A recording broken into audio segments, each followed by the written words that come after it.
Chapter 1. Admitted to University. Yin Kuang has been accepted into university, specifically the nationally renowned Jingxia University. Even amidst the exceedingly underdeveloped communication capabilities of the towering mountains, this news, through word of mouth, swiftly traversed the barriers of the mountains, spreading to every corner of Liaolong village in no time. From the elderly leaning on their canes to the toddlers just learning to speak, everyone was aware of this delightful news.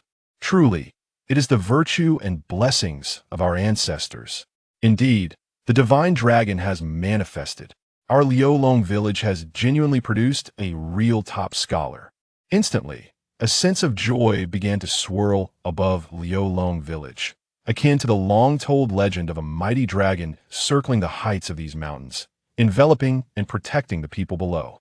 Before long, a vibrant red EMS package, adorned with the figure of a vigorous hurdle champion, arrived in the hands of the village's top scholar, Yin Kuang. In an instant, the sounds of gongs and drums filled the air, creating a jubilant uproar in Liaolong village. Bang, bang, bang. 2 sets of 5,000 firecrackers erupted in the courtyard of Yin Kuang's home. The sky was filled with a rain of red and swirling white smoke, enveloping Yin Kuang's youthful astonishment, his slender form partially obscured by the haze. Truly, the Wincuxing has descended, exclaimed the eldest uncle of the Yin family, stroking his sparse gray beard, his smile blooming like a spring flower. That little fish boy from years past has finally made something of himself. Who could deny it? Indeed, indeed. The most delighted, the most excited, and the most exuberant were undoubtedly the parents of Yin Kuang. Upon receiving the news of his son's academic success, Yin's father, disregarding his meal, cast aside his shovel, grabbed the mud-smeared Yin's mother from the field, and hastily made their way home over Longji Mountain. It was a scene of wild jubilation, completely shedding the image of a stern father, now filled with vigor and enthusiasm. He not only donned the festive attire reserved for the new year, but also boldly borrowed Yin Fatsai's hair wax from a neighbor, styling his hair to a brilliant sheen. As he mingled with friends and family, Yin's father responded to the congratulations with ease, momentarily feeling as if he had regained 20 years of youth. As for the scholar Yin Kuang, he was momentarily forgotten by the excited and envious villagers, standing dazedly with the bright MS package in his hands, his bright eyes devoid of any excitement or joy. It was as though the top scholar who had been accepted into one of the nation's leading universities was not him at all. In his eyes, the radiant smile of the hurdle champion and the festive EMS packaging were increasingly distasteful to him. Everyone remained immersed in the joy brought forth by the top scholar. They indulged in setting off firecrackers, first at Yin Kuang's home, then at the village heads, followed by the ancestral hall, and finally at the graves of Yin Kuang's deceased grandparents. The crackling sounds of firecrackers persisted from midday until 8 in the evening, never ceasing. Following this, a feast was held. Yin's father's proud and hearty laughter echoed throughout Liaolong village, nestled in the surrounding basin, until deep into the night. When the banquet concluded and the guests departed, Yin Kuang approached his mother. Ma. Yin Kuang seemed to muster great courage, yet ultimately could not bear to look at his mother's wrinkled face. At just over 40, Yin's mother appeared as if she were an elderly matron, her slightly bent back now bearing the weight of both her inebriated husband and the entire family. You've made it! You've made it! A top scholar, ha ha ha! Yin's father shouted in a frenzy. Yin's mother gently laid the drunken Yin father on the bed and covered him with a blanket before caressing Yin Kuang's cheek, saying, "My child, good, good." After merely uttering 2 good words, her dim eyes glistened with moisture. Lacking much education, it seemed she could only express herself with the word good. As she spoke, she wiped her face with her apron, seemingly wishing to conceal her tears from her son. In truth, I do not wish to attend university." Yin Kuang yearned to voice this sentiment. However, upon witnessing his mother's face, filled with mixed emotions of gratitude and impending tears, his lips remained sealed. He truly did not wish to pursue any form of higher education, not even at the prestigious Jingxia Dashue. The reason was simple and stark: lack of money. In a household of 5, with parents engaged in agriculture and 3 siblings in school, the financial burden had already rendered his parents unable to stand tall. Now, the cost of university tuition would only add to their already heavy load. Yin Kuang harbored a deep loathing for schools. He would gladly see every institution reduced to rubble. To him, Schools were akin to Zhou Pao Pi, stripping away their family's resources. They relentlessly peeled away at their family's skin, extracting every penny spent on tuition, fees for uniforms, meals, and accommodation. Each transaction felt like siphoning the lifeblood from his parents. Thus, his hatred for schools was profound. Yet, he was a dutiful son. Despite his aversion to every school, he toiled in his studies, driven by the desire to spare his parents from sorrow and disappointment, honoring every hard-earned coin they had contributed. Only when he saw the radiant smiles on his parents' faces, sparked by the bright 100 on his report card, did he feel a sense of inner peace and fulfillment. However, this time, Yin Kuang had truly reached his limit. The exorbitant fees of university could crush their fragile family, leaving them gasping for breath. He wanted to declare, "I do not wish to attend university. I will work to support my sister's education." Yet, when confronted with his mother's wrinkled visage, he found himself incapable of uttering those words. Yin Kuang could not bear to imagine the consequences of such a declaration. Would his mother respond with anger, indifference, disappointment, or heartbreak? Regardless of the reaction, it was not something he wished to witness. "What is it, my son?" Yin's mother, noticing his silence, assumed he was unwell and inquired with concern. It's nothing," Yin Kuang replied, his gaze flickering. "Mother, I wish to work in the county during summer to earn tuition." Yin's mother hesitated for a moment before saying, "All right, whatever you decide, I will support you." She understood that Yin Kuang was a sensible child with his own thoughts, and being uneducated herself, she naturally acquiesced to her beloved son. "You're tired as well. Go rest. I must take care of your father," she said as Yin Kuang exited their room. Yet, he knew his mother would not find rest that night. Their inebriated father could erupt into a drunken rage at any moment, and his mother would need to watch over him throughout the night. 2 days later, Yin Kuang stood atop Longwei Mountain. As he surveyed Liulong village, nestled among the slopes encircling the basin, he felt little emotion. This was merely a habitual gesture before departing Liulong village. He pressed his palms together and silently addressed the seemingly rising head of Longwei Mountain. "Liulong, Liulong, if there truly exists an omnipotent divine dragon, please bless my father, mother, and sister." A gust of wind swept through, swirling within the basin, accompanied by a faint, low growl. 2 months later, Yin Kuang, tanned by the sun to the color of charcoal, stood before the gates of Jingxia Dashua, located in the capital of Jiuzhou. At the entrance, the campus resembled an ancient mansion, adorned with red bricks and green tiles, its upturned eaves and decorative edges seemingly narrating a tale of sacred solemnity. On either side, majestic stone lions stood, appearing lifelike. At first glance, they seemed merely imposing figures. Yet inexplicably, Yin Kuang felt an undeniable sensation that the 2 stone lions had come to life. Their originally dignified and formidable appearance transformed into something terrifying and grotesque, their bristling manes standing on end. They opened their cavernous mouths, roaring like lions, and lunged toward Yin Kuang. The gaping maw, with its pallid tongue and deep throat, displayed glistening, menacing teeth, seemingly ready to engulf him whole. "Ah!" Yin Kuang screamed in terror, collapsing to the ground, trembling uncontrollably, as if he had been pulled from the depths of water, utterly disheveled. Meanwhile, outside the gates of Beixia, a crowd of top scholars from across the nation had gathered. Many were still basking in the exhilaration of their acceptance into Beixia University, while others stood tall, faces filled with pride, eager to enter this renowned institution. However, a sudden, blood-curdling scream shattered the atmosphere, startling everyone at the entrance. Even the gatekeeper was alarmed, rushing out to ascertain the commotion. Chapter 2. Admitted to University? Part 2. However, when they beheld Yin Kuang, seated beneath the stone lion, trembling with terror and casting fearful glances at the statue, they could not help but reveal expressions of skepticism, disdain, mockery, or indifferent concern. Some even whispered and chuckled, "Look over there, a timid bumpkin, at this age, frightened of a stone lion. How could Jingxia Dashua admit someone like him? Making a fool of himself right at the school gate on the first day of classes. What a disgrace. Never mind.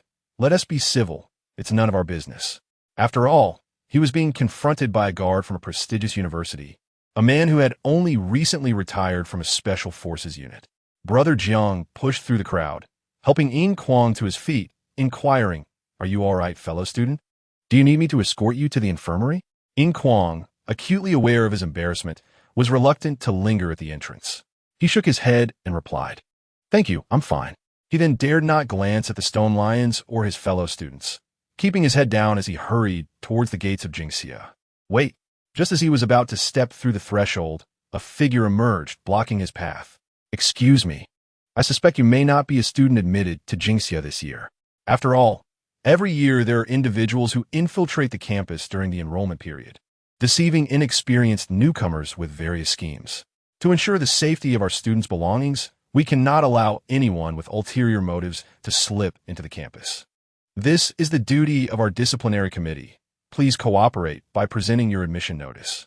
The voice of the young man was not subtle, and many nearby heard him. Instantly, murmurs erupted, and curious glances were cast towards Yin Kuang. Upon hearing this, a surge of indignation rose within him.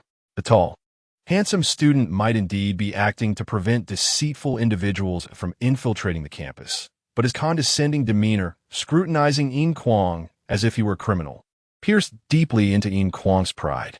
Yin Kuang had never been one to be easily intimidated. A child from the mountains, he possessed not only the diligence and simplicity of his upbringing, but also the wild spirit and resilience bestowed upon him by the towering peaks. Thus, he never sought trouble, yet he was never afraid of it. He glared at the imposing young man with a fierce intensity, burying his profound sense of inferiority deep within. While his eyes darted to the young man's badge, memorizing the name, Guzeji, his hand moved steadily, retrieving a beautifully framed card, imbued with the essence of academia, from his old backpack and presenting it vigorously to Guzeji's chest. Guzeji's brow furrowed in response to Yin Kuang's defiance as he opened the admission notice, scrutinizing every detail before making a call to the admissions office for verification. Only after thorough confirmation did he return the notice to Yin Kuang, saying, "Welcome to Jingxia Dashua. Yin student, I hope your time here is enjoyable." Yin Kuang took the admission notice, avoiding Guzeji's narrowed gaze, and stepped past him towards the entrance. As he placed one foot over the threshold, an inexplicable misstep occurred, causing him to trip on the threshold itself, and he lost his balance, tumbling forward. In the next moment, darkness enveloped him, and he lost consciousness entirely. Time passed, and Yin Kuang slowly regained awareness. The first thought that crossed his mind was not to ponder what had transpired or why he had fainted, but to hurriedly check his chest. Upon feeling the object nestled within his clothing, relief washed over him. Thankfully, it was still there. That was the fruit of his arduous labor over the past 2 months, his entire savings amounting to 15,000 yuan. For Yin Kuang, this sum represented far more than mere tuition or living expenses. In a sense, it was more precious than his own life. It stood as a testament to his independence, proof that he could sustain himself without relying on his family, even managing to support his 2 younger sisters' education. Thus, the significance of this money transcended its purchasing power, with the assurance that his money remained intact. Yin Kuang began to contemplate his surroundings as he gradually rose to his feet. Glancing around, his eyes widened in astonishment and disbelief. What did he see? He was surrounded by numerous individuals, many people. However, the sheer number alone did not astonish him, as he was accustomed to throngs far greater than this. What was truly strange was that all these people lay scattered on the ground, unconscious for reasons unknown. Some were sprawled, others lying curled up, and a few even rested atop one another.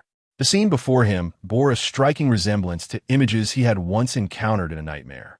What on earth was happening? Yin Kuang's usually active mind seemed to stall at that moment. Observing his environment further, he noted the sky, rather than the clear blue he expected. It was a bizarre shade of dark crimson, filled with clusters of ominous black clouds. Only through certain gaps could the dark red sky be glimpsed. The clouds hung motionless, casting an oppressive ambience that felt akin to a cold-toned painting, surreal in its realism. An overwhelming sense of suffocation enveloped him, both physically and emotionally, leaving Yin Kuang feeling as though he could scarcely breathe. Surrounding him were various buildings, some tall, some short, some cylindrical, others square. Though they were typical examples of modern architecture, they were peculiarly painted in shades of dark red. In stark contrast, the trees that adorned the area were not the vibrant green one would expect, but rather a dull gray, resembling shadows rather than living flora. Moreover, these dark gray trees bore peculiar fruits, if one could even call them that, glowing with an eerie blue light, twinkling like stars in a night sky. The entire scene was bizarre, eerie and chilling. Yin Kuang felt as though he were trapped in a nightmarish vision. In his mind, such a landscape could only exist in the realm of nightmares. Suddenly, he pinched himself, seeking confirmation of his reality. Hey, where am I? While Yin Kuang remained in a state of shock, others around him began to awaken, all mirroring his confusion. Many reacted with screams of terror, tears, and shouts of anger. In an instant, the previously silent grounds became a cacophony of chaos. The individual who had questioned Yin Kuang was among the first to awaken after him. Yin Kuang turned to him, a boy of similar age, equally handsome and tall, dressed in designer attire. However, his expression was sincere, at least not irritating. Yin Kuang responded, I don't know either. I woke up here. Could this be the Jingxia Dashue I was admitted to? The handsome youth's eyes widened in disbelief. This? Jingxia? No, this is definitely not Jingxia. I have been there, and it is nothing like this. Do you truly believe that the renowned Jingxia would resemble this eerie, terrifying place? Suddenly, the boy exclaimed, What is that burning sensation? He hastily withdrew a card from his pocket, revealing it to be an admission notice. Almost simultaneously, Yin Kuang felt a scorching heat emanating from his own hand. Looking down, he was astonished to find his own admission notice had transformed, now bearing a dark red hue with bizarre black patterns. Had it not been for the words Jingxia Dashue inscribed upon it, he might have believed it was someone else's. Look, there are words on it. A sudden, unfamiliar voice echoed through the air. Is that real? Oh, how terrifying. Yin Kuang felt a chill run down his spine as he opened the admission letter, only to be confronted by a scene that sent shivers through him. On the letter, a flicker of flame ignited, and the dancing fire began to traverse the surface of the paper, burning a searing path that read, Welcome to the Terrifying Academy. Chapter 3, Class 1204, Area 1. Building 13, Level 3, Classroom 1204. Even as Yin Kuang found himself seated at a desk emblazoned with his name in flames, his mind remained a chaotic blur. He couldn't recall how he had transitioned from that vast playground to this classroom. Terrifying Academy, Terrifying Academy. Vague and chaotic thoughts swirled in his mind, all concerning this fearsome institution. Fragments of consciousness intertwined, elusive and ungraspable, yet the words Terrifying Academy burned continuously in the void of his mind. Hey! Yin Kuang was jolted back to reality by a sudden clap and shout. It was the handsome youth who had first spoken to him on the playground. What a coincidence. I didn't expect we would end up in the same class. Let's introduce ourselves. My surname is Li Shuangmu. Shuang as in frost. Mu as in to weather the storm. Hello, Yin Kuang replied, shaking his hand. I am Yin Kuang, with the meaning of a peaceful heart. After their introductions, Yin Kuang curiously asked, You don't seem the least bit nervous or afraid. Surveying the classroom, he noted that many students appeared anxious, some were even pale and crying, while a few, like Li Shuangmu, radiated a cheerful disposition, making him feel somewhat out of place. Why should I be nervous or afraid? Li Shuangmu countered with a smile. Yin Kuang was at a loss for words. Shouldn't fear be a natural response to arriving in such an eerie place? Li Shuangmu sighed and shook his head. But what good would fear or anxiety do? Regardless, we are already here, are we not? What do you think? He seemed to recall something from the past and spoke softly. Maintaining a calm and clear mind is something I have always trained for. Despite his sunny demeanor, Li Shuangmu appeared to harbor untold experiences. The maturity and wisdom he exhibited, tinged with a hint of melancholy, left Yin Kuang in awe. He was undoubtedly a person with a story to tell. Yin Kuang nodded in agreement. You are right. Since we are here, we might as well make ourselves comfortable. As their conversation continued, Yin Kuang found his unease gradually dissipating, influenced by Li Shuangmu's demeanor. Soon, several others joined their discussion, using various topics to distract themselves from the myriad of negative emotions swirling within. My surname is Wang Ning, said one individual. I was so excited to report to university, but suddenly I tripped and fell down the stairs, and then everything went black, and I found myself here. Wang Ning, with delicate features and thin-framed glasses, bore an expression that betrayed his fear. Who could blame you? I must have run out of luck, he lamented. Is it easy to get into a second-tier university? Now look where I am, in this dreadful place. I wonder how my parents will react when they realize I'm missing. They must be frantic. By the way, I'm Wei Ming, with the meaning of brightness. Wei Ming was robust and tall, sporting a buzz cut and a rugged face with a faint scar on his left cheek, hinting at a tough past. Isn't this akin to a kidnapping? A timid, gentle voice interjected. The group turned to see a petite girl with large, doe-like eyes and a fair complexion, radiating innocence and beauty. Her bashful demeanor evoked a strong desire to comfort her. As she felt the weight of their gazes upon her, she shrank back, reminiscent of a frightened rabbit. Li Shuangmu, however, remained largely unaffected by her charm, merely impressed. It doesn't seem like a kidnapping. The events we have experienced so far exceed our imagination and understanding. Our sudden arrival here, the bizarre words on the admission letter, and the chaotic thoughts in our minds, all resemble elements of a supernatural tale. If kidnappers possessed such formidable skills, they wouldn't need to rely on abduction for profit. Yin Kuang wholeheartedly agreed. I am but a pauper. If this were truly a kidnapping, they wouldn't choose me. Only a fool would do that. Li Shuangmu's words managed to soothe the timid girl, yet the true nature of their predicament remained a mystery. Just as Yin Kuang was about to voice his uncertainty, a furious roar erupted within the empty classroom, followed by the clattering of desks and chairs. Damn it! Say that again. A burly young man, bare-chested and fierce in demeanor, brandished a chair, menacingly pointing it at a pale, yet handsome boy on the floor. It seemed that without a satisfactory explanation, he was prepared to smash the chair down, intending to inflict severe harm. The pale boy, with a cold gaze, wiped the blood from his mouth and spat. You Dufang are nothing but trash. You have no money, no power. Norman follows you. Yet you can offer him nothing. You can't even support yourself, and yet you expect Norman to suffer alongside you. Sooner or later, he will be taken by a gluttonous nouveau riche, forced into a miserable existence. I'll kill you, Zhang Yaozong. Du Feng roared, his rage palpable as he raised the chair high above his head, ready to strike. The pale boy instinctively recoiled in fear. Yet, the chair never struck. A white shadow suddenly darted in from the side, wrapping around Du Feng's waist and pushing him aside, saving Zhang Yaozong's life. The white shadow revealed itself to be Li Shuangmu. What are you doing? Get lost. Mind your own business, or I will make you regret it. Du Feng, consumed by anger, was like a rabid dog, ready to lash out at anyone in his path. Li Shuangmu positioned himself between the two, his expression icy. I do not wish to meddle in your affairs. However, we are all classmates now. Until the situation clarifies, I prefer to avoid unnecessary complications. This is no longer merely your personal feud. It involves the well-being of all 30 students in this class. Indeed, in that spacious classroom, 30 young men and women, all around the age of 20, were present. Li Shuangmu's words resonated with the group. Exactly.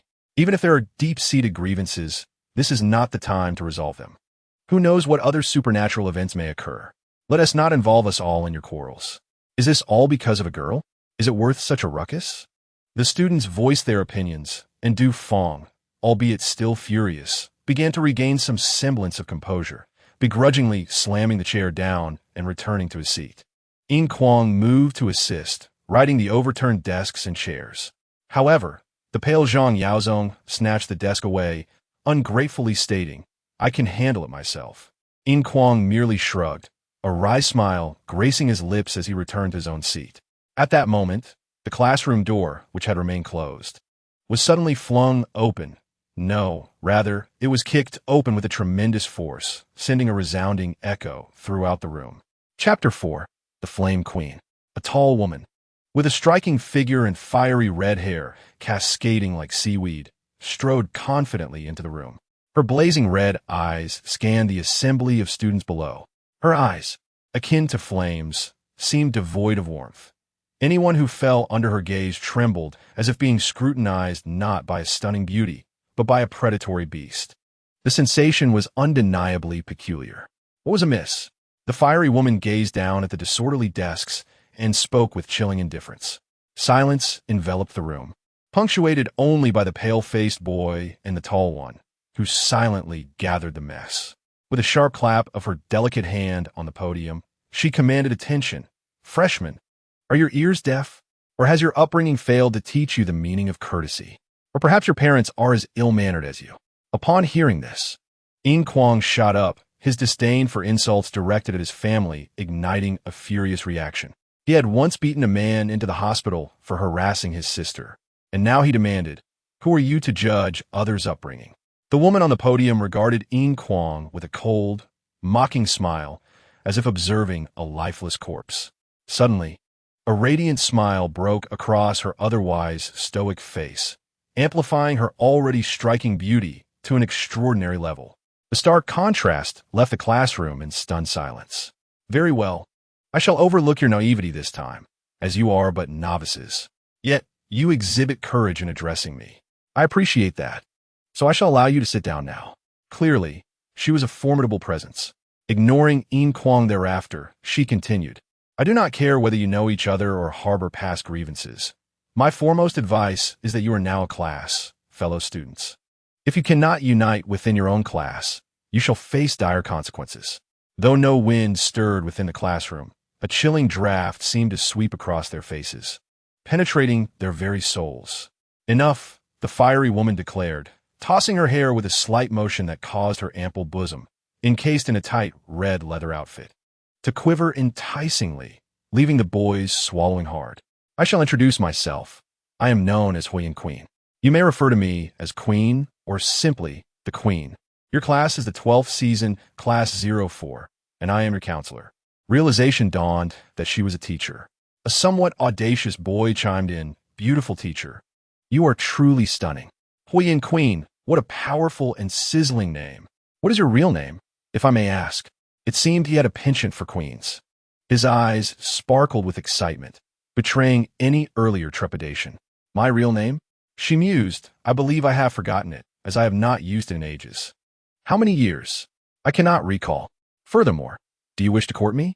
"I, the Queen, possess a generous heart and might grant you this opportunity, though whether you can become my consort depends on your capabilities."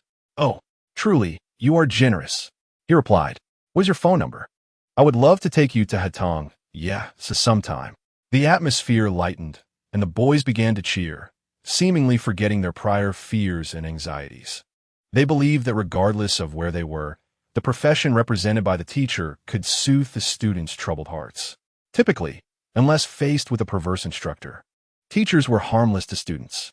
However, Yin Queen dismissed the boys' advances, stating, "Enough, novices. You would do well not to interrupt me. My time is precious, and I do not wish to waste it on you ignorant fools. Although I am your counselor, that title offers little benefit, and I lack the leisure to coddle you. While this may be our first meeting, it could also be our last. If it were not for the damned principal insisting I do this, I might not have even bothered." With a commanding presence, she delivered a rapid-fire monologue. "As you know, this is a terrifying school. Do not inquire about what this place is or why you are here. Save your breath, for I wish I knew as well. Rather than dwell on what this place is, it is better to accept reality and remain here. This will constitute your university life. You are now freshmen. Your courses will be relatively simple, yet this will be your last period of leisure during your 4 years. If you squander this first year, I regret to inform you, the subsequent 3 will be exceedingly difficult. Moreover, this is a remarkable place, one you will come to understand in time. So there is no need for me to elaborate further."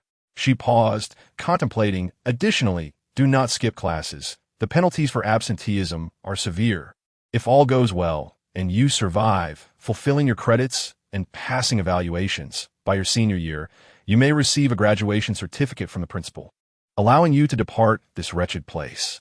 Of course, that is but a distant dream, as far as I know. No one has ever successfully received a diploma from this institution. That is all I have to say. How much you comprehend depends on yourselves. Shortly, 3 teaching assistants will arrive to assist you. A friendly suggestion: be polite to your assistants, or the consequences could be dire.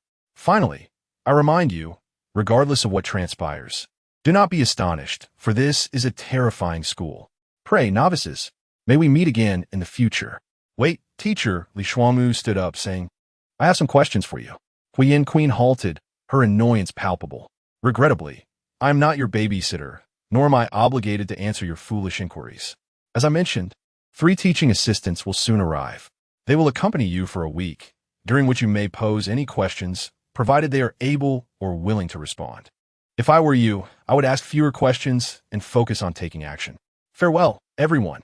She entered with a whirlwind and departed just as swiftly, leaving no trace behind. She came with great fanfare and left silently, without a cloud in the sky, lamented the boy with a penchant for queens.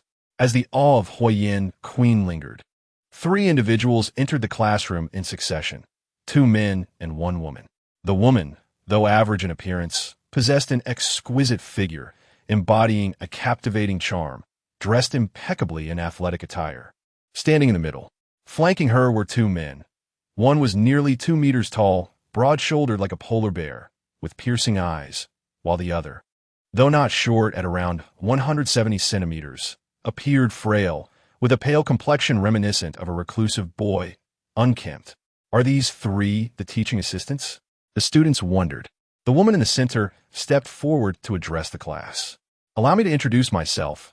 I am G1, one of your teaching assistants. Xiongba, declared the towering figure. I am as fierce as my name implies. Hello, I am the otaku, the slender boy added. Whispers began to ripple through the classroom as it grew noisier, shattering the earlier silence. Xiongba cast a cold glare across the room and warned, You would do well to silence your chatter. Otherwise, I shall tear your mouths apart. As he spoke, he licked his lips, seemingly unable to contain his eagerness. As a teaching assistant, while I lack the authority to take your lives, I could certainly impose some punitive measures upon you, and the medical expenses would not fall on my shoulders. Just a mere teaching assistant, yet he speaks so brazenly. Even if the president of your so-called prestigious university were present, he would still address me as Xiao Xiao. Were you, a boy, who appeared to have suppressed his emotions for far too long, slammed his hand on the table, pointing angrily at Xiongba. The 3 teaching assistants exchanged glances, their expressions a peculiar mix of pity, amusement, anger, and schadenfreude. Sitting at the table, Yin Kuang and Li Shuangmu shared bewildered looks, their minds filled with confusion. What's wrong? Xiongba asked the otaku, completely disregarding the shouting boy. The otaku shrugged, indifferent. Jiwen cautioned, just don't kill him. Xiongba chuckled, revealing a mouthful of bright white teeth, then approached the arrogant boy. At that moment, Yin Kuang suddenly caught a strong, pungent scent, the smell of blood. Having assisted in slaughtering pigs before, he was all too familiar with the odor. But why was such a strong scent emanating from Xiongba? Not just him. Many others turned pale, their faces twisted in fear and disgust. Danger! Li Shuangmu exclaimed. The arrogant boy's expression changed as he stammered. What are you going to do? With a sinister smile, Xiongba replied, Nothing much, just giving you an unforgettable lesson. He then extended his large hand, lifting the arrogant boy as if he were a small chick. Remember, show respect to your seniors. Otherwise, I might just kill you. Given your age, you probably have a lifespan of only 50 or 60 years.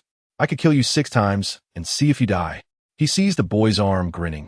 Enjoy this pain, but I hope you don't become infatuated with it. In the next instant, the arrogant boy let out a chilling scream as Xiongba effortlessly tore off his hands, blood splattering everywhere. The severed arms were discarded like trash.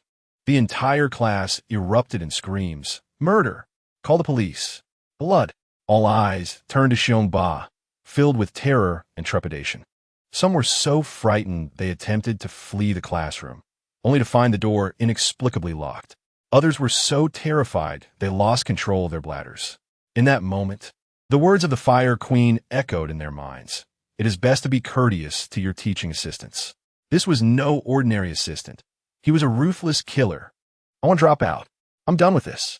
Mommy, I want my mommy, cried a girl who had soiled herself in fear. Xiongba snorted silence. Enough of the racket. Sit back down immediately. No one dared to defy him. After experiencing his cold ruthlessness, everyone obediently returned to their seats like docile sheep. You keep yelling, and I will kill you. The boy, now without arms, could no longer act arrogantly. The pain was overwhelming, but the fear of Xiongba eclipsed all else, and he fell silent. Don't worry if you have money on you. Just think of healing, and it will be restored. However, if you don't have money, then you're finished. You may not die, but you will be in agony for quite some time. I have healing. Healing. The arrogant boy shouted in desperation. Suddenly, he heard a strange voice in his mind. Scanning body. F-level injury. Both arms severed. Estimated cost, 100 academic points. Detected that student Xiao Zhang carries 10,000 yuan, equivalent to 100 academic points. Initiating treatment.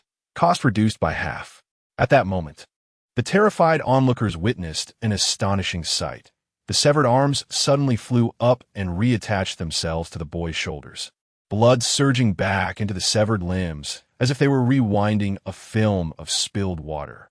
Whatever bizarre thing you witness should not surprise you. The words of the Fire Queen resurfaced in everyone's minds. What in the world is this place? The boy obsessed with the queen could not help but mutter in anger. Jiwen glanced at the reactions of the crowd and remarked, "All right, is it finally quiet now?" No one dared to speak. Now, take out your admission letters. Silently envision them transforming into watches, rings, glasses, or other small portable items. Do as instructed. The crowd complied obediently. Yin Kuang stared blankly at his admission letter from Beixia University, finally sighing a watch. With a loud bang, the letter was suddenly engulfed in flames. The next moment, when the flames extinguished, an ordinary electronic watch appeared in his hand. The others transformed their letters similarly into watches, rings, bracelets, and one even turned into an iPhone. Then, they picked up their transformed items and silently invoked their personal attributes. The classroom fell into a profound silence. All eyes were fixed ahead, even though there was nothing to see. Yet they remained intensely focused, their expressions ever-changing. Would you like to see their attribute data? The otaku asked with a grin. Not interested, Jiwen replied tersely. Shionbar remarked, "Never mind, I know what you want to do. But these matters are beyond our purview. Otherwise, the seniors would be displeased. Well then, being a teaching assistant is quite enjoyable. I imagine last year's assistants were just like us, their heads held high. I remember that lone wolf slapped me once. Unfortunately, before I could seek revenge, he exhausted his lifespan and died. That was too easy for him." Shionba chuckled indeed.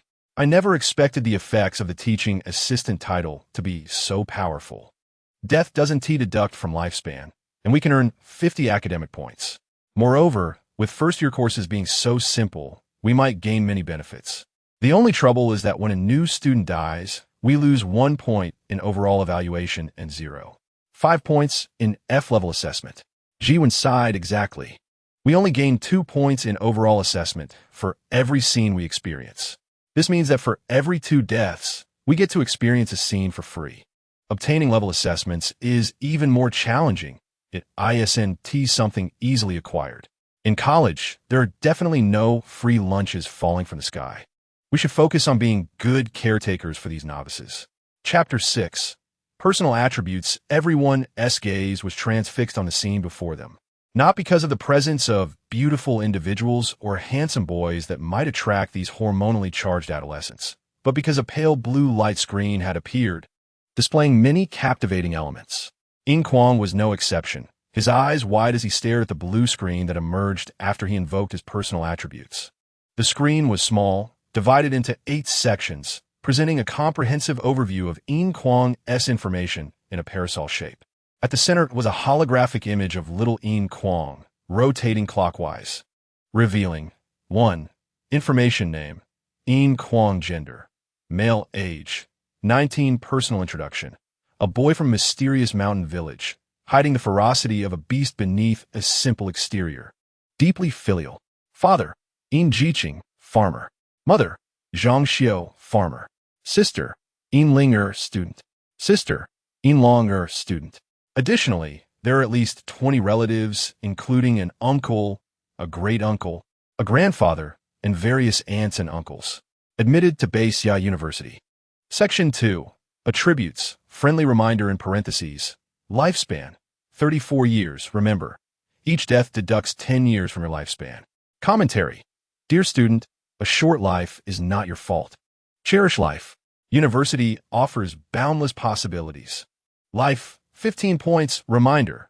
When life reaches 0, death ensues. Energy, 11 points, reminder. A collective term for various energies such as jinqi, blood energy, magic, jinyuan, etc. When you possess a certain type of energy, it transforms into the corresponding energy. For instance, practicing internal martial arts will convert your energy value into jinqi value.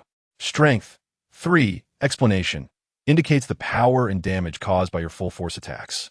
Agility, 5, explanation, reflects your movement speed, evasion probability, etc. Intelligence, 7, explanation, represents the maximum knowledge capacity of your developed brain regions and logical comprehension abilities. Further exploration is encouraged. Defense, 2, explanation, reflects your capacity to resist damage, initial damage defense.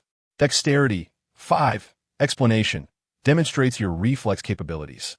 Perception, 6, explanation, indicates your ability to detect danger. Charm, 4, explanation, a unique attribute, you understand?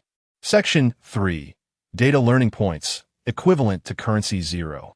Credits, earn 2 points per class attended. This is fundamental for your graduation 0. Comprehensive evaluation, special data, not disclosed 0. Level evaluation, special data, not disclosed 0. Section 4, skills ability 1, focus concentration, passive ability. Effect, enhances your learning, comprehension, and memory capabilities. Evaluation, you must be a diligent individual. Ability 2, enraged beast, passive ability. Effect, when angry, you temporarily gain strength 2, defense 1, agility 2, and intelligence 3. Beware of significant side effects. Evaluation, anger can harm the liver. For the sake of your life, you should control your emotions. Ability 3, endurance, passive ability. Effect, when your life drops below 10, you gain 2 seconds of damage immunity, after which damage is doubled. Evaluation, perseverance leads to victory. Excessive strain may lead to breaking. Ability 4, true emotion guardian, passive skill. Effect, when friends or family within 2 meters of you suffer an attack, 20 damage will be redirected to you, and they will receive a defense 1 effect. Evaluation, cherish every relationship, for it may relate to your life. Special skill ability 1, mysterious protection, unknown ability. Effect, evaluation, child. Could this be God's compensation for your fleeting lifespan? Section 5, equipment. Equipment can enhance your fundamental attributes. No equipment available. Section 6, title, novice student. Title effects, 1. You have the right to make reasonable requests to your instructor who cannot refuse. Yin Kuang thought, no wonder the Flame Queen is so decisive. She speaks and leaves. Perhaps fearing we would pose absurd requests or questions that she cannot decline. 2. When applying for treatment, you receive a 50 reduction in learning points. 3. Your first exchange will enjoy an 80 discount. Evaluation. A young bird often makes mistakes. Tolerance and generosity are virtues. Section 7. Items 1. Republic currency, 15,000 yuan. Friendly reminder. Your currency is infused with a strong aura of the Celestial Empire, seemingly possessing immense purchasing power. You can exchange it for learning points at a rate of 100 Republic currency for 1 learning point. 2. Kitchen God Amulet. A protective talisman sewn by your mother, containing your birth date, peach pit, copper coins, and red string, obtained through her earnest prayers. It not only contains the faint divine power of the kitchen god, but is also filled with the purest maternal love. Effect. 1. Hidden attribute luck 3. 2. Mild deterrent against spirits. Immediate equipable. Evaluation. Who says a blade of grass cannot repay the warmth of spring sunshine? 8 panels, 7 of which are filled with dense text and data, while the last panel remains blank, seemingly reserved for future use. Thus, Yin Kuang spent a full 10 minutes reviewing all his information. After finishing, he was left with a melange of emotions, uncertain of how to proceed. Particularly upon seeing the items section, the kitchen god amulet moved him to tears, causing him to momentarily overlook his fleeting lifespan of only 34 years. He promptly equipped it, And the kitchen god amulet transitioned from the item section to the equipment section, displaying the following attributes. Accessory.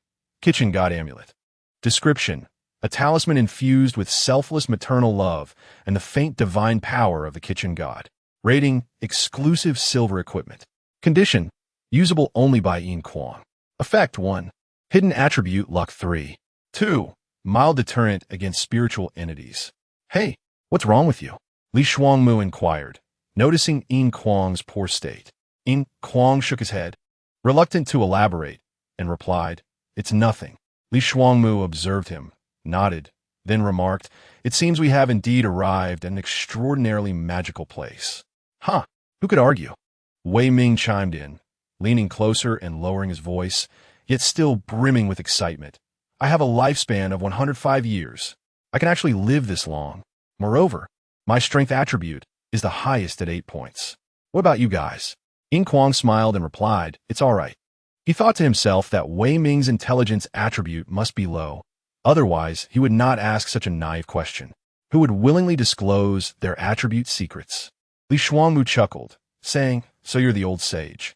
I cannot compare, but I have a lifespan of 94 years, which is not bad.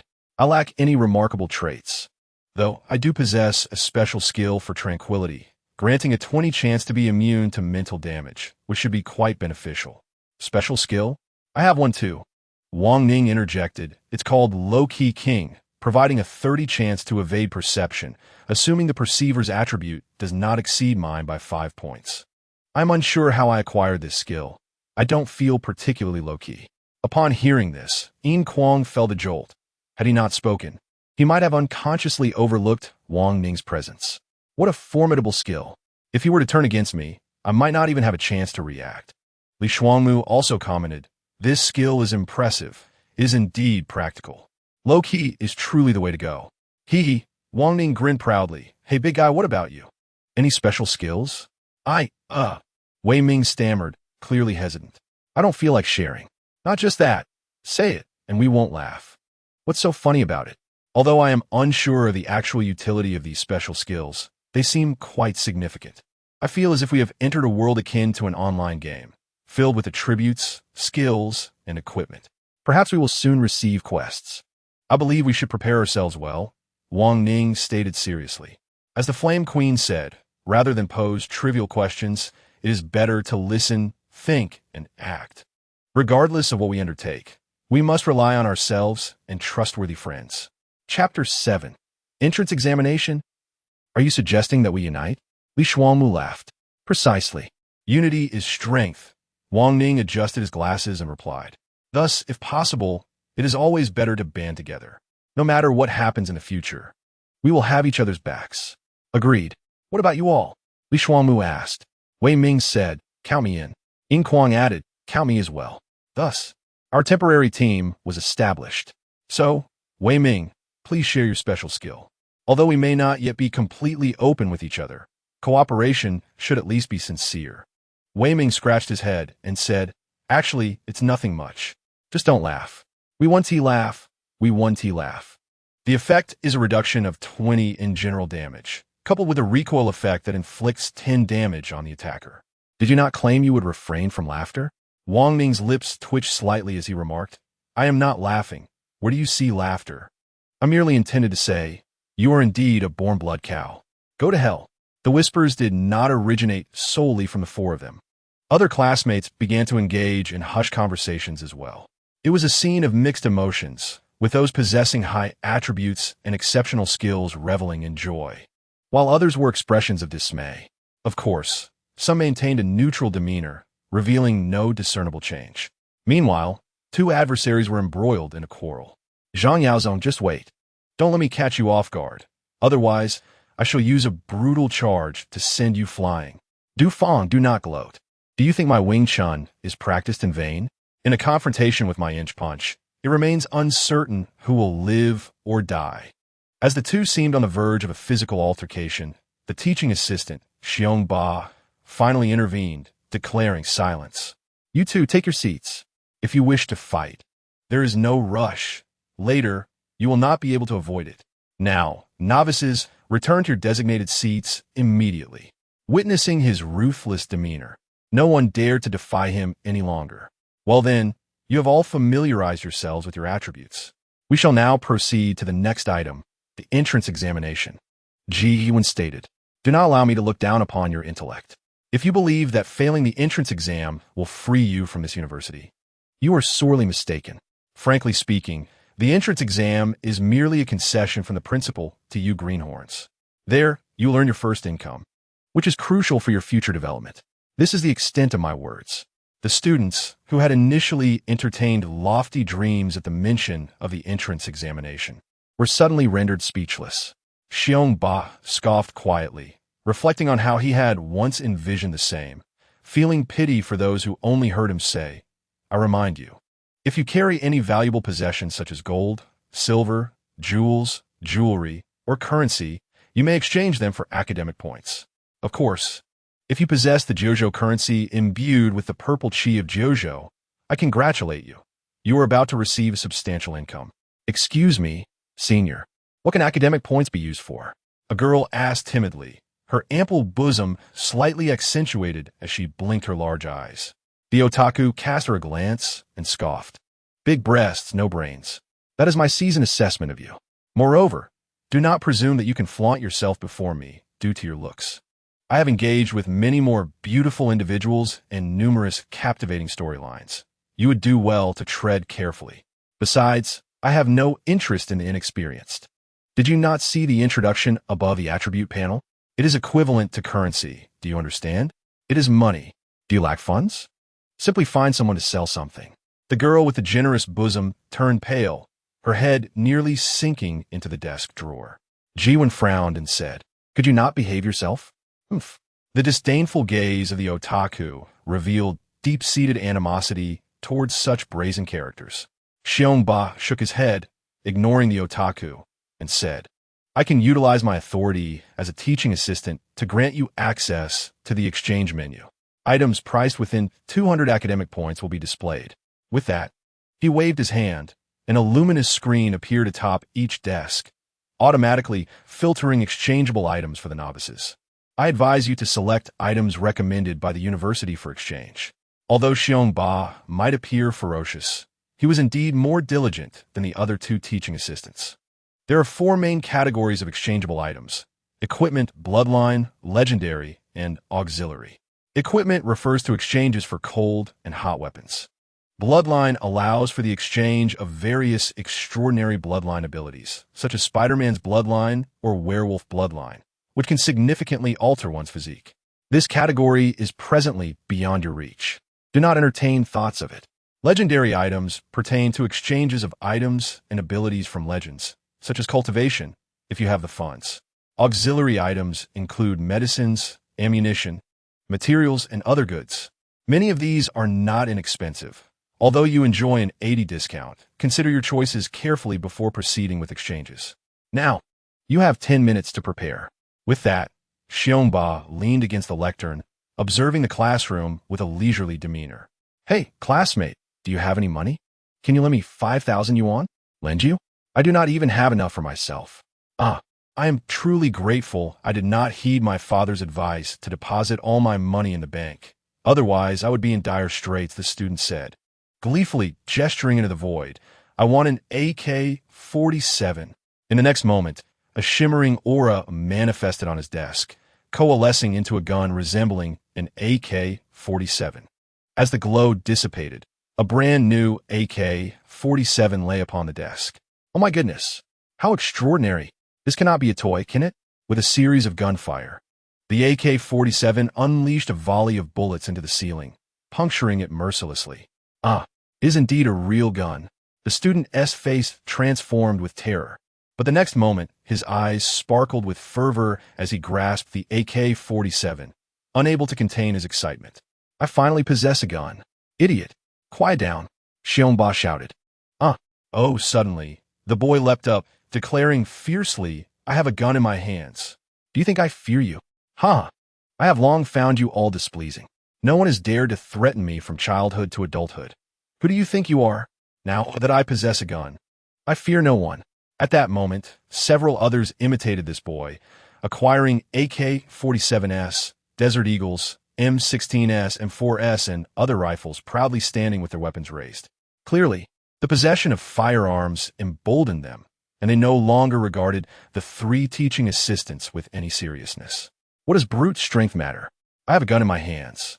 No matter how strong you are, I can take you down with a single shot, although they may not have the courage to actually fire their weapons. The mere possession of guns prompted them to vent their dissatisfaction towards the 3 teaching assistants, having been pampered all their lives. How could they endure the scolding and humiliation inflicted by the teaching assistants?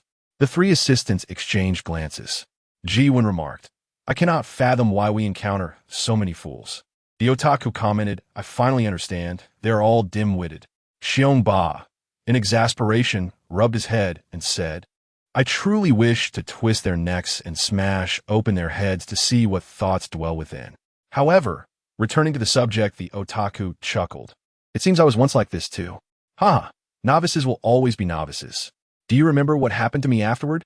Xiong-Ba replied, "Of course I remember. Later, during the entrance examination scene of Starship Troopers, you were thrown into a bug's nest by the then teaching assistant, Senior Chongming, and had your brain extracted by brain bugs. That incident resulted in permanent damage to your brain, and the principal deducted 20 years from your lifespan. I wonder if you have compensated for that." The otaku appeared to have heard the funniest joke in the world, laughing uncontrollably, tears streaming down his face. Yes. If you hadn't mentioned it, I would have forgotten. That sensation was truly magnificent. The plump brain bug was right before my eyes, its straw-like mouth piercing through my skull, sucking my brain matter as if it were sipping a soda. I could even feel my head growing lighter. That feeling was simply exquisite. Ha ha ha. He laughed like a madman. In the empty classroom, only his laughter echoed. The 3 teaching assistants continued their conversation, utterly indifferent to the pale-faced, trembling-lipped students. Those who had felt emboldened by their firearms to challenge the assistants soon slumped back into their seats, drained. They were a band of lunatics. Even if their words may not be entirely true, no one dared to wield their guns recklessly any longer. Faced with a group of madmen, they truly felt intimidated. "You have 5 minutes to prepare," Xiong-Ba reminded them. Upon hearing the exchange, Yin Kuang immediately regained his focus, gritting his teeth as he successfully converted 15,000 yuan of Jiuzhou currency into 150 points of academic currency. However, when he beheld the array of items displayed on the screen, his mind went blank, leaving him uncertain about what to exchange for. Despite the recommendations provided, as an ordinary individual, he instinctively felt apprehensive about the firearms and knives presented. Meanwhile, Wang Ning and Li Shuangmu, who had already completed their exchanges, approached him. Wang Ning inquired, "Why haven't you exchanged anything? Is it due to a lack of funds? I have some spare points I can lend you." Gratefully, Yin Kuang replied, "I am unsure of what to exchange." Li Shuangmu suggested, "Isn't there a recommendation section?" Yin Kuang responded with a wry smile, "Even if you give it to me, I wouldn't know how to use it." Shaking her head, Li Shuangmu insisted, "Time is of the essence. You should exchange something regardless." Based on their conversation, it seemed that a perilous event was imminent. Therefore, she advised him to first acquire a Type 54 pistol equipped with a silencer for 25 points, followed by 10 magazines for 20 points, an alloy steel knife for 10 points, a Swiss Army knife for 5 points, a military backpack for 10 points, and a complete set of Special Forces combat gear, tactical vest, tactical flashlight, etc., for a total of 20 points. First aid supplies and antibiotics would require around 10 points. After applying discounts, the total would amount to approximately 80 points. All right, Yin Kuang thought. Lacking knowledge in this area, he followed Li Shuangmu's guidance in exchange for the items. Upon observing the neatly arranged collection of items on the desk, he couldn't help but marvel at the peculiarity of this place. What a fascinating location. Wang Ning remarked with a smile. "By the way, do you have any points left? If so, it would be wise to exchange for some ammunition suitable for dealing with spirits. I have a feeling it might come in handy." Yin Kuang had 70 points remaining, yet he hesitated to exhaust them all. Although not well-versed in this domain, he understood that saving money equated to earning money, so he replied, "I have none left. I originally set aside 9,000 yuan for tuition, and I have just about used it all. Wang Ning and Li Shuangmu noted his modest means. Curiously, Yin Kuang asked, "You both seem quite knowledgeable." Wang Ning chuckled and said, "It's nothing. I've merely attended a few wilderness survival classes." Li Shuangmu added, "I'm in a similar situation. My elders impose strict requirements, and the more exposure I have, the more I learn."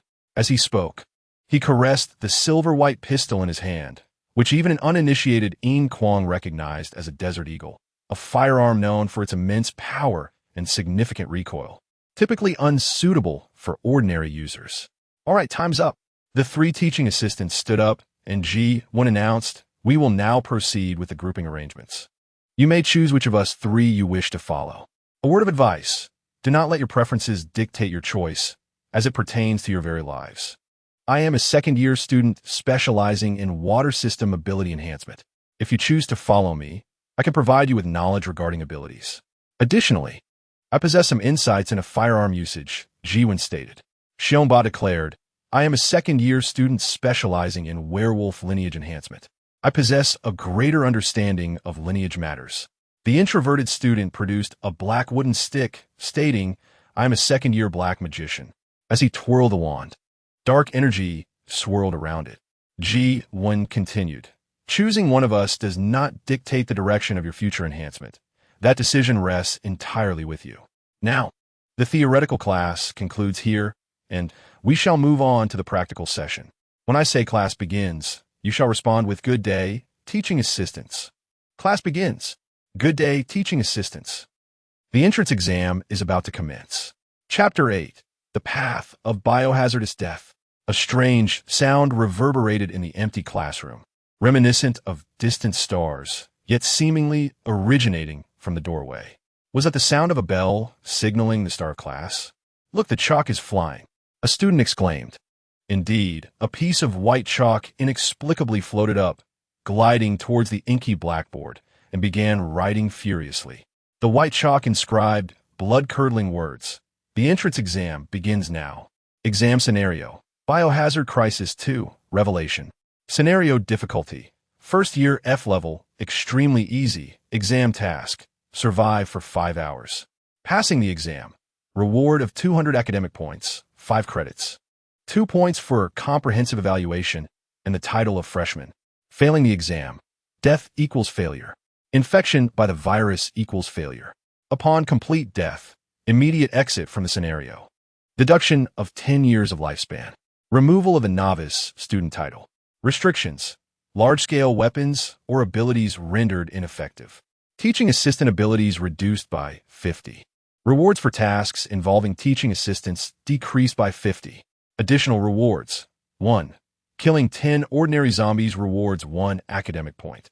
2. Killing 5 mutated zombies rewards 1 academic point. 3. Killing 1 crawler rewards 50 academic points. 4. Killing the vengeful goddess rewards 500 academic points and 5 points for comprehensive evaluation. 5. Killing Alice rewards 1,000 academic points. 5 points for comprehensive evaluation and 1 point for E-level evaluation. If the blood of Alice's unwillingness after death is obtained, there is a 10 chance of inheriting Alice's T-virus gene enhancement. 6. Killing Dr. Aikenford's daughter, Angela, grants a pure T-virus serum, with a 40 chance of acquiring perfect T-virus gene enhancement. Rewards include 2,000 academic points, 10 points for comprehensive evaluation, and 1 point for D-level evaluation. 7. Eradicating all Umbrella Corporation forces rewards 4,000 academic points, 15 points for comprehensive evaluation, and 2 points for D-level evaluation. Ultimate reward: destroying Raccoon City grants you the title of Outstanding Student, rewarding 5,000 academic points, 20 points for comprehensive evaluation, and 1 point for C-level evaluation. However, you will become a public enemy of the United States, facing animosity from all domestic forces in any future scenarios within the United States. Principal's reminder: cherish this opportunity well. You shall not encounter such a stroke of luck again. Xiongba seized the chalk and drew several underlines beneath the final statement, declaring, "Take note of this sentence." The entrance exam task remained characteristically easy, with rewards consistently abundant, yet the penalties were notably light. Jiwen announced, "Now the exam begins." Bang! In an instant, the classroom was flooded with blinding light, enveloping everything in a pristine white. Location: Raccoon City, South District, Oak Street, 21 convenience store. Time: midnight New York time, 12 o'clock a.m. Dim, cold, and foul-smelling. Flickering incandescent lights and frayed wires emitted sparks and sizzling sounds, alongside toppled shelves, disheveled merchandise, and a pool of half-congealed black blood. A cold wind whistled through the shattered glass windows, producing eerie sounds. This is the 21 convenience store. At this moment, Yin Kuang and his fellow novice students were crammed into this confined space. "Where are we?" a timid girl with an innocent demeanor asked, her teeth chattering in a peculiar manner. "What is happening? How did we suddenly?" Even someone as strong as Li Shuangmu could not refrain from trembling, instinctively pulling out a pack of Marlboro and lighting one, taking a deep drag. As the noise threatened to escalate, Xiongba, towering over 2 meters, exuded a menacing aura, growling, "Shut up, you bunch of fools. If you wish to avoid an early demise, quiet down immediately. Did your instructors not inform you that regardless of the extraordinary events you encounter, you should remain unfazed? Are you all brainless?" Xiongba spoke deliberately in a lowered voice. It seemed that the 50 reduction in ability had a noticeable impact on him, making him somewhat cautious. Indeed, while the entrance exam scenario was relatively simple, nothing of value came without a price. In college, there were no free handouts. Even in a relatively easy science fiction film setting, formidable adversaries existed. Just as now, the vengeful goddess, the pursuer Matt, and Alice could effortlessly claim the lives of these second-year students. The benefits associated with the teaching assistant title were not easily obtained. The crowd fell silent. Jiwen said, "Now, you must choose which of the 3 assistants you wish to follow. After this, we will part ways." Li Shuangmu was taken aback and inquired, "Part ways? Why must we separate?" Ji1, without a hint of deference to the handsome fellow, replied, "I know what you are thinking, but how I act is none of your concern. You have 10 seconds to make your choice." The 3 options from left to right were the otaku, Ji1, and Xiongba. The otaku seemed the least reliable, being essentially a madman, yet his dark magic appeared formidable.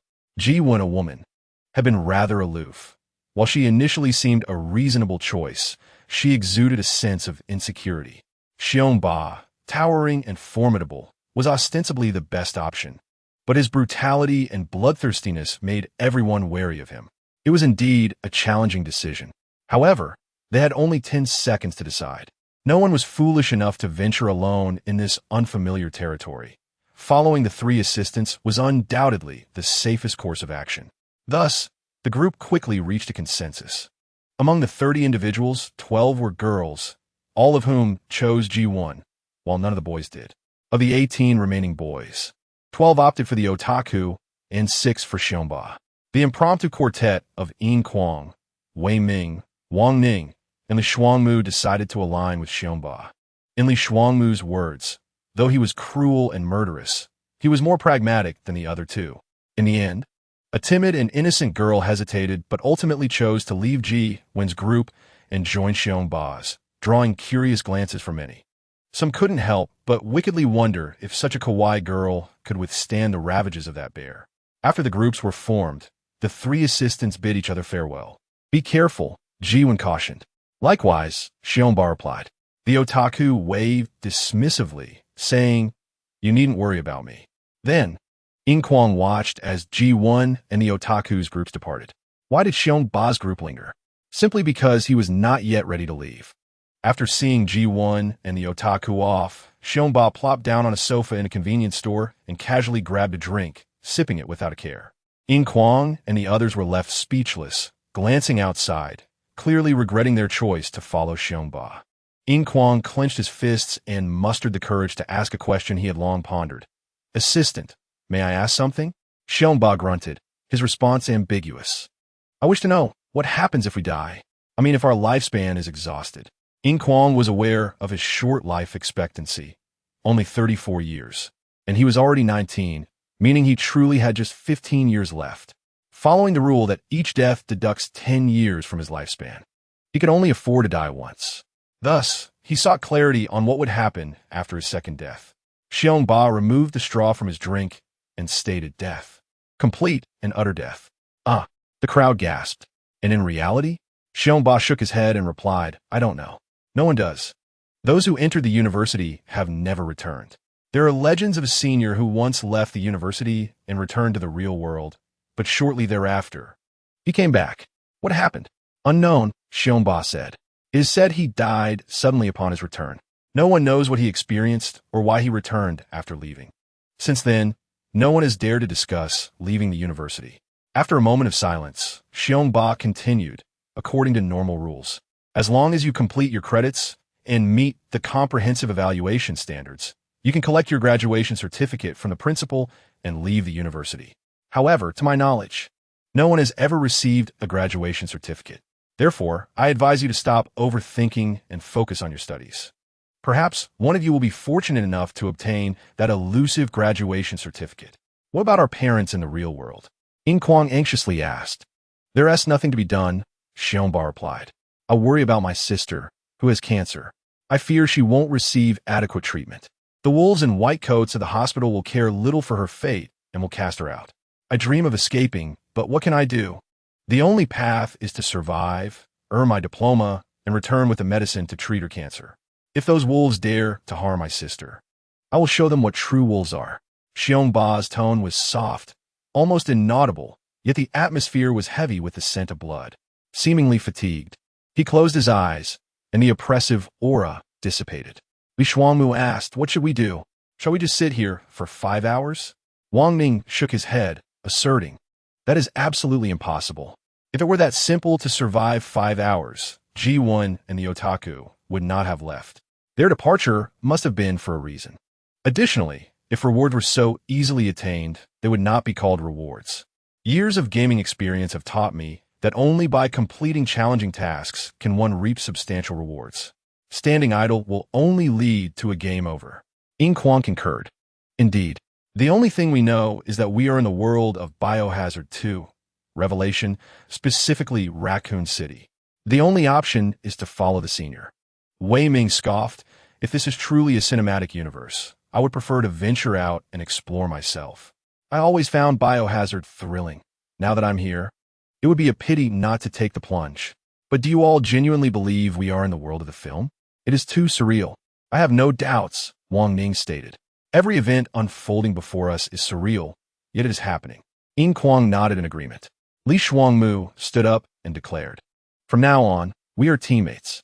Let us get acquainted, as we will soon be fighting side by side. The strength of one cannot surpass that of the collective.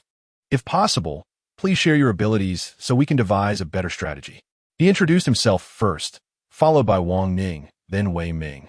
Yin Kuang also introduced himself, but refrained from revealing his special ability, instead mentioning his resilience as a skill.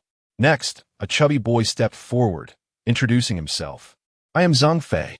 It's not the fat in fat, but fly in flying. My special skill is precision strike.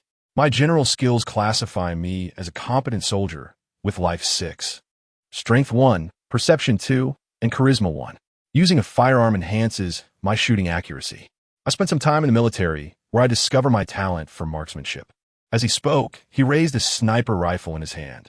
Yin Kuang was unfamiliar with the weapon, while Li Shuangmu seemed to recognize it, but chose not to explain, as the moment was not right. The next individual introduced himself. I am Lu Xiaoyan. My special skill is sprinting. I am a track and field athlete and a short-distance champion. I also possess a skill called 2-second burst, which temporarily increases my strength and speed by 1 for only 2 seconds, followed by a 4-second state of weakness. Finally, it was the timid girl's turn. I am Qian Qianqian. My skill is rather pitiful, adding 10 charisma. That is all. The boys exchanged incredulous glances. Xiongba then stood up and said, is the introduction complete? Then let's move out. Although the tone remained as brusque as ever, the perceptive Li Shuangmu and Yin Kuang discerned an unusual shift.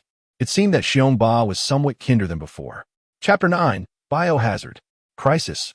Upon departing the convenience store, they were met with a scene of devastation.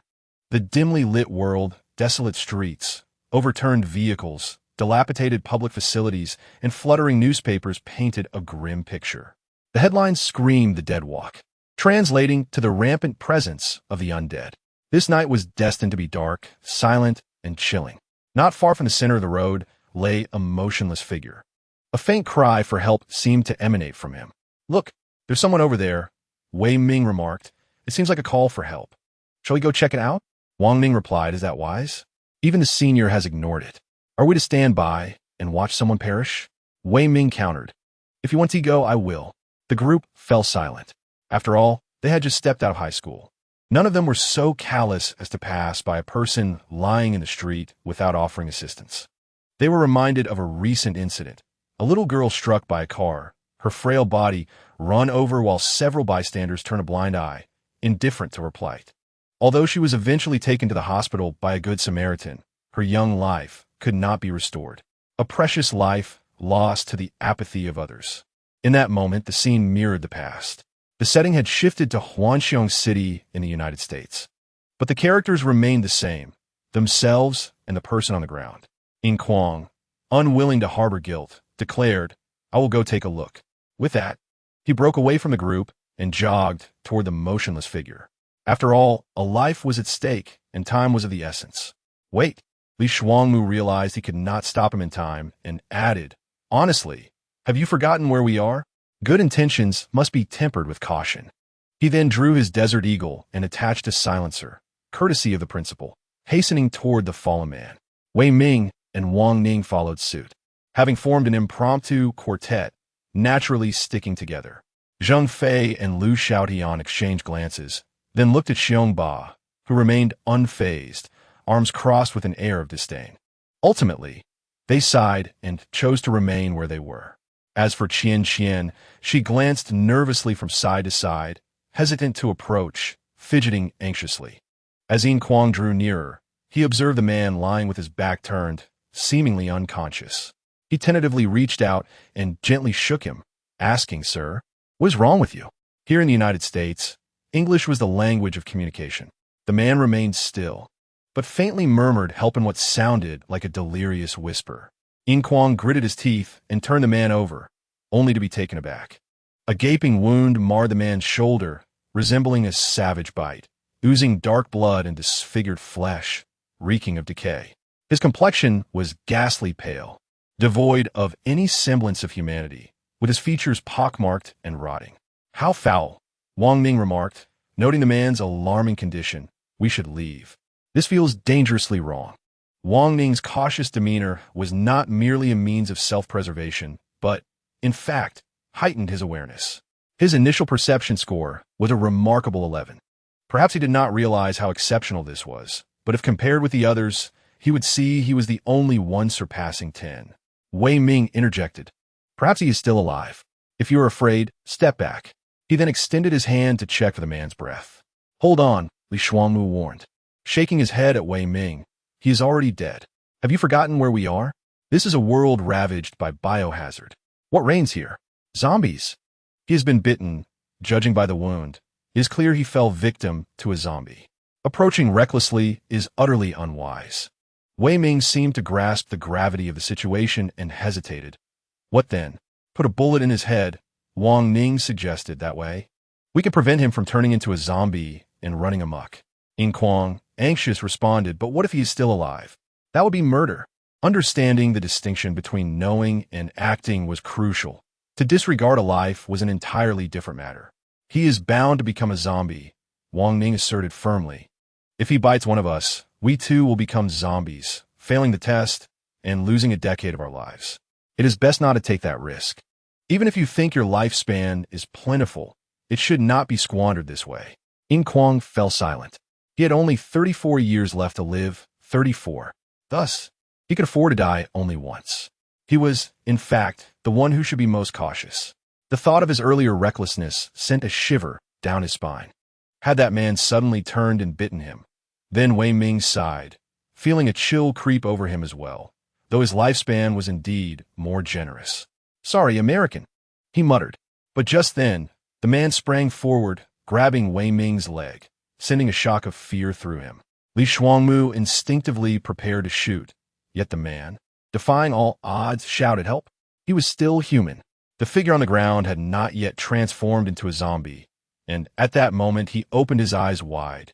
Vacant, yet searching, his lips moving as if trying to articulate something. What is it? Wei Ming crouched beside him. What do you want to say? The man, coughing violently, managed to utter a few English words. And Mary? Yin Kuang leaned in closer. Wang Ning suddenly stepped back, feeling a sense of dread wash over him. I have goosebumps all over. Quiet.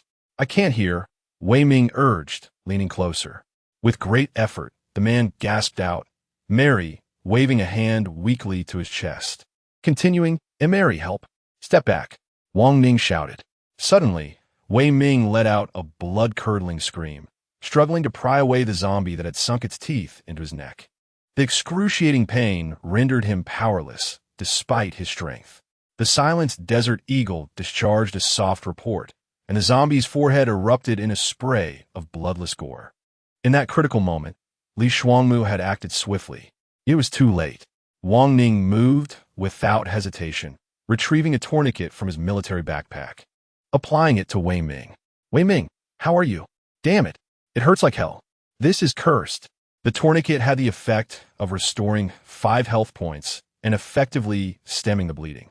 Wei Ming, with 25 health points, had suffered a critical bite from the zombie. Receiving a notification, you have been critically bitten by a zombie, taking 15 damage. Special damage due to thick skin and muscle is ineffective. Your artery is damaged, entering a bleeding state. You will lose 2 health points per second until death. Since Yin Kuang did not regard Wei Ming as a close friend, the protective effect did not activate. Thus, Wei Ming bore the entirety of the damage alone. Fortunately, Wang Ning had acted quickly, applying the tourniquet. However, due to the arterial bleeding, the tourniquet only slowed the blood loss rather than stopping it completely. Luckily, Li Shuangmu hastily produced a special dumpling and placed it in Wei Ming's mouth. Specially crafted dumpling restores 3 health points immediately, then 1 health point per second for 3 seconds. Despite its small size, this dumpling was costly, priced at 15 points. In the currency of Jiuzhou, it amounted to 1,500 yuan, a steep price indeed. Nonetheless, it managed to keep Wei Ming alive. Yet the situation was dire. It was clear Wei Ming had been infected with the T-virus. The group watched him in somber silence. Wei Ming's complexion had turned ashen as he forced a bitter smile. What is this? No good deed goes unpunished? He coughed. Yin Kuang expressed his remorse, saying, I apologize. If I had not rushed over, you would have been unaffected. This is my own insistence, and it has nothing to do with you. Wei Ming replied, Is it merely 10 years of lifespan? I will live for 100 years. A mere decade is insignificant to me. Just as the crowd was engulfed in sorrow, Xiongba suddenly drew his firearm, aiming it at Wei Ming. The crowd gasped in shock, and Yin Kuang exclaimed, What are you doing? He did not care for his own lifespan, but he felt a responsibility for the lives of others. Xiongba coldly stated, This also pertains to my overall evaluation. Do you not understand? Ask him to reveal his current condition. The bitterness on Wei Ming's face deepened, as his senior had discerned the truth. Wei Ming shook his head, saying, Do not blame your senior. You may see for yourselves. I am too weak. A crimson light curtain materialized before them, dazzling and ominous. Warning, student Wei Ming. You have been bitten by a zombie and are now infected with the T-virus. Warning, student Wei Ming. The T-virus is undergoing unknown mutations within your body. Warning, student Wei Ming. You have a 1 chance of acquiring the mutated T-virus gene enhancement. Warning, student Wei Ming. You have a 50 chance of mutating into a special zombie. Warning, student Wei Ming. You have a 20 chance of mutating into a crawler. Warning, student Wei Ming. You have a 10 chance of mutating into a stalker. Warning, please acquire the T-virus antidote as soon as possible. A collective gasp echoed through the crowd as they instinctively distanced themselves from Wei Ming. Chapter 10. Triggered. How could this happen? I thought infection only led to becoming a zombie. How has it mutated? Wang Ning's eyes widened in horror. Xiongba appeared momentarily taken aback, but then regained composure, stating, This is what university life is about. Moreover, this is merely the simplest entrance examination of the first year. Within the university, there exist infinite possibilities boundless opportunities, and limitless risks. Freshman, do you now understand a bit better? Thus, I must eliminate him. Otherwise, you all would willingly wager 10 years of your lives for him. If he mutates into a stalker, even I may struggle to cope. As he spoke, he prepared to fire at Wei Ming. No, Yin Kuang grasped Xiong Ba's gun tightly, saying, "You cannot do this. He is still alive. Moreover, does he not have a certain chance of obtaining the mutated T-virus enhancement? As long as he is not yet mutated, there remains hope, does there not?" Xiong Ba sneered, naive. A one chance? Do you honestly believe he possesses such fortune? Do not forget, the probability of mutating into a powerful zombie far exceeds that of acquiring the T enhancement. Can you not even calculate such a simple probability? It's a pity you possess 7 points of intelligence.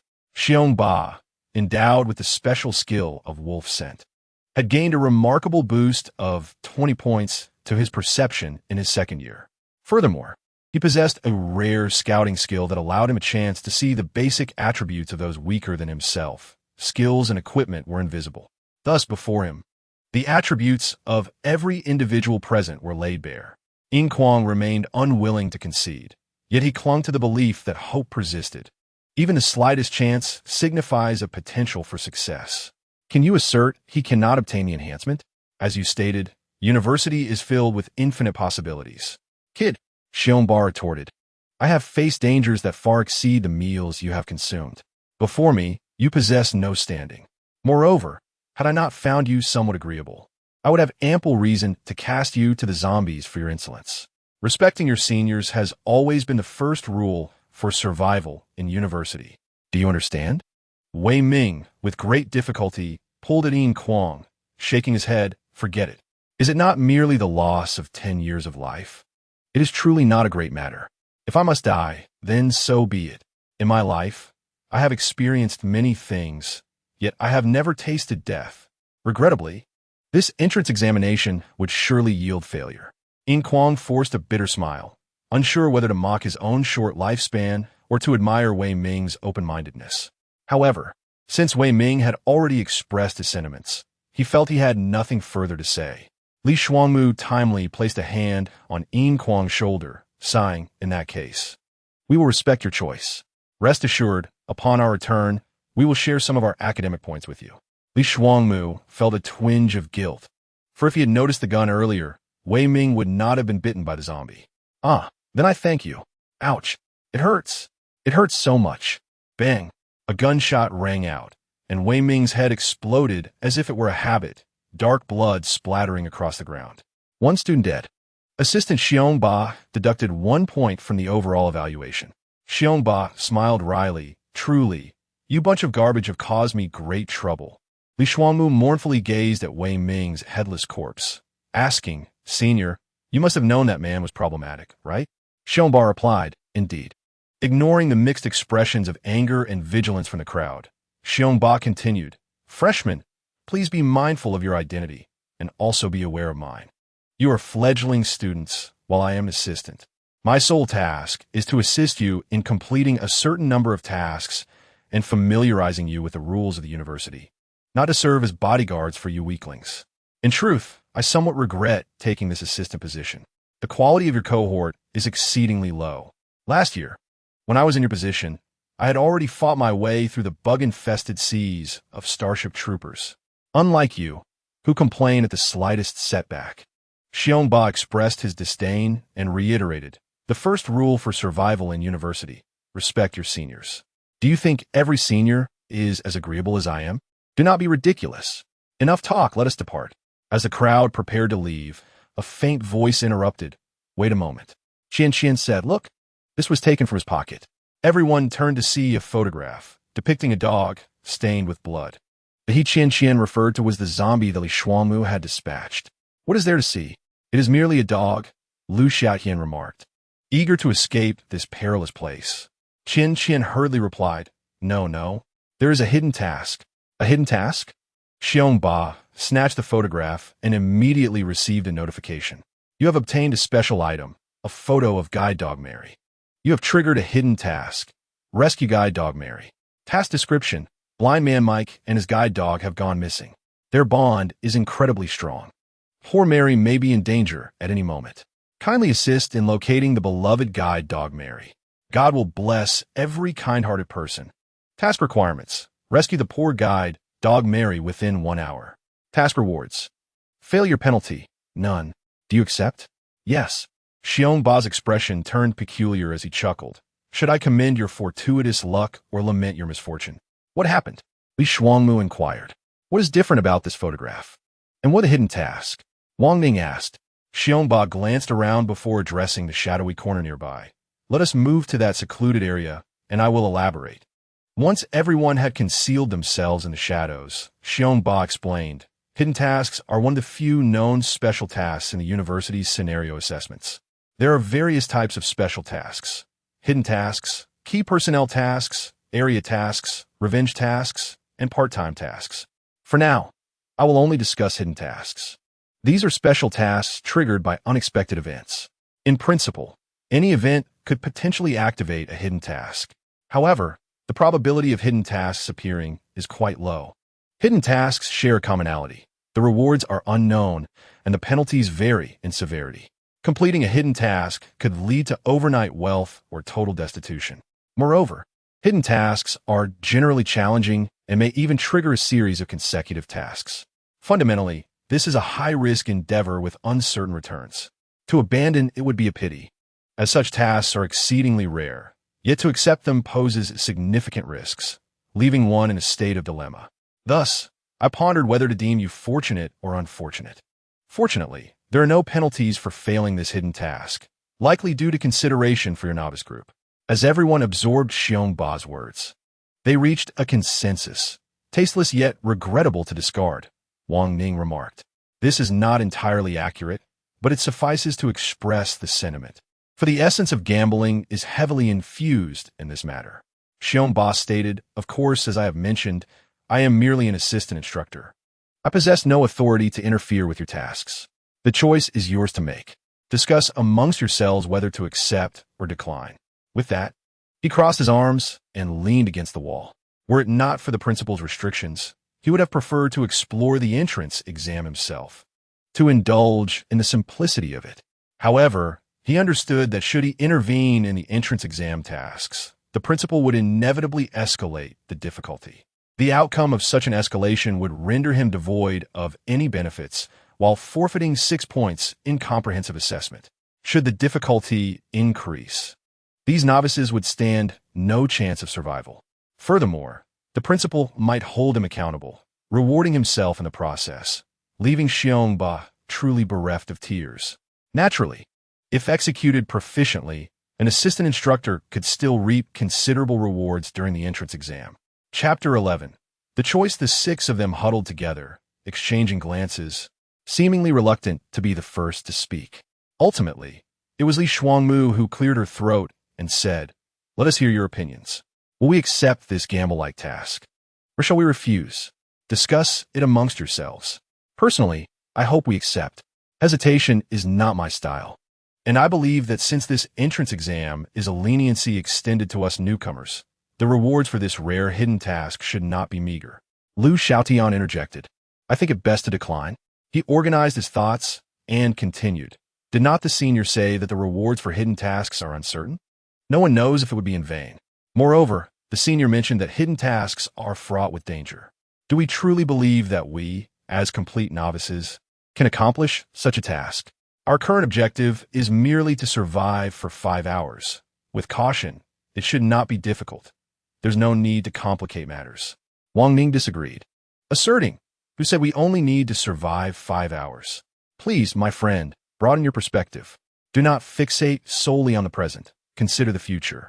Yes, according to your logic, we may emerge unscathed this time, but what of next? If we seize this opportunity during the entrance exam to accumulate more academic points to purchase those expensive abilities and items, our strength will continuously grow, enabling us to survive future perils. Yin Kuang pondered briefly, opening his mouth to express his inclination to accept the task. However, a sword of Damocles, suddenly loomed over him. 34. He had merely 34 years of life remaining. 34 years, how fleeting! Not only in reality, But even in this enigmatic university, 34 years was his most significant and fatal limitation. He possessed only a single chance at life, merely one. Instinctively, he felt compelled to tread cautiously, to live with utmost care. He did not wish to die. The concept of death had never truly registered with him in the 19 years of his existence. It felt an eternity away. Yet now, he was acutely aware of his lifespan, only 34 years, and only one opportunity to face death. At this moment, he truly felt the shadow of death looming near. He was terrified, profoundly so. He feared death and the void it entailed. If he were to perish, all would be lost. Family ties, friendships, love. He had yet to earn enough to buy his parents a villa or gift his sister an exquisite limited edition Barbie doll. Nor had he found a beloved companion to share his life with. The danger of death weighed heavily on Yin Kuang's mind as he struggled with his sensitivity. Was it merely an accidental trigger of a hidden task? Even if he accepted it, even if it posed challenges, it did not guarantee his demise. Perhaps bountiful rewards awaited him. Yet, the horrific image of Wei Ming's head exploding suddenly invaded his thoughts. What if at that moment, it had been bitten by a zombie? Yin Kuang? Yin Kuang? Wang Ming nudged him. Huh? Yin Kuang snapped back to reality, bewildered as he gazed at the others. What are you daydreaming about? Everyone thought you were about to share your thoughts. They're all waiting for you. Yet you appear lost in thought, Lu Xiaotian remarked. I believe his sentiments align closely with mine, do they not? There's truly no need to shoulder this risk. As long as we survive this exam, we shall still receive 200 academic points. I recall the items available for exchange. 200 points are sufficient for many acquisitions. 200 points sent a shiver down Yin Kuang's spine, plunging him into contemplation. A magnetic energy pistol required 200 points, a fireball talisman demanded 200 points, and a cellular regeneration serum also cost 200 points. Even the most basic dwarven bloodline required 200 points, not to mention the F-grade assessment, which also cost 200 points. He could procure nothing, without powerful weaponry or equipment. Even if he preserved his life now, what would come of his future? Yin Kuang, such a simplistic notion eludes you. When did you become so short-sighted? With this thought, Yin Kuang bit down hard on his lip, nearly drawing blood, and declared, I concur with Wang Ning's perspective. The seniors have consistently emphasized the significance of the entrance exam, indicating its importance. Moreover, if this current scenario is merely the simplest task as described by the seniors, it is difficult to fathom how perilous future tasks will be. Lacking strength, we may only await death. Yin Kuang did not wish to die. He harbored a fervent desire to survive, to return to his original world, to once again behold his mother-esque smile, his sister's gleeful laughter with her Barbie dolls, and his father's stern gaze. Yin Kuang firmly believed he could endure, for he possessed the talisman gifted by his mother, and he could always feel its warmth and encouragement in his chest. Simultaneously, he prayed to the legendary dragon that soared above his village, beseeching it to safeguard his family and himself. At this moment, Yin Kuang had no reason to retreat. He would seize the opportunity presented by the entrance exam, acquire academic points, in exchange for those valuable enhancements. Regardless of the odds, he would give it his all. Lu Xiaotian was taken aback by Yin Kuang's declaration, feeling a flicker of irritation as he retorted, but do we truly wish to place ourselves in jeopardy for potential future dangers? This is, after all, a gamble. Can you be certain that accepting the task guarantees high rewards? But to decline the task yields no rewards at all. The previously silent Zheng Fei interjected to reap rewards. One must also invest effort. I would rather not spend 5 hours idly waiting for the task to conclude, returning empty-handed. With 200 academic points, one could only purchase 2 explosive rounds and an AWM, discounted, no less. It is utterly impossible to rely on these 200 points for survival. Therefore, I am eager to complete both the current task and any additional reward tasks announced. More importantly, my father taught me that those who shrink back in the face of adversity will never stand tall in life. Soldiers who shrink back from perilous missions are forever cowards. I'm now a qualified soldier. Zheng Fei tightened his grip on the sniper rifle, determined to prove himself as a capable soldier. His expulsion from a unit is a loss on his part. I shall undertake this mission, and I am resolute in my commitment to see it through. My bullets will fly true and far. You all are truly something, Liu Xiaotian lamented. How did I end up with such a madcap group? If you're looking for trouble, please do not drag me along. I have no desire to lose 10 years off my life. I'm not familiar with any of you. I really do not know what to say about this. In any case, I refuse to wade into this murky water. Suddenly, the usually taciturn Xiongba turned to Liu Xiaotian and said, if you wish to return, I can provide you with a bullet free of charge. After all, I have already forfeited 1 point from my overall evaluation. I wouldn't mind losing another. Clearly, he held Liu Xiaotian in disdain. Startled, Liu Xiaotian fell silent, aware that his cowardice displeased Xiongba. Yet he was a person of pride and would not admit to his fear, merely using futile excuses instead. Meanwhile, the previously unremarkable Qian timidly spoke. I will join everyone, Li Shuangmu declared. I too shall accept the mission. Thus, it was resolved, acceptance. Except for Liu Xiaotian, the others responded in unison. Chapter 12. The Guide Dog marries somewhere outside Raccoon City at the Umbrella Corporation's temporary encampment command center. The supervisor of the Umbrella Corporation's Raccoon City branch stood before the monitors, his dark suit accentuating his sinister and enigmatic aura. His eagle-like eyes roamed across several screens, seemingly unwilling to permit even the slightest anomaly to escape his scrutiny. He relished the sensation of control, indulging in it as one might with an addictive substance. Wait, he suddenly called out, commanding the technician at the far right. Rewind immediately. Sir? The technician was momentarily taken aback, turning to look at him, evidently perplexed by the order. Do as I say. His displeasure was palpable at the audacity of the subordinate to defy him, the most authoritative figure present. The technician, unnerved by the cold, snake-like gaze, quickly averted his eyes, murmuring, Yes, sir. I will do so at once. Indeed, rewind. Stop. No. Go forward a bit more, and then stop. The footage from a traffic surveillance camera appeared somewhat blurry on the screen, but it was still recognizable. It captured a bustling intersection, everything seemingly normal, with various vehicles on the road, some with smoke rising from their hoods, others ablaze. A fire hydrant had been ruptured by a vehicle, sending a high column of water spraying into the air. Nothing seems amiss. No, there's a black dot. The technician's eyes narrowed, swiftly advancing to the next second of footage. Indeed, the black dot moved forward. What is that? Zoom in, you fool. The technician's hands trembled. Why, yes, sir. As the technician skillfully zoomed in, the black dot became clear. It was a black dog. Upon closer inspection, one could see it was wearing a collar.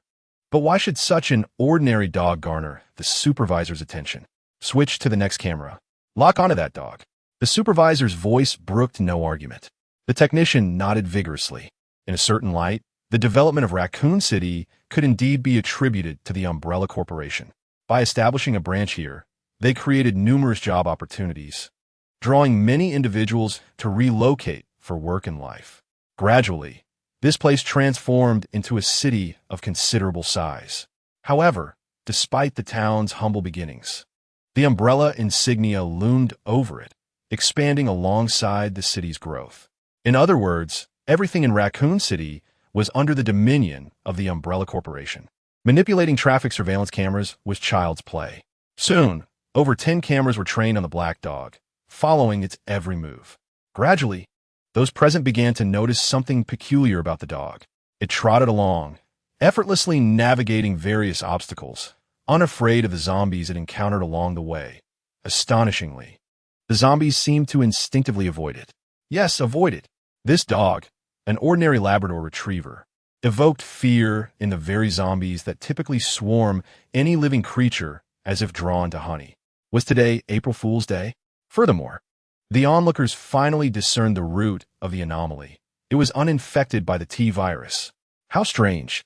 Everyone present understood the potency of the T-virus, particularly as canines were the most susceptible to infection, having been used in various active experiments. Thus, dogs had almost no resistance to the virus. Yet, what was before them? A dog untouched by the T-virus. It must be noted that at this moment, the T-virus had completely spread throughout Raccoon City. To be blunt, Raccoon City could now be referred to as a dead city. The number of surviving humans was exceedingly low, and other animals, especially canines, had long since succumbed to becoming zombie dogs. However, the appearance of this ordinary black dog, a quintessential Labrador retriever, was a resounding slap to the face of all present. Had the T-virus lost its efficacy? The scientists and technicians, gathered by the Umbrella Corporation, were nothing short of madmen, consumed by their research and results, indifferent to the lives of others. Thus, upon witnessing the intact Labrador, their first thought was that the T-virus had regressed. For them, this was a nightmare. Of course, there were exceptions. For instance, the supervisor openly displayed his disdain and contempt for the astonished staff, then shifted his attention to the Labrador. A dog capable of resisting T-virus infection. How marvelous, how extraordinary. Praise be to you, omnipotent God, for presenting me with this extraordinary gift. Like an art aficionado admiring a breathtaking beauty, the supervisor's eyes remained fixated on the Labrador tethered by its leash. Sweetheart, come to me. Order, deploy the Black Snake Task Force to retrieve this dog. Immediately. Yes, sir. A fully armed African-American, standing by the tent's curtain, promptly exited. Soon, the sound of a helicopter's rotor blades whirred into the tent. As for Li Shuangmu and her companions, who had unknowingly aligned themselves against the Umbrella Corporation's security team, they ultimately chose to accept the hidden mission titled Save Guide Dog Mary. After the temporary quartet, along with Qian Xian, who possessed unique skills, agreed. Li Shuangmu turned to Lu Xiaotian for one final inquiry. Lu Xiaotian replied, I think I will pass. I merely wish to navigate this entrance exam safely, without stirring up any trouble. 200 academic points are enough for me to acquire many things. I am not as greedy as you all. I prefer to be content. Haha. Although his laughter was forced, it was clear he had made up his mind. Very well, Li Shuangmu said, not pressing the matter further. Then you should stick with Xiong Sr. Following him should pose no danger. Xiongba nodded. Since you have accepted this mission, I cannot accompany you. Although I have not taken on the task, my presence would imply my involvement, inadvertently complicating your mission. Be cautious. Upon finishing his words, that rigid face finally revealed a fleeting, gentle smile before he turned away. Lu Xiaotian cast a final glance at Li Shuangmu and the others, his expression resolute. He then stamped his foot and hurried after Xiongba, calling out, Senior, wait for me. Senior, where are we headed now? Lu Xiaotian inquired, his face adorned with a fawning smile. Xiongba did not even spare him a glance, but replied, Now that I am rid of many burdens, I shall attend to my own affairs. What affairs? Lu Xiaotian asked. Because of you incompetent novices, I could easily lose the hard-earned comprehensive evaluation. What do you think I should do? Moreover, I have mentioned that I am merely your teaching assistant, not your bodyguard. You are free to follow me. But if you interfere with my matters, believe me, I will eliminate you first. Lu Xiaotian's smile froze momentarily. After a brief pause, he rushed forward again. Regardless, following this formidable figure provided him with a sense of security. As for everything else, he chose not to contemplate it. Chapter 13. Waiting. Watching as Xiongba and Lu Xiaotian gradually vanished into the shadows of the street, the crowd withdrew their gazes. Now that the task was accepted, the next step was to determine how to accomplish it. Wang Ning gazed at the photograph of the black guide dog and lamented, the problem is, with such a vast city as Huanxiongshi, finding this dog is akin to searching for a needle in a haystack. Moreover, this task is time-sensitive. We only have 1 hour. Upon hearing Wang Ning's words, the others furrowed their brows in concern. Youthful exuberance had led them to boldly claim they feared neither danger nor difficulty when they accepted the task. Yet now, faced with execution, they were at a loss as to where to begin. Are we being too rash? Li Shuangmu questioned, visibly troubled. We only possess this single photograph. Apart from that, we have no clues. According to Wang Ning, searching for a dog in this perilous Huanxiongshi is practically impossible. I fear that before we even catch a glimpse of that dog, we may all find ourselves in dire straits. Zheng Fei appeared flushed, stating, I don't know. I'm just responsible for executing the plan. The rest is up to you. He was rather blunt, directly throwing down the gauntlet. With that, he produced a white cloth and began polishing his sniper rifle as if it were a precious gem. Qian Qian grew anxious. regretting her decision to follow them and accept such a perilous hidden task. Now, she was nearly in tears, her misty eyes constantly darting towards the direction Xiongba had departed. In contrast, Yin Kuang appeared utterly relaxed, seemingly unconcerned about the current predicament, exuding an air of confidence. Li Shuangmu suddenly recalled Xiongba's remark. Lucky you possess an intelligence of 7 points. What did that imply? Was an intelligence of 7 points high? Li Shuangmu was uncertain. He only had an intelligence of 5 points, clearly indicating that Yin Kuang surpassed him by 2 points in that regard. Did higher intelligence equate to greater cleverness? Frankly, Li Shuangmu did not know. When he was tested for his IQ, he attained a remarkable score of 160, categorizing him as a genius. Yet here, that 160 IQ translated to only 5 points in intelligence. Did this suggest that Yin Kuang, with his 7 points, possessed a higher intelligence than Li Shuangmu's IQ? Li Shuangmu was unwilling to concede this. He was not one to begrudge others their excellence, but he could never accept being inferior to anyone. The education he received from his family had always aimed to mold him into a paragon of perfection, and he had consistently excelled, leading his peers. He had always been the pride of his family. Yet now, he found himself at an impasse. Nonetheless, this was not the time to dwell on who was more intelligent, but rather how to complete the task at hand. Thus, Li Shuangmu asked Yin Kuang, "You seem quite composed. Do you already have a plan?" Upon hearing this, everyone turned their attention to Yin Kuang, who indeed displayed no sign of urgency or anxiety. "Yes. Yin Kuang, what is your plan? Please share it with us so we can deliberate together," Wang Ning urged, his face brightening as he adjusted his glasses. Yin Kuang smiled softly and replied, "To be honest, it is not precisely a plan, merely some thoughts. I am uncertain if they are correct." Wang Ning, slightly impatient, insisted, "Regardless of their validity, please share them. Let us brainstorm together. It is certainly preferable to standing idly here without direction." "All right, I shall not keep you in suspense. This is not the time for meticulous reasoning," Yin Kuang stated. "The task specifies the rescue of the guide dog, Mary.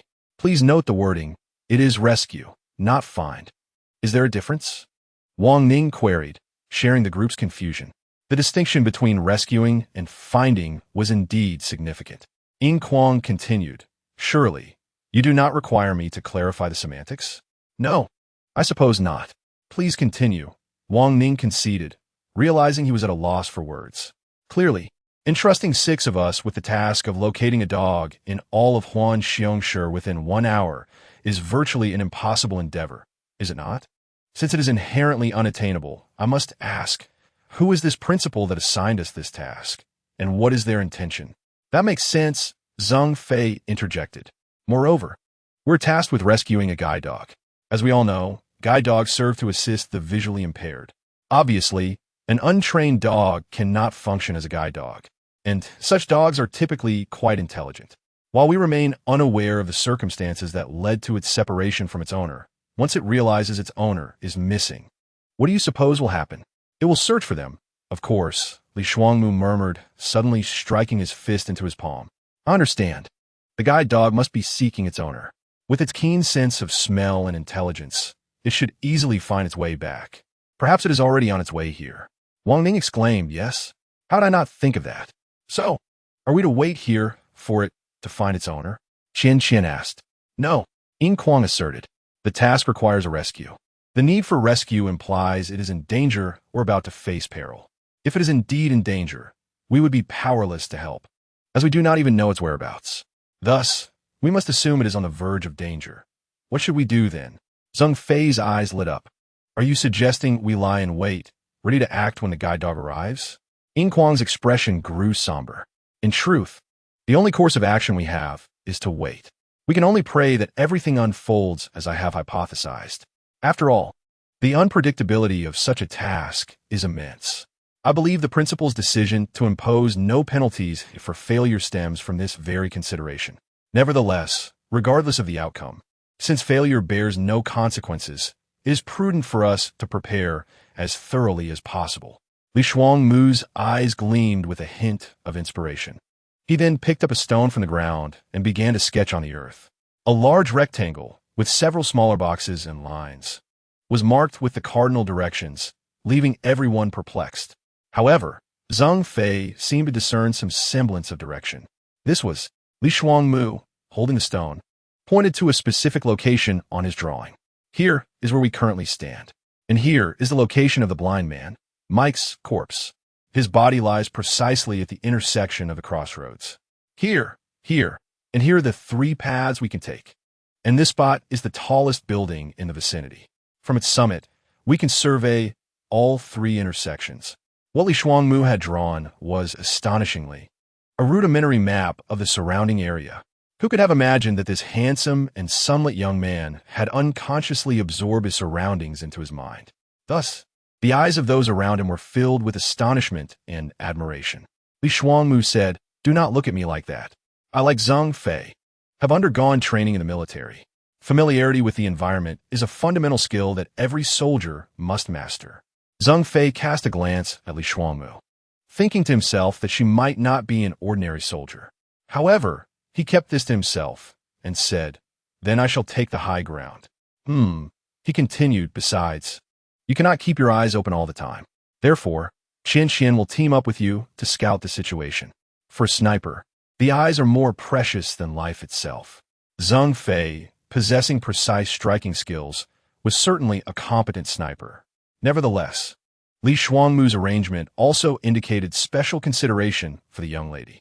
Qian, with her keen mind, looked into Li Shuangmu's eyes, filled with admiration, and felt a sense of gratitude. Yet she hesitated, saying, "Even if you stay below, you wouldn't be able to help much."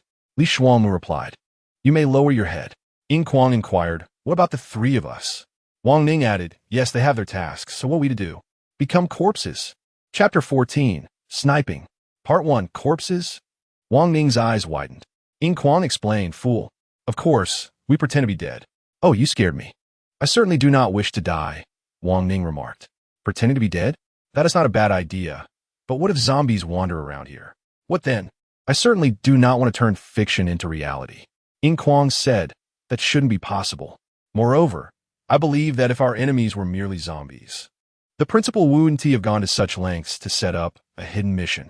A scarce number of zombies pose no threat to us. If there were hordes of them, Mary would have already been overwhelmed, and there would be no need for a rescue." Li Shuangmu, with a serious expression, stated, "Perhaps we can infer that the enemies we are about to face are formidable enough for us to handle. There is no need to complicate the mission with zombies. Have you not noticed that ever since we encountered the blind man, Mike, it has become exceptionally quiet here, devoid of any zombies? One must know that Raccoon City has been overrun by zombies. How could there be none?" It must be said that Li Shuangmu possessed a remarkable sense of the overall situation. "The principal's design." Yin Kuang interjected then. "Since the enemies we must face are not zombies, but are powerful, who could they be? Our current enemies comprise zombies, crawlers, and the vengeful goddess, also known as the Tracker, Matt, as well as mutated animals. I truly cannot fathom the special connection between Tracker Matt and Guide Dog Mary. With zombies ruled out, it can only be mutated animals and crawlers. The few of us still have confidence in dealing with mutated animals. However, if it is crawlers, then we shall indeed become corpses," Wang Ning lamented. Li Shuangmu nodded, then shook her head, saying, "You have overlooked one possibility. Although I too cannot comprehend their connection to this dog, we cannot dismiss the possibility of them." "Them? The Umbrella Corporation," Zhang Fei said coldly. "How could that be? The Umbrella Corporation? A dog? What on earth is the principal try to connect them with? I would rather believe we are facing crawlers than that damned corporation responsible for all of this. They are a hornet's nest we cannot afford to provoke," Wang Ning remarked.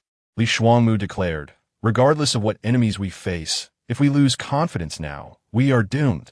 So let us muster our spirits. Speculating about other possibilities is futile. Whether they are crawlers, mutated animals, or the potentially inexplicable involvement of the Umbrella Corporation, we must face them with courage, mustn't we?" Thus, Zhang Fei teamed up with Qian, while Li Shuangmu, Yin Kuang, and Wang Ning formed another group. Before parting, both sides exchanged signals. Qian would hang a piece of cloth on the rooftop. If it fell, it would indicate the enemy was crawlers. If it was taken down, it would mean the Umbrella Corporation. If it remained still, it it would signify zombies. Be careful. You too. After saying this, the two groups parted ways. Li Shuangmu watched the two enter the building, then said, "Let us change our attire as well. This outfit does not resemble that of the deceased at all." Alas, having spent so many points to exchange for this outfit, Li Shuangmu found herself once again lamenting the importance of money, or rather points. After some busyness, the three of them managed to appear somewhat corpse-like, and then found a spot not too far from Mike to lie down and play dead. "Hey boss, is the person who issued this ridiculous order out of their mind? To think we, the illustrious Black Snake mercenary organization, are tasked with capturing a Labrador. Oh God, I can hardly believe my ears. Is today April Fool's Day? This is quite possibly the worst mission I have received since my debut." A slender, armed black man grumbled incessantly, his thick lips flapping. Ever since boarding the helicopter and hearing the task relayed from above, he had been unceasingly muttering, and even now, having disembarked, he could not seem to close his sausage-like lips. "Rona, close that thick mouth of yours, or I will cut it off and feed it to the dogs." A burly white man, unable to tolerate Rona any longer, brandished his gleaming Nepalese knife. Hey, calm down, William, you should really calm down. I apologize sincerely." Rona finally relented under William's menacing knife. "But, William, my good friend, do you not think that assigning us such a task is a grave insult to the Black Snake?" William grunted twice, retracting his knife. "Shut your mouth. If it were the boss, he would have given you a bullet." All right. I admit, I am merely venting my frustrations in the absence of the boss. Keeping it bottled up is quite irksome. What a load of nonsense." Rona sounded like a deflated balloon, wondering how things were going with the boss, and if they had found that damn dog. Why not just connect to the wireless channel and find out? Fine. Forget I said anything. Suddenly, William halted, his beast-like eyes scanning the surroundings.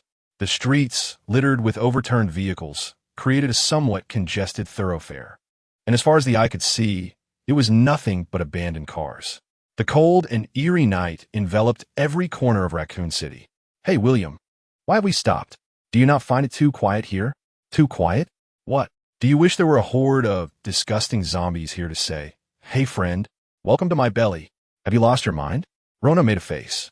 "You should be grateful to that incompetent advance team for luring all the zombies away, allowing us to search for that damn dog, as if strolling through a garden." William ignored Rona's nonsense and pressed the switch on his wireless earpiece. "Boss, I feel something is off. It is too quiet here." As a mercenary forged from iron and blood, William had always trusted his instincts, for they allowed him to survive longer.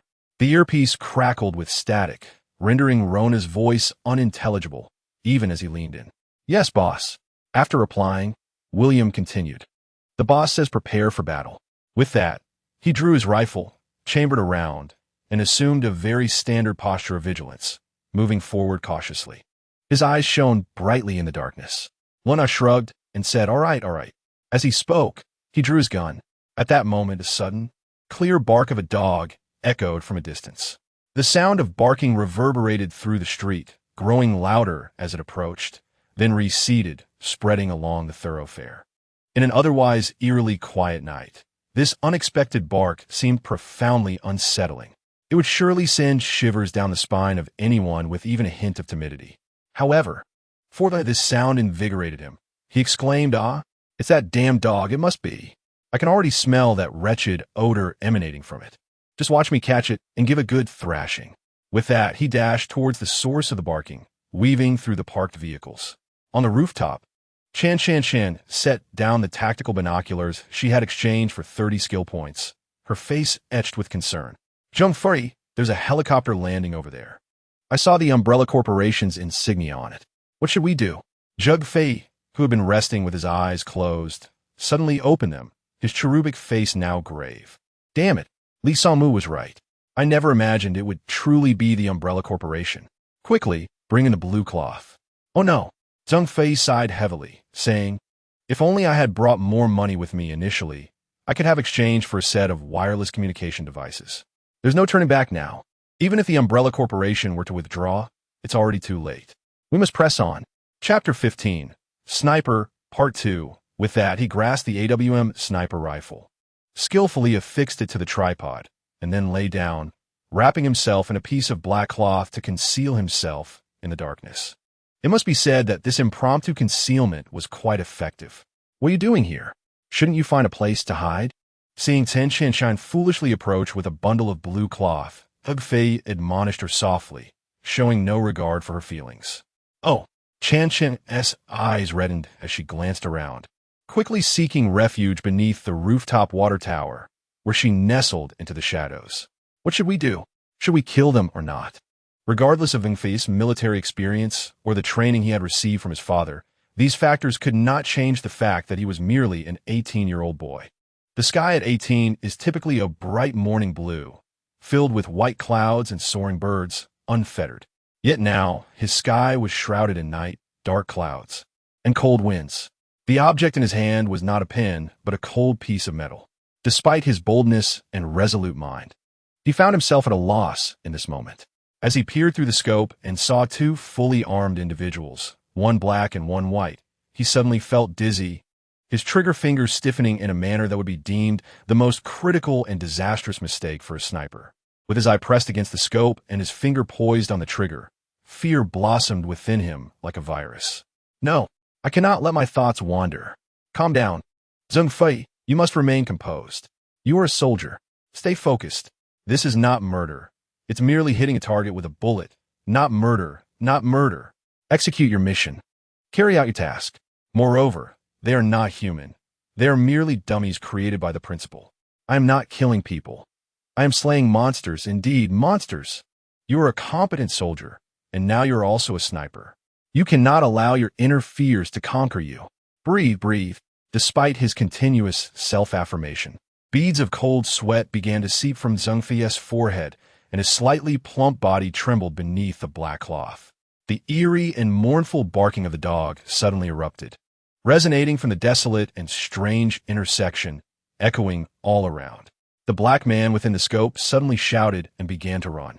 Less than 20 meters away from him lay the center of the intersection, where Yin, Li Song, and Wang were concealed in 3 hidden spots, pretending to be dead. A black dog, appearing from nowhere, sprinted swiftly towards the center of the intersection where a body lay, shot in the forehead, blind Mike. The dog dashed ahead, while the black man pursued from behind. Their distance to the intersection was rapidly closing. The trio's disguise might suffice against an average person. Yet against seasoned warriors emerging from the battlefield, it was evidently lacking. If the black man got too close, he would likely sense something amiss immediately. Then, the bullets from his gun would rain down upon Li Song and her companions.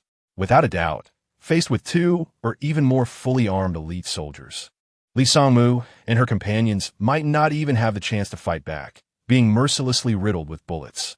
Therefore, they could not allow them to approach the street corner under any circumstances. They must be intercepted before reaching the junction. Allowing Li Songmu and her companions to utilize the overturned vehicles on the road as cover to engage in gunfire with the Umbrella Corporation's personnel. While this was still perilous, there remained a glimmer of hope. Once they closed in, it would be a fight to the death.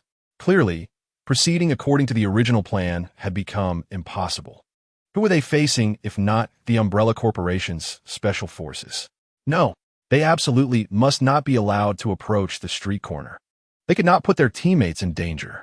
Gradually, his gaze sharpened and his brows knitted tightly together. He held his breath. "My bullet, fly forth." Suddenly, Zheng Fei bit down on his lower lip, the sharp pain thrusting him into an unprecedented calm. He pulled the trigger. Bang! Damn it! Lying in the shadows of an overturned bus, Li Songmu was frantic.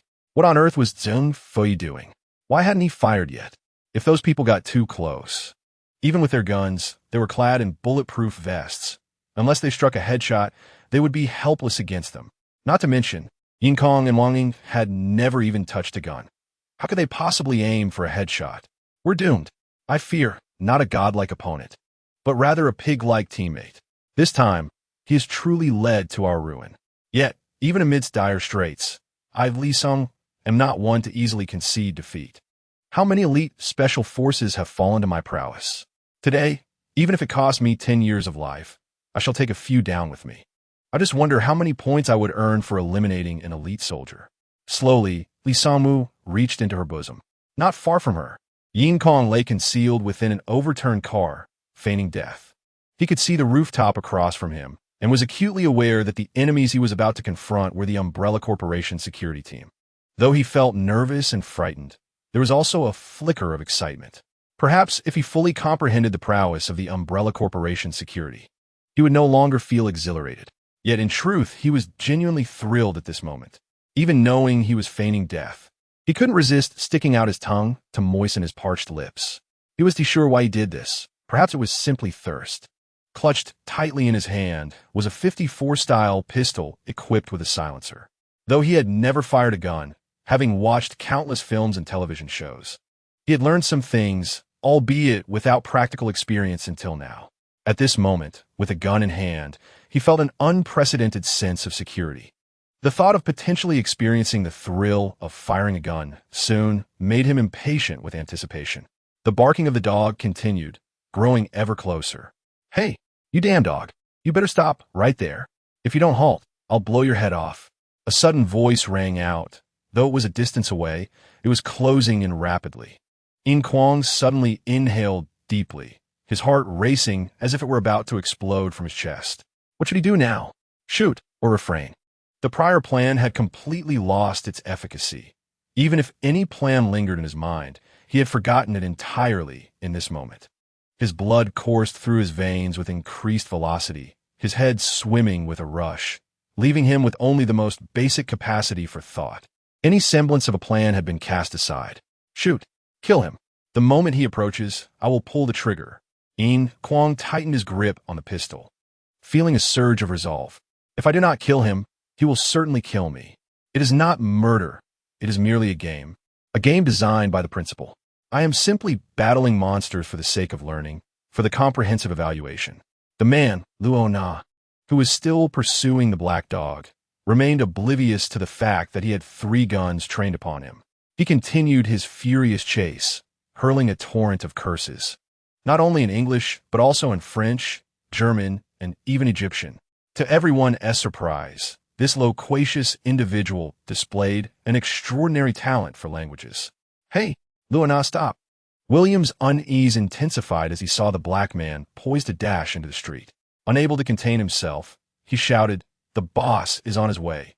Stop right now. Run." Luana will not heed your threats. Watch as I capture that dog and give it a proper beating.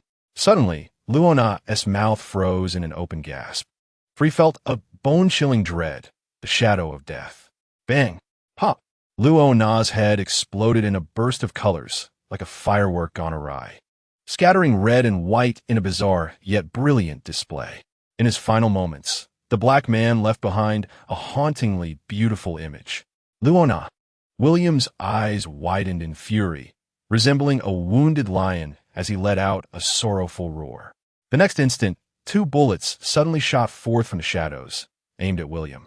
Despite being engulfed in profound grief over the death of his comrade, William's long career as a mercenary had honed his body into a formidable weapon.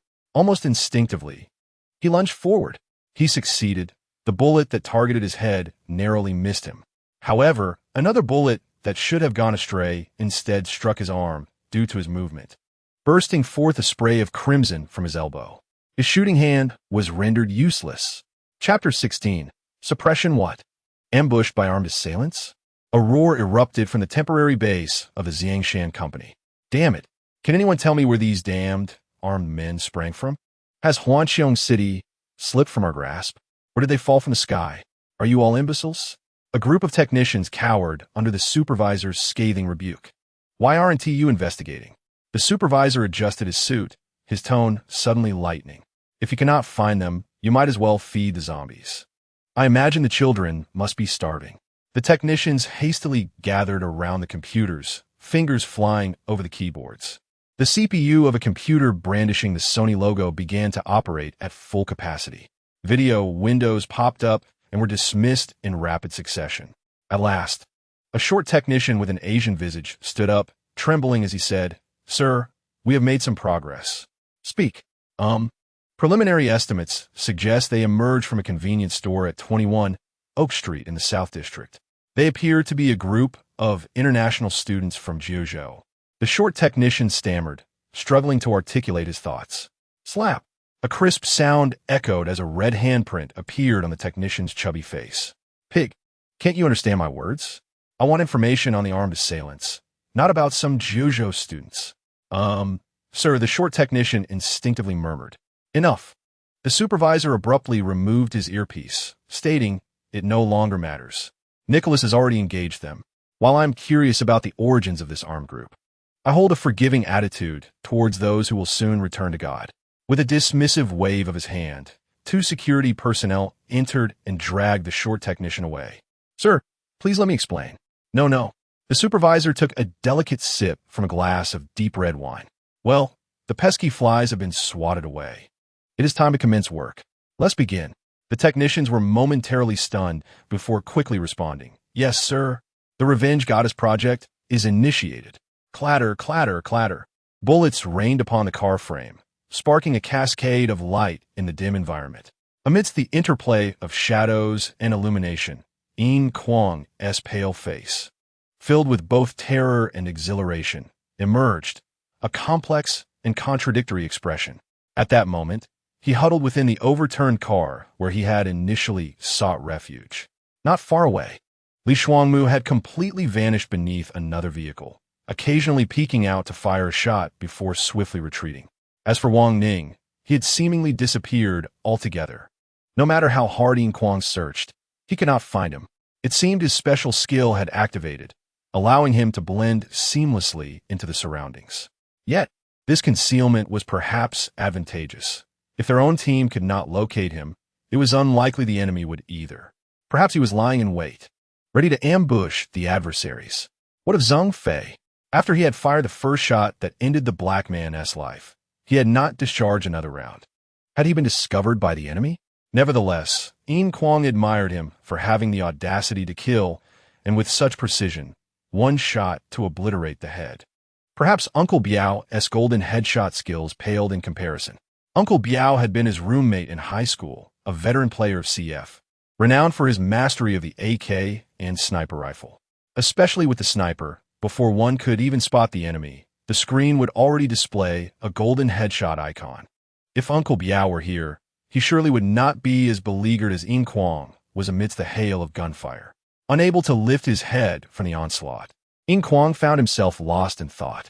Alas, what time is it? How can I still afford a daydream? Am I seeking death?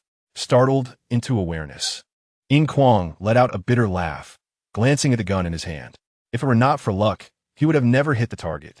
Next time, it might very well be their bullet that blows my head off. No, I can no longer hide here. At that moment, a dart that appeared in his peripheral vision. A grenade. Yin Kuang felt as though he had been pricked by a cat's claw, every hair on his body standing on end. Run. Not only was Yin Kuang facing this deadly explosive, but Li Shuangmu was also unfortunate enough to encounter one not far away.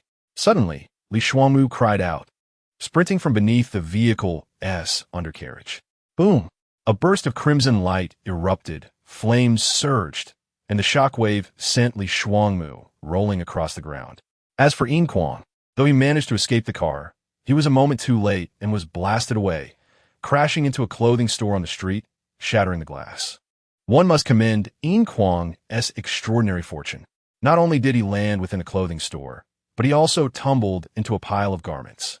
The shrapnel from the grenade was obstructed by the car, the flames contained by the outer wall, and the fire that breached the clothing store was absorbed by the thick layers of fabric.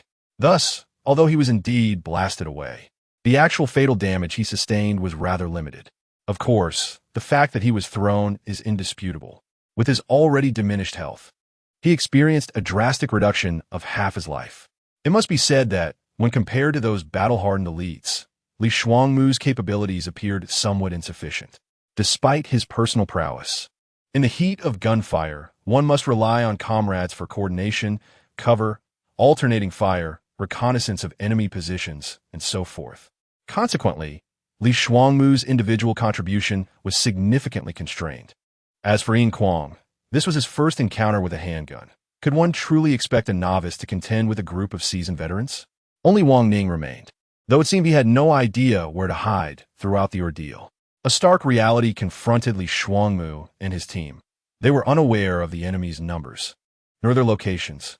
From beginning to end, aside from dispatching a loquacious adversary and inadvertently wounding a Caucasian, they had achieved no further success, remaining entirely suppressed by the enemy. Frankly speaking, this battle was utterly unwinnable. Frustration. Frustration. Usually mild-mannered, Li Shuangmu's face flushed with rage at the thought of his incompetent companions. A bunch of fools. They spouted grand rhetoric, yet crumbled when the moment of truth arrived. How unfortunate I am to be paired with them. I truly regret taking on this damned mission. Li Shuangmu spat in disdain, an act he had never performed before. Had he been at home, such an act would have warranted severe punishment, merely for spitting on the ground. Yet here, he found a strange sense of liberation. With a self-deprecating smile, Li Shuangmu produced a mirror and cautiously peered out. Through the reflection, he discerned two shadowy figures slowly advancing towards him. The street was littered with vehicles, some overturned, providing them with natural cover. Their cautious and coordinated approach left Li Shuangmu with no opportunity to strike. Moreover, he was acutely aware of the numerous gun barrels aimed at him from unseen corners.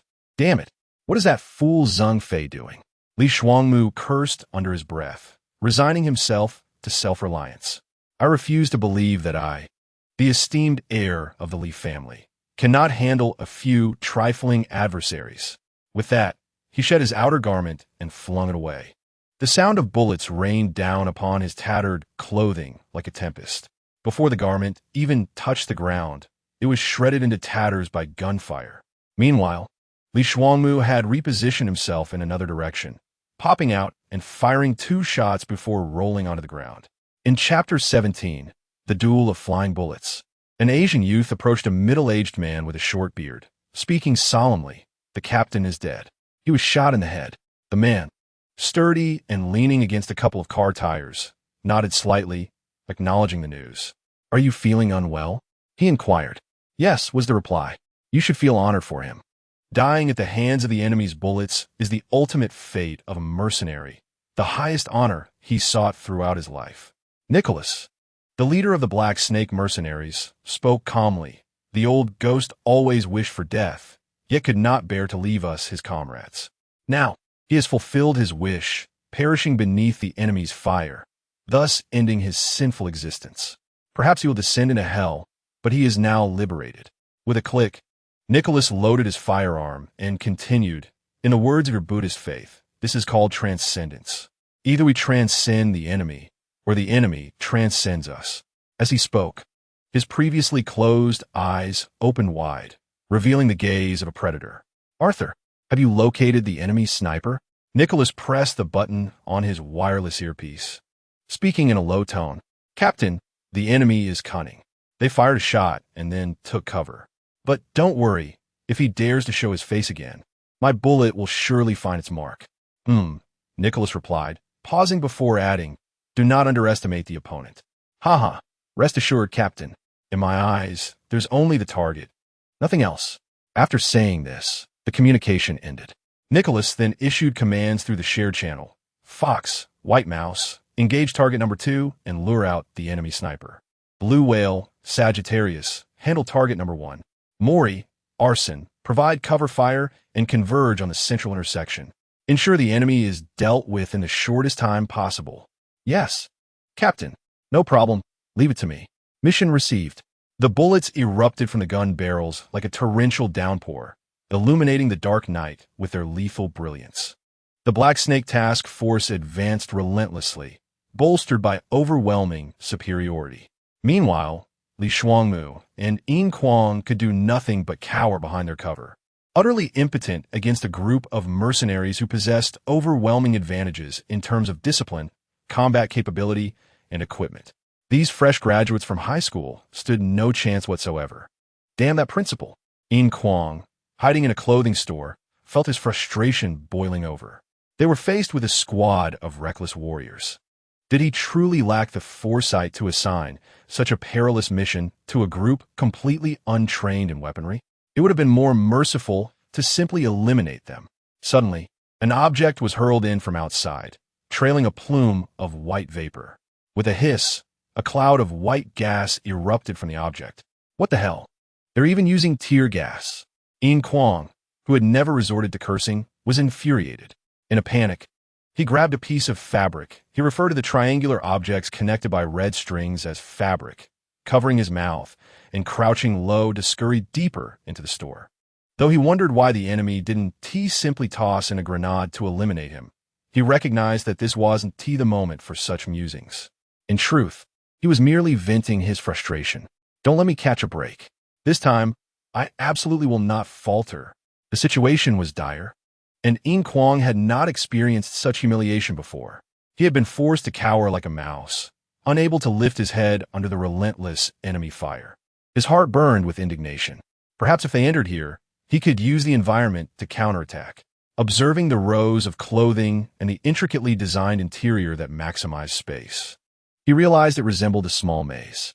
At that moment, while nestled among the garments, Yin Kuang found himself silently praying for the enemies to enter. Despite the odds feeling slim, he could not help but wish for their intrusion. Unbeknownst to him, the mercenaries from the Umbrella Corporation refrained from simply eliminating him to draw out the hidden sniper lurking in the shadows. The sniper, a ghost on the battlefield, a harbinger of death, must be dealt with immediately, as their presence could sway the entire outcome of the confrontation. Using his comrade's peril to lure out the sniper, the two exposed by the tear gas served as decoys. A double bait strategy. Nicholas was confident that the enemy sniper could not remain composed. Damn it! I nearly stumbled into a trap. In a brightly lit house, Zhang Fei spat on the lifeless corpses scattered on the ground. At the forehead of that zombie, a military knife belonging to Zhang Fei was firmly embedded, its hilt driven 3 inches deep due to the immense force. This phenomenon could be attributed to the fragility of the zombie's brain caused by the T-virus. Otherwise, with Zhang Fei's strength, such an effect would have been impossible. At this moment, Zhang Fei was in a state of disarray, engaged in a fierce struggle with a zombie that had unexpectedly pounced on him. It was a stroke of fortune that he had escaped unscathed from bites. The pallor of his face betrayed no hint of color, revealing instead a visage marked by exhaustion, fear, panic, and indignation. Why had he not remained on the rooftop, but instead sought refuge in this room? The answer was simple: concealment. He fired a shot, activating the precise shooting bonus of his skill, and with one bullet, he obliterated the head of a black man. Before he could succumb to the nausea and revulsion that accompanied taking a life, a strange chill compelled him to immediately withdraw from his sniper position. Moreover, even without that foreboding sense of danger, he would have retreated. The wisdom imparted by his father was clear: fire a shot and flee. What is most critical for a sniper?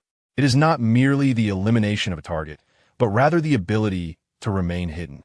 Zhang Fei felt as if he had returned to last summer in the vast wilderness, recalling the lessons his father imparted about the art of shooting. The ideal concealment is when the enemy cannot see you, yet you maintain awareness of their movements. As long as the target is within your crosshairs, you are always poised to pull the trigger. Father, though I do not understand why you do not want me to remain in the military, I have never forgotten what you taught me. Now is the time to validate your teachings. I have already taken a life, and though I have vomited until my stomach is empty, the image of that black man's head exploding still stirs a wave of nausea within me. However, rather than suppressing the fear and disgust that follow taking a life, I choose to savor it. With the first act, there shall be a second. I am no longer afraid of killing. No wonder the principal deemed him a competent soldier.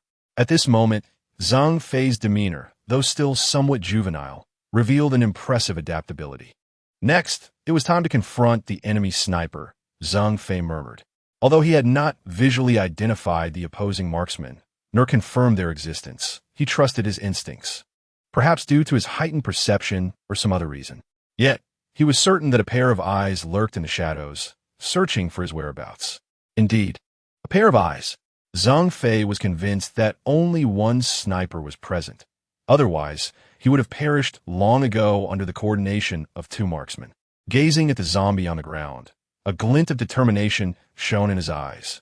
In a setting marked by the intertwining of bullets, flames, and gunfire, a peculiar scene unfolded. In the center of a somewhat spacious road, a black Labrador retriever wagged its tail, licking the lifeless face of its blind owner, Mike. who lay cold and still on the ground. The dog barked twice, nudging Mike's body with its head, emitting a mournful whine. It was evident that the dog was bewildered. Why was its usually kind master unresponsive? Despite its persistent calls, the owner remained motionless, devoid of his familiar warm smile. Perhaps, no matter how intelligent a guide dog may be, it could never comprehend the meaning of death. It would never grasp that the master who had once taken it for walks into the sunset was now forever gone, having departed to a distant place. No one paid attention to the Labrador, lingering in its devotion to its owner. They were focused on their own paths, moving forward. A sudden gunshot pierced the air, and a shadowy figure froze, then slowly collapsed. Another 100 points earned. I've already accumulated 200 points. Even if I were to die now, it would be worth it. At least I have recovered my investment, thought Li Shuangmu, who was concealed behind a tire. At that moment, he had removed the silencer from his Desert Eagle. In truth, had it not been for the fear of attracting a horde of zombies with the gunfire, he would never have attached such a contraption to his weapon. He reveled in the raw, thunderous roar of the Desert Eagle. Although Li Shuangmu had eliminated 2 elite mercenaries and accrued 200 points, he was not without injury. His left hand was soaked in blood, having used 2 rolls of bandages to staunch the flow. In this entrance examination, his left hand was effectively rendered useless. Besides the gunshot wound on his hand, he bore various scrapes and cuts on his elbow, knee, and other areas, blood streaming from them. A bullet had also grazed his handsome face, leaving a streak of crimson. While he cared about his appearance, he knew that surviving was a stroke of luck. As long as he could return alive, this pain was trivial. What was that? Suddenly, in the pitch-black night sky, from a certain level of the building, Li Shuangmu caught a fleeting glimpse of a red light. Though it was momentary, and others might dismiss it as a trick of the eyes, Li Shuangmu did not share that sentiment. Could it be Arthur? Has he yet to locate the opposing sniper? In a very concealed location, a deep, resonant voice emanated from an earpiece resting on the ground, audible in the limited visibility of just a few meters. At that moment, a slender, fair hand reached out from the darkness, grasping the wireless earpiece. Boss, the target is quite elusive. There has been no movement from him thus far. The voice belonged to a woman. It was not particularly melodious and bore a coarse edge. We must eliminate him swiftly. Asen is dead. We cannot remain in this stalemate any longer. Understood, boss. The recent death of another comrade had stirred a sense of urgency in Arthur, who was usually as calm as still water. Asen, I will avenge you with my bullets. With that, the fair hand withdrew into the shadows, discarding the earpiece on the ground. Handsome Eastern boy, while I am curious to see how your face will bloom when it bursts apart, I must first deal with your cunning companion. However, I assure you, my next bullet will kiss your forehead as retribution for Asen. And then, silence enveloped the scene. Let's see if you fall for it. Zhang Fei positioned the corpse of the zombie at the window, securing it with a nearby sofa. He took a broom, wedging one end under the zombie's arm while resting the other against the window, draping a dark cloth over it. This disguise, if not examined closely, could easily be mistaken for a sniper lying in wait at the window. Although Zhang Fei was still unaware of the whereabouts of the Umbrella Corporation sniper, he intended to use this ruse to draw them out. Naturally, he had already devised a plan in case the enemy discovered his position. Soon, he pulled Qian, who was hiding on the roof, into the room. He handed her a Type 54 pistol, then synchronized her watch with the time. Watch the clock. In 3 minutes. Fire a shot outward. You don't need to aim. Just extend your hand and shoot. After firing, retreat immediately. Understand? Qian stared blankly at the gun in her hand, at a loss. Hey, did you hear me? Zhang Fei urged. It's simple. You just have to extend your hand and fire. Huh? Oh, okay. Zhang Fei slapped his forehead in exasperation, feeling defeated. Listen, that shot could determine the fate of Li Shuangmu and the others. They're in grave danger and could perish at any moment. But without neutralizing the opposing sniper, I cannot provide them cover fire, for I do not wish to die either. Listen, woman, if you desire their demise, then cower here and do nothing. Zhang Fei sneered, clutching his sniper rifle as he exited the room. He could only hope that this woman would find the strength to rise. Otherwise, he would be left to lament in vain. To Zhang Fei, the battle could not be waged without neutralizing the opposing sniper, and defeat was all but certain. Rather than squander a decade of his life, he preferred to exert his utmost. If she chose not to cooperate, the blame would not rest upon him. Though Zhang Fei adhered to military principles, he was no fool. Pursuing the impossible would only invite ruin. In the shadows, one awaited silently while the other had already set a trap. Beneath the veil of night, two snipers prepared for their contest. Although Zhang Fei humbly acknowledged that he could not match the opponent's shooting skills, experience, or psychological acumen, he recognized his own advantages. He believed he still had a chance at victory. Rushing against time, he entered another brightly lit room with an open door. Learning from past mistakes, Zhang Fei swiftly scanned the area, ensuring no zombies lurked before positioning himself at the window, setting up his sniper rifle. The contrast between light and darkness could easily distort perception, leading to potential errors. Even the slightest miscalculation could prove fatal. Thus, Zhang Fei opted for the well-lit room. Once prepared, he lay down, retrieved his watch, and noted that 1 minute remained to adjust. Taking a deep breath, he began to mentally count down. Though he did not glance at his watch. 1, 2, 3, 4. Qian, do not let me down. Zhang Fei felt a surge of anxiety. Yet he knew he must remain composed. He had to concentrate fully, channeling all his energy without a hint of distraction. Through the scope, he saw only darkness. At that moment, a gunshot rang out. It was the distinct sound of a Type 54 firearm. Qian had indeed fired.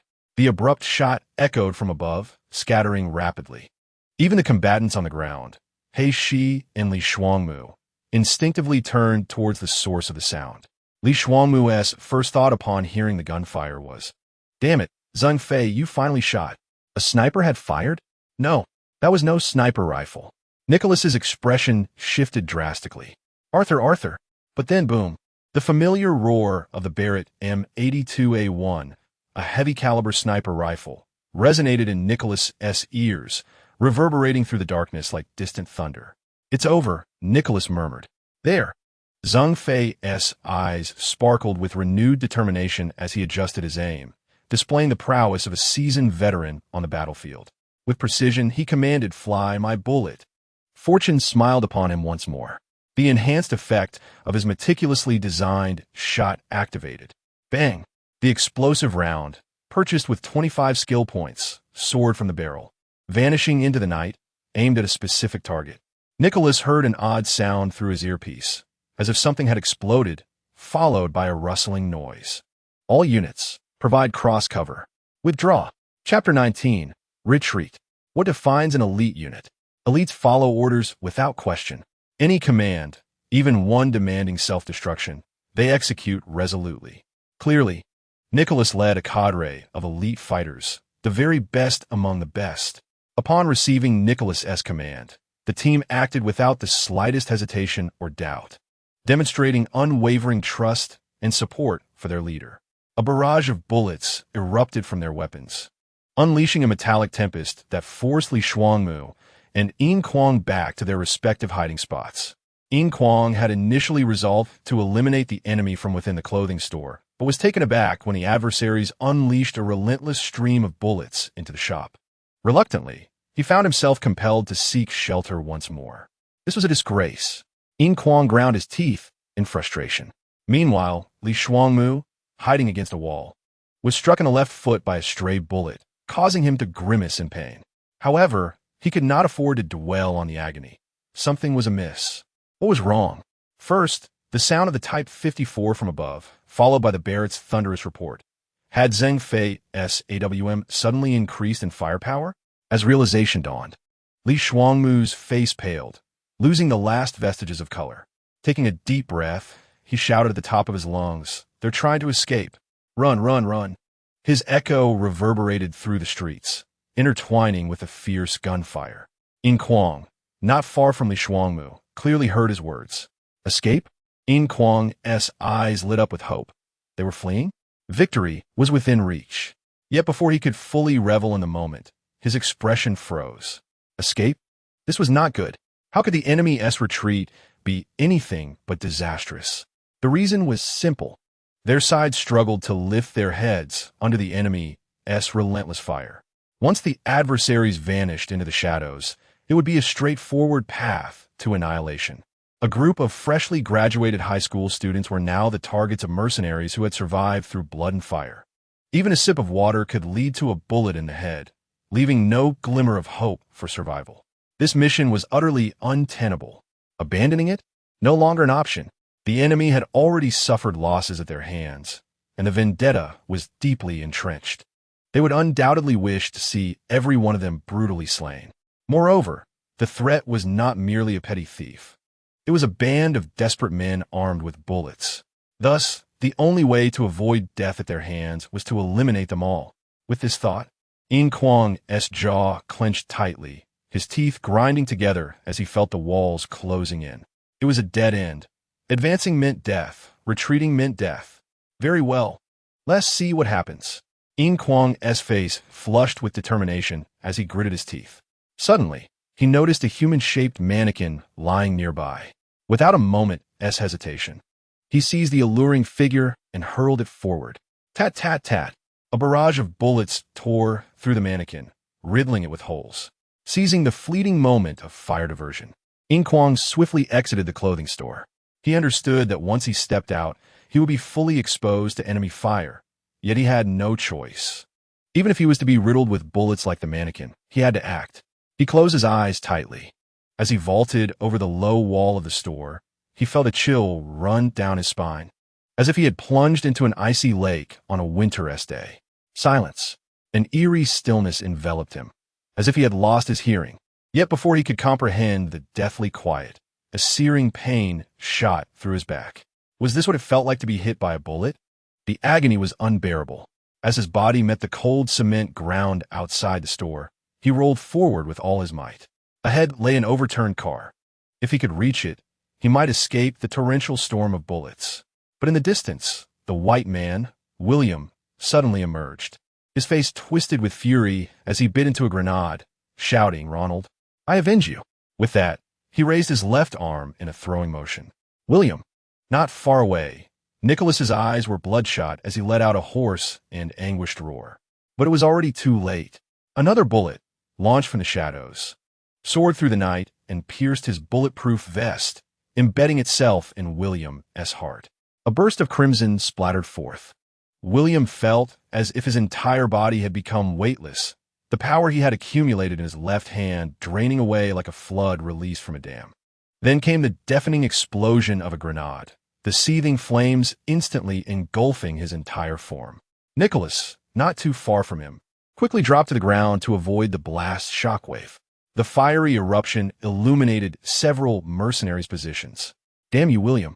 Nicholas gritted his teeth and decisively commanded, "Blue Whale, Sagittarius, stay back and cover our retreat. The rest, increase firepower and withdraw from the battlefield immediately. We will regroup at the old spot. Rest assured, we will settle this score with them." "Yes, boss," replied a long-haired youth from the side, turning to his teammate, "Sagittarius, the boss wants us to hold the rear." "Holding the rear, fine." The man forced a bitter smile and resolutely declared, "The time has come. This is the hour of final judgment. May the Lord forgive my sins. For even when I stand beside Satan, my heart shall forever serve you." He traced a cross over his chest, praying like a devout believer. The residual flames cast a crimson glow over his smoke-stained face. Despite the centipede-like scar marring his features, he appeared profoundly pious. Blue Whale quietly observed him pray, his bright eyes flickering with fire. How wonderful it is to possess faith. Even in death, it cannot bend his will. "All right." Sagittarius kissed the silver cross in his hand before placing it against his chest. Blue Whale responded lazily. To use an ancient saying from Jiuzhou, it's like capsizing in a ditch. By the way, up until now, it seems we have no idea who they are or why they ambushed us.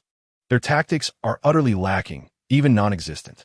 I can see that they're fighting individually with no coordination whatsoever. To this day, I still cannot comprehend where we faltered. Sagittarius asked, "Does it matter?" Blue Whale gently shook his finger, a contented expression on his elongated face, as if he were basking in the sun on a beach in Hawaii rather than amidst the cacophony of gunfire, bullets, flames, and darkness of battle.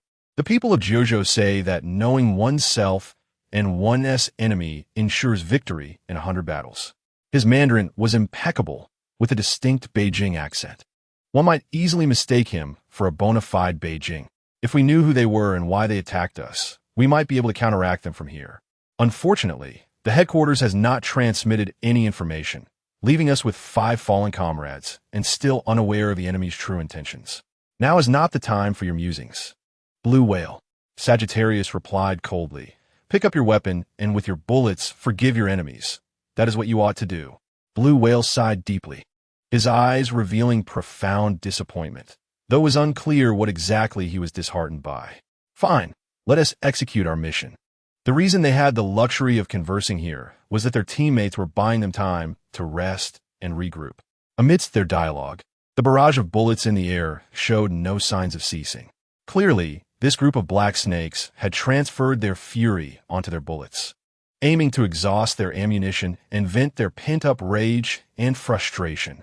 They fought while retreating, gradually fading into the darkness, in the shadows unseen by them. 2 pairs of eyes glimmered with a chilling light.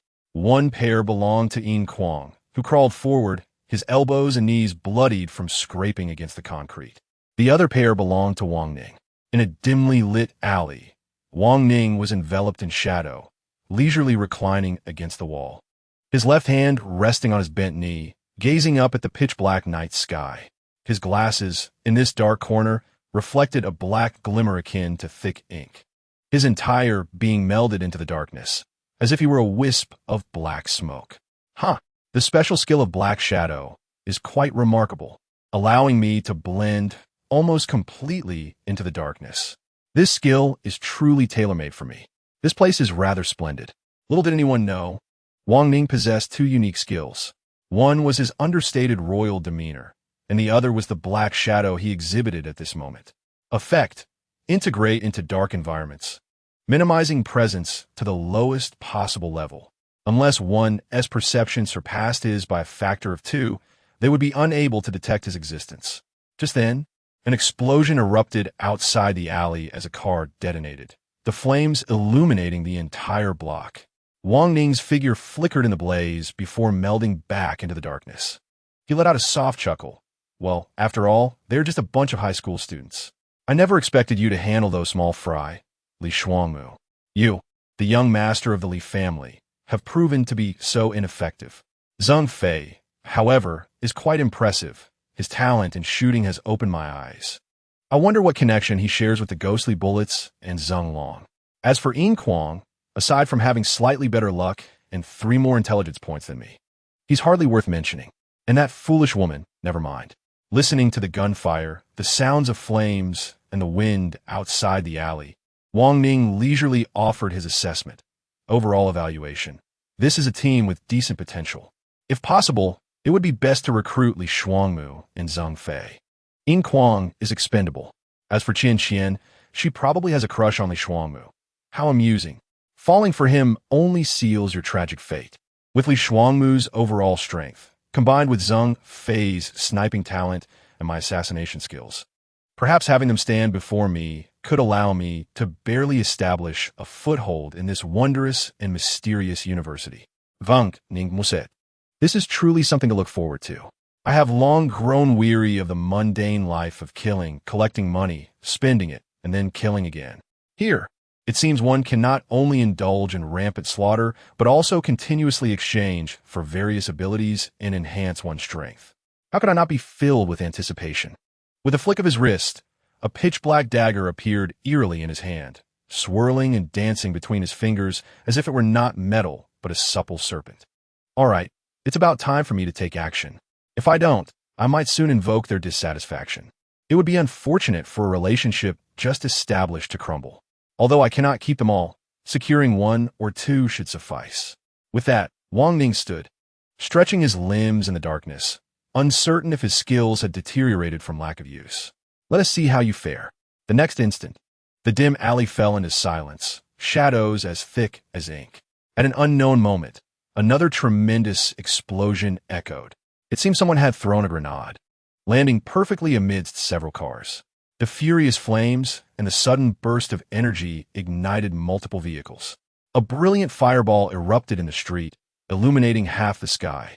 The reverberations of the explosion resonated against the buildings on either side, while the scorching waves of fire swept across a vast area. Amidst the flickering firelight, a slender figure darted past. "Blue Whale, are you all right?" Although the grenade did not land directly on Sagittarius and Blue Whale's hiding spot, the shock wave from the explosion still affected them, the violent heat making it difficult for them to open their eyes. Blue Whale fared worse, being forcefully propelled away and crashing hard against the door of a nearby vehicle. "I won't die. Disregard me. Seize this opportunity to deal with that brat." Lan Jing coughed several times, spitting out a mouthful of blood. The Sagittarius's gaze was piercing. "Be wary of that sniper." Upon uttering those words, he discarded his firearm, unsheathing the military knife strapped to his leg, and, akin to a cheetah launching into a sprint, darted through the gaps between vehicles, vanishing from Lan Jing's sight. Lan Jing inhaled the searing air deeply, incessantly coughing. He struggled to reach behind his waist. It was unclear what he was doing, but his features instantly contorted in pain. In the next moment, he extracted something from his back. It was a blood-soaked shard of glass, firmly clutched in his hand. It turned out that a piece of shattered glass had embedded itself in his lower back during the explosion, penetrating his innards. Who would have thought such misfortune would befall him? Cough, cough, cough. Lan Jing managed a bitter smile, wondering if this was a punishment for his disbelief. He loosened his grip, allowing the glass fragment to drop to the ground. Then, with his still functioning left hand, he retrieved a roll of white cloth. Wiping the blood from his right hand, his eyes, which had taken on a deathly hue, paradoxically sparkled with an unusual brilliance. A flush of color unexpectedly appeared on his pallid face. A moment of illumination. Lan Jing raised his now clean hand, laboriously reaching into his chest pocket, retrieving a photograph. The majestic Great Wall, lush trees, throngs of tourists, a long-haired foreign youth, and a short-haired, elegant Jiuzhou girl, their smiles radiant and warm. In that cold and ruthless mercenary's visage, a fleeting softness emerged, an expression of longing. "How beautiful the Great Wall of Jiuzhou is! Since you yearn to behold it, I do not mind offering you a complimentary journey." A voice devoid of emotion emerged from the shadows. Wang Ning leisurely stepped forward, a pitch-black dagger in hand. Lan Jing showed no signs of surprise. His elongated face retained a smile, as if what awaited him was not the endless darkness of death, but a grand feast. "You will never comprehend." He spoke in an authentic, unpretentious Beijing accent. A flicker of intrigue passed through Wang Ning's eyes. Evidently, this individual had already sensed his presence. Yet, he quickly dismissed it. What of it if he had? Why should I care? A smirk played on Wang Ning's lips. People are real because of their beliefs. Those without faith are pitiable. Lan Jing's gaze fixated intently on the photograph, his focus drawn to the Jiuzhou girl's smile. "I do not believe in religion or deities, but I believe in love. Though I am destined never to be with her, merely gazing upon her smile affirms my existence." "And you? A boy from Jiuzhou?" "No, a killer from Jiuzhou." Wang Ning scoffed. "Your ramblings are quite excessive. Thus, you are the one who is pitiable." The anger simmered behind the glasses that concealed Wang Ning's eyes, his lips curling into a cold smirk. "I stand while you lie. The unfortunate one is you, not me." Lan Jing shot him a frosty glance. "Let us proceed. I am weary." Wang Ning's smile faltered, his forehead instinctively creasing. "As you wish." A dark flash swept across Lan Jing's throat, concluding the life of this elite mercenary. Notification. You have inflicted a fatal throat wound on the elite mercenary, Lan Jing. Notification. You have slain the elite mercenary, Lan Jing. Reward of 100 experience points granted. However, Wang Ning's furrowed brow deepened. There was no thrill, lacking the previous exhilaration derived from extinguishing another's life. Wang Ning felt an inexplicable sense of annoyance and impatience. The tranquil gaze of the deceased, that expression of relief, left Wang Ning exceedingly irked. Perhaps it is best not to dwell on a corpse. Wang Ning bent down, grasping the photograph from Lan Jing's hand. He tugged, but it did not come free. After exerting more force, he finally extracted it. Notification: you have acquired a special item, the photograph of longing. Photograph of longing. A memento of the elite mercenary, Lan Jing, and the Jojo girl, embodying Lan Jing's purest affection and selfless yearning. Notification: this item can be equipped. Condition: only those who harbor love may equip it. Effect: evaluation. To love someone does not necessitate possession, as long as the one you love thrives. That is sufficient. Wang Ning's expression turned peculiar as he attempted to equip it. Notification: you are unable to equip this item. Oomph. Wang Ning scoffed, carelessly tossing the photograph of longing into the nearby flames. The smiles of Lan Jing and the Jojo girl ultimately dissolved into nothingness within a fire. Chapter 21. Yin Kuang. Time rewound, prior to the series of explosions. Not far from the alley, as he crawled between vehicles, Yin Kuang abruptly halted, casting a doubtful glance toward the alley on his right, his brow furrowed. What is amiss? Why do I sense someone over there? Is it merely an illusion? No. Now is not the time for idle speculation. If I do not hurry, they will escape. In his left hand, he clutched a grenade, while his right gripped a silence-type .54 pistol. The grenade was pilfered from a fallen security guard of his sunshade company. Initially, he had intended to take a rifle as well, but he could not wield it, so he abandoned the idea. He lowered his head, pressing his face against the ground. Peering through the undercarriage of several vehicles, and amidst the flames, he spotted 2 pairs of feet. Hurry, faster. If he could just crawl a little further. He must not allow them to flee, otherwise it would spell his doom. Absolutely not. Not far from him, Lan Jing and Sagittarius conducted a final check of their weapons. 2 magazines remaining, sufficient to delay for a while. Lan Jing remarked, their firepower has weakened. It is time for us to act. Indeed. Sagittarius responded nonchalantly, then suddenly added, Lan Jing, if I perish, my cross will belong to you. Lan Jing gazed deeply at him and replied, thank you. Likewise, my friend, if I fall, my photograph shall be yours. I long to behold the Great Wall of Jojo once more. It is so beautiful. That photograph of the Jojo girl? It is a picture of me and the Jojo girl, taken on the Great Wall, Lan Jing clarified. Click. The magazine was inserted into the firearm. It was time. With that, Lan Jing sprang to his feet, unleashing a barrage of furious bullets, the long and austere barrel reflecting the flames emitted by the gun. Li Shuang's hideout was immediately showered with bullets again. Although Li Shuang curled up tightly and was not hit, the flying debris caused her considerable pain. Simultaneously, Sagittarius crouched low, his beastly eyes resembling the muzzle of his gun, coldly aimed at the crawling Yin Kuang. Eastern boy, this is where it ends. Rat-a-tat-tat. The moment Yin Kuang saw Sagittarius crouch, he realized he had been exposed. Without a second thought, he rolled away. The ferocious bullets struck his previous position, sparks flying, cement scattering. A bullet grazed his hand, piercing through and knocking the gun from his grasp. It hurt terribly. Yin Kuang's face contorted, gasping for breath, hoping to alleviate the excruciating pain. Yet, the agony radiating from his palm caused his entire arm to convulse, his nerves taut with tension. Damn it! Yin Kuang was filled with furious desperation. What should he do? Suddenly, he seized the grenade in his hand, disregarding everything, regardless of whether it could hit them. He merely needed to disrupt their fire.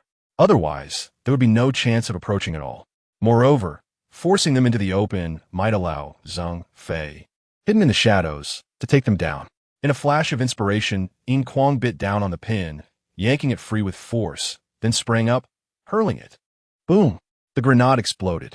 Then, whether it was truly good fortune or sheer chance, the explosive energy ignited several vehicles in succession, creating a cacophony of thunderous sounds that echoed through the street, while dazzling flames illuminated half the sky. Yin Kuang huddled beneath the massive tire of a truck, feeling the scorching wave of heat that surged forth from the explosion, whispering to himself, "Am I dead? Is this the end? Surely, such an explosion should have claimed my life. It would be utterly unjust otherwise." However, before he could exhale in relief, a flash of silver light pierced his vision. Simultaneously, a chilling sensation swept through his nerves. Without a moment's hesitation, Yin Kuang forcefully pushed against the tire, propelling himself outward with a sudden burst of energy. A spark flew. It appeared as though metal had clashed. Looking up, he beheld a towering figure clad in full armor, a white man bearing a grotesque scar that snaked across his face, rendered even more menacing by the flickering flames. The military knife he wielded radiated a coldness akin to his countenance. The scarred man uttered not a word. His eyes were devoid of any emotion as he stepped forward, thrusting the knife toward Yin Kuang's throat. It was clear that if the blade found its mark, it would pierce Yin Kuang's throat, pinning him to the ground. Yin Kuang did not wish to perish in such a manner. He resisted the notion of dying. In that fleeting moment, he had no time to ponder the reasons behind his plight, nor to reminisce like the characters in novels or comics, reflecting on their lives just before death.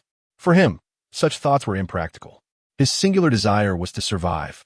Thus, instead of retreating, he surged forward, executing an act of utmost humiliation that could, paradoxically, save his life, an act reminiscent of the renowned Han Xian from ancient times as he crawled beneath the white man's legs.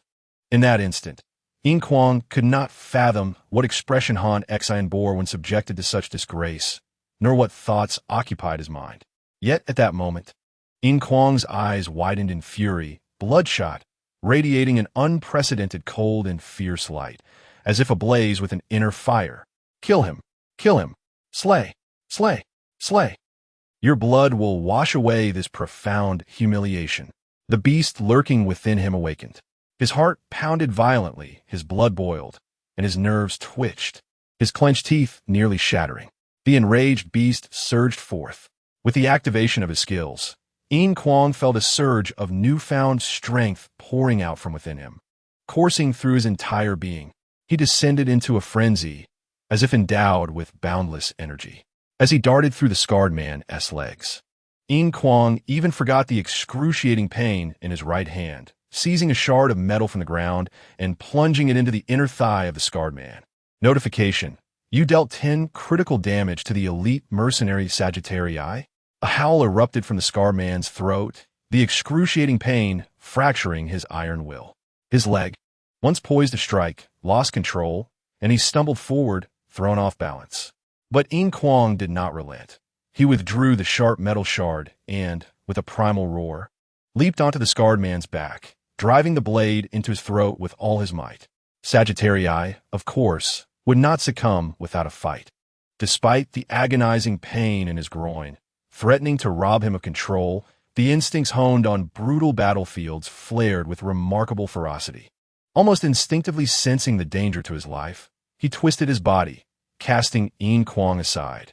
Nevertheless, the descending shard had been imbued with 5 points of force, and even as he was thrown off, it struck true against Sagittarai's spine. Roar! Notification: you dealt 15 critical damage to the elite soldier Sagittarii. Notification: you inflicted bleeding damage to the elite soldier Sagittarii. 2 health points per second until death.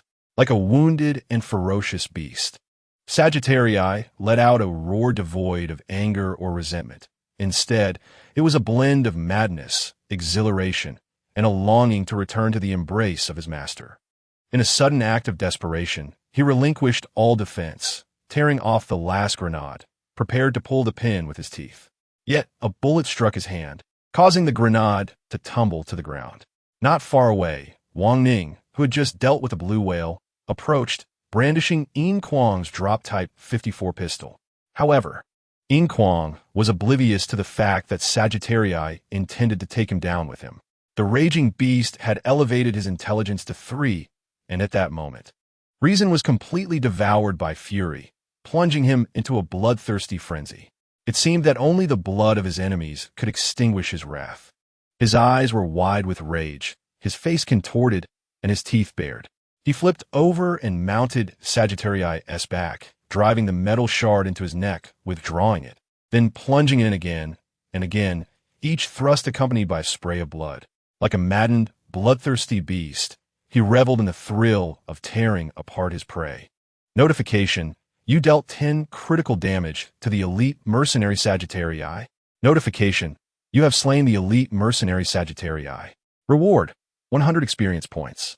Yin Kuang paid no heed to the notifications ringing in his ears, continuing to mechanically and frantically stab at Sagittarie's neck. The warm blood gushed from the severed artery, staining the ground, pooling into the drainage ditch by the roadside, flowing into the underground pipes. Behind Yin Kuang, Wang Ning suddenly furrowed his brow, as a chilling light emanated from his eyes, so intense that even his glasses could not conceal it. The gun in his hand subtly shifted, the muzzle aimed squarely at the back of Yin Kuang's head. Chapter 22. Escape. Suddenly, Wang Ning cast his handgun to the ground, realizing he had lost his senses. Even if he were to kill Yin Kuang, it would only shorten his life by 10 years. What was the purpose of such foolishness? Yet, this man was undeniably dangerous. He had not shown any signs of this before, but in a fit of rage, he resembled a rabid dog, a significant threat indeed. At that moment, Zheng Fei, who had mysteriously departed from the building, arrived on the scene. In truth, Wang Ning had noticed Zheng Fei's exit long before. After eliminating William, the personnel from Umbrella Corporation had fled a considerable distance. Further concealment was rendered meaningless, prompting Zheng Fei to cease his sniping. The remaining two adversaries were left for Yin Kuang and Wang Ning to handle.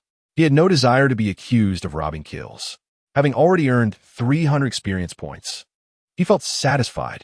However, whether Yin Kuang and Wang Ning would earn any experience was not his concern. Wang Ning, wary of Zheng Fei's departure, dared not act recklessly. He did not wish to expose himself so soon. In this treacherous place, the deeper one hid, the greater the chance of survival.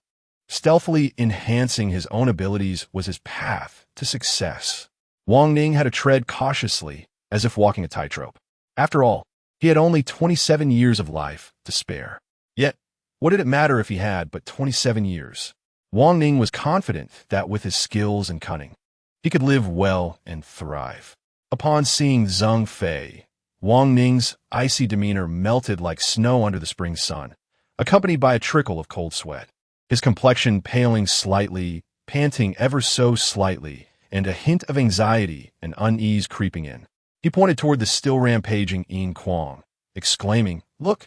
One cannot deny that even a master of Sichuan opera's face-changing skills pales in comparison to his. Hiss! Zheng Fei stumbled back a step, bewildered. "What is happening?" "I do not know," Wang Ning replied, shaking his head. "I ambushed an elite mercenary and rushed over to assist him, only to witness this. It seems Yin Kuang has been provoked into a frenzy, attacking mercilessly." Zheng Fei swallowed hard. The pungent scent of blood permeating the air made him gag uncontrollably, nearly causing him to lose his balance. "Are you all right?" Wang Ning inquired. Zheng Fei waved his hand dismissively, saying, "I'm fine, really. It's just a matter of getting used to it." "Ugh, what about Yin Kuang? We can't just let him go mad like this." Wang Ning expressed his concern. "The commotion we've caused might attract hordes of zombies. Moreover, the Umbrella Corporation personnel who fled will undoubtedly pursue us. We must leave here promptly." Zheng Fei sighed, "Damn it." In the end, they managed to escape. "We have to hurry." He glanced at Yin Kuang and added, "I found a Hummer we can drive." Li Xuanmu has already been moved to the vehicle. It's just you and him now. But in his current state, what are you planning to do?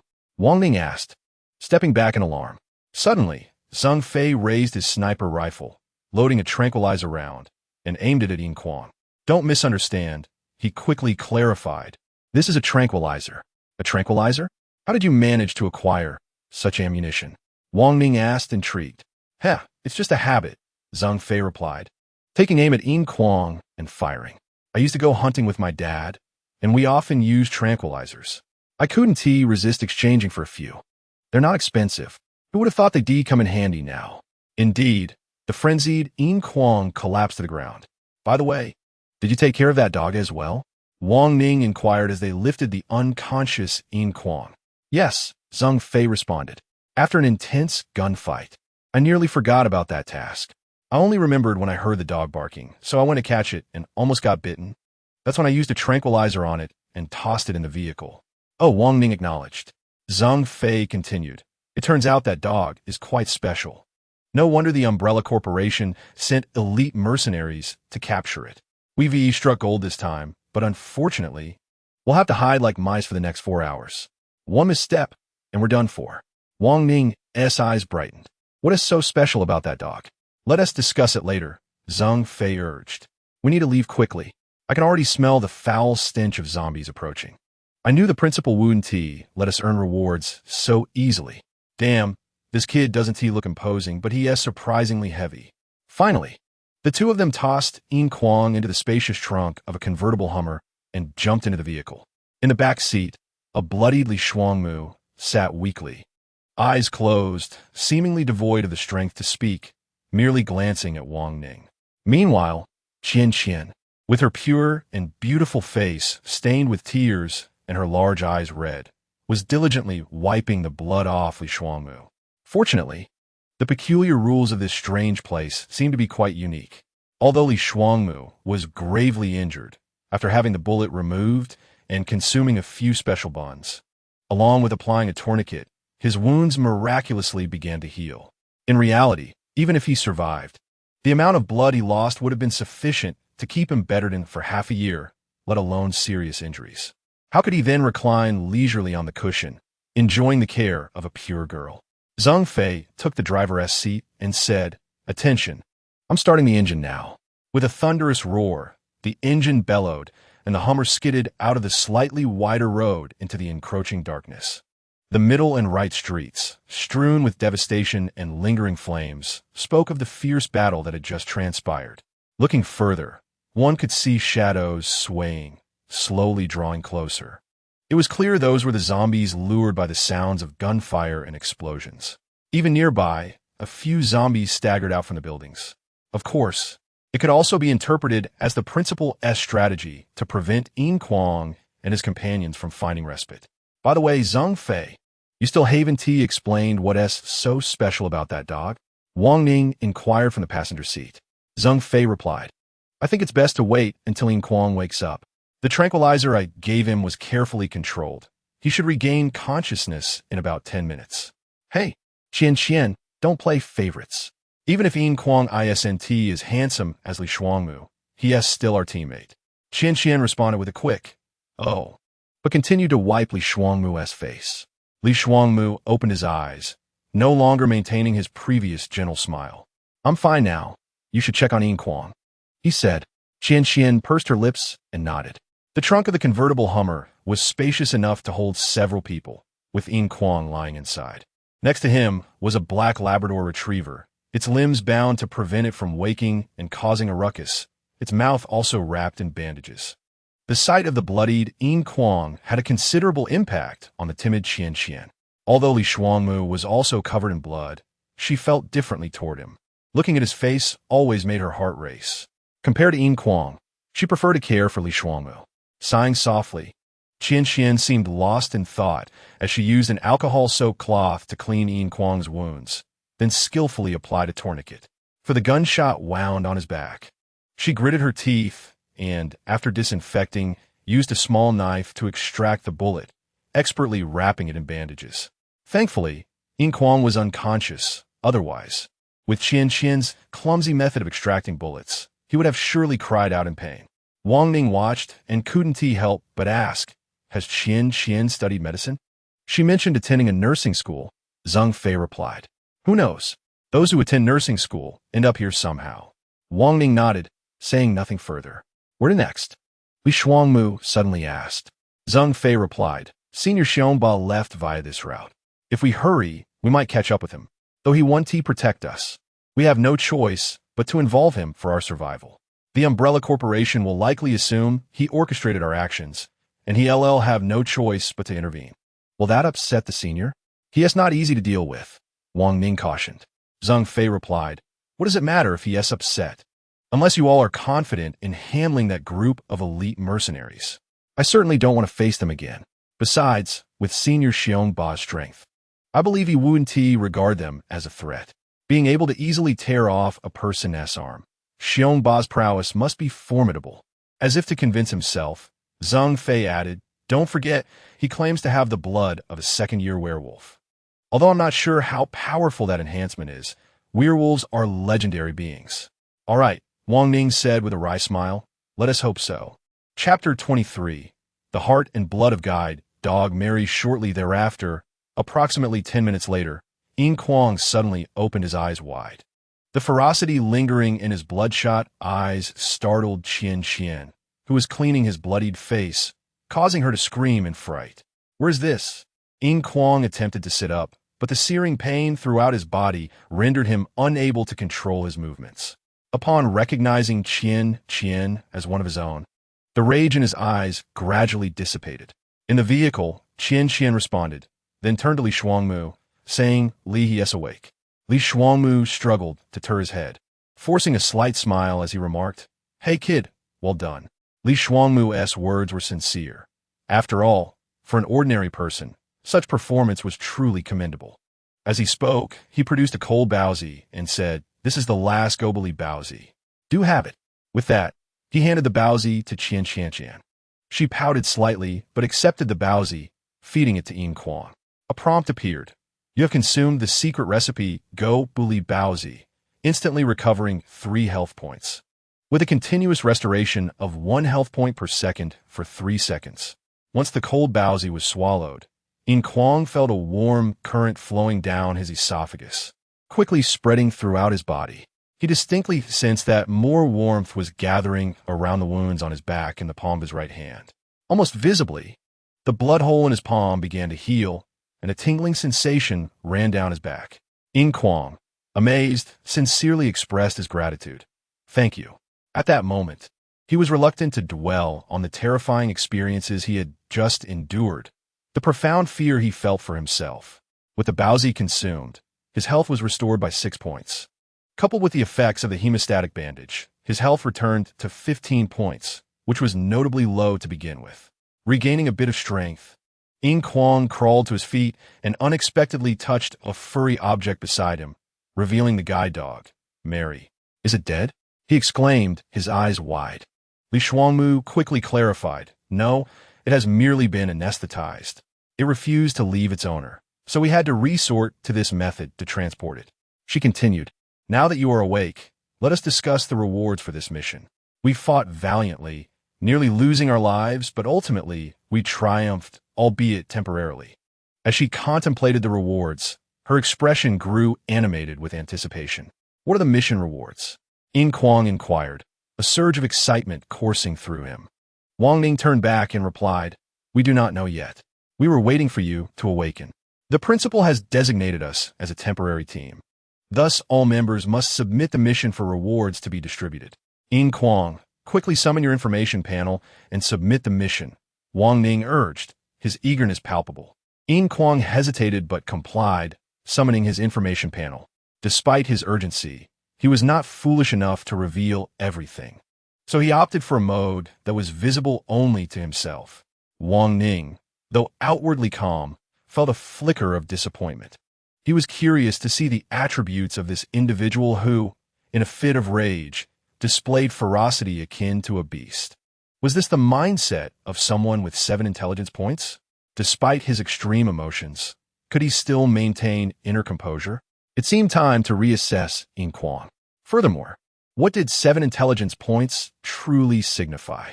Even Senior Xiongba appeared to regard him with newfound respect. Meanwhile, Yin Kuang summoned the information panel and observed the following details on the blank 8th page. Mission information, hidden mission, rescue guide dog Mary. Mission difficulty. Mission requirements. If the guide dog survives, success. If the guide dog dies, failure. Mission rewards. Failure penalty, none. Mission completion, 74. Mission status, ready for submission. Mission prompt. This mission is defaulted as a temporary team mission. Team members include Li Shuangmu, Yin Kuang, Zhang Fei, Wang Ning, and Qian. All members must submit the mission to receive rewards, excluding any who have died or forfeited. Rewards consist of a base reward shared among all and contribution rewards based on individual contributions. Do you wish to submit? Yes. Without hesitation, Yin Kuang clicked yes. Almost simultaneously, all members of the temporary team received a notification. The 5-person temporary team has completed the hidden mission to rescue guide Dog Mary. Another notification followed. Mission rewards are now being distributed. You may choose to receive them via audio prompt or text display. Please select. Uncertain of how others would respond, Yin Kuang opted for text display. In all honesty, he found the principal's peculiar voice rather unappealing. The mission information panel swiftly revealed the following. Base rewards: 1. 500 academic points, 2 comprehensive evaluation points, 1 F-grade evaluation point. 2. You have obtained the heart's blood of guide Dog Mary. 3. You have earned the title of helpful, granting you a charm of 2. Contribution rewards: 1. 100 academic points. 2. You have received the Silver Cross of Faith. Is that all? Is there nothing more? Yin Kuang was taken aback, a surge of anger swelling within him. Is this truly the so-called reward for a hidden mission? What is it? Li Shuangmu asked. Are you dissatisfied? Yin Kuang retorted, is a lot. 500 academic points are barely enough to purchase 2 magnetic energy pistols and a few Gobuli Baozi. Under normal circumstances, that would indeed be the case. Yet Wang Ning interjected with a smile. Yin Kuang, perhaps you should consider the effects of the heart's blood of guide Dog Mary before passing judgment. Why the haste? Zhang Fei chuckled. We truly struck gold this time. Next, if we obtain the T-virus serum, with a stroke of luck, our strength could skyrocket in an instant. It's worth it, truly worth it. Li Shuangmu chimed in. Yin Kuang, quickly check the uses of that blood before making any judgments. Nodding vigorously, Yin Kuang opened the details for the heart's blood of guide Dog Mary. Item: heart's blood of guide Dog Mary. Description: fresh, warm blood extracted from the heart of guide Dog Mary. Rating: extremely rare. Effects: 1. When mixed with pure T-virus serum for injection, it increases the success rate of acquiring mutated T-virus genes by 30 and enhances the chance of obtaining perfect T-virus enhancement by 20. 2. When injected into a creature infected with the T-virus, it can neutralize the T-virus. Evaluation: the creator is truly wondrous, while creating the formidable T-virus. It also brought forth this dog. As Yin Kuang gazed at the displayed information, his jaw dropped. Was this truly the core reward of the hidden mission? Momentarily, he found himself at a loss for how to evaluate this reward. Was it good or bad? Wang Ning laughed. So what do you think? Will you still disdain the mission's reward? Yin Kuang pondered for a moment before responding.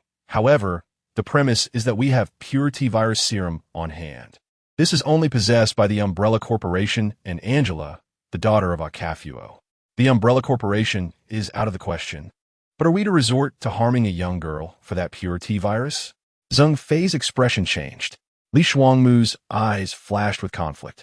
Qian Qianqian shook her head in agitation. As for Wang Ning, he smiled and said, what then? Holding this treasure in our hands, but unable to use it. What good are the rewards if we cannot utilize them? Yin Kuang shook his head, saying to take a step back, even if we could do that. Who says Angela would be easy to kill? Let us not forget, the rewards for killing Angela include not only the pure T-virus serum, but also 2,000 academic points, 10 comprehensive evaluation points, and 1 D-grade evaluation point. This reward is even more generous than that of the lead character, Alice. Do you truly believe the principal would be so kind as to bestow it upon us? The smile on Li Shuangmu's face had long since faded. Her heart now filled with restlessness as she asked, what then? After so much effort to obtain the reward, yet it cannot be used. It's like finally persuading the stunning beauty you've pursued for 3 years to go to a hotel with you, only to find no rooms available in the entire city. What a frustrating and vexing predicament. Zhang Fei and Wang Ning's expressions also darkened. Only Qian Qianqian seemed unfazed. Yin Kuang contemplated. I wonder if the principal can exchange for pure T-virus serum. Upon hearing this, the other 3 boys' eyes lit up. Wang Ning excitedly punched the air, saying, right? Why didn't I think of that? Once we find Senior Xionba, let us ask him if we can exchange for pure T-virus. Yin Kuang replied, what worries me is that even if we can exchange, the cost will undoubtedly be exorbitant. The mere difficulty of acquiring the pure T-virus speaks volumes. It is evident that the enhancement of the T-virus is a rapid means to augment one's power, and according to cinematic portrayals, the T-virus possesses the potential for infinite evolution. One might wonder, how could the principal possibly offer such an extraordinary opportunity without any strings attached? Moreover, I am concerned that the success rate for exchanging the T-virus at the principal's location is exceedingly low, even with an added 30% chance. It is unlikely to yield favorable results. Should we fail, Will we then resort to using the precious special blood we've painstakingly obtained to neutralize the costly T-virus we exchanged with our hard-earned academic points? Reflect on this, my friends. Is it not so? Li Shuangmu let out a wry smile, thinking, truly, this person possesses 7 points of intelligence, analyzing the situation with such thoroughness. There is nearly no room for rebuttal. Alas, it seems the reality aligns with his analysis. So, by your reasoning, is the principal essentially coercing us into completing the task of eliminating Angela? Wang Ning inquired. And the task of eliminating Alice as well, Zheng Fei added. Yin Kuang chuckled wryly, estimating that this was indeed the implication. Chapter 24. A frantic transaction at the Umbrella Corporation's temporary camp. The command center was awash with a pall of gloom. As the supervisor of the Raccoon City branch of the Umbrella Corporation gently removed his wireless earpiece and cast it to the ground, crushing it underfoot, he leaned forward, his cold, serpentine gaze fixated upon the screen before him. The screen displayed none other than the leader of the Black Snake mercenaries, Nicholas, along with the surviving trio, the Fox, the White Mouse, and Maury. It was a disgrace for the renowned Black Snake mercenaries to be so thoroughly defeated by a handful of students from Juzhou, with only 4 of them surviving, including their leader. The supervisor of the Umbrella branch had lost all patience. He could find no words to describe this elite group. Thus, he chose to abandon all hope. Watching Nicholas and the others vanish into the darkness on the screen, he sneered, referring to them as a bunch of worthless fools, even inferior to zombies. Well, this saves me a considerable sum in mercenary fees. With these funds, I can develop something of far greater value than you. Sir, a sultry, alluring blonde technician chimed in. We have discovered something intriguing. Have you located Alice? The supervisor asked. Not quite. You should come and see for yourself, the blonde beauty replied, furrowing his brow. The supervisor approached, gazing at the screen. His previously knit brows relaxed, though the cold glint in his eyes intensified. He smiled. You were right. This is indeed quite fascinating. It seems our Juzhou friends have something to say. Yin Kuang, are you certain you wish to proceed with this? It seems rather reckless. Zheng Fei could not help but recall Yin Kuang's earlier proposal, feeling a chill run down his spine. Yin Kuang solemnly shook his head, stating, allow me to clarify. This is not merely my decision. It is ours. I have presented a feasible plan. Whether to execute it is up to you. I believe this is an exceptional opportunity, an exquisite plan that kills 2 birds with 1 stone. Of course, risks are inevitable. However, to reap rewards, one must be willing to bear such risks. Contemplate it carefully. Here is the situation. While the 4 young men were grappling with how to obtain the T-virus, Yin Kuang's gaze fell upon the guide dog, Mary, resting in the trunk. In that moment, a bold, even audacious plan formed in his mind. Even he was taken aback by the sheer audacity of his own idea. However, from a pragmatic perspective, Yin Kuang had to concede that this was, for the time being, the best approach. It would allow them to acquire the pure T-virus while simultaneously eliminating the lurking threats. If executed well, it could truly be a remarkable double victory. Of course, the risks involved were substantial. Yet, in the pursuit of survival, certain risks must be undertaken. Yin Kuang was unwilling to perish, nor did he wish to lose a decade of his life without purpose. Regardless of the outcome, he was determined to take a chance, and even if he ultimately failed, he would bear no resentment. Thus, after much deliberation, he finally articulated his plan. I have a splendid idea. Would you care to hear it? Yin Kuang adjusted his tone, speaking as gently as possible. Li Shuangmu inquired, you mean you have a way to acquire the pure T-virus? Zheng Fei, who was driving, and Wang Ning, sitting beside him, could not help but turn their heads, their gazes fixed intently on Yin Kuang. Zheng Fei even slammed the brakes, halting the vehicle in the middle of the road. There was no denying that the allure of T-virus enhancement was overwhelming for Zheng Fei, Wang Ning, and Li Shuangmu at this moment.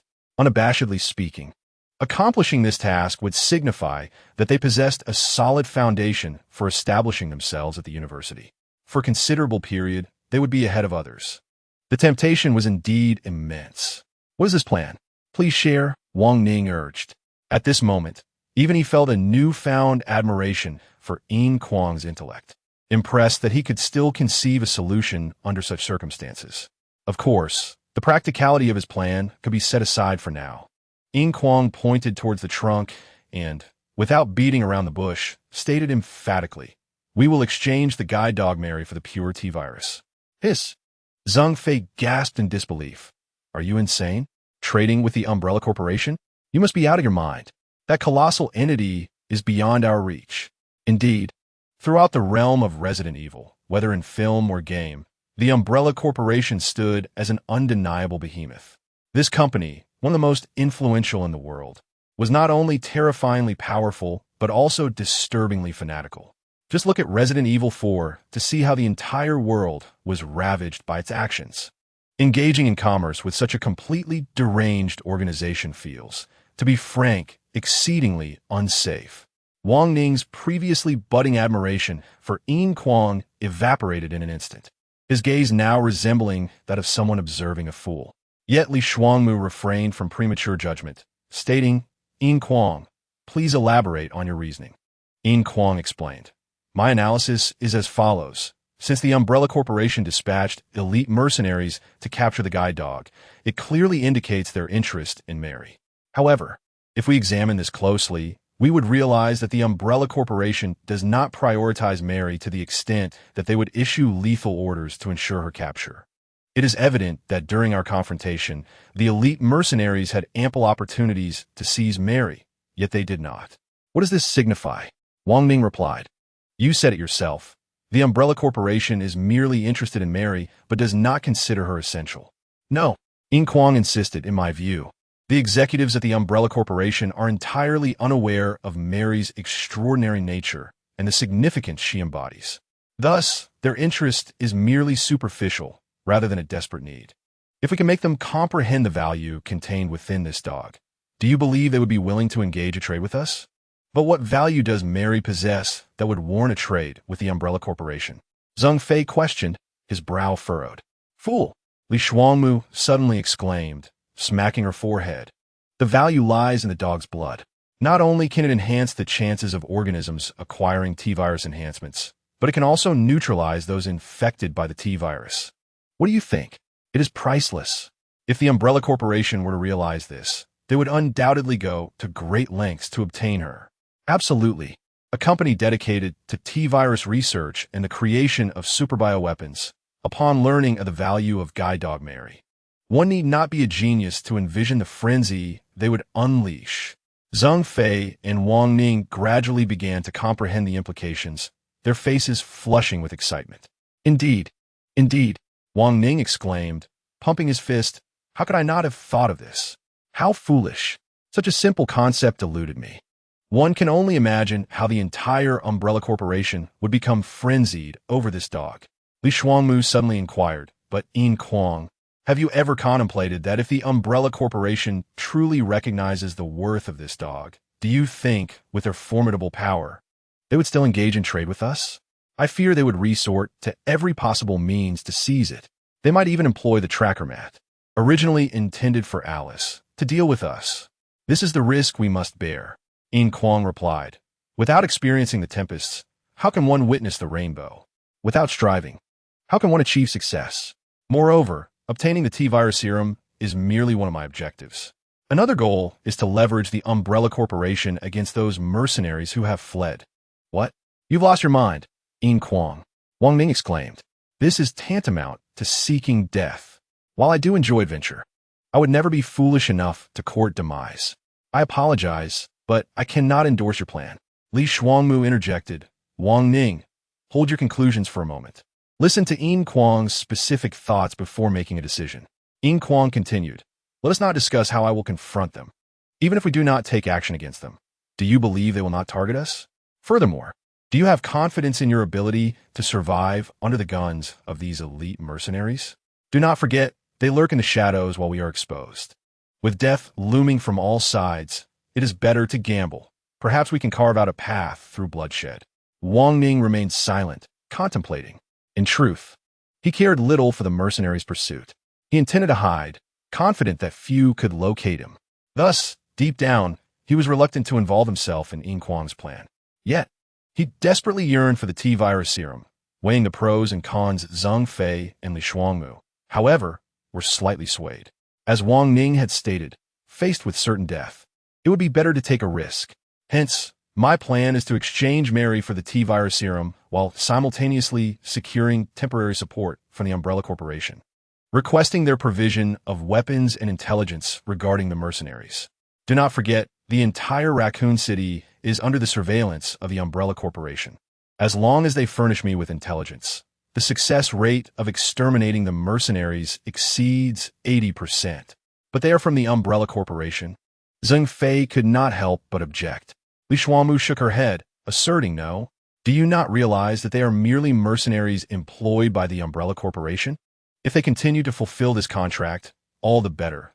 We can directly request the Umbrella Corporation to intervene and prevent their retaliation.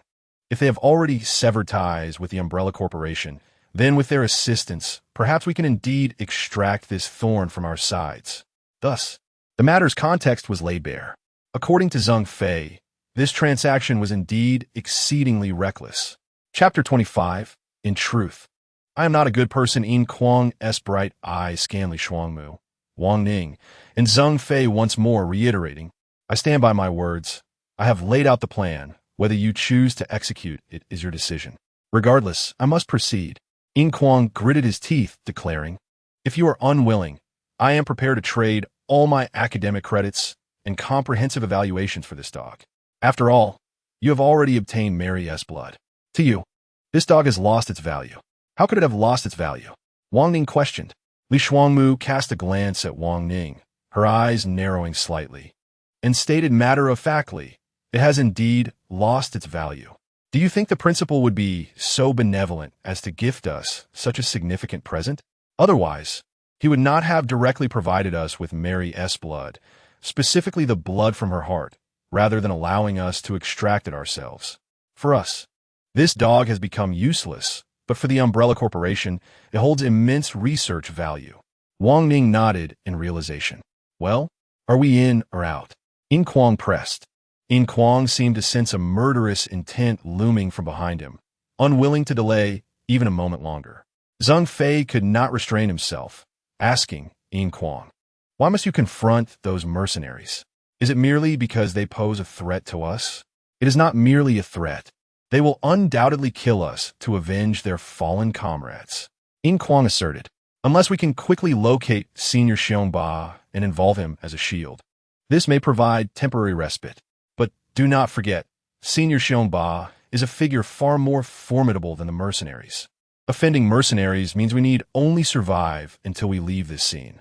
However, to offend Senior Xiongba, both Zheng Fei and Wang Ning broke into a cold sweat.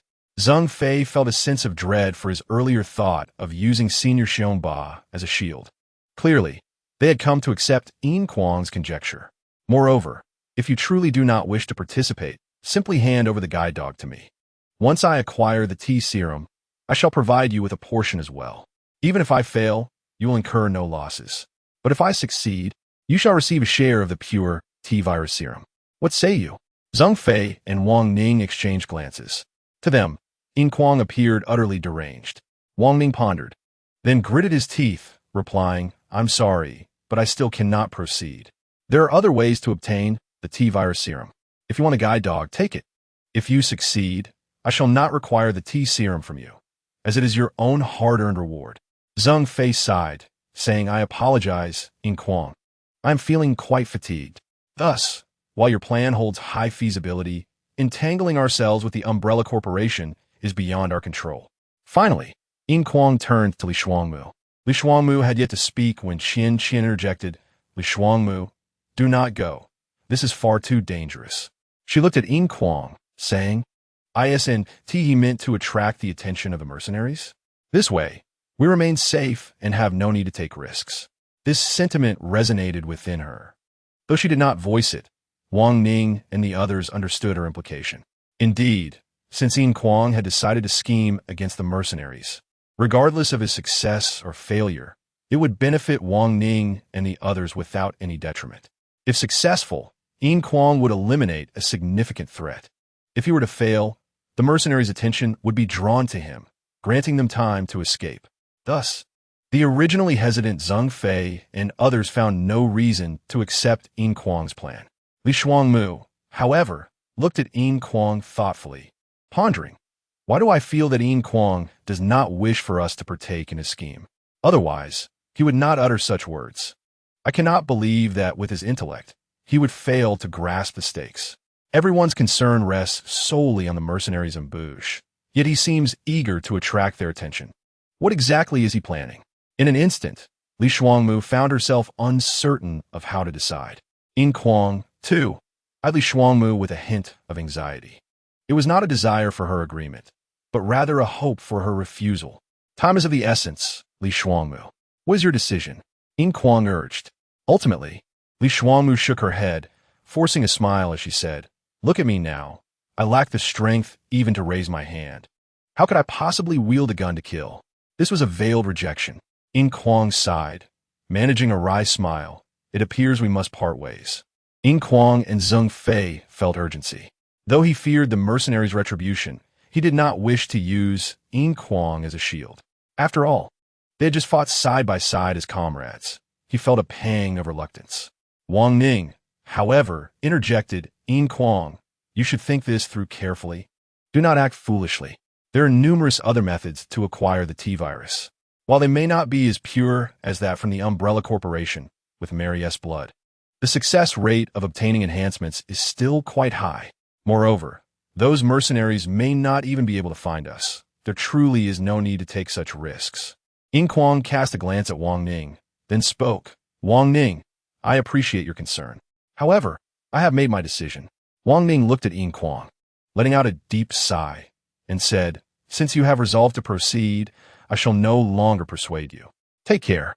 This grenade I retrieved from the mercenary I eliminated may prove useful for your survival in a critical moment.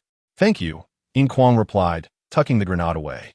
Wang Ning observed him conceal the grenade and thought to himself, if you seek death, do not blame me. Zheng Fei added, I possess a life-saving pill that can restore 10 points of health. I hope it aids you. Alas, I truly wish you would not take such risks. You may take that dog. It is of no use to us now. Yet there are matters I must attend to. Yin Kuang replied, looking at them. Thank you, Zheng Fei. I will repay your kindness when the opportunity arises. Li Shuangmu said, I have nothing of value to offer, so I can only wish you safe travels. Indeed, Yin Kuang responded, glancing at Qian Qian. Thank you for tending to my wounds earlier. It was nothing, merely a small favor. You need not dwell on it. Qian Qian said, her face flushing as she lowered her head.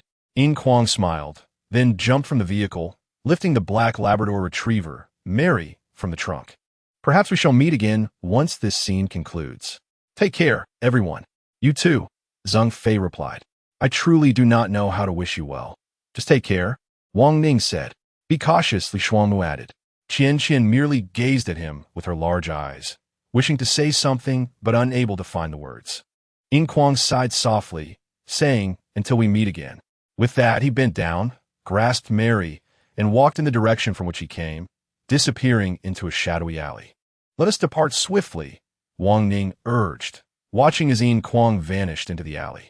Indeed, Zheng Fei replied. The vehicle started, maneuvering through the narrow gaps between abandoned cars on the road as it journeyed into the distance. Li Shuangmu, eyes closed, suddenly opened them and inquired, why do you think Yin Kuang insists on eliminating those mercenaries? He is merely an ordinary person, incapable of wielding a firearm. What does he rely on? Moreover, do you not find it strange?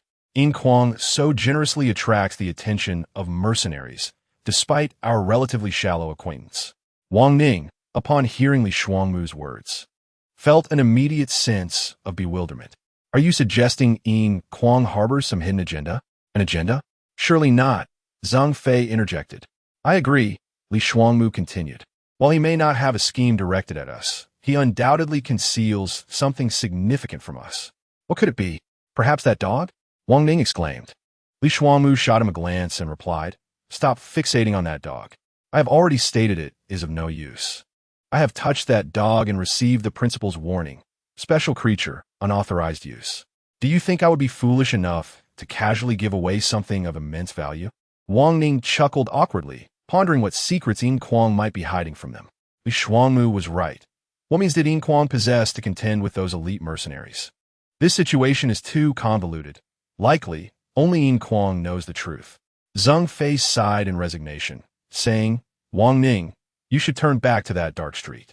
Yin Kuang, this predicament is of your own making. Do not blame anyone else.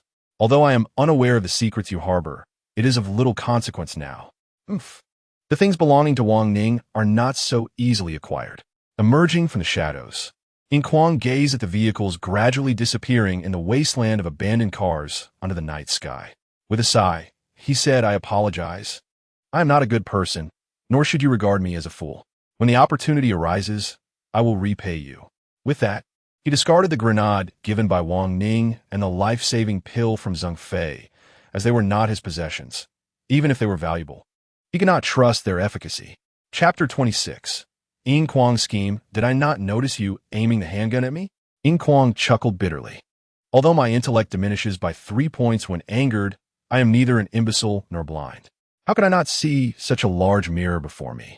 Do you believe your cleverness can fool everyone? If I had not continued to feign insanity, had it not been for Zhang Fei's timely arrival, you might have already ended my life. Wang Ning, how can I trust you? Do you think I am unaware of the tracker you placed on the grenade? Surely the mercenaries would have trackers of their own. You intend to lure all the mercenaries to confront me. You wish for my demise. Li Shuangmu, with your lofty demeanor, striking looks, and remarkable abilities, I suspect you have never regarded me as a worthy adversary. For someone of your stature, friendship is but an illusion. You would not concern yourself with things devoid of utility. Zhang Fei, I can only express my apologies to you. Alas, you can only blame your misfortune for not encountering the right allies.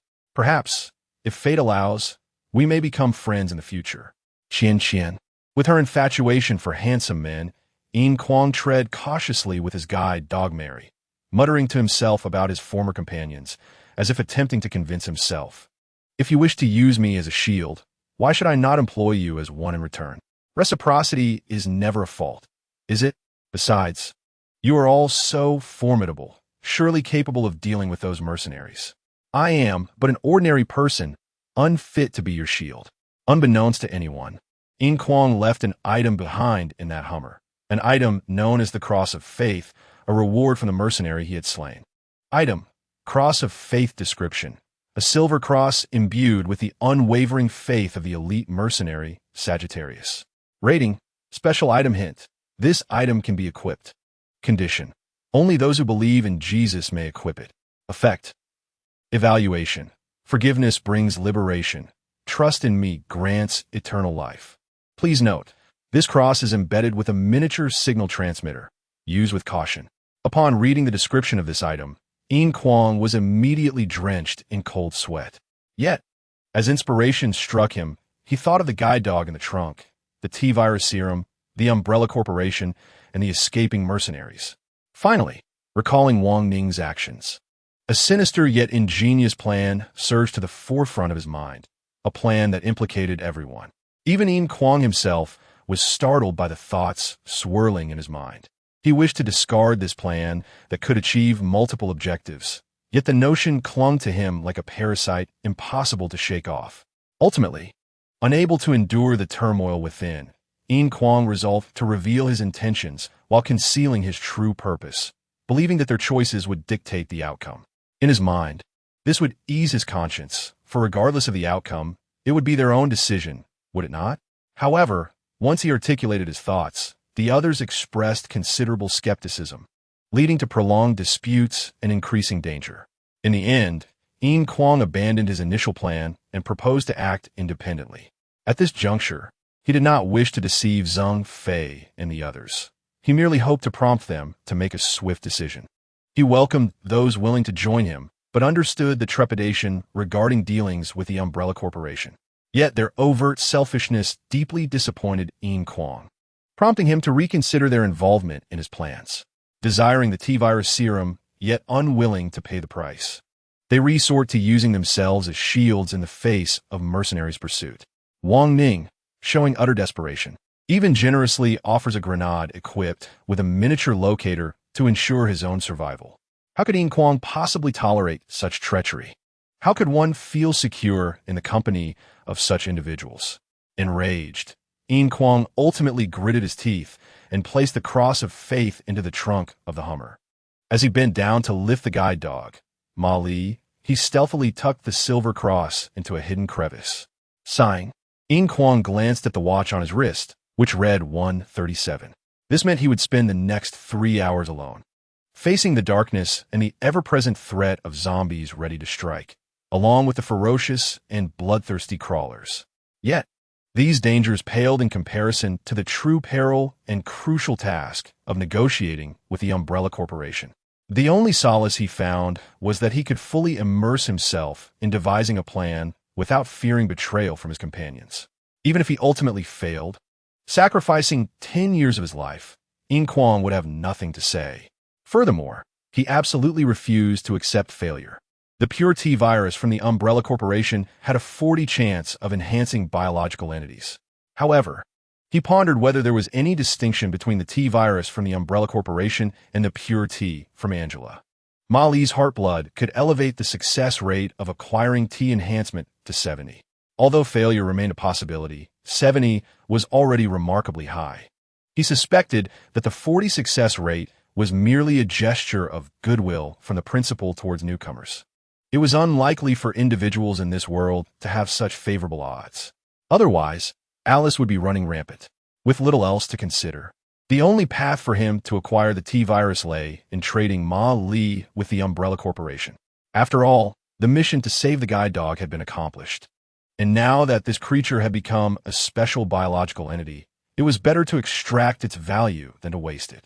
With this thought, Yin Kuang clenched his teeth. As he contemplated, he cautiously navigated through 2 alleyways, avoiding several zombies, and slipped into another narrow passage. The urban landscape of America was characterized by towering skyscrapers, with countless alleys nestled between them, where various crimes often took place. Superheroes in American comics also favored these shadowy corners. At that moment, he heard a low growl akin to that of a beast, as if it were uttering its hunger. Yin Kuang halted abruptly, swallowing hard. A chill wind swept through the alley, sending shivers down his spine. It was a zombie. Gently, he set Ma Li down and stealthily drew his suppressed-type .54 pistol, moving forward with utmost caution. Peering out from the alley, he indeed spotted a decaying zombie, its tattered clothing swaying as it aimlessly wandered down a nearby street.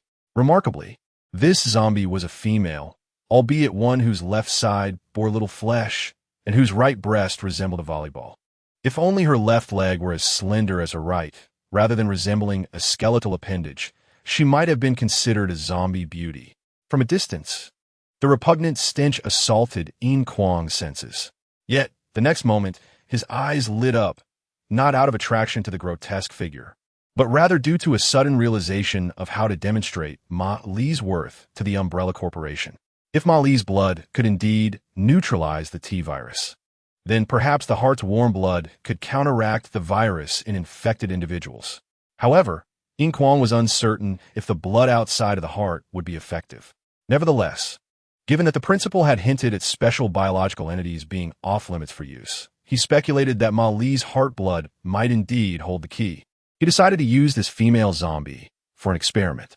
Raising his Type 54, he aimed at the distant zombie beauty. He must hit her. His hands shook uncontrollably as he gripped the weapon, and in frustration, he leaned the gun against a nearby trash bin for support. He had to hit her. Gritting his teeth, he pulled the trigger. With a soft pop, a bullet flew out. Yet, it did not strike the zombie's head, but rather impacted her substantial breast, causing it to jiggle and momentarily daze Yin Kuang. The zombie beauty abruptly turned her head, her decaying visage now fixated on Yin Kuang's position, her hollow gaze sending a chill down his spine. She began to stagger toward him with an awkward gait. In a moment of panic, he fired again. The bullet struck her abdomen. Yin Kuang slapped himself to regain composure and steadied his aim for another shot. He muttered to himself about hitting the zombie beauty again, waiting until she was 10 meters away before pulling the trigger once more. The zombie's head snapped back, and she collapsed, breathing a sigh of relief. Yin Kuang cautiously surveyed his surroundings.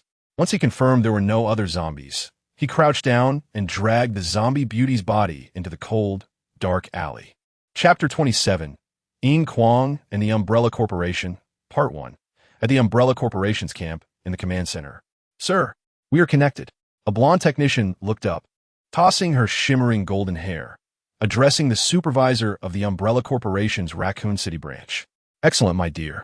The supervisor donned a wireless Bluetooth earpiece and gazed at the unusually youthful Kyushu exchange student on the computer screen, speaking in a subdued tone. A young friend from Kyushu, or perhaps an operative from Kyushu. It seems you have something to say to me.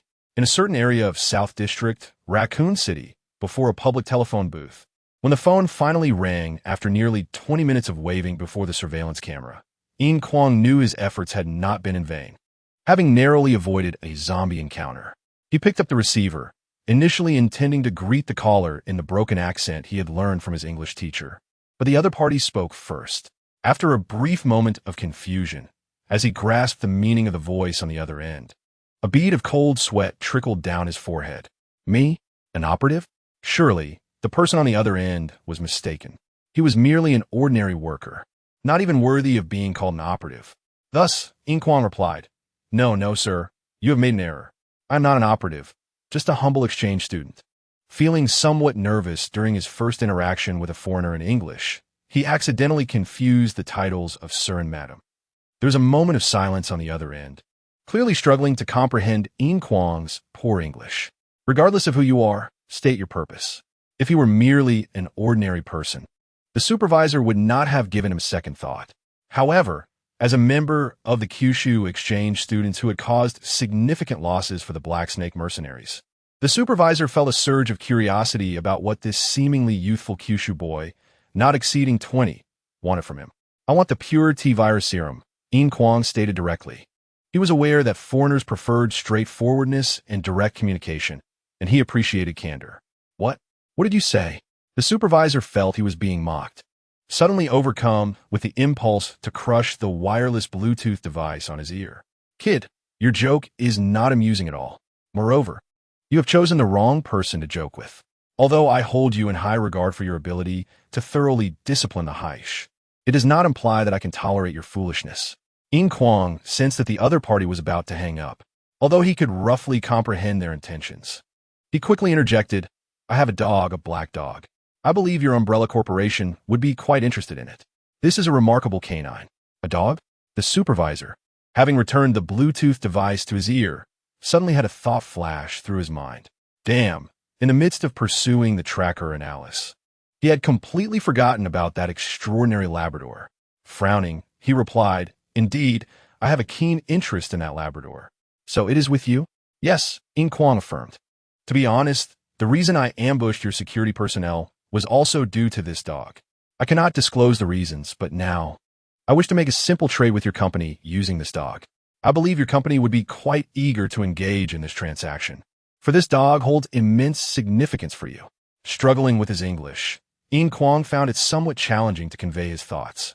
But his solid foundation in the language enabled him to piece together simple sentences, rendering his meaning relatively clear. The supervisor managed to grasp Yin Kuang's intent. His smooth forehead gradually furrowing, he inquired, What do you desire? The T-virus in its purest form, Yin Kuang stated. I presume you possess ample quantities of it. I only require a single portion, and in return, you shall acquire this dog. Huh? The supervisor could not help but laugh. Young friend from Jojo, you must understand that each portion of the T-virus is immensely valuable. The higher the purity, the greater its worth. You may be unaware of the market, but diluted T-virus can fetch up to $100 million on the black market. Yes, $100 million. Foolish Jojo lad. Do you truly believe that a Labrador could be worth $100 million? Yin Kuang discerned the implication behind the supervisor's words. They were bargaining. It seemed there was potential for this deal. Although he understood that the Umbrella Corporation might not readily comply, he still held hope. Thus Yin Kuang countered, No. Sir, while you may only be interested in this black dog, you are utterly oblivious to its true worth. I can assure you, swearing on my ancestors, that this dog's value far exceeds $100 million. It is even worth more than this city of Huanshou. The supervisor chuckled, but his expression soon turned grave. Having some understanding of Jojo, He knew that swearing by one's ancestors was a highly sacred and solemn act, akin to swearing by Yahweh or the cross, holding more weight than a legal contract. Then, please enlighten me as to what makes this seemingly ordinary dog so special that it surpasses the value of your city. Perhaps you have no idea how many billions this city is worth. Regardless of its monetary value, this dog is worth more to your company, Yin Kuang replied, turning to the high-altitude camera and flashing a smile. I swear, you will indeed be most eager to acquire it for a price that pales in comparison to its inherent value, a mere portion of the purest T-virus. State its value. I will assess whether this transaction is worthwhile, Yin Kuang said. Please, watch closely. With that, Yin Kuang set the phone aside and, inexplicably, procured a zombie's corpse to place beneath the camera. He then positioned the black dog beside the zombie. Picking up the receiver, he said, "Sir, do not blink. You are about to witness a miracle." After uttering those words, he approached the Labrador, drew a small knife, and made a cut on one of the dog's paws, filling a cup with a small amount of dog blood. Before the screen, the supervisor suddenly shouted, "Zoom in, you fool!" The blonde technician fell silent. As the camera zoomed in, the supervisor's view became increasingly clear. He watched as the Jojo boy sprinkled the dog's blood onto the zombie's body. Having completed this action, Yin Kuang felt a surge of anxiety. Although the previous experiment had indeed succeeded, restoring the female zombie's muscles to their proper elasticity and color, transforming the black viscous blood into red, he could not guarantee success this time. Yet, Yin Kuang's luck prevailed. This time he succeeded. "Oh my God, what am I witnessing?" The supervisor exclaimed, awestruck, though his stupor quickly morphed into excitement, even madness. Not only he, but the technicians and researchers who had noticed the anomaly joined in the frenzy. "It's blood. Oh my heavens! Almighty Lord, have you finally revealed your miraculous powers?" A balding researcher cast aside his notebook and rushed to the screen, nearly pressing his face against it. "This dog's blood can actually decompose the T-virus." "Get away, you old fool." The supervisor shoved the elderly researcher aside and leaned in closer to the screen, scrutinizing the analysis data provided by the technicians. The screen displayed various data conclusions clearly. Though merely preliminary assessments, they were sufficient to ignite the supervisor's excitement. He had not erred. I knew this dog was extraordinary. How foolish I was. At that moment, the supervisor no longer saw a mere dog. He envisioned wealth, vast sums of money, and status within the umbrella corporation. He imagined himself as one of the decision-makers, seated at the board's helm, reprimanding errant employees, even those who had once belittled him.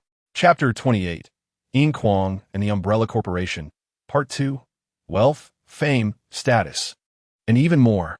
All of this hinged upon that dog. If he could acquire that dog, he could attain everything he desired. Even his mind, at this moment, could no longer control the muscles of his face. "Sir, I believe you now comprehend the value of this dog. Shall we proceed with the transaction?" Yin Kuang picked up the phone, gazing into the camera, and added, "However, before we proceed, I must remind you, the fate of this dog lies in my hands.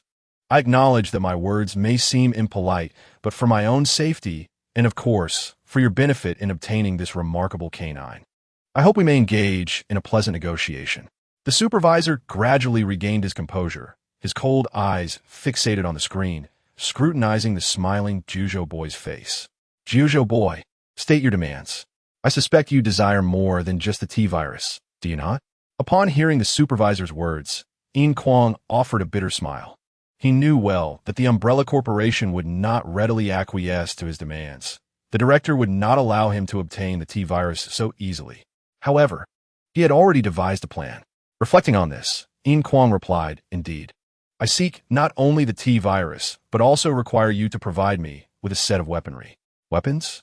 The supervisor was taken aback. "If I am correct, you wish to use those weapons for self-defense, am I right? There is no need for such complications. I could arrange for a helicopter to safely escort you out of Huanzhou City.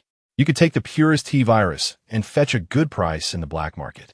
Yin Kuang scoffed inwardly, thinking, "Do you take me for a fool? If I board your helicopter, I fear I might be thrown out before we even land."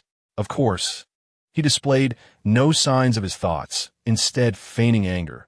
Your Umbrella Corporation security personnel have killed my good friend, and they are lurking behind me, ready to kill me as well. Therefore, I need weapons to eliminate them and avenge my friend. Ha! The supervisor laughed heartily. Friend from Jiuzhou, you need not lift a finger. Such trivial matters are easily handled by me. In a demonstration of my earnest intentions, I am honored to carry out the task of avenging your friends by eliminating those responsible. No, Yin Kuang shook his head, stating, I must take their lives with my own hands. I have sworn an oath for my deceased friend. I require no assistance from anyone. I merely need you to provide me with weapons. Of course, if you could also furnish their location, I would be even more grateful. So what is our agreement? Yin Kuang continued, once I have dealt with them, we can formally engage in our transaction. To demonstrate my sincerity, I have placed a small cup of Black Dog-S blood at the entrance of the Nike store on Rongshu Street, not far from here. You may collect it for analysis, proving that I do not deceive you. Simultaneously, please deliver the weapons to my current location. The supervisor pondered briefly before replying, very well. Sir, I hope for a pleasant cooperation. After all, the fate of that dog lies in my hands. It holds no significance for me, but I believe you understand its importance to you. Therefore, a smooth and agreeable collaboration would benefit us both, Yin Kuang asserted. A flicker of coldness flashed in the supervisor's eyes, quickly replaced by resignation as he chuckled. In the words of your Jiuzhou, it is a mutually beneficial agreement. Rest assured, I am indeed earnest in this transaction. I share that sentiment. After exchanging farewells, the call ended, and Yin Kuang vanished from screen, departing with the dog that stirred fervor in all. Sir, we must obtain that dog at all costs. This is a miracle, an unprecedented opportunity. We are on the brink of ushering in a new era, the balding researcher exclaimed, gripping the supervisor's collar in a frenzy. The supervisor swiftly knocked him to the ground, looking down imperiously while adjusting his collar. Dear Dr. Isaacs, I must correct your misused terminology. It is not we, but I. No, sir, you cannot do this. You must not. Our Dr. Isaacs is fatigued and requires rest. With that, he gestured, and two burly men stepped forward to escort the shouting Dr. Isaacs away. God will punish you, you greedy and insidious scoundrel. The supervisor scoffed. Well, now it is finally quiet. Let us begin, gentlemen and ladies. You, connect me immediately to Nicholas. The blonde beauty hesitated, about to inquire, but upon meeting the supervisor's frigid gaze, replied, Yes, sir, I will do so immediately. Soon, Nicholas's face appeared on the screen. His countenance as hard as rock, devoid of any expression. His beast-like eyes seemed capable of devouring any creature. Sir, I believe our contract has been dissolved. We appear to have no common ground anymore, Nicholas stated coldly. No, no, no. The supervisor replied with a smile. Initially, we had no shared topics, but now we do. Nicholas stared coldly at the camera, as if attempting to discern the supervisor's expression, listening intently. I will fulfill your previous conditions. The supervisor stated, I shall provide you with brand new weaponry, ample ammunition, and precise intelligence support to assist you in avenging your fallen comrades. I deeply regret their fate, as they perish for the sake of the Umbrella Corporation. So what is it you desire? Nicholas sneered. The dog, the black Labrador retriever, the supervisor replied. At that time, I will arrange a helicopter to extract you, ensuring your safe departure from Huanxiong City. You will also receive a substantial reward, sufficient for a lavish and comfortable life anywhere in the world. Damn it, all for that accursed beast. Nicholas suddenly roared in fury, smashing his fist against the phone booth's glass, nearly toppling it over. For that dog, I have lost more than half of my team. How dare you make such a demand? The supervisor shrugged, stating, Each party has its needs, Mr. Nicholas. You seek revenge for your comrades, while I desire that dog, along with a handsome commission for you. You must realize, without my support, your quest for vengeance will be exceedingly difficult. Not necessarily, Nicholas retorted with a scoff. I have already pinpointed their location. However, if you wish to protect your remaining comrades and successfully eliminate that group of Jiuzhou agents, you will require my assistance. Nicholas, you must approach this matter with reason. The supervisor deliberately referred to Yin Kuang and the others as agents. Agents? Nicholas inquired. Are they agents? A group of Jiuzhou operatives disguised as Jiuzhou students, the supervisor explained, adding, they are also elite. Indeed, Nicholas fell for the trap. Elite? I will demonstrate to you what true elite entails with my bullets. I hope your weaponry support arrives promptly, for I can no longer tolerate sharing the same air as them in this city. Immediately, with that, he forcefully slammed down the phone. The supervisor smiled with satisfaction, saying, "See, just as I stated, everything is under my control. Sir, what about the technician for the Alies and the Goddess of Vengeance project?" A nervous technician inquired. "What? Do I need to teach you? Oh, then I will immediately halt, fools. Idiots." The supervisor kicked the technician away, exclaiming, "Who told you to stop? Everything continues. Record and organize all data and transmit it to headquarters. Furthermore, nothing has occurred here. You know nothing of Jojo agents or any Labrador retriever. Only the Goddess of Vengeance and the alluring Alies, understand?" Clearly, this ambitious supervisor intended to keep the matter concealed. Once tangible results were obtained from that dog, all credit would belong solely to him. All glory, fame, and status would ultimately revert to him. Yes, the others present were not foolish. They recognized the supervisor's intent to claim all accolades for himself. Although they harbored deep resentment towards this insidious and miserly supervisor, they dared not voice their dissent. They certainly did not wish to be fed to zombies. Chapter 29. Li Shuangmu's decision with a soft gunshot. A zombie's head exploded, sending blood and decayed flesh flying. As the headless corpse collapsed to the ground, Li Shuangmu grimly retracted his Desert Eagle, which he found unappealing with its silencer. He was far more enamored with the gun's raw roar and the jarring recoil that left his hands tingling. However, to avoid attracting more zombies with the gunfire, he had no choice but to affix the silencer. Furthermore, he felt somewhat unsettled. When in a foul mood, everything appeared unsatisfactory. Even Zheng Fei reduced the vehicle's speed repeatedly to minimize engine noise. The street's remaining streetlights were operational, providing ample illumination, and it was wider compared to the paths they had traversed earlier. Were it not for the ordinary zombies gradually emerging from either side, Zheng Fei would have been tempted to hit the gas, eager to experience the thrill of speed. Once the final zombie fell to Li Shuangmu's shot, Zheng Fei finally spoke. "Odd. We VE pursued for quite a distance. There haven't been any significant intersections. Where could Senior Xiongba have gone? Sigh. Although Yin Kuang is preoccupied with those mercenaries, I worry he won't be able to hold out much longer."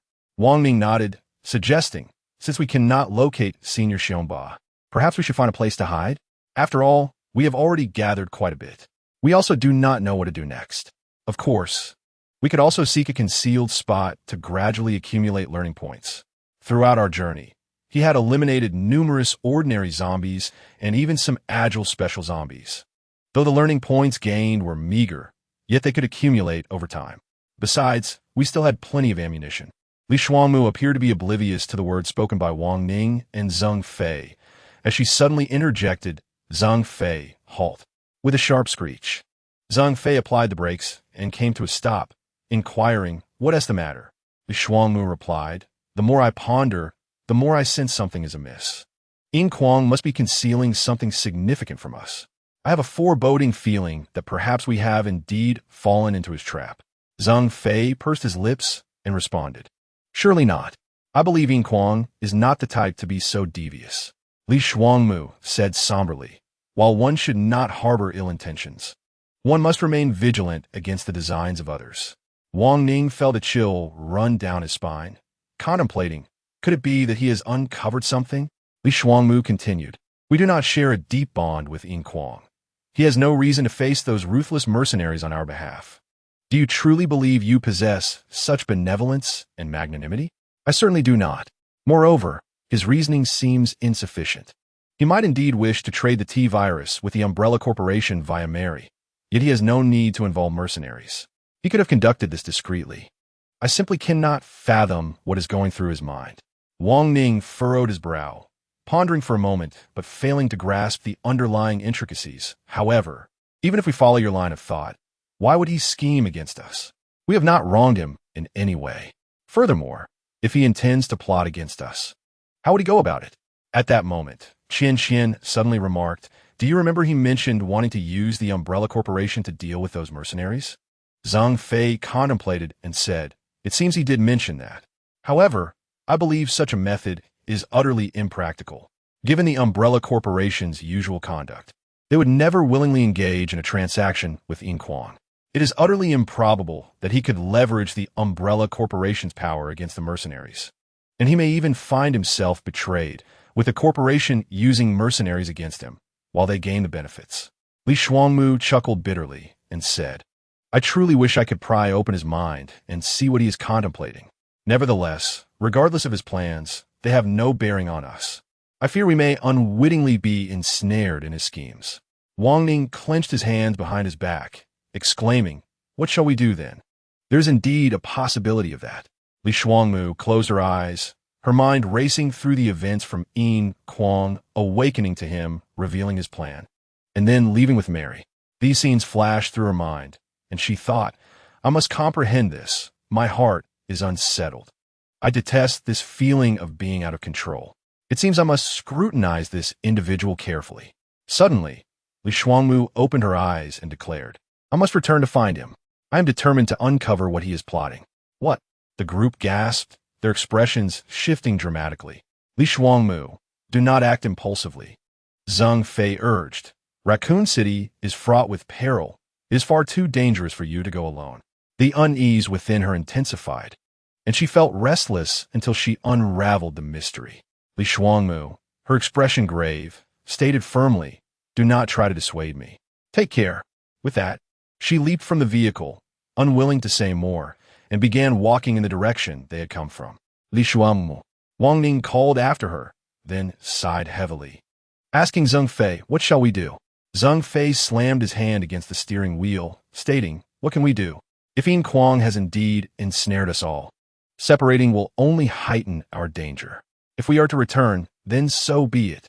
At worst, we will face death. I am also quite curious about what Yin Kuang is truly plotting. Wang Ning and Qian Qian, you should join me as well. After saying this, he hoisted his sniper rifle and exited the vehicle, grumbling, What a predicament this is. Wang Ning let out a wry smile, remarking, It seems I am indeed fated to be burdened. Naturally, Qian Qian had no qualms. After Li Shuangmu exited the car, she prepared to follow her. In her mind, being close to Li Shuangmu was the safest option. Since both Zhang Fei and Wang Ning agreed to return the way they came, she felt even more elated, viewing them as centered around Li Shuangmu, which filled her with pride. Such a peculiar girl with an odd perspective.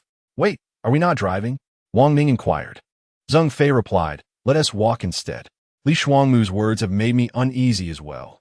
I suspect there is something wrong with the vehicle.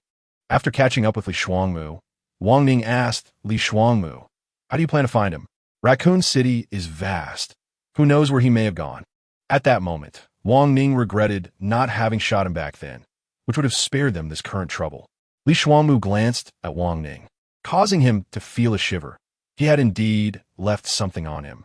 It seemed he was aware after all. Wang Ning bitterly smiled, recognizing that he had underestimated them. The successor cultivated by the Li family was certainly no ordinary individual.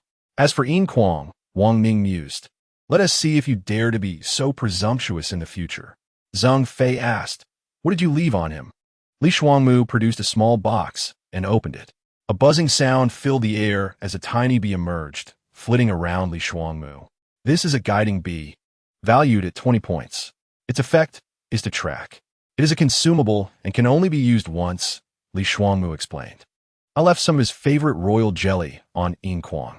I didn't expect you to exchange for something like that, Zhang Fei remarked. Didn't you also exchange for anesthetic darts? Li Shuangmu smiled. The guiding bee is not only inexpensive but also highly practical. If used effectively, it can yield unimaginable results. Why would TI prepare one? Not just the guiding bee.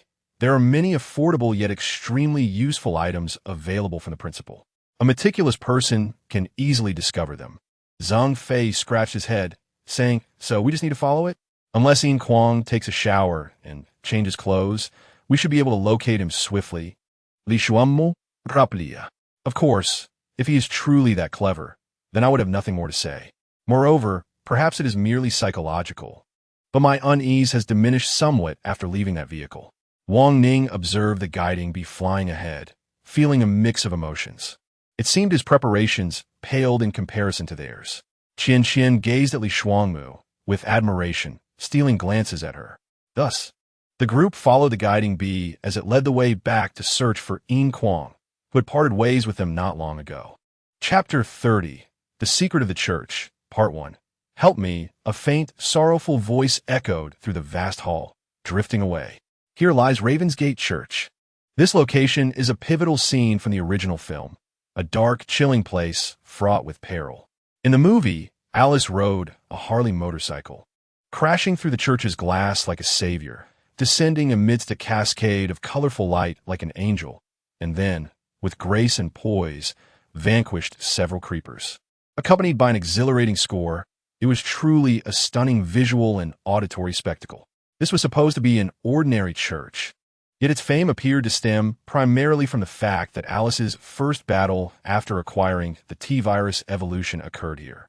Within the church, this sacred and solemn space, Alice utilized her newfound abilities to slay the grotesque and vicious creepers, rescuing police officers, reporters, and American youth. The last creeper was pinned beneath a cross, and Alice shot it in the head, an imagery that metaphorically signified the final judgment of evil and dark sinners before Jesus Christ, in the name of the Father. This encapsulates the religious faith and typical American hero worship embodied in American cinema. In the university, many students who have experienced this film regard it as an ideal place for task completion and academic point accumulation, or as the best spot to be close to the protagonist, Alice. Of course, it is also the site of the highest mortality rate.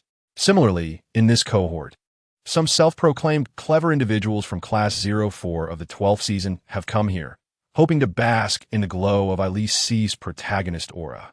They believe that as long as they follow Alice, they will surely navigate this entrance examination safely.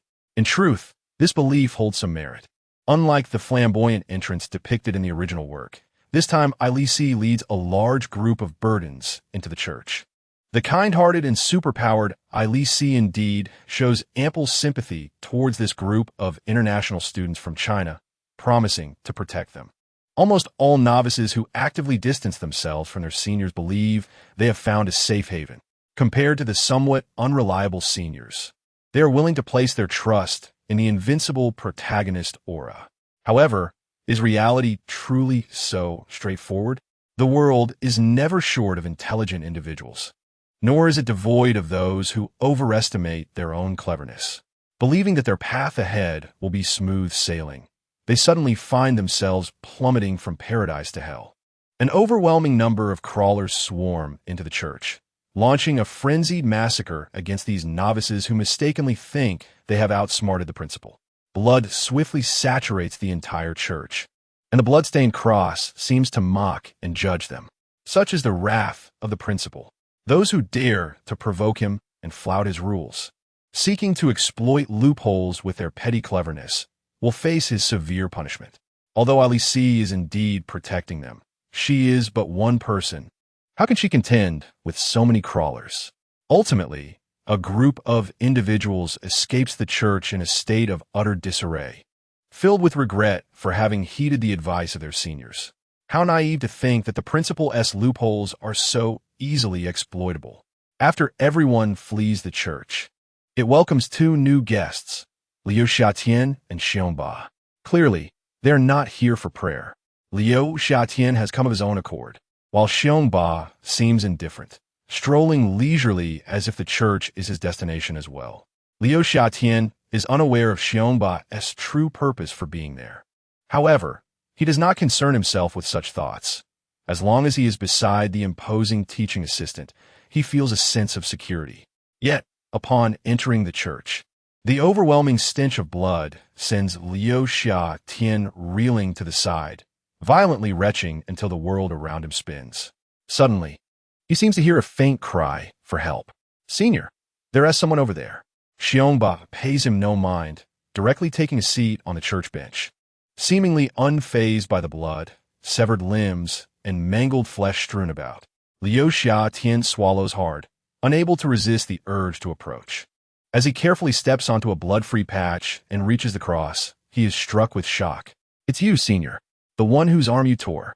Beneath the cross lies a bloodied figure, nearly devoid of life, desperately calling for help with vacant eyes that fail to acknowledge Liu Xiatian. "Help me," he trembles. Liu Xiatian feels a shudder of fear, taking a step back, overwhelmed by the horror. But in the next moment, he feels something cold drip onto his cheek, followed by a nauseating stench. Instinctively, he reaches up to wipe it away. Suddenly, a shadow plummets from the ceiling and lands atop Liu Xiatian, pinning him to the ground. Before he can react, a massive, tooth-filled maw sinks into his head. With a crunch, his skull is crushed, blood and brain matter splattering everywhere, akin to an orange being squeezed. Undoubtedly, this is a grotesque and blood-soaked crawler. The crawler, also known as a licker, represents the second evolutionary stage of the T-virus mutated organisms. Lacking skin, its flesh is exposed, and its brain is laid bare. They are stronger and faster, gliding through the darkness like phantoms. Though they have no eyes, they have evolved superior thermal sensors, making them the nightmare of all creatures in the dark. In a single encounter, Liu Xiatian meets his demise. The figure pinned beneath the cross, Xiaozhong, also meets a grim fate as the crawler crushes his skull, leaving him fully aware of his end.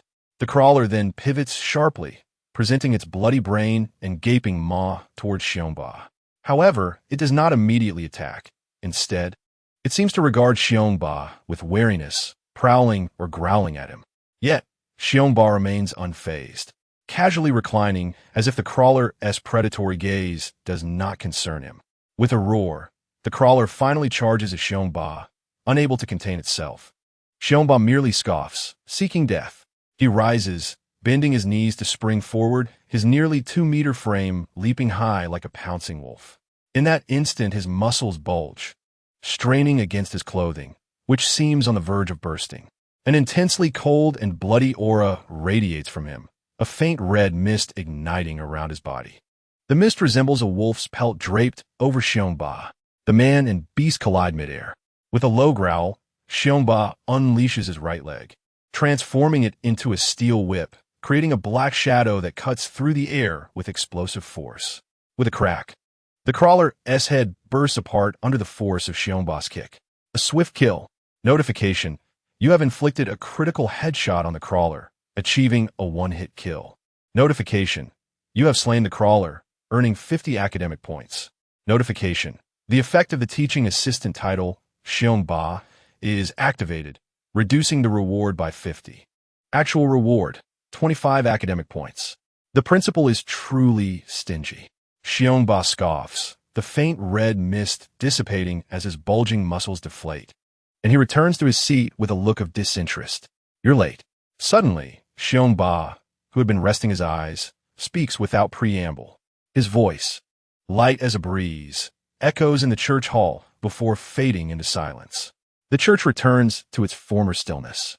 "If you don't show yourself soon, I'll drag you out and give you a good beating, otaku. Your shadow mist may fool others, but it cannot deceive my nose," Xiongba declares impatiently. Chapter 31. The Secret of the Church, Part 2. At that moment, a black mist emerges from the corner, swirling like a tornado. Amidst the swirling darkness, a pale-faced otaku steps forth, cackling. "I thought the enhanced shadow mist could conceal me from your wolf-like senses, but I was mistaken." As he speaks, the otaku puts away his slender black wand and asks, "Where's Jiwen?" "She arrived earlier," Xiongba replies, glancing at the pool of blood on the floor. "Isn't that right? Don't think the overwhelming stench of blood can mask your perfume. I warned you against using it. You wouldn't listen, and that stuff will eventually lead to your downfall." "Oomph. You didn't help me earlier, forcing me to act myself. The principal only awarded me 25 academic points for such effort. It's hardly worth the trouble." The blood on the ground begins to bubble, coalescing into a shapely figure. Finally, a person emerges from the blood membrane. It is Jiwen.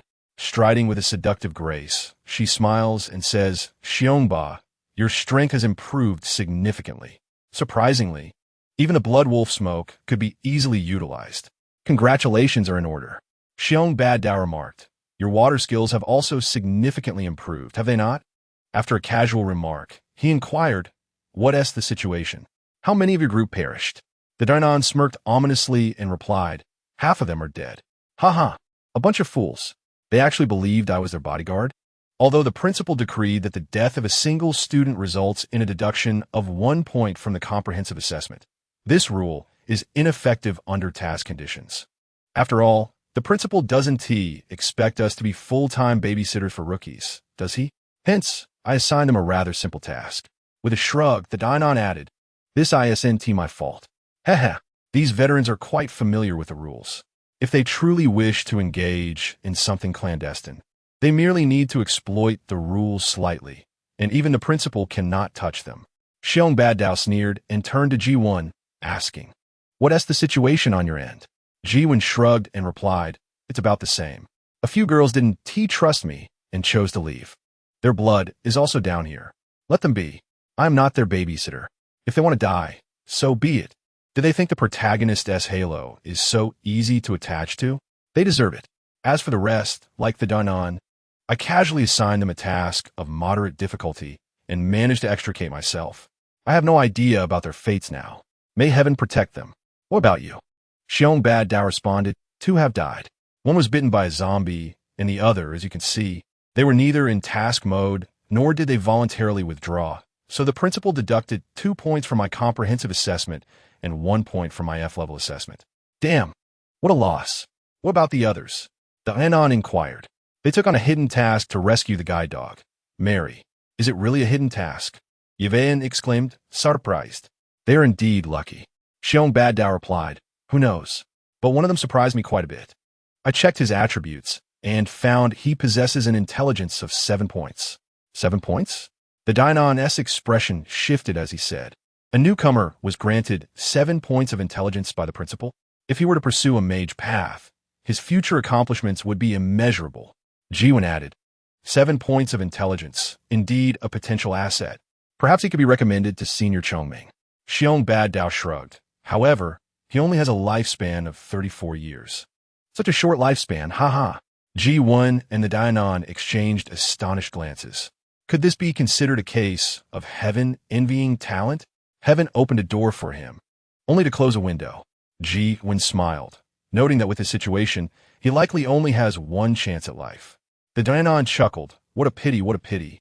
Alas, heaven indeed envies talent. Xiong Baddao scoffed. What is there to pity? Let us not forget, university holds infinite possibilities. Lifespan can be reduced, but can also be extended. Let us observe for now. If he truly is talented, it wouldn't hurt to recommend him to Senior Chongming. Recommending talent is a significant achievement in itself.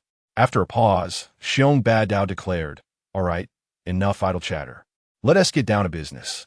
Yvain, what is the plan? Jiwen smiled and said, Rest assured, I have already found the entrance. Just as Senior Chongming stated, there is indeed a hidden world beneath this church. I believe Senior Chongming utilized this discovery to complete that ultimate reward task. Initially, I didn't pay attention to why all the crawlers appeared at this church. We thought it was merely a plot arrangement by the director, but it turns out there's a deeper reason. Only a powerful figure like Senior Chongming could uncover such an obvious yet hidden secret. Indeed, only someone as extraordinary as Senior Chongming could accomplish that nearly impossible task. If we proceed with caution, we might indeed reap substantial rewards. The Dainan did not conceal his admiration for Senior Chongming, despite the fact that the latter had once reduced his lifespan by 20 years. The Dainan excitedly exclaimed, 5,000 academic points, 20 points of comprehensive assessment, and 1 point of F-level assessment. Even having the rewards amounts to a fortune. We have just entered our sophomore year, and many skills and enhancements can be upgraded again. Our previously accumulated academic points are depleted. This time, we have the chance to earn a significant windfall, which is truly exhilarating. Even Xiong Baddao couldn't help but feel excited, but he cautioned, let us not be careless. Our abilities have been reduced by the principal by 50. This task will likely be challenging. Moreover, it is crucial to remember that this is a test from Senior Chongming. We must not fail. Jiwen's eyes sparkled with excitement, resembling stars shrouded in mist. She clasped her hands to her chest, filled with admiration. Senior Chongming's divination abilities have grown increasingly powerful, almost divine. She can effortlessly sway the principal's decisions. Without her, we would never have entered this biohazard world to complete this ultimate reward task.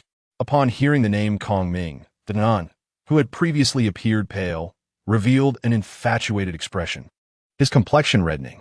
Yet, in the next moment, his demeanor darkened as he softly murmured, "Only a powerful figure like Senior Chongming could be the ultimate match for Senior Kongming. Only he could be worthy of her. No one else is fit." Xiong Bad Dao glanced at the Danan and scoffed. "All right, let us not waste any more time. Even if we know the secret passage, we must still navigate the specific route ourselves. Whether we earn Senior Chongming's favor will depend on this opportunity. I absolutely will not allow failure." Indeed, Ji Wen led Xiong Bad Dao and the Danan leisurely onward, showing no concern for the zombies crawling up from the ground, as if they were merely weak ants. Surrounding the trio was a protective barrier of water, a deep blue membrane that kept the grotesque corpses at bay. No matter how they clawed and gnawed, they could not breach the protective membrane to feast upon the 3 substantial meals inside. Here, Ji Wen stopped before a tombstone, gazing at the inscription and reciting the English words inscribed, "A road to paradise. May the deceased find peace." Yet another road to paradise, another mention of the deceased. The principal is truly quite dull, always stirring up trouble in these tedious little places. It's always the same. Can he not come up with something fresh? The Dayanan remarked. Xiong Bad Dao snorted. "Are you seeking death by mocking him?" "I'm just joking." "Just joking." The Dayanan shrugged and laughed. "Besides, in the principal's eyes, we are but insignificant ants. He won't concern himself with us." Ignoring them, Ji Wen extended her delicate fingers, brushing over the words paradise and peace. With a click, a soft sound echoed, followed by the eerie noise of stone scraping. In the pitch-black graveyard, an ominous pit appeared beneath their feet, leading to an unknown destination, perhaps death, or perhaps paradise. "Let us go," Xiong Bad Dao stated, then jumped down. Ji Wen and the Danan quickly followed. The dark door swiftly closed behind them, leaving a group of zombies on the surface to howl in confusion. The night persisted. Chapter 32. Movements in the 5 Directions, Part 1. "Boss, I have a question. Why collaborate with that cunning and treacherous supervisor from the umbrella company? I just don't understand.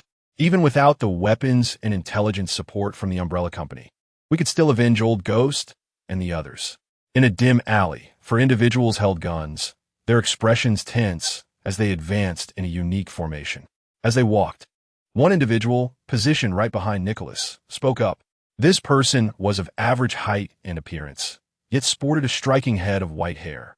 Despite being only around 30 years old, this individual is known as Bai Shu, a fervent demolition expert.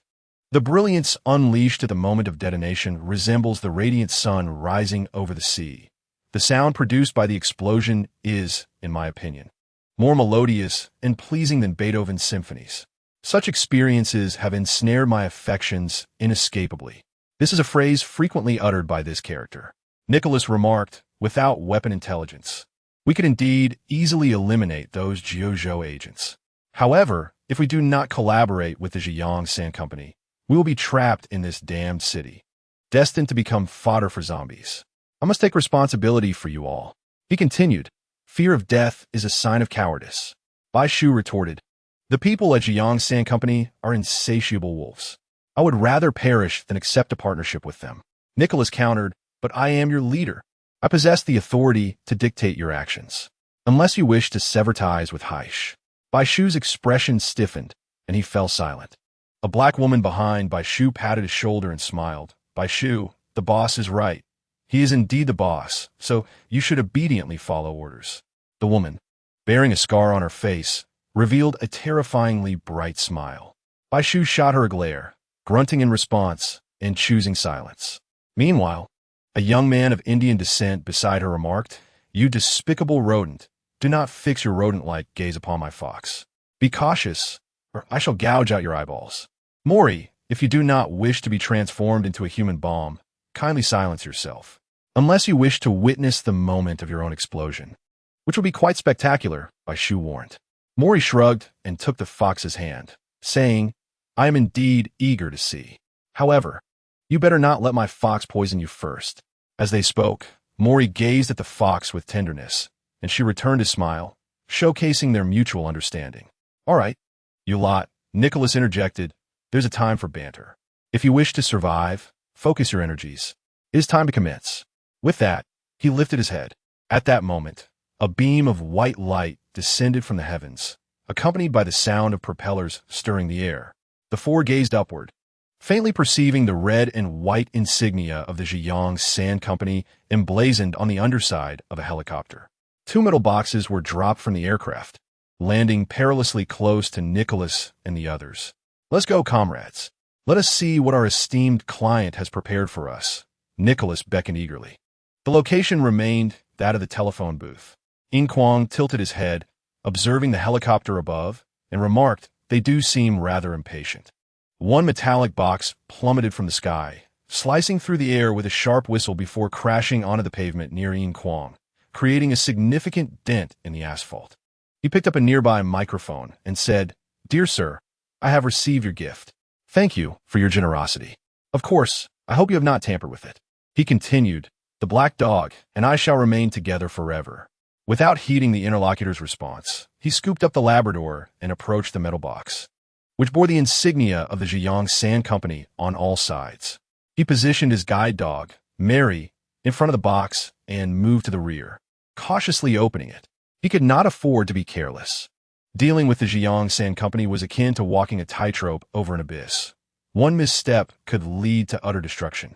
If the company had rigged the box and Yin Kuang were negligent, he might not even realize the manner of his demise.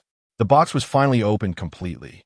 No toxic gas, no explosives, nor traps lay within. Yin Kuang exhaled in relief. He then approached the front of the box to inspect its contents. Inside were 10 black, specially designed high-explosive grenades, a black rifle resembling an M4, 2 rifle magazines, 2 black USP handguns for handgun magazines, a combat knife, a coil of wire, a medical kit marked with a red cross, and a complete set of the Zhejiang Sand Company security team uniforms, including a helmet, knee and elbow pads, boots, gloves, a bulletproof vest, and night vision goggles. There were even 2 cans of beef and a pack of compressed biscuits. The assortment was abundant and comprehensive, indicating that the individual had invested considerable effort in anticipating Yin Kuang's every need. Yin Kuang gazed at the items within the metal box, momentarily at a loss for words. Alas, such a bounty! How could I bear to discard it? He picked up a handgun, but received no prompts from the principal, nor any detailed introduction regarding the weapon. It seemed this was what Senior Xionbar referred to as a plot device. With a wry smile, Yin Kuang thought that even if he discarded it, it would not be a loss, as it could not be placed in his inventory nor taken out of this scene.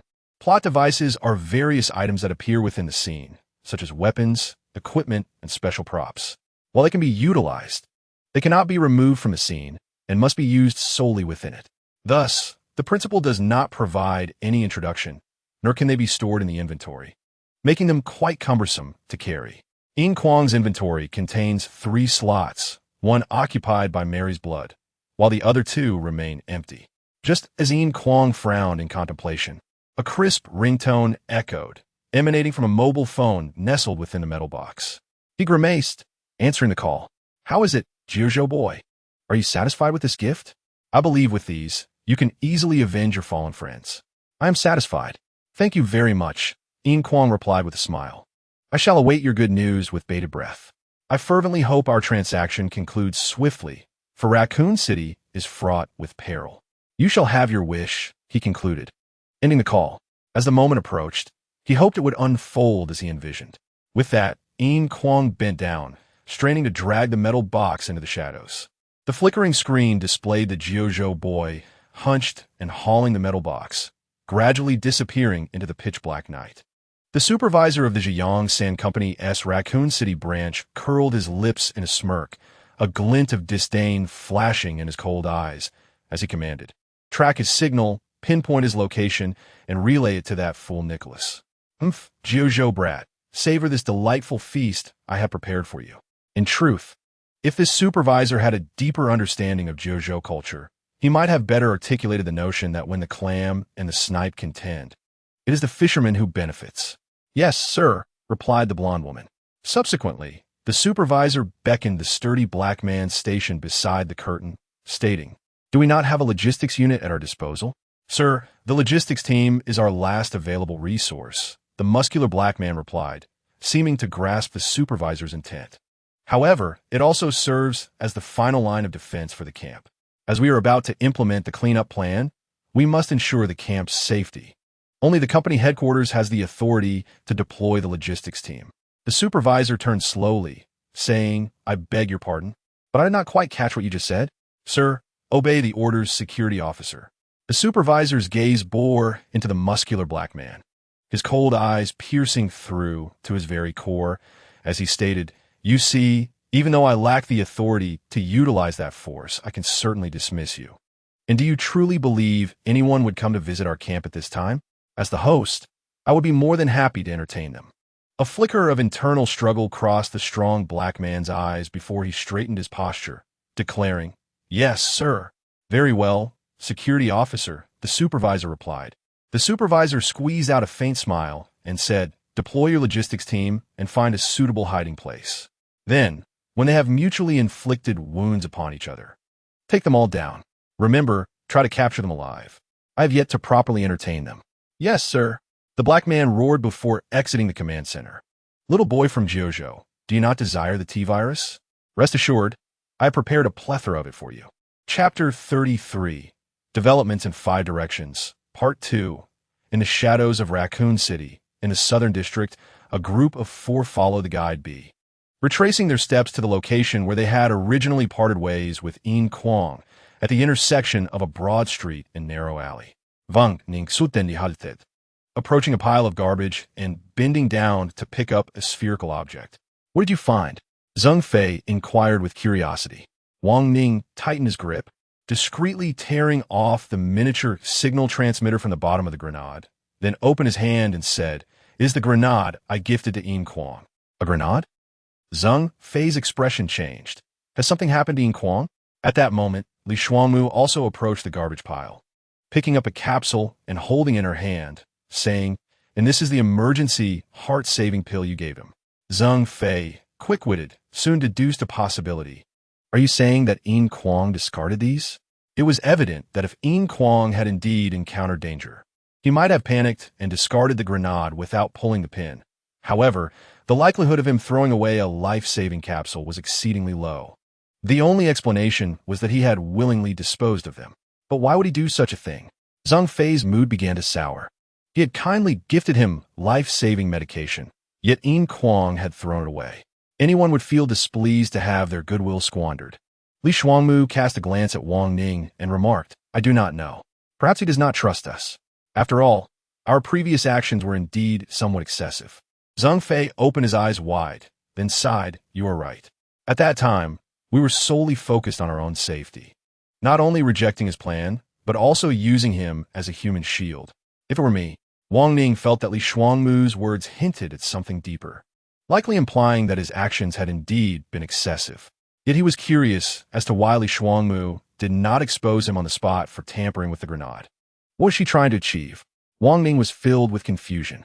Li Xuanmu stated, "Regardless of this, the most urgent matter is to locate him as swiftly as possible.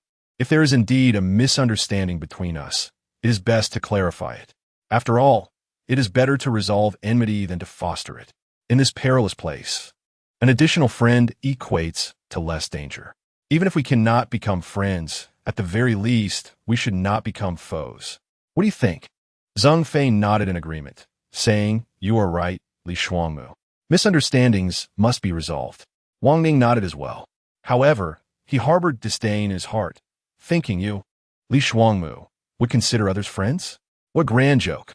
I still remember that it was I who accepted your commission to eliminate one of your former friends. You are in no position to speak of friendship. Let us proceed. The guide bee has a lifespan of merely 1 hour, and we have already passed the half-hour mark. Li Xuanmu urja. The group nodded in response. Gradually, the 5 figures vanished into the darkness. Li Xuanmu, do you think Yin Kuang can succeed in trading the T-virus for that black dog? Zheng Fei could not help but ask along the way. I have a feeling that he truly might accomplish it. The more I reflect on it, the more I realize that this person is extraordinary. It seems he anticipates many events. Just like his previous deductions, they were remarkably accurate. If we had not set an ambush in advance and caught the mercenaries off guard, it is likely that we would have been annihilated. At this moment, Qian, who had been mostly silent, interjected, but it was Li Shuangmu who devised the ambush plan. Li Shuangmu replied, Zhang Fei is correct. Without Yin Kuang's prior analysis, I would not have been able to formulate a battle plan so quickly. Perhaps we would have been scrambling to locate that guide dog, ultimately caught off guard by those mercenaries. Yin Kuang has made significant contributions to this mission. In the darkness, Qian pouted slightly, feeling vexed. I am merely trying to defend you. Why must the credit go to someone else? Indeed, I feel the same, Wang Ning suddenly said. What a pity that we now harbor misunderstandings between us. Otherwise, with his intellect, combined with Li Shuangmu's skills and Zhang Fei's shooting talent, this team would undoubtedly be formidable. Li Shuangmu remarked, if only it were merely a misunderstanding. After all, misunderstandings can be clarified. After a moment, he continued, I have been pondering, and a possibility struck me. Do you think Yin Kuang might use the guide dog as leverage to persuade the Umbrella Corporation to confront that squad of mercenaries? Before the others could respond, Li Shuangmu added, what concerns me is that the Umbrella Corporation could turn the mercenaries against Yin Kuang, or rather, against us. This is my greatest fear. Although we have carefully evaded surveillance cameras, the entirety of Raccoon City is under the Umbrella Corporation's watch. We cannot rule out the possibility that we have already been discovered. Then are we not in great danger? Qian exclaimed. Wang Ning replied, I believe the only one in danger is Yin Kuang. If he is to negotiate with the Umbrella Corporation, he will inevitably expose his location. Perhaps at this very moment, he is under their surveillance. As for us, it is merely a possibility. If we remain cautious, we need not worry. Wang Ning had already destroyed the miniature signal transmitter, so he was not concerned about their location being revealed, let alone being detected by surveillance cameras. As an assassin, concealment was the most fundamental skill. Li Shuangmu shook his head and said, do not underestimate anyone or any force, especially the Umbrella Corporation.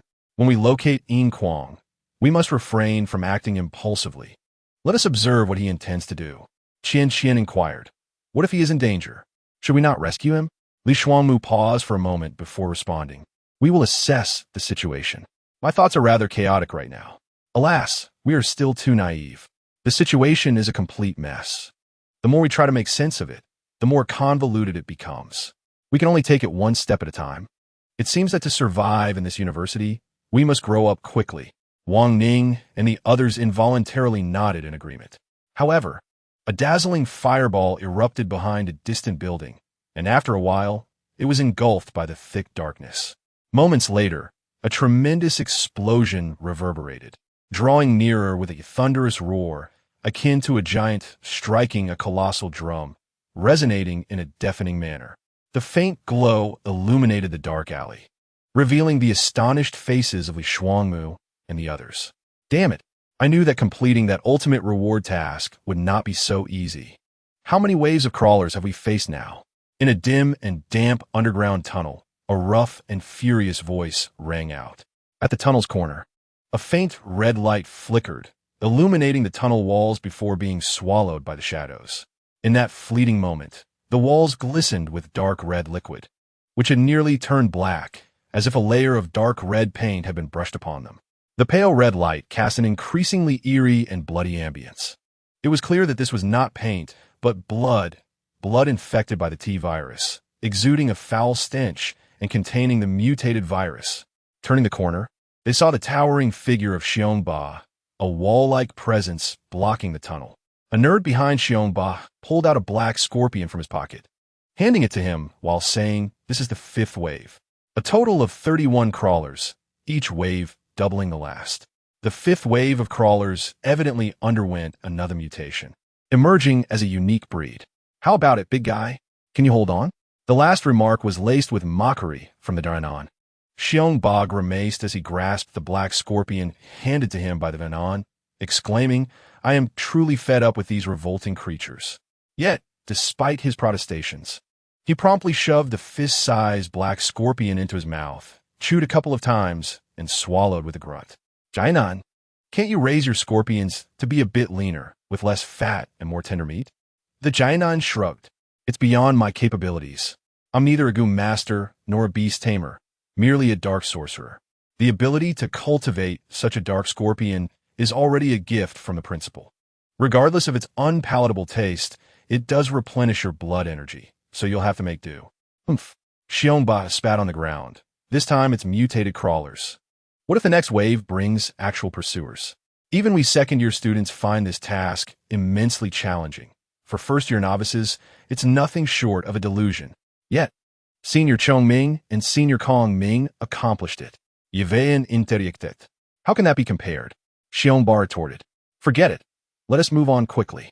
I hope this tunnel truly leads to the hive, and from the hive's hidden entrance, we can reach outside Huanxiong City. Not just hope, but certainty, Yevayan affirmed. Senior Chong Ming said it's possible. It certainly is. Xiongba shrugged. Let us go. We have a little over 2 hours. I hope time is on our side. However, just as the three began stride forward, the entire tunnel suddenly shook violently, as if an earthquake had struck. Cracks appeared on the tunnel walls, and debris cascaded down from above like rain. What is happening? Xiongba gasped in alarm. If this were truly an earthquake, their fates would be sealed. No matter how formidable they were, being buried 10 meters underground would surely lead to their demise. The dynamic's expression darkened as he pointed upwards. This isn't an earthquake. It's a violent explosion above us. I suspect it's Alice and the pursuer mad battling. Only their clash could cause such a commotion. Jiwa nodded, perhaps. Let's not concern ourselves with them. We must hurry. Indeed, as soon as the words left her lips, the trio vanished into the tunnel, their speed almost imperceptible to the naked eye. Chapter 34. Dr. Isaac's at the temporary camp of the Umbrella Corporation. Within an unremarkable tent, Dr. Isaac stared mockingly at Dr. Ikenfo. Trusting computers ISNTYs, Ikenfo. Engaging in dealings with the enemies of the Umbrella Corporation carries immense risk. Ikenfo, seated in a wheelchair, wore a grave expression, sweat beading on his forehead. After a lengthy pause, he uttered, I only want my daughter. Yes, indeed, my dear Ikenfo, may God bless you. You are truly a loving father. Dr. Isaac chuckled, but that individual cares not for your daughter. His eyes are solely fixed on his status, reputation, and wealth. That's why I rely on myself. Ikenfo's eyes shimmered with tears, gazing pleadingly at Dr. Isaac. For God's sake, Isaac, I just want my daughter. She's a poor child. Dr. Isaac smiled, placing a hand on Ikenfo's shoulder. And she is quite this sweet little darling. I'm very fond of her. Therefore, I am here to assist you, my old friend. Assist me? Indeed. Humans are far more reliable than machines.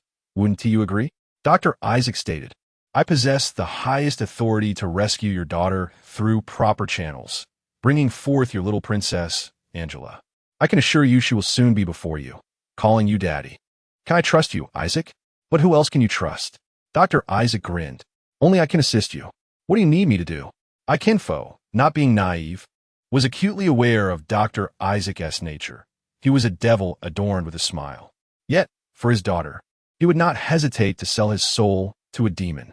After all, his research on the T-virus was solely to cure his daughter, showcasing the depth of his love for her. Unable to judge the morality of his actions, one could only lament that he had fallen prey to the deranged Umbrella Corporation, which exploited his research. Dr. Isaac continued, It's quite simple, extremely simple for you.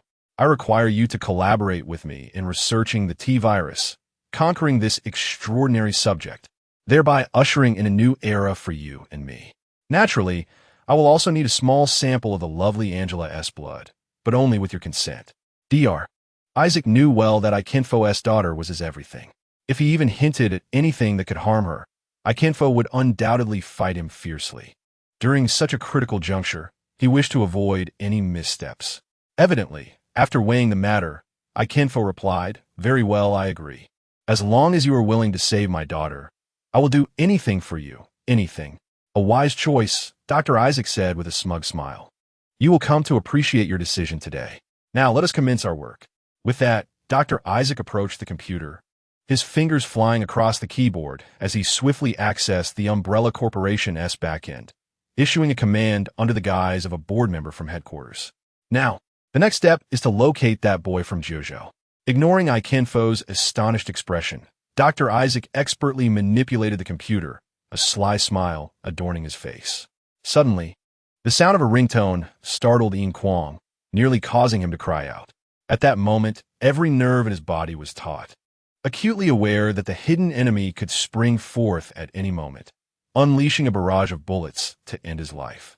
Now, Yin Kuang was entirely gambling. He wagered that the Umbrella Corporation would use the escaped mercenaries against him, that they had tampered with the weapons they provided, and that his traps could successfully lure them in, leading to their demise via grenades. Everything was a gamble. It was not that Yin Kuang was audacious or had a penchant for risk. Rather, he was cornered with no retreat. A hidden mission had thoroughly offended those merciless mercenaries, who were convinced they would not let him go. Supported by the Umbrella Corporation, they could easily find him and extinguish his life without breaking a sweat. Death loomed ominously above him. Additionally, his relations with Li Shuangmu and others had soured, leaving him to worry about their potential schemes and traps. This situation left Yin Kuang profoundly uneasy. While he had survived the entrance examination, what awaited him afterward? Lacking any means of self-defense.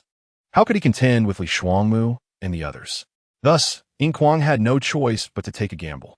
If he succeeded in obtaining the T-virus serum, he had a 70% chance of acquiring T-virus enhancement.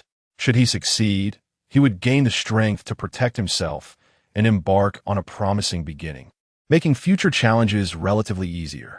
However, if he fell victim to the 30 failure rate, it would cost him 10 years of life, and he would have no words left to express his fate. At that moment, with his nerves taut, he was suddenly jolted by an unexpected ringing sound. How could he not be startled? A mobile phone nearby rang out of nowhere, shattering the silence of the narrow alley. The eerie, echoing sound of the ringtone reverberated through the confined space, unsettling and ominous. Cold sweat trickled down Yin Kuang's forehead. He certainly could not fathom the existence of Zhenzi within the realm of Shenghua Weiji. Thus, the only explanation that arose in his mind was that the personnel from Xiangsan Company had discovered him. What were their intentions? An inexplicable flame of anger surged within Yin Kuang as he approached, seizing the old Nokia and fiercely pressing the answer key. What the hell is it now?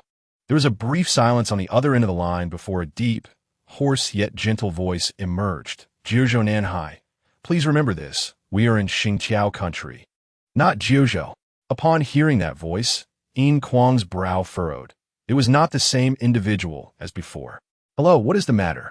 Yin Kuang took a deep breath to calm himself and spoke. Allow me to introduce myself. I am Dr. Isaacs, the chief researcher of the North American branch of Xiangsan Company. Wait a moment, Isaacs, doctor? Yin Kuang gasped in shock.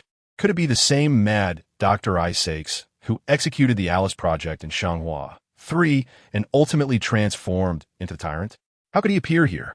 But wait, I recall that Isaacs appeared at the conclusion of Shenghua 2, yet he had never been seen in Raccoon City. What could he possibly want from me? Ignoring Yin Kuang's chaotic thoughts, Isaacs continued, Hello, boy from Jiuzhou. While I'm quite curious about how you ended up in Raccoon City, as the police department has no record of you, that is of little importance. What matters is that from this moment forth, the management authority of the Raccoon City branch has been transferred to me. In other words, I will be replacing the former supervisor in our dealings. Yin Kuang thought to himself, as expected. Although he had little interest in the internal personnel changes of Xiangsan Company, he could not resist inquiring, what about the person I spoke with before? Unfortunately, he has been dismissed from the company due to suspicions of embezzlement, abuse of power, and neglecting the company's interests. Rest assured, efforts to apprehend him are underway, but may take some time. However, he will ultimately face the consequences he deserves. Now, shall we discuss that adorable little dog? Yin Kuang asked, Can I trust you? Haha. Naive boy from Jiuzhou. At the very least, you cannot trust the former supervisor. Isaacs chuckled. You may not yet realize that he tampered with the weapon assistance you received. Just like now, there is a surveillance satellite monitoring you, and all your actions are under his control. While he is indeed to be apprehended by the headquarters, before that, you have already returned to the master's embrace. I do not believe in Jesus, Yin Kuang replied. What reason do I have to trust you? My confidence in Xiangsan Company has plummeted to an all-time low. No, no, no, young Jiuzhou. Your distrust is merely directed at the former supervisor, not at Zhangsan Company. At this point, you can only place your faith in me.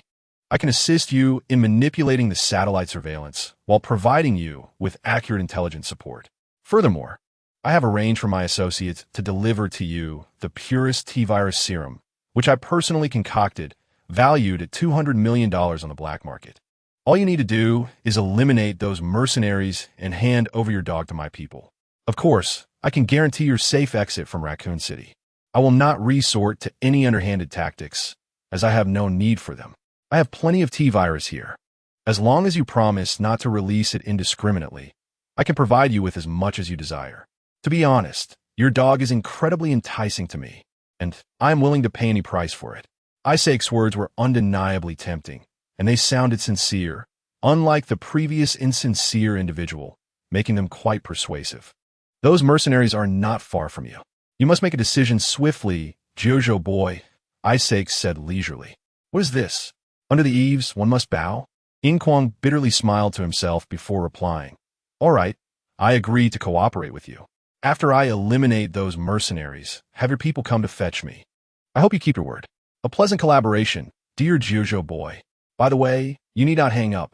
My assistant will instantly provide you with the mercenaries' information to aid you in ambushing them. As for the rest, leave it to me. All right, I hope our cooperation goes smoothly. With a sigh, Yin Kuang smiled wryly and said, What other choice do I have but to obediently cooperate with you? Originally intending to use the positioning device in the metal box as bait to lure the mercenaries in for an ambush, his plan had evidently fallen apart. Yin Kuang had never anticipated that the former supervisor would resort to using Zhangsan Company's satellite against him. How highly did he think of himself? What more could he say? Chapter 35, Blow You Up. Location, south of the City Hall, Raccoon District, atop a certain building. Time, 3:37 New York time. Isaac's. The icy gusts atop the building made Yin Kuang shiver all over. Moistening his cracked lips, he spoke into the phone. If you were there, please tell me the specific locations of those mercenaries. As he spoke, he gazed at the bundle of grenades tied together in his hands. 10 high-explosive grenades bound together. The power of the ensuing explosion must be immense. Yin Kuang even speculated whether throwing a bundle of grenades at the feet of the pursuer Matt would reduce him to a bloody mess or perhaps even kill him outright. Of course, Yin Kuang's mind was merely wandering off. If he truly intended to confront Matt, getting that bundle of grenades anywhere near him would be an almost impossible task. Thus, in Yin Kuang's subconscious, despite his fanciful thoughts about confronting the pursuer Matt, he was resolutely unwilling to face him. Absolutely unwilling. However, little did Yin Kuang know that his bold and even reckless actions had already altered the trajectory of the narrative, reshaping the future of the entire Shenghua Weiji world. Thus, whether as punishment or reward, the omnipotent principal had thrust this novice trainee, who initially only needed to survive 5 hours, into an unknowable future. Dr. Isaacs, who was supposed to be the arch-villain of Shenghua Weiji 3, Mieju had revealed his sly, fox-like smile within Shenghua Weiji 2, Qishir, and was gradually beginning to dominate the story's direction. On the other end of the line, Isaacs wore a fox-like grin, his slightly pale face illuminated and shadowed by the flickering light of the computer screen. Dear Jiuzhou boy, I am with you. Moreover, I just suddenly thought of a brilliant method that can help you easily eliminate those mercenaries. I want to know the specific locations of the mercenaries. Yin Kuang insisted on taking matters into his own hands. He absolutely did not wish to entrust his life and safety entirely to another. Unfortunately, they are directly beneath the building you are in. If you make even the slightest movement, I believe, given their caliber, they will detect your position immediately. What awaits you, then, are their bullets. You said you would help me. Yin Kuang felt a surge of anger. Why was he only now informing him that they had arrived? Calm down, Jiuzhou boy. Agitation will cloud your judgment and obscure your path forward. Now, let me instruct you on what to do. Rest assured, as long as you follow my guidance, you will undoubtedly succeed in eliminating them all. Yin Kuang took a deep breath, nodded, and asked, So what should I do now? Now, descend the stairs on the opposite side of the building you are in. You will soon see a conspicuous low 3-story building not far away. It stands out, as such structures are rare amidst the tall buildings of Raccoon City, Isaacs instructed. Then, enter that building with your utmost speed. Certainly, prior to this, you must willingly reveal your location. To be frank, those mercenaries do not harbor much trust toward the former supervisor. Thus, you must act as bait yourself. Yin Kuang clenched his teeth tightly and ascended to another level of the rooftop, swiftly descending the metal fire escape stairs. He tread lightly, attempting to make as little sound as possible. However, upon hearing Isaacs mention using himself as bait, he could not help but pause, exclaiming, "Use myself as bait? Are you certain you are not jesting? You have a choice. Either follow my instructions or await your demise," Isaacs replied. "However, should you choose death, I beseech you to first disclose the hidden location of that little puppy. The miracles created by the Creator should not be squandered. That would be a disgraceful act." "Very well," Yin Kuang responded. "I have seen that building. What comes next? What must I do?" "Do not rush. They will not find you immediately. I have lured them to a more distant location," Isaac stated. "Perhaps now I should share with you the history of Huanxiong City. I'm not the least bit interested, but it pertains to your life. Kyushu boy, you must learn to exercise patience." "I fear my impatience only serves to delight you further," he scoffed. "You would do well not to underestimate me." With a cold smile, Yin Kuang replied, "I am listening." Thus, Isaacs continued, "Do you know why the Umbrella Corporation chose this location to establish a branch? It is not merely for its concealment, but rather for its energy resources." "Energy?" "Indeed. Beneath Huanxiong City lies an enormous natural gas reservoir. Its reserves are astonishing, to put it bluntly. The natural gas stored here could supply an entire state in the Star-Spangled Nation for half a century. You can easily fathom its value. Initially, the Star-Spangled Nation, relying on oil as its primary energy source, suffered greatly due to the impact of Middle Eastern oil-producing countries, incurring immeasurable losses. The Umbrella Corporation was also severely affected by the oil price hikes. It was precisely at that moment that the corporation discovered this vast natural gas deposit, which led to the establishment of the Huanxiong City branch. From a small town to a thriving metropolis of over 100,000 inhabitants today, the Umbrella Corporation's contributions are undeniable. To be honest, Isaacs had spoken extensively, and given Yin Kuang's proficiency in English, he could grasp only a rough idea of the meaning. Yet you are now destroying it. No, no, no. It is not we, but rather the greed inherent in humanity, Isaacs asserted. You should be aware of the black market price of the T-virus. Many covet it. Are you not one among them? If not for the theft of the T-virus leading to a viral leak accident, none of this would have transpired. Doctor, this is not the time for a discussion on human nature. Just a friendly reminder, Kyushu boy, the terror of the T-virus far exceeds your imagination. I urge you to use it judiciously, unless you desire the annihilation of all humanity. Now, to return to the main topic, as previously stated, Huanxiong City rose to prominence due to its natural gas reserves. The entire city is equipped with a comprehensive natural gas pipeline system. That three-story building is a warehouse of a natural gas company under the Umbrella Corporation, housing a substantial amount of natural gas. So I understand. You want me to lure them in and then blow them up? Precisely. Doctor, do you take me for a fool? If I blow them up, what becomes of me? Ah, perhaps you have forgotten. Everything in Huanxiong City is under the control of the Umbrella Corporation. For certain exigencies, a self-destruct system has been installed there. You merely need to lure them inside, activate the self-destruct sequence, and then escape through a hidden passage. It will all be taken care of. A self-destruct system? You Umbrella Corporation folks are truly mad. Establishing a natural gas warehouse in a bustling district and then setting up a self-destruct mechanism. What are you plotting? If you wish to know, I would be more than happy to explain it to you slowly. Isaacs chuckled. No need. Tell me, where are those mercenaries now? Just to your left, in a dimly lit alley, two individuals, one tall and one short, with 4 eyes, staring at each other in an eerie silence. The next moment, "Boss, yes, right here," Mori suddenly shouted and raised his gun to fire. "Shit, I will kill you, Isaacs," Yin Kuang bellowed, sprinting away. At the instant he fled, a hail of bullets struck the spot where he had just stood, creating numerous craters and sending debris flying. Fortunately, There was a corner nearby that shielded him from the barrage. Otherwise, he would have been riddled with bullets. Nicholas, White Mouse, and Fox emerged from the shadows, their stern faces etched with menace. "Where is he?" White Mouse cursed. "I will blow them to pieces." "Boss, there is only one person," Maury said. "I fear it might be a trap." "Chase," Nicholas declared. "There is only him." He did not elaborate further and took off in pursuit, as he had received information from the Umbrella Corporation's supervisor confirming that it was only him present, while the others had seemingly vanished. Nonetheless, Nicholas intended to deal with this individual before addressing the remaining threats. With a shout, Nicholas was the first around the corner. Tot tot tot. The sound of gunfire erupted. "Quick, pursue. We cannot let him escape." White Mouse cursed vehemently and followed suit. "Fox, I cannot shake the feeling that something is amiss. There is nothing to worry about." Fox replied, "Trust the boss. He is never wrong. Come on, let us not waste time."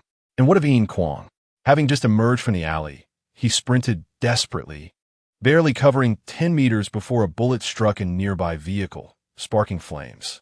Forced to roll behind a car, he crawled beneath it and continued his flight. Clang, clang, clang. Amidst the chaotic gunfire, had he not used the abandoned vehicles on the road as cover and constantly altered his running path, he would have surely perished by now. Run, run, run. The same suffocating chill enveloped him. Yin Kuang felt as if he had plunged into an icy abyss, his entire body freezing, devoid of warmth, especially his back, which felt as though countless icy needles were stabbing him. He feared that at any moment, a torrential downpour of bullets would rain down upon him, sealing his fate. Yin Kuang bit his lower lip until it bled, the metallic taste of blood filling his mouth, spurring him to accelerate and run with all his might. To hell with it. To hell with this damned university, this accursed principle. To hell with everything. The more he thought, the more a surge of fury erupted from deep within him.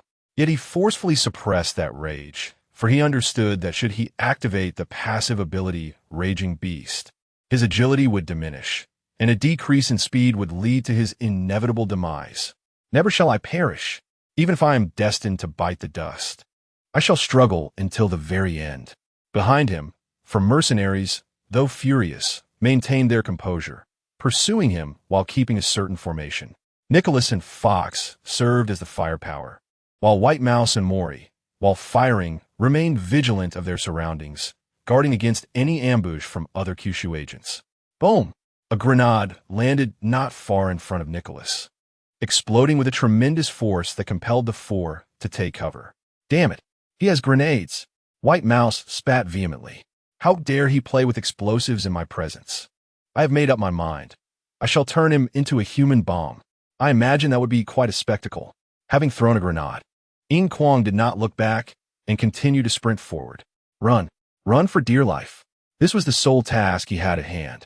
Even though a bullet had struck his shoulder, gritting his teeth, glaring with determination, he raced towards the increasingly imminent 3-story building. Once he reached there, Chapter 36, A Man Who Wishes to Die, Part 1, boom. The immensely concentrated natural gas unleashed a formidable power, engulfing several surrounding structures in a furious blaze. Even towering skyscrapers were toppled to the ground by the rampant energy, transforming into ruins amidst a cacophony akin to a seismic upheaval of magnitude 7. As he beheld the radiant and dazzling inferno rising in the distance, while simultaneously feeling the earth tremble beneath his feet, Yin Kuang could distinctly sense the scorching heat wave that followed the explosion wash over him. Illuminated by the flames, a smile emerged on his face, a smile that initially signified relief after calamity, but gradually morphed into a cold smirk. Perhaps, with his eyes brightened by the firelight, Yin Kuang remained oblivious to the transformation of his expression. As Isaac had indicated, Yin Kuang endured 3 gunshot wounds and ultimately charged into the 3-story building, where, under Isaac's guidance, he activated the self-destruction protocol within. Meanwhile, the quartet, led by Nicholas, sensed the unusual circumstances, but, misled by erroneous intelligence from the Umbrella Corporation's supervisor, intelligence that had been covertly manipulated by Isaac, decided to breach the 3-story building, where they were ultimately ensnared by a trap that sealed them within. At that moment, Yin Kuang had already escaped the gas company through a secret passage indicated by Isaac. Reappearing 200 meters away, his gaze unwaveringly fixed on the distance, silently counting down to the impending moment. He counted with utmost precision. Upon reaching the count of 2, he ceased his silent tally, gritting his teeth and furrowing his brow to audibly declare 1. In the next instant, a brilliant flash illuminated half of Huansho City's sky. As the thunderous roar gradually subsided and the searing flames began to recede, Yin Kuang finally exhaled, the tension in his nerves instantaneously relaxing. Regrettably, he had not received a notification from the principal, indicating that he would not be rewarded for eliminating those elite mercenaries. Yin Kuang did not believe they had perished in the explosion. Thus, he contemplated that he had not personally slain them. Instead, he had relied on the narrative character Isaac, casting a shadow of suspicion regarding his method. According to Xiongba, the principal was exceedingly just, or rather miserly. What was rightfully yours would be granted, while that which was not would remain unattainable. Just as he began to ease his anxious heart, a wave of excruciating pain surged from his shoulder, thigh, and lower back, overwhelming him.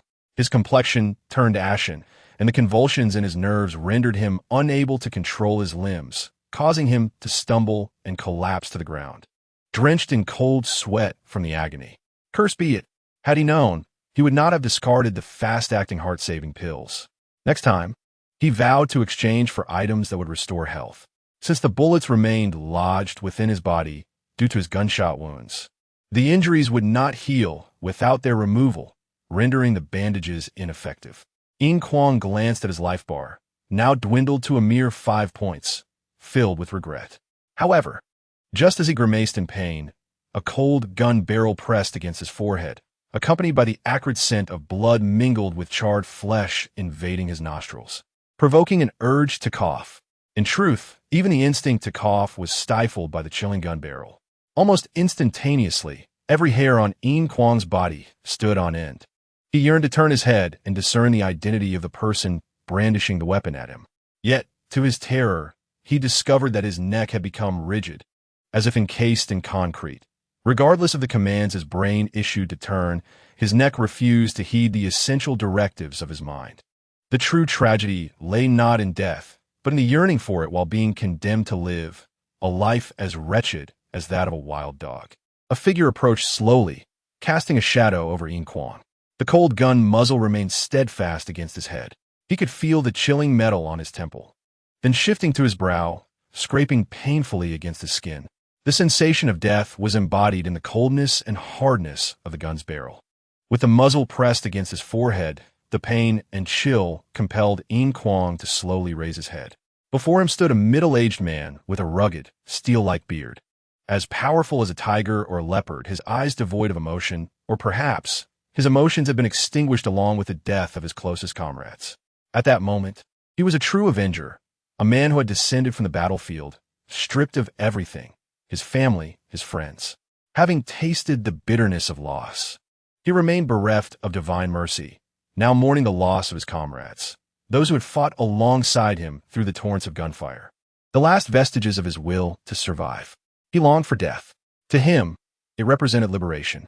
Living felt like a heavy iron shackle, perpetually weighing down his broad shoulders, never allowing his spine to stand straight. Nicholas, this ironclad man, pressed his gun against Yin Kuang's head. 2 crystalline tears, reflecting the remnants of the distant flames, cascaded down his cheeks. The tears were warm, landing on Yin Kuang's hands. In that moment, a whirlwind of emotions surged within Yin Kuang. Did I err? But does it even matter? I merely wish to survive. Death or life, I do not wish to perish. I desire to endure. Thus, I must vanquish you. You do not die, I shall. Gradually, Yin Kuang's gaze sharpened, locking on Nicholas's eyes without flinching. You have chosen your path, and I shall tread mine. Surviving is my sole conviction. To live is my only objective. Nicholas regarded Yin Kuang quietly. Their 4 eyes met, locking in a gaze for nearly half a minute. Unexpectedly, Nicholas cast his gun to the ground, retreating a few steps, producing a military knife from his side and tossing it at Yin Kuang's feet. I only wish to die, while you wish to live. By killing me, you can continue to exist. To slay you means I shall bear my sins. With that, Nicholas drew another military knife. Gripping it tightly, the cold blade aimed at Yin Kuang, blinding him with its glint. Let us engage in combat.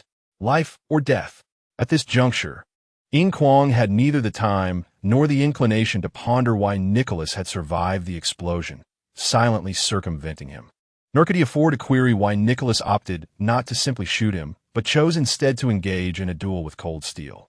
His sole focus now was to seize the knife at his feet and confront Nicholas in battle. To kill him meant survival.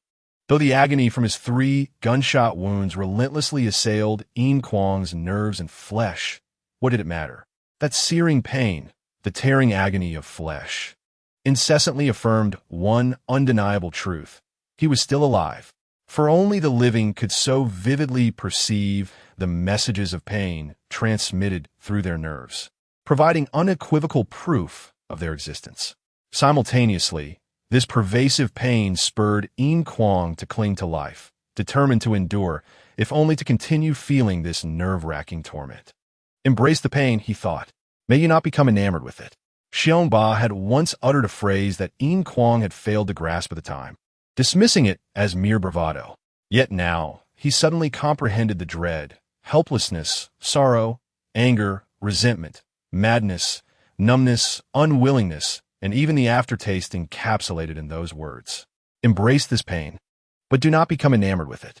Yin Kuang's engorged eyes fixated intently on Nicholas, his breath gradually quickening, rasping like a bellows, whether from excruciating agony or sheer exhilaration. His body began to tremble uncontrollably, akin to a frenzied beast. In the next moment, Yin Kuang lunged forward, seizing the military knife on the ground with fierce determination, and propelled himself like an attacking cheetah towards Nicholas. Chapter 37. A Man Desiring Death. Part 2. Yin Kuang's eyes were as cold as ice, summoning every ounce of strength. He slashed the knife towards Nicholas's throat. His movements were clumsy, devoid of any technique, driven solely by brute force. In truth, Yin Kuang's strength was a mere 3 points. Hardly enough to be deemed brute force. It was more accurately a desperate gamble, a life-for-a-life tactic. He was acutely aware that, under normal circumstances, even if he possessed 10 lives and 100 points of vitality, it would not suffice to contend with Nicholas. From childhood, he had never learned any combat techniques. All notions of skill were mere illusions. Thus, realizing that conventional approaches were futile, Yin Kuang had no choice but to fight desperately. Attack! Attack! Again attack! With reckless abandon. There remained a flicker of hope that perhaps he could survive. Any thoughts of evasion or defense were futile.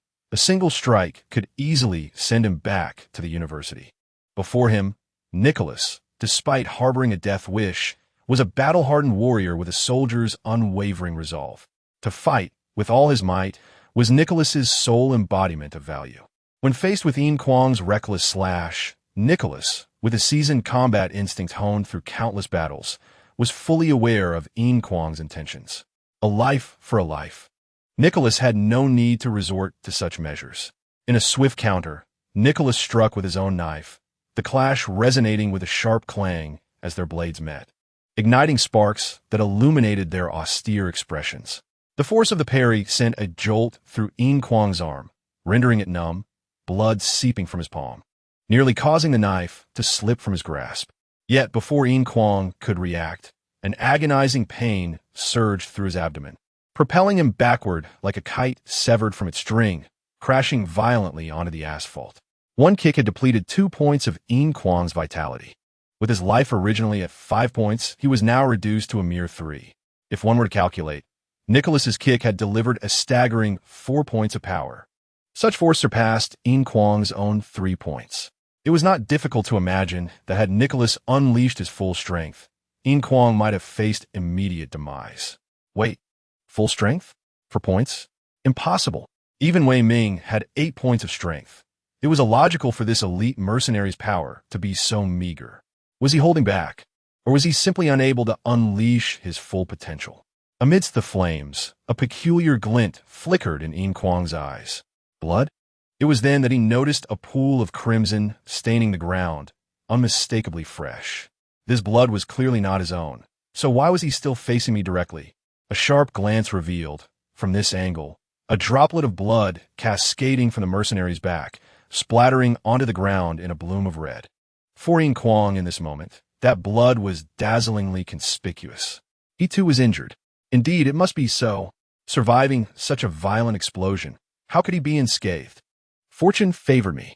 Now it was a matter of endurance. Gathering his strength, Yin Kuang rose, gripping his knife once more, charging at the mercenary. Why charge? Wasn't it about who could endure longer? If Yin Kuang truly pursued that route, he would be courting death. Picture a wounded wolf standing before you. If you choose to confront it, hoping to buy time for it to bleed out, it would not engage you in a standoff. Rather, it would pounce in its final moments, using its sharp teeth to rend you to pieces. Conversely, fleeing would lead to your own demise. Thus, the only viable choice was to charge forward with all your might and slay the wolf. Even without certainty, it was imperative to act, for it was the sole hope of survival. At this moment, Nicholas embodied that wounded wolf. Have you realized? As their knives clashed, Nicholas bared his teeth, staring fiercely at Yin Kuang, acknowledging, indeed, he was injured, and gravely so. Yin Kuang was pushed back by Nicholas's overwhelming power, his balance faltering. He yearned to strike Nicholas with a punch, yet he knew his fist would be of no consequence. The only weapon he could rely on was the military knife, and he must not relinquish it. With a resounding crash, Yin Kuang found himself pinned against the wall, his back already wounded from gunfire. The impact disoriented him, causing his vision to blur. Were it not for an overwhelming determination, he might have succumbed to unconsciousness. Another point of vitality diminished. Death loomed near as Nicholas's raspy voice echoed in Yin Kuang's ears. No, why must I die? I must survive. Yin Kuang forced out a few words through clenched teeth, suddenly crashing his head into Nicholas's. Their proximity and the suddenness of the action resulted in a brutal collision. With a deafening thud, blood splattered. Yin Kuang felt as though he had been struck by a high-voltage current, his entire body trembling. Yet worse still, a wave of intense pain and dizziness assailed his mind, akin to a colossal hammer smashing against his skull, or a powerful hand tightly gripping his brain. The agony was indescribable. Life diminished once more. The collision elicited a pained cry from Nicholas, the force dissipating in an instant. Notification. You inflicted 3 points of damage on the elite mercenary leader, Nicholas. Special head damage ignores defense, causing an actual damage of 3 points. Notification. Elite mercenary leader Nicholas is stunned for 2 seconds. Such notifications registered, yet Yin Kuang was oblivious to their significance. His sole focus was to charge forward and eliminate Nicholas. Notification. Your life has fallen below 10, activating the resilient skill. Immune to stun effects. You are in a damage immune state for 2 seconds. After 2 seconds, damage will be doubled. Notification. The effect of the enraged beast activates. Your strength, 2. Defense, 1. Agility, 2. Intelligence, 3. Warning. Due to critically low life, after the enraged beast effect dissipates, you will enter a state of paralysis for 30 minutes. Damn it! Yin Kuang cursed vehemently, disregarding everything else, charging forward like a man possessed, delivering a knee strike to Nicholas's groin. Roar! Nicholas emitted a primal howl, the searing pain yanking him from his stupor. Instinctively, he curled his legs, falling backward. However, as an exceptionally seasoned warrior, in the moment he fell, his hands grasped onto Yin Kuang's clothing, pulling him down to the ground as well. Simultaneously, the military knife plunged into Yin Kuang's right shoulder. By this time, 1 second had already elapsed. Whether it was due to Yin Kuang's mysterious protection or the influence of the Zhao Wang Yi talisman, or perhaps it was simply that Nicholas was devoid of divine favor, he fell precisely onto a sharp stone. As soon as Nicholas hit the ground, he landed painfully against that jagged rock. In that instant, his face, which had flushed red from the agony in his lower body, drained of color. His back, already mangled from the explosion's impact, was now pressed against the stone, nearly dislocating his spine, rendering him incapable of resistance. Yet, Yin Kuang's assault continued unabated. After 30 minutes of paralysis and double damage immunity, Yin Kuang was nearly consumed by rage. If he did not eliminate Nicholas within 2 seconds, he would assuredly meet his demise. This was the final frenzy before death. One strike pierced Nicholas's collarbone. Another plunged directly into his throat. Subsequent blows found their mark on Nicholas's chest, with blood gushing from his neck and obscuring Yin Kuang's vision. Enveloped by the fury of a wild beast, his strikes did not land in critical areas. Nevertheless, it was sufficient. Chapter 38. The T-Virus Within Reach. Part 1. Umbrella Corporation, Makeshift Camp. Dr. Isaac, I require an explanation. The glum supervisor stood before Dr. Isaac, hands clasped at his abdomen, lowering his head as if suppressing long-brewing wrath. Behind him stood 2 towering security personnel resembling statues. Dr. Isaac adjusted his lab coat, a disingenuous yet radiant smile gracing his face. Dear Mr. Ken, it seems you have mistaken your position. You have no authority to demand an explanation from me. Ken was the name of the supervisor. Since his promotion, everyone had respectfully referred to him as the supervisor, and over time, he had grown accustomed to and fond of this title, to the extent that many had forgotten his original name. However, Isaac remembered it and naturally used it.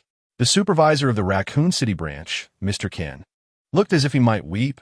Regrettably, Dr. Isaac, although you are a valuable asset to the company, you are merely a disposable one. I hereby announce that Dr. Isaac is to be arrested for suspected collusion with enemy corporate spies, jeopardizing the company's interests. Execute immediately. A smirk crept across Isaac's lips as he replied. That is precisely what I intended to say. However, it is not I who should be arrested, but you, my dear Dr. Ken. With that, he produced an A4 sheet filled with dense English text, prominently displaying the red and white Umbrella Corporation logo. This document was a personnel change notification just issued by the board of directors. Effective immediately, I shall be assuming all responsibilities of the Raccoon City branch from Mr. Ken. Then, he pulled out another paper, also bearing the Umbrella logo. This was an arrest warrant issued by the board, stating that Mr. Ken was to be arrested for abuse of power, embezzlement of company assets, and unauthorized research into the T-virus's advanced form, the G-virus. In violation of the SSS prohibition from headquarters, I am authorized to carry out the execution. Mr. Ken's complexion paled dramatically as he snatched the 2 A4 sheets. After reading, all color drained from his face. Now, gentlemen, as loyal employees of the Umbrella Corporation, should you not carry out the board's orders? The 2 muscular security guards exchanged a bewildered glance before stepping forward to restrain the stunned Ken. Let go of me. I can walk on my own. Ken struggled fiercely, his serpent-like eyes locking on to Isaac's. Isaac, you will face retribution. You are the one researching G, not me. Ken seemed to realize the dire nature of his situation and refrained from further defense. The T-virus is not even perfected yet. You madman, you dare to research G? That is a realm forbidden by God. Believe me, Isaac, you will pay for this. Do you think the higher-ups are unaware? Oomph. The headquarters is already investigating you. Isaac shrugged. I was once concerned, but now I have no worries. God is on my side, sending me an intriguing boy from Jojo. With his assistance, I have erased all traces. The investigation team will uncover nothing. Gradually, Isaac's smile faded, and he murmured, 20 years from now, when a heart-ailing old man is on the brink of death, he will escape the clutches of the Grim Reaper through a certain medication. The inventor of that drug will be I, Isaac. This is science. This is hope. You, who see only money and power, will never understand. Isaac's nonsensical ramblings left Ken momentarily stunned, before he quietly retorted, I will await you in hell. Following this, he was escorted away by the 2 muscular guards. See, Ikenfo. Can you rest easy now? Isaac directed his attention to Dr. Ikenfo beside him. I am now the supervisor. Your daughter will soon be by your side. It won't be long. Strangely, Dr. Ikenfo did not exhibit any signs of surprise, instead fixating a cold glare at Isaac. Is it true? Are you researching G? Isaac's expression stiffened momentarily before he replied, Doctor, I believe you should prioritize your daughter. We are both destined for hell. After saying this, Ikenfo turned his wheelchair, his eyes fixated on the computer screen. Look, Yin Kuang is over there, Zhang Fei whispered, pointing towards the distant street. In the dim light of the flames, Zhang Fei's keen eyesight, honed for sniping, easily recognized the figure lying in the underground, the very Yin Kuang they had been searching for. Beside him lay another person, unknown whether alive or dead. Shoo! Wang Ning swiftly covered Zhang Fei's mouth, signaling him to silence, then pointed to another shadowy corner, whispering, "There are people over there." Zhang Fei nodded, and Wang Ning released his hand. Li Shuangmu and Qian Qian gazed at Wang Ning in astonishment, yet they chose to trust him, believing he would not make baseless claims. Indeed, under the watchful eyes of the four, two security personnel clad in Umbrella Corporation uniforms emerged from shadows, armed and advancing step by step towards Yin Kuang. Yet, Yin Kuang lay motionless on the ground, seemingly indifferent to the sudden appearance of the Umbrella personnel. Zhang Fei hastily grasped his AWM, ready to chamber around. "What are you doing?" Wang Ning glared at Zhang Fei, gripping his sniper rifle tightly. "Saving him." Zhang Fei tugged, but could not reclaim the rifle, stating, "Do you not see that Yin Kuang is in danger?" Wang Ning replied, "The situation is unclear. If you recklessly fire, you might end up harming him. Look, if those two Umbrella personnel truly intended to harm Yin Kuang, they would simply shoot him instead of approaching to investigate." Li Shuangmu also turned to speak. "Indeed, it is best to observe the situation. Moreover, if we act rashly, we may attract even more Umbrella personnel. Let us not risk our lives while attempting to save someone." Ultimately, human nature is inclined towards the pursuit of benefit while avoiding harm. Even Fei, after a moment of impulsiveness, reflected and glanced towards Yin Kuang's direction, finding the words of Wang Ning and Li Shuangmu to be quite reasonable. Yet, in his heart, he silently prayed for Yin Kuang, hoping that he would be all right. At this moment, Yin Kuang had succumbed to complete paralysis, beyond enduring the despair of losing control over his limbs. He also faced an indescribable pain that could not be articulated in words. Were it not for his stubborn and tenacious spirit, a wildness bestowed upon him by the mountains, he might have already succumbed to unconsciousness. At this moment, he had neither the mood nor the strength to concern himself with the security personnel from the Umbrella Company. Listening to the sound of heavy boots striking the asphalt, the weighty and rhythmic footsteps indicated that the two security guards were fully armed. Without any movement, Yin Kuang lay there, until a tall shadow loomed before him, and another person knelt down, roughly lifting him. The intense pain seemed to have numbed for Yin Kuang. He merely struggled to open his eyes, which fell upon two glossy, dark helmets. The life of this person was remarkably resilient, still clinging to existence despite the circumstances. A voice emerged from the helmet, sounding rather muffled. "Quickly administer an injection." Another equally silent voice responded, "If he dies, we will be in trouble.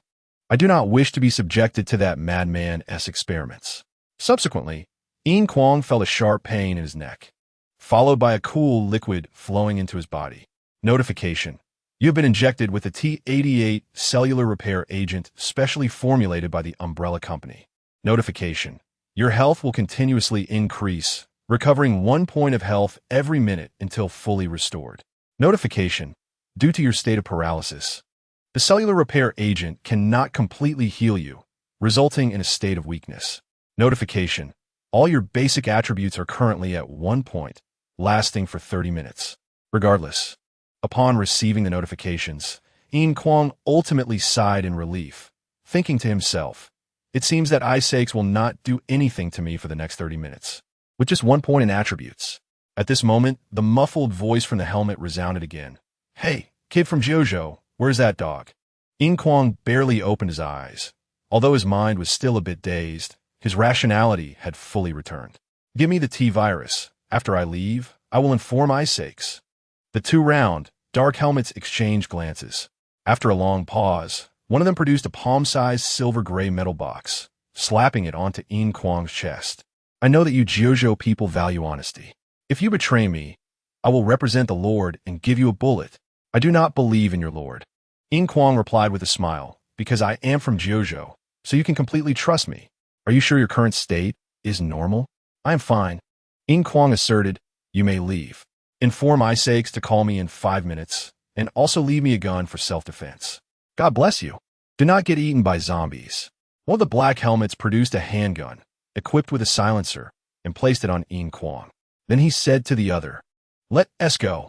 As the heavy footsteps faded into the distance, Yin Kuang's anxious heart finally settled within him. At this point, he had regained 3 points of health, barely able to stand. Upon seeing Nicholas's lifeless body not far away, his once bright eyes gradually dimmed. Why live? What is wrong with living? You can leave here and go far away. What is wrong with surviving? For those burdened with sin, living is a form of punishment. Death is the true liberation for us. We are all forsaken sinners by the Lord. Nonsense. As long as you are alive, anything is possible. You do not understand. Perhaps one day, when you are weary of living, you will realize that death is, in fact, the best remedy. They are waiting for me. The Jojo kid must survive. That powerful hand gripping Yin Kuang finally released him. The military knife pierced his heart. Nicholas, you are a man worthy of respect, a true warrior. Yet, you are a coward, Yin Kuang murmured to himself. Gradually, his gaze fixed upon the palm-sized metal box in his hand, its silver-gray surface prominently displaying the Umbrella Corporation's emblem, a red and white octagon.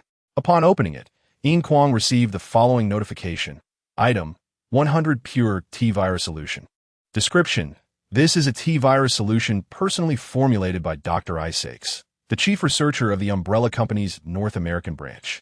It is Isaacs' pride and joy, potentially his final masterpiece. Thus, it is invaluable. Rating: one of a kind in this world. Effect: 1. For novice users. There is a 45 chance of obtaining a mutated T-virus enhancement, a 30 chance of obtaining a perfect T-virus enhancement, and a 25 chance of mutating into an unknown creature. 2. For advanced users, there is a 70 chance of obtaining a mutated T-virus enhancement, a 50 chance of obtaining a perfect T-virus enhancement, with no side effects. 3. Smash it in a suitable location, and you will be accountable for the deaths of countless individuals. This is marked in blood red ink. Note: enhancement effects are only applicable to university students. Evaluation: even the most reckless gambler would not dare to use such a thing. Chapter 39. The T-virus is in hand. Part 2. Yin Kuang held the palm-sized metal box high above his head. Bathed in the flames reflecting from the silver-gray metal box, his face flushed with excitement, especially his eyes, which shone brighter than ever, resembling two glowing bulbs in the darkness. He exhaled heavily, as if trying to expel all the air from his lungs. Then, he pressed the cold metal box against his lips and kissed it fervently. Finally, at long last, it is in my possession. Ha ha, I have finally obtained it. Being just under 20 years old, he found it hard to contain his inner excitement and thrill, laughing joyously, perhaps even maniacally. His expression resembled that of a destitute beggar who has just discovered a winning lottery ticket worth 5 million overnight. In that moment, Yin Kuang truly felt as if he had struck it rich overnight. He thought of nothing else. Even the possibility of transforming into an unknown monster or facing immediate death post-injection did not concern him. His focus was solely on the precious T-virus solution he had secured with his life. His laughter echoed for nearly 2 minutes until he could no longer sustain it. His laughter turned into coughs, and only then did he finally calm down. Although his body was still racked with pain, perhaps due to the cellular repair agent or his acclimatization to pain, his nerves had grown numb to the sensation. Ultimately, Yin Kuang managed to stand up, albeit with difficulty. He placed the T-virus solution into his inventory, but suddenly his eyes caught sight of something in the center of his inventory, causing his brow to furrow. The T-virus is indeed superior. Yin Kuang sighed, bending to pick up the handgun from the ground, glancing around, only to find his expression turning grim. It turned out that the previous explosion had resonated far and wide, with flames shooting into the sky, inevitably attracting hordes of zombies. Due to the prolonged conflict between him and Nicholas, many zombies had already flooded into the Raccoon Street area. Under the dark night sky, amidst the flickering sparks, the scene was filled with swaying bodies of the undead. Though they moved slowly, the allure of fresh flesh propelled their determined steps. Some particularly unique zombies even jogged forward. From afar, a pungent stench surged forth like a tsunami, nearly causing Yin Kuang to retch. Damn it, I must flee this place at once. Otherwise, I shall be reduced to mere bones, devoured by this horde of zombies. Yin Kuang thought to himself, as he trudged forward with great difficulty. Almost limping into a narrow alleyway between buildings, his figure quickly engulfed by shadows. "What are you doing, Wang Ning?" Li Shuangmu pressed his back tightly against the wall, tilting his head upward, yet his gaze was directed downward. His expression bore no signs of panic or fear. He was as calm as a windless lake. Why hold his head high? Because a pitch-black dagger pressed against his neck, cold and sharp. The skin on Li Shuangmu's neck had already been pierced. A drop of blood sliding down the blade without resistance, landing on the ground. The one wielding the dagger was Wang Ning, wearing a serene smile. "I have no intention of doing anything," Wang Ning stated. "I merely wish to settle a score with you." "Settle a score?" "Indeed, settle a score. I do not recall ever owing you anything. In fact, we were strangers before this. How can there be any score to settle?" Li Shuangmu rappelait calmly. "Moreover, even if there were a score to settle, is this how you go about it? If you were to extend your right hand and cast that desert eagle to the ground, perhaps we could sit down and discuss it properly. Of course, I am confident that my black dagger would have already pierced your throat before you could pull the trigger." Li Shuangmu gazed at Wang Ning with a calm demeanor, slowly extending his right hand to drop the handgun onto the ground. "Is this acceptable now?" Wang Ning shrugged, retracting the pitch-black dagger. "Had you done this earlier, it would have saved us much trouble." Li Shuangmu pulled out a handkerchief to press against his neck, glancing at the fallen Zheng, Fei, and Qian Qian. "What have you done to them?" "Huh. When did young Master Li become so compassionate?" Wang Ning twirled the dagger in his hand. "Rest assured, they are merely asleep. Though they may forget some things upon awakening, it is necessary." Li Shuangmu responded, "Speak plainly. What is it that you desire?" "I want the heart's blood of your guide dog. Marry." Wang Ning looked directly at Li Shuangmu. "Additionally, consider it a favor I owe you." Li Shuangmu furrowed his brow. "Do you not already possess a share? Besides, do you lack the tea serum?" Suddenly, Li Shuangmu appeared to have a realization, his expression shifting dramatically. "Wang Ning, do not make me lose respect for you. Ah, young Master Li, do you truly hold me in such high regard? Should I feel honored?" "Your favor is not worth a single drop of that rare heart's blood," Li Shuangmu retorted. "Do you remember Zhou Tsongyao?" Wang Ning's smile was enigmatic as he looked at Li Shuangmu. At that moment, Li Shuangmu's expression changed, if only briefly. "I killed him," Wang Ning declared. "The task posted by the Assassin Alliance was one I undertook. Yet, you have yet to compensate me. This is the score I wish to settle. I believe that the esteemed young Master Li would not default on a debt." Li Shuangmu stared at Wang Ning. "Proof?" Wang Ning smiled before saying, "It was Li Shuangmu who sent you to kill me, wasn't it? I knew it was him." His voice transformed, mimicking another's tone with uncanny accuracy, not only in sound, but also in demeanor and expression. The emotion conveyed was one of despair, anguish, resentment, and liberation. "Very well," Li Shuangmu's lips twitched. His handsome face seemed to be suppressing some emotion, rendering it exceedingly grim. "You want the heart's blood. I shall give it to you." Extending his hand, a glass vial the size of a thumb appeared in Li Shuangmu's palm. In the faint light, it was evident that the vial contained a small portion of vibrant red liquid, the reward for the hidden task, the heart's blood of guide dog Mary. "Excellent. I owe you a favor." Wang Ning snatched the vial. "Perhaps in the future, you shall be grateful for your decision today." Li Shuangmu let out a cold smile, laced with sarcasm. "A favor from a killer? As long as you do not stab me in the back, I shall be thankful." Wang Ning paid no heed to Li Shuangmu's sarcasm. "Pleasure doing business. Farewell. We shall meet again at the university." "Wait," Li Shuangmu interjected. "Wang Ning, as a token of our acquaintance, allow me to offer you a piece of advice." "I am all ears." Li Shuangmu barnat. "You would do well not to offend Yin Kuang. Otherwise, you will surely regret it in the future. Remember my words today." Wang Ning raised an eyebrow, then relaxed. "You truly hold him in high regard." With that, Wang Ning dashed out of the alley, swiftly traversing the street, pursuing the path where Yin Kuang had vanished. Li Shuangmu gazed at the fallen Zheng, Fei, and Qian Qian, his eyes flickering with indecision. The roars of the approaching zombie horde grew ever closer. There was still time to escape. However, carrying two individuals along would strain even his considerable strength. Yet, abandoning them here felt wrong. "Enough, enough. After all, we are teammates. You have not betrayed me. How could I betray you?" Li Shuangmu murmured, hoisting Qian Qian onto his shoulder. "Damn it. This girl may appear petite, but she is heavier than I expected. As he looked at the unconscious Zhang Fei, Li Shuangmu felt a wave of misfortune wash over him. Upon returning to the university, each of you will owe me 100 points for transport fees. You are like two pigs. Grumbling under his breath, he ultimately lifted Zhang Fei as well, jogging into the alley, hoping not to encounter any more zombies. Otherwise, I will simply abandon you both. Hello, Dr. Isaacs? You finally answered. I thought you might bail. Kyushu kid. Isaacs' light laughter echoed through the receiver. Clearly, while his words hinted a concern for Yin Kuang's reliability, he was not worried at all. For all of Yin Kuang's actions were within his control. You should trust the integrity of a Kyushu person, Yin Kuang replied. Well then, the honorable Kyushu man, Isaacs continued. Are you satisfied with the small gift I prepared for you? To be honest, this may be my final creation, so I was particularly meticulous in its formulation. Final creation? Yin Kuang inquired. Are you resigning? Huh. I did not expect a Kyushu person to possess such a sense of humor. The Sunshade Company offers generous benefits, including fixed holidays each month.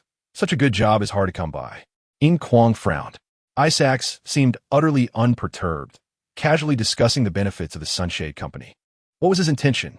Doctor, I believe it is time for me to make payment.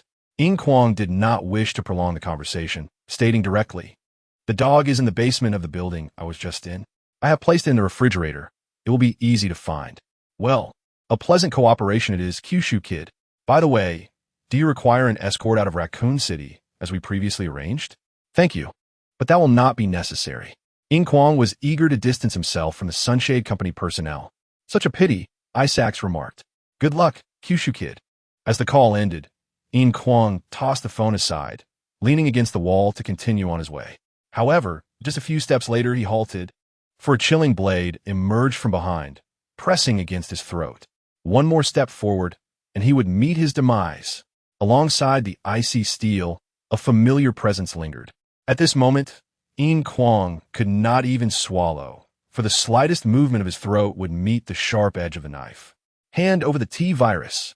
A familiar voice emanated from behind, devoid of any emotion. Li Shuangmu? Yin Kuang's eyes widened in disbelief, yet in the next instant, a sense of sorrowful resignation washed over him. Why should I give it to you? I have exchanged my life for this. Why? Suppressing his rage, his eyes turned crimson, filled with an almost savage ferocity. A profound hatred surged from the depths of his heart, threatening to engulf his sanity.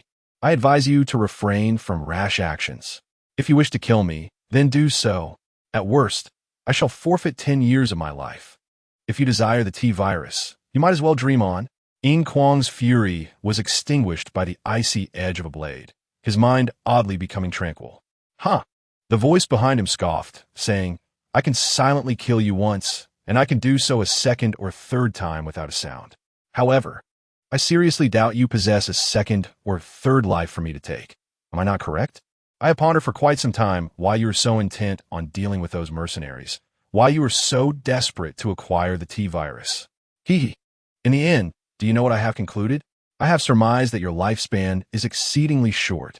You are perpetually under the threat of death.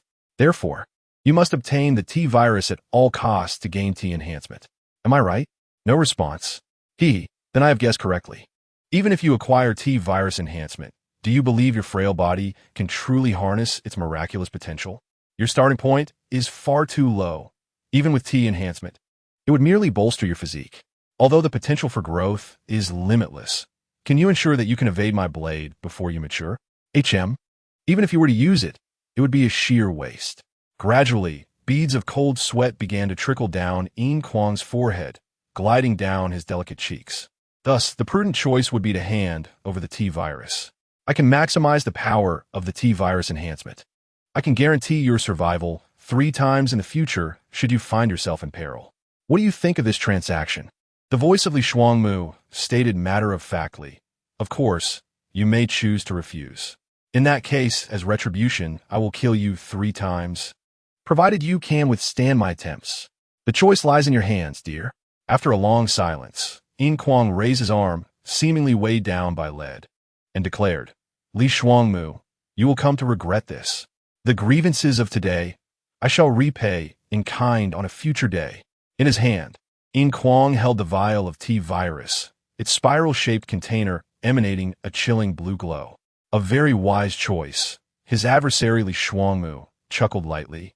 Until we meet again at the university, a jet of blood erupted from Yin Kuang's severed artery, painting a haunting crimson streak across the dark wall. Notification: your artery has ruptured. Life count at 0. Notification: in 5 seconds, you will return to the university. Notification: rookie student Yin Kuang. Your current assessment is Chapter 40G. Resurrection. In the narrow, dimly lit alley, a body trembled uncontrollably upon the filthy ground, its wide-open eyes filled with defiance, anger, resentment, pain, and despair. Blood continued to spurt from the gaping wound in its neck, producing grotesque bubbling sounds. The still-warm blood stained a large area of the filthy ground, transforming it from black to red. How pitiful, to struggle desperately only to end up with empty hands. Ultimately, death awaits. It is so unfair to die after only one chance at life. I truly feel a profound sense of injustice. The T virus. The T virus that was so painstakingly obtained. Haha, Wang Ning, do you think I cannot recognize your voice impersonating Li Shuangmu? How laughable, even in death. I sincerely disdain you. Just wait, you will pay for this. Yin Kuang will not forget. One day, I shall cut your throat, let your blood flow, and exact revenge for today as humiliation, grievances, and hatred. His teeth chattered audibly, yet with the loss of copious blood, his strength rapidly waned, until he could hardly muster the energy to grind his teeth. In his final moments, Yin Kuang summoned the last remnants of his strength to bite down on his own lip, savoring the metallic taste of his blood, which felt strangely sweet. Wang Ning. One day, I shall taste your blood and discover its flavor. His head grew heavier, his body lighter. Yin Kuang felt no pain, only an impression of soaring, or rather, drifting like a dandelion lifted by the wind, floating farther and higher. He envisioned his mother amidst the lush fields, bent over, laboring to remove weeds from the rice paddies. Her aged face smiling like a flower. My child, you have returned. His father wielded a hoe, polished smooth by his hands, turning the soil on the ridge, sprinkling a few sprouted peanut seeds, covering them with earth, then stepping on them with his muddy feet. With eyes wide, he declared, "Enough of this. Is this work fit for you?" How unambitious. His obedient twin sisters, cheeks flushed, brandished their freshly graded test papers, playfully demanding, "Brother, we scored 100 points. I want a Barbie doll." Father, mother, little sister, I do not wish to die. At that moment, Yin Kuang, fueled by an inexplicable surge of energy, turned over to face the pitch-black sky and let out a feeble roar from his ruptured throat, which barely escaped the alley, dissipated by the wind.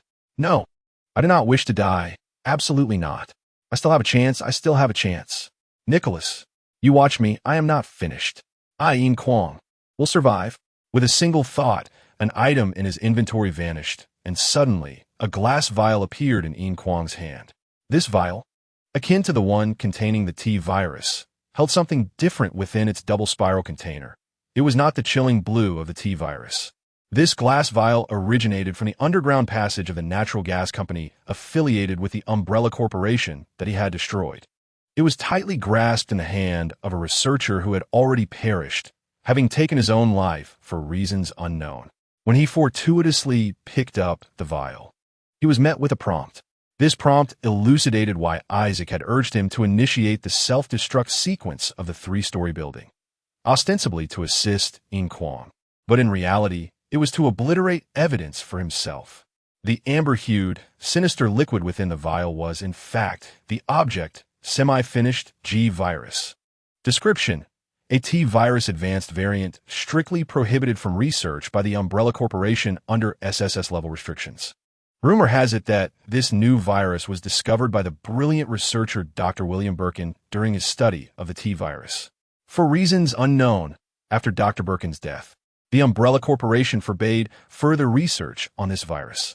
However, the chief researcher of the North American division, Isaac, disobeyed company orders and conducted unauthorized research on the G virus, achieving notable progress. This G virus is Dr. Isaac's pride and joy, although it remains a mere semi-finished product. Rating 1 of kind. Effects 1. Using it grants you a high probability of transforming into a G monster. 2. Using it carries a significant risk of rejection by the G virus, leading to death. 3. Using it will cause countless unpredictable mutations of the G virus within your body. No one knows what you will become. 4. Shattering it will yield nothing. 5. Perhaps Isaac is exceedingly interested in this item. Note, the G virus is classified as a special substance. It is not available for exchange within the university. This setting exists to prevent scenarios where someone directly exchanges for the perfect blood from the Underworld series, simultaneously enhancing both werewolf and vampire lineages, thus achieving an overwhelmingly powerful body, which would be absurdly unbalanced. Evaluation. This represents the current limits of human genetic research. A vile substance that invades the realm of the divine, a forbidden zone for humanity. How dare you desecrate the Almighty? I have stated this countless times. I do not believe in God. Amid a faintly manic, trembling laughter, Yin Kuang drove the G virus deep into his neck. That was a scream, so piercing it could rend the very air. Do you need assistance, young masterly? A voice laced with mockery suddenly emerged from the shadows. Li Shuangmu lifted her gaze, only to find Wang Ning, like a specter, stepping out from the darkness into the dim light, smiling. So, did you succeed? Huh? Do you think so? Wang Ning shrugged, his expression relaxed and carefree. Li Shuangmu now harbored no favorable feelings toward Wang Ning, replying rather indifferently. If you seek anything from me, you will find your plans thwarted. I advise you to abandon any designs on me. In a real confrontation, you may not be my match. Wang Ning smirked. Thus, the last person I wish to offend is you. Look, am I not here to assist you? So, will you take Zheng Fei or the lovely lady on your shoulder? Li Shuangmu casually tossed the slightly overweight Zheng Fei to Wang Ning, saying hopefully, "You won't turn into a dead pig." Wow, he is rather heavy, Wang Ning remarked, stabilizing his stance. Rest assured, no one will pay me to kill him. And don't you think that a living Zheng Fei is far more valuable than a deceased one? I quite admire his bullets. You ought to beware that one day his bullets might burst your head. Ha ha, putting aside whether he would do such a thing. Do you think I would grant him that opportunity? Suddenly, Li Shuangmu seemed to sense something, and in the next moment, her expression shifted slightly. You truly killed Yin Kuang? That is the scent of blood. Wang Ning replied, killing is killing. There is nothing to be surprised about. How many have died by my hand? He is hardly irreplaceable, right? I am curious. Despite Yin Kuang's intellect, what warrants your regard for him? Would you mind sharing your thoughts? I speak of a feeling. Do you believe it?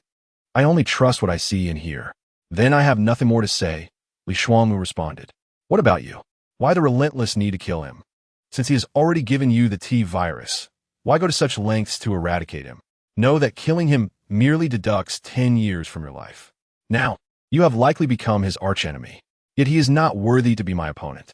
Wang Ning halted, fixing a cold stare on Li Shuangmu.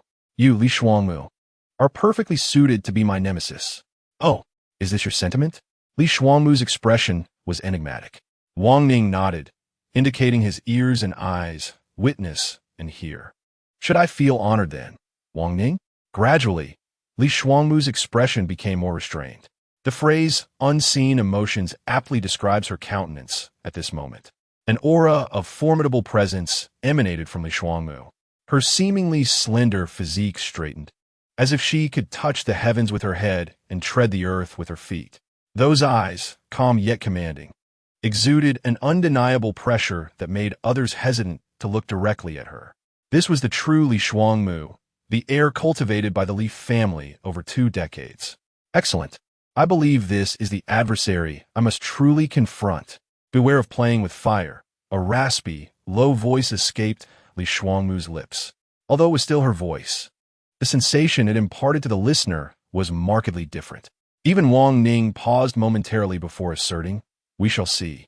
Imagine countless worms burrowing from below your feet, twisting and writhing as they penetrate your flesh, relentlessly climbing through the narrow passage they create, continuously gnawing upward or burrowing into your bones, relentlessly ascending. or breaking through your skin only to re-enter your flesh from another point, forever seeking to dwell within, joyfully wriggling when pleased and returning to burrow deeper when discontented. They penetrate your organs, invading your very being, and as they ascend through your throat, they might even emerge from your mouth, savoring fresh air, or perhaps they wish to ascertain if the brain offers a more gratifying experience. Thus they swarm, either crawling up your spine, breaking through your palate, or entering through your nostrils or eyes, continuing their relentless advance. This agony, it is unbearable. Why can you not accept your fate, you fool? Your body is riddled with these parasites, large and small, long and short, smooth and coated and repugnant, glistening mucus, as disgusting as can be. It is these very things that render Yin Kuang nearly incapable of enduring.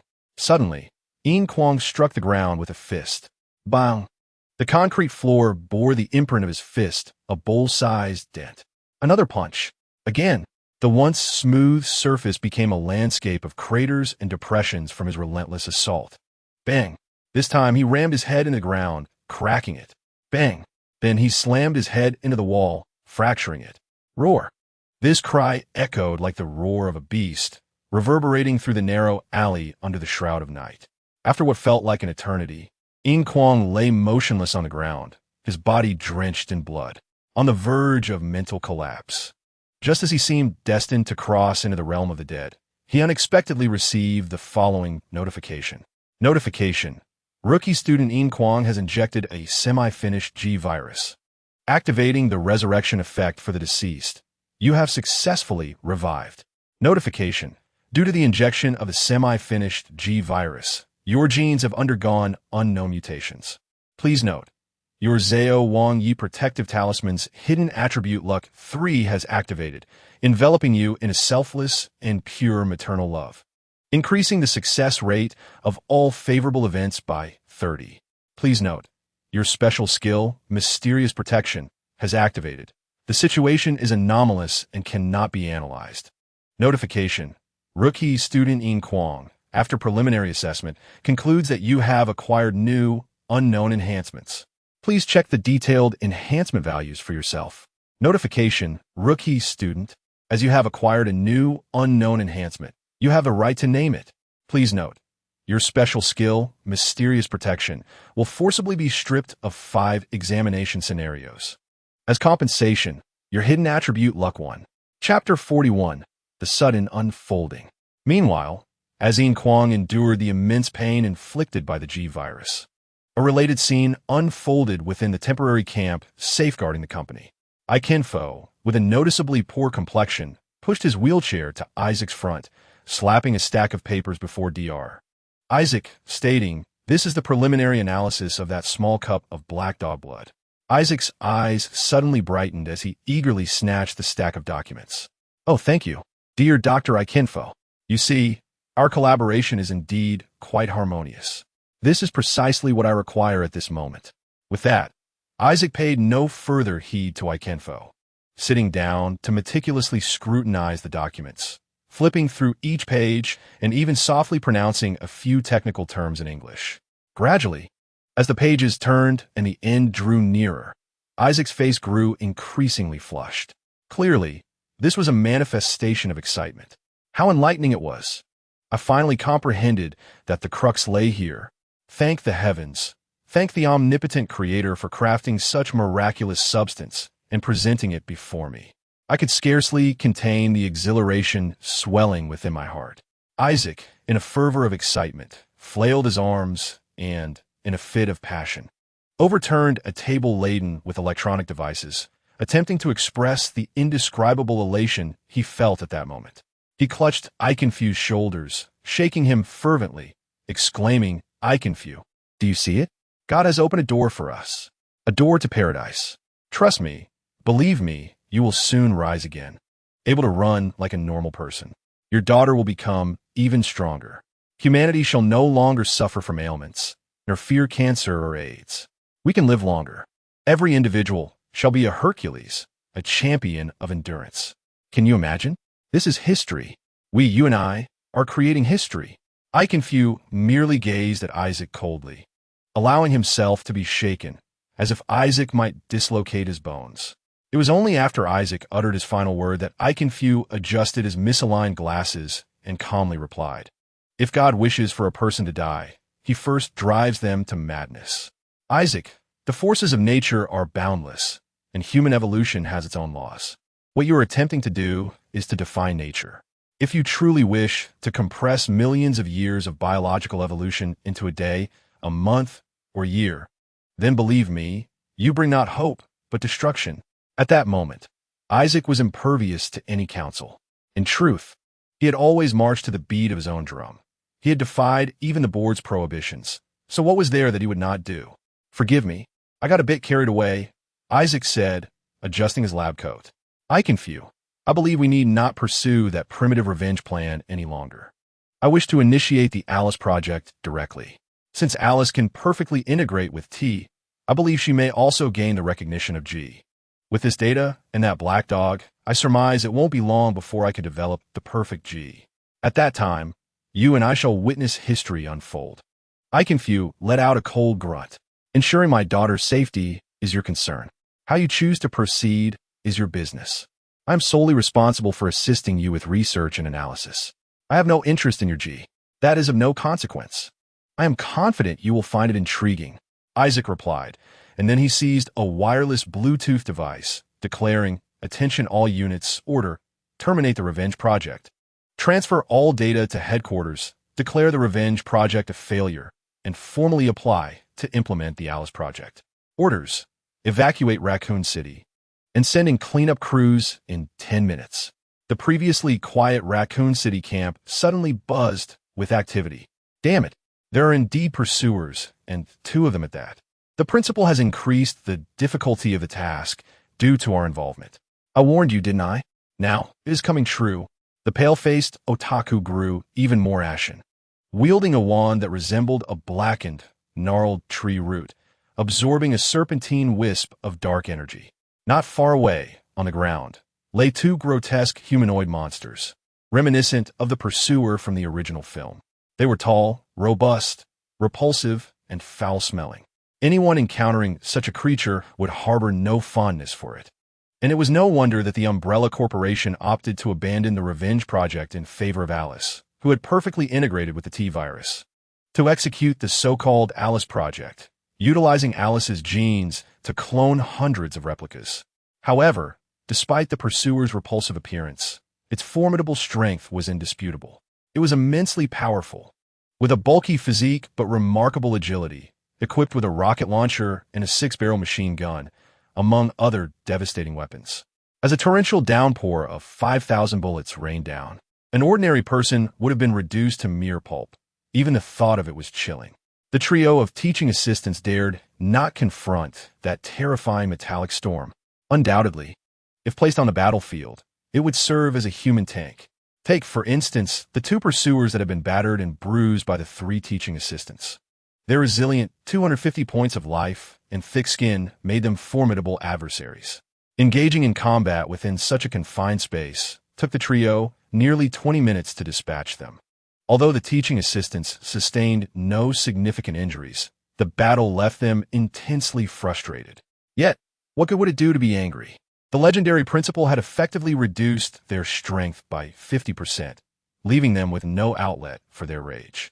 "Spare me," grumbled Xiongba, his voice deep and resonant.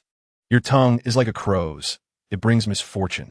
Don't be surprised if 4 such pursuers emerge next. Your curses will wear you out. You should refrain from such hexes and accumulate some good karma." At that moment, the trio had emerged from a very discreet passageway into the hive, arriving at the villa atop the hive. It was here they unexpectedly encountered the 2 pursuers, welcomed by 2 flaming rockets. Fortunately, at this stage, they had already dealt with the 2 pursuers. Jiwon glanced at the time and stated, "We still have time, but we must hurry. For some reason, I feel a sense of unease, as if something is about to happen." Xiongba nodded. "Indeed, I too sense an unusual aura. Ever since we encountered that intense explosion, an overwhelming anxiety has surged within me. I cannot discern what has gone awry." The otaku's expression grew solemn as he replied, "You have noticed it too. If we were ordinary individuals, perhaps we would dismiss it with a laugh, thinking, what is there to worry about? Just relax. But for us, as students of such a prestigious academy, we place great importance on intuition, that elusive sixth sense. For it is this intangible perception that has saved our lives time and again. It is a unique ability forged through countless trials and tribulations. The atmosphere grew heavy with tension, and ultimately, Xiongba spoke, since we cannot make sense of it. Let us not dwell on it. We shall take things one step at a time. We have faced countless dangers. We have braved even A-level scenarios. Let's not forget, this is merely an F-level difficulty, and a first-year F-level at that. Therefore, let us hasten to complete the ultimate task and claim our rewards. Then we shall proceed as you suggest, but we must remain vigilant, Ji-Wen replied. With that, she stepped forward, her delicate fingers gripping the doorknob tightly before she pulled. However, to the astonishment of the trio, the moment the door opened, a blinding light surged through the crack, illuminating their faces. Stunned, the expressions of the three were rendered transparent by the brilliant white light, each wearing a face of utter disbelief. How could the night be so brilliantly illuminated? For there was the omnipotent principal. Attention, all students and teaching assistants of Class 04 in the 12th season, due to a sudden incident. The difficulty of this entrance examination will be elevated to a first-year C-level challenge. Considering you are freshmen, you will have the following options. First, immediately withdraw from the entrance examination scenario. All surviving students will be deemed to have passed. Reward: 200 academic points, 5 credits, and 2 points for comprehensive evaluation. You will receive the title of first-year freshman. This scene will randomly appear during the latter half of the freshman semester examination tasks, as the exploration of this scenario continues. Secondly, the entrance examination will proceed, with the difficulty elevated to Year 1 Level C. Task change: protect the protagonist, Elise C., from the clutches of the Umbrella Corporation. Task failure: deduct 20 years from one's lifespan, subtract 2 points from all basic attributes, and lose 1 skill. Additionally, you will be unable to re-enter the Biohazard series scenarios. Restrictions: none. The assistant strength is restored to 100. Reward change: 1,000 academic points, 15 credits, and 5 comprehensive evaluations. Class 04 of Season 12 receives the title of Outstanding Class, along with a Year 1 skill. Additional reward changes: 1. Eliminate Dr. Isaka C., earning 3,000 academic points, 20 credits, 10 comprehensive evaluations, and 1 Level C evaluation, with a chance to acquire Dr. Isaka C's latest research achievements. 2. Destroy the Umbrella Corporation Chicago branch for a reward of 5,000 academic points, 25 credits, 15 comprehensive evaluations, and 1 Level B evaluation. However, you will become a public enemy in the United States, facing hostility from all domestic forces in future American scenarios. Principal's reminder: children, this is a punishment for your reckless behavior, which you may also consider a reward. Of course, if you acknowledge your mistakes, I will graciously forgive you. Chapter 42. Who else? Damn it. Damn it. You ancestors. With a cacophony of flapping wings, countless black crows were frightened by a thunderous roar, scattering from their nests like headless flies. The scene was such that one could almost wish their parents had bestowed upon them an extra pair of wings. Inside the villa, the otaku roared in anger, causing the entire structure to tremble slightly. Ji-Wen held her head down in silence, her delicate white fingers clenched tightly. Waves of chaotic ripples emanated from her body, causing the moisture in the surrounding air to rapidly condense into droplets that quivered violently. It was evident that Ji-Wen was also struggling to suppress some intense emotion. Xiongba, who appeared brutish and ruthless yet was the most temperate among the trio, slammed his fist into the ground, creating a massive dent with cracks radiating like a spider's web.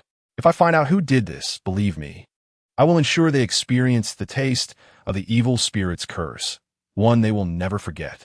The otaku gritted his teeth. Xiongba suppressed his simmering rage and remarked, "Let us set aside the rest for now. What has happened has happened. No amount of dissatisfaction can change that. Do not forget, this is their entrance examination. Thus, even if we fail, Senior Chongming should not hold it too much against us. The most pressing matter now is to contact them. This group of idiots chose to continue the task.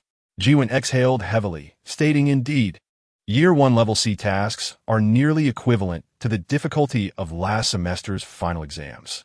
Even for us, navigating such a challenging scenario is not easy. We could easily find ourselves in dire straits. After all, we have only just ascended to our second year, and there are only 3 of us. Sing ba not that, Yin Kuang. Who will do it?" His implication was directed toward who would notify the inexperienced freshmen. "I would just as soon eliminate them." The otaku retorted through gritted teeth. "Perhaps you should do it, Xiongba," Jiwon suggested. "Very well." Xiongba's demeanor seemed to have shifted, looking at the 2 of them and saying, "You both ought to demonstrate a semblance of the seniority expected of you." What is so daunting about this? In university, the greatest taboo is to dwell on gains and losses. Seeing that neither of them appeared to be listening, Xiongba shrugged and closed his eyes. Prompt. Assistant Xiongba uses the skill whistle. Prompt. Assistant Xiongba, you may begin speaking. Your words will reach every surviving freshman. At the same time the trio of assistants received the principal's notification, all the surviving novice students also received the same message. Woo! Finally, this nightmare can come to an end. I want to go home. All right, sixth sister, it is all over. Let us immediately terminate this. Yes, the eldest sister is correct. We can leave this cursed place at once. It reeks, and there are disgusting zombies everywhere. I do not want to stay here for another moment.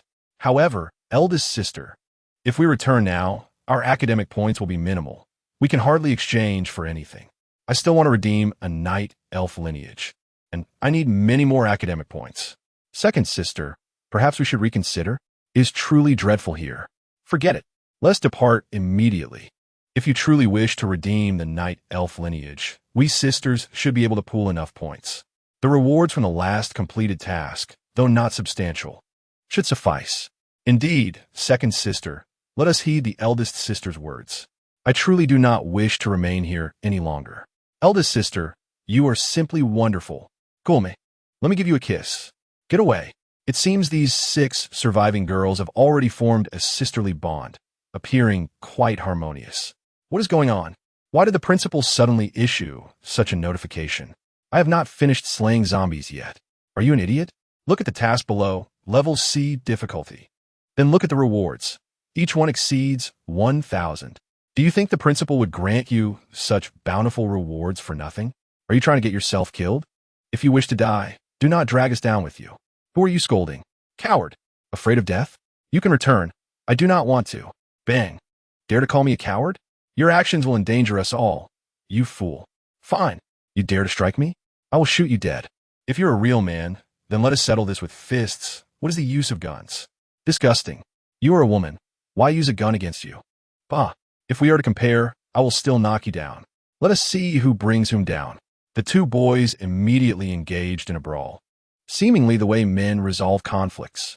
Damn it. Why is the principal meddling at this moment? I was in the midst of slaying. These zombies are all living targets. Even if we have never handled guns, we can still manage. Hey, Manyo, how many have you killed? You skinny bamboo pole, why should I say first? You go first. How many have you killed? 35, 10 headshots. Haha, I win. I win. Numan is mine. On what basis? Tell me, how many did you kill? I killed 36, 11 headshots. You skinny bamboo pole, competing with me in shooting? You overestimate yourself. Haha. Oof. Who said you won? The competition is not over yet. What? You want to cheat? Shut up. Cheat. I, Zhang Yaozong, may be a second-generation heir, but I am a reasonable second-generation heir. Do you think I am like you? Brawny and simple-minded? What? Unless you are afraid, and thus wish to choose to exit immediately? Then I have nothing to say. Shit. You are the one who wants to exit immediately. We are continuing the competition. Let us compete. Are you afraid? Thus, the 2 directly chose to continue the task. This rivalry is truly relentless. However, it is evident that if they were aware that in just 10 minutes a 5,000-ton strategic nuclear weapon would descend upon this location, they would surely reconsider their decision to continue the task, for that would be tantamount to seeking death. Get away, get away. Who can come and save me? I do not want to die. Before the student stood a fearsome and grotesque creature, a zombie dog, its flesh in tatters and intestines trailing on the ground. This mutated being was notoriously difficult to confront, exhibiting remarkable speed, agility, keen olfactory senses, and an astonishing bite force. Any prey that fell under its gaze seldom escaped its ravenous appetite. Despite its entrails dragging behind it, its desire for fresh meat remained undiminished. Akin to a royal attendant seeking out court maidens, it appeared utterly unconcerned about the potential escape of its meal, its decayed head swaying as it ambled along, much like a leisurely stroll. Suddenly, a loud thud resonated as the student collided with an object, followed by a heavy impact on his head, causing him to yelp in alarm.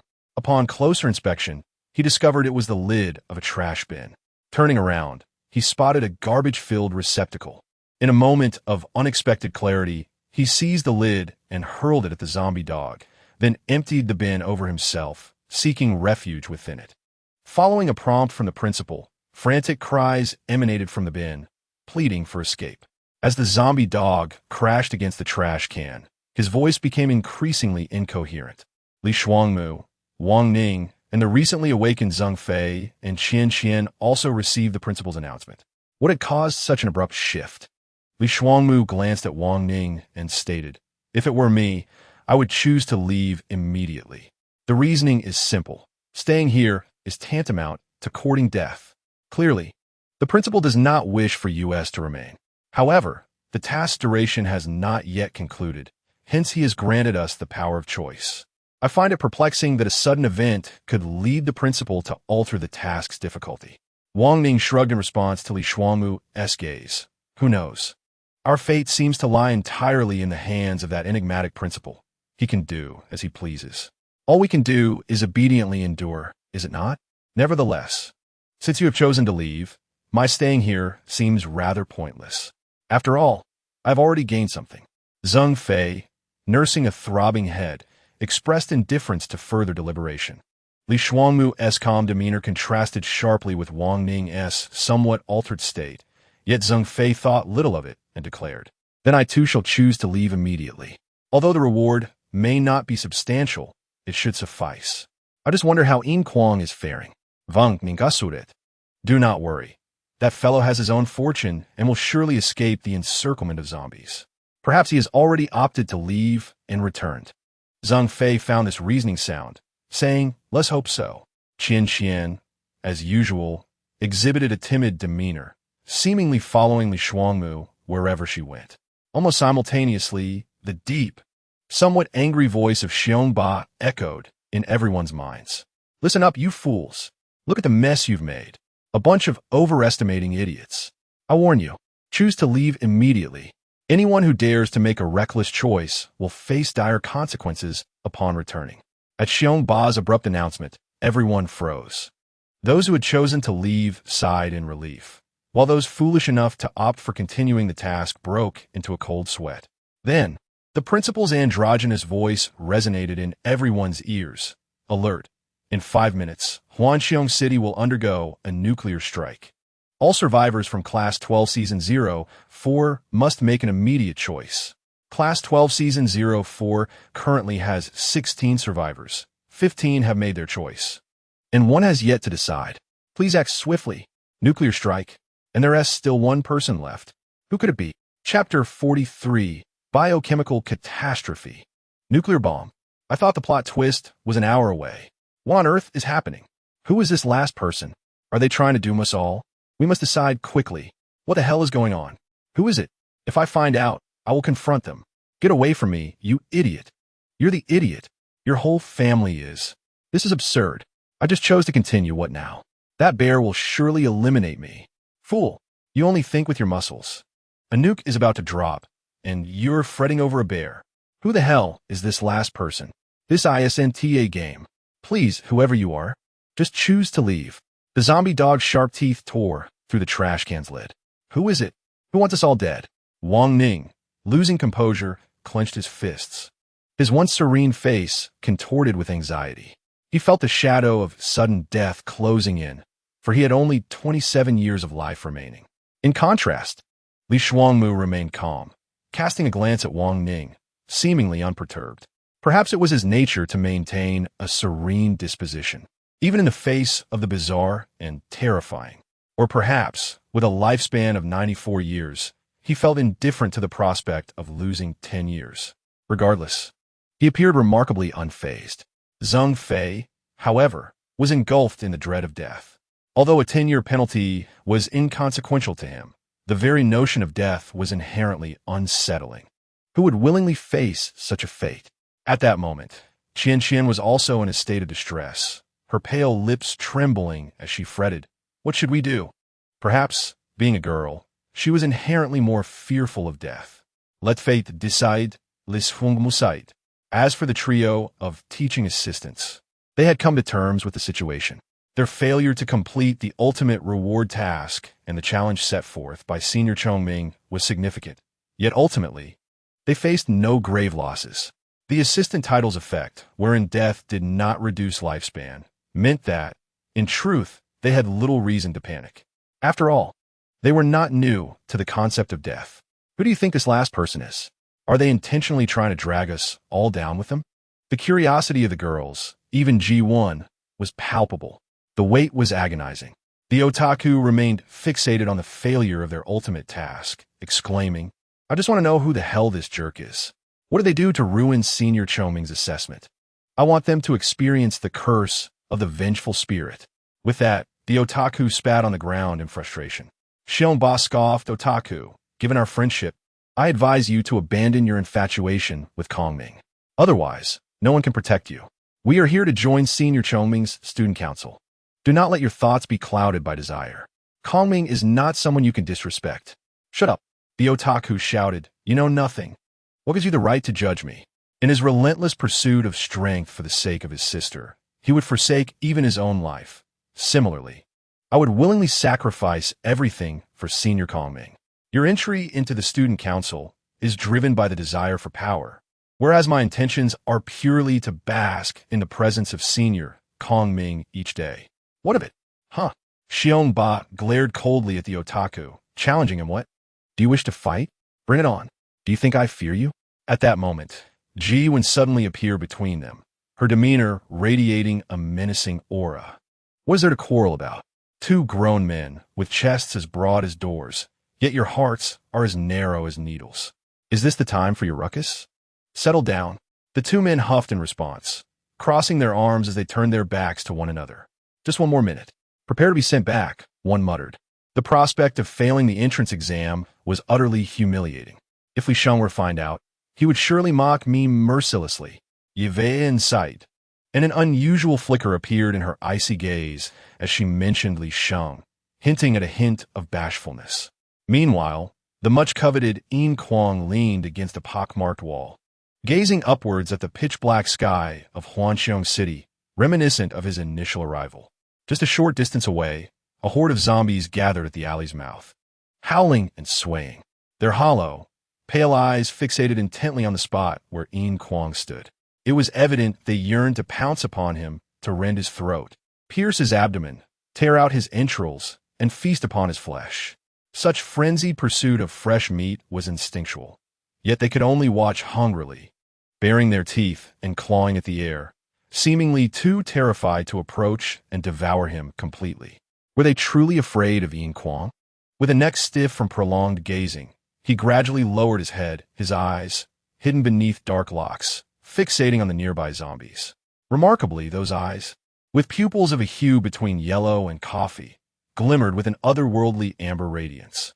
The darkness of the night did not hinder Yin Kuang's vision. Although he could not discern the faces of the zombies or the decayed flesh and entrails upon them, he could indeed perceive their existence. This perception transcended ordinary sight. It was as if he could identify the form, color, and size of an object in daylight. Yet when darkness enveloped, all became obscured. However, Yin Kuang possessed the ability to perceive shapes and sizes, though colors eluded him. This was not mere night vision. It resembled the infrared sensing of a serpent. Unlike the snake, his eyes seemed capable of perceiving without regard to heat emission, suggesting an advanced sensory ability surpassing that of any serpent. In that moment, with his amber eyes, he beheld a multitude of overlapping, ghostly blue figures flickering in and out of view. Beyond the zombies, He could see everything around him with utter clarity, save for the inability to discern specific colors. In his sight, the night transformed into a kaleidoscopic world of shimmering fluorescent hues, revealing the extraordinary power of his eyes. Yet, as he gazed, tears began to flow uncontrollably from his eyes, cascading like a torrent from an open faucet. Even as he squeezed his eyes shut in pain, the tears continued to stream forth. This was not weeping. Rather, it was a biological instinct triggered by a sudden, searing pain that stimulated his tear glands, flushing out the discomforting foreign sensations. After nearly a minute of weeping, Yin Kuang felt a modicum of relief when he finally opened his eyes, only to find his once amber gaze now reverted to black. As he surveyed his surroundings again, he realized that all he could see was the oppressive blackness enveloping the landscape. The darkness imparted a monochromatic vision upon him. Then, as he sensed a change, he activated his attribute panel and discovered that his energy level had plummeted to 0. It seemed that this unique vision had exacted a toll on his energy. What, then, was the nature of this energy? And did those zombies truly fear him? Had he transformed into a creature akin to them, perhaps even more grotesque and terrifying? Yin Kuang shook his head with a bitter smile. Aside from his body having shrunk to that of a 15 or 16-year-old, his attributes had increased. Beyond the peculiar thermal sensing vision, it seemed the G virus had not bestowed upon him significant advantages, though he was grateful it had not morphed him into a hideously repulsive monster. Moreover, he felt an inexplicable surge of strength coursing through him. Notice, rookie student Yin Kuang, in 30 seconds, Huanxiong City will undergo a nuclear strike. Please make your choice swiftly. Slowly, he rose to his feet. Standing at approximately 165 centimeters, his figure was neither overweight nor underweight. However, his attire was tattered and loose. His dark hair nearly obscured half of his face, and aside from his reduced stature, he appeared largely unchanged. After stretching his limbs and jumping slightly, he felt a surprising buoyancy. Nevertheless, he refrained from testing it further, not wishing to risk being obliterated by the impending nuclear blast. He muttered to himself, "Only a fool would choose to remain here. I'm no lunatic." In the midst of an atmosphere steeped in despair, relief, and madness, an androgynous voice echoed, the principal's voice. "Notice, the entrance examination for Class 04 of Season 12 has concluded. Class dismissed. You should bid farewell to your teacher." This voice was nothing short of celestial. "Goodbye, teacher." The chorus of students erupted in unison. With a resounding bang reminiscent of an old-fashioned camera-ass flash, a brilliant light enveloped everyone instantaneously. As their vision gradually returned, the students of Class 04 of Season 12 found themselves seated back in their original classroom, as if they had merely indulged in a brief, blissful slumber. Yet, a palpable tension lingered in the air, with students drenched in cold sweat, their eyes wide with confusion and lingering dread. It seemed no one dared to shatter the heavy silence. Until, unable to endure the eerie atmosphere, a boy gently tapped his classmate in front of him and inquired, "Was that a dream?" No. Get away. Don't eat me. No." The boy who had been tapped suddenly erupted in panic, collapsing to the ground, trembling uncontrollably. Tears and snot streaming down his pale face, the scent of fear permeating the air. His cries acted as a catalyst, instantly igniting the previously silent classroom into a cacophony of chaos. There were those who cried out in madness, those who slammed tables and chairs, those who pulled at windows and doors in a desperate attempt to flee the classroom, and those who fired shots in rapid succession. There were comforters and those in need of comfort, the silent and the sullen, as well as the relaxed and content. In short, the scene was a cacophony of chaos. Among them, there were also brawls.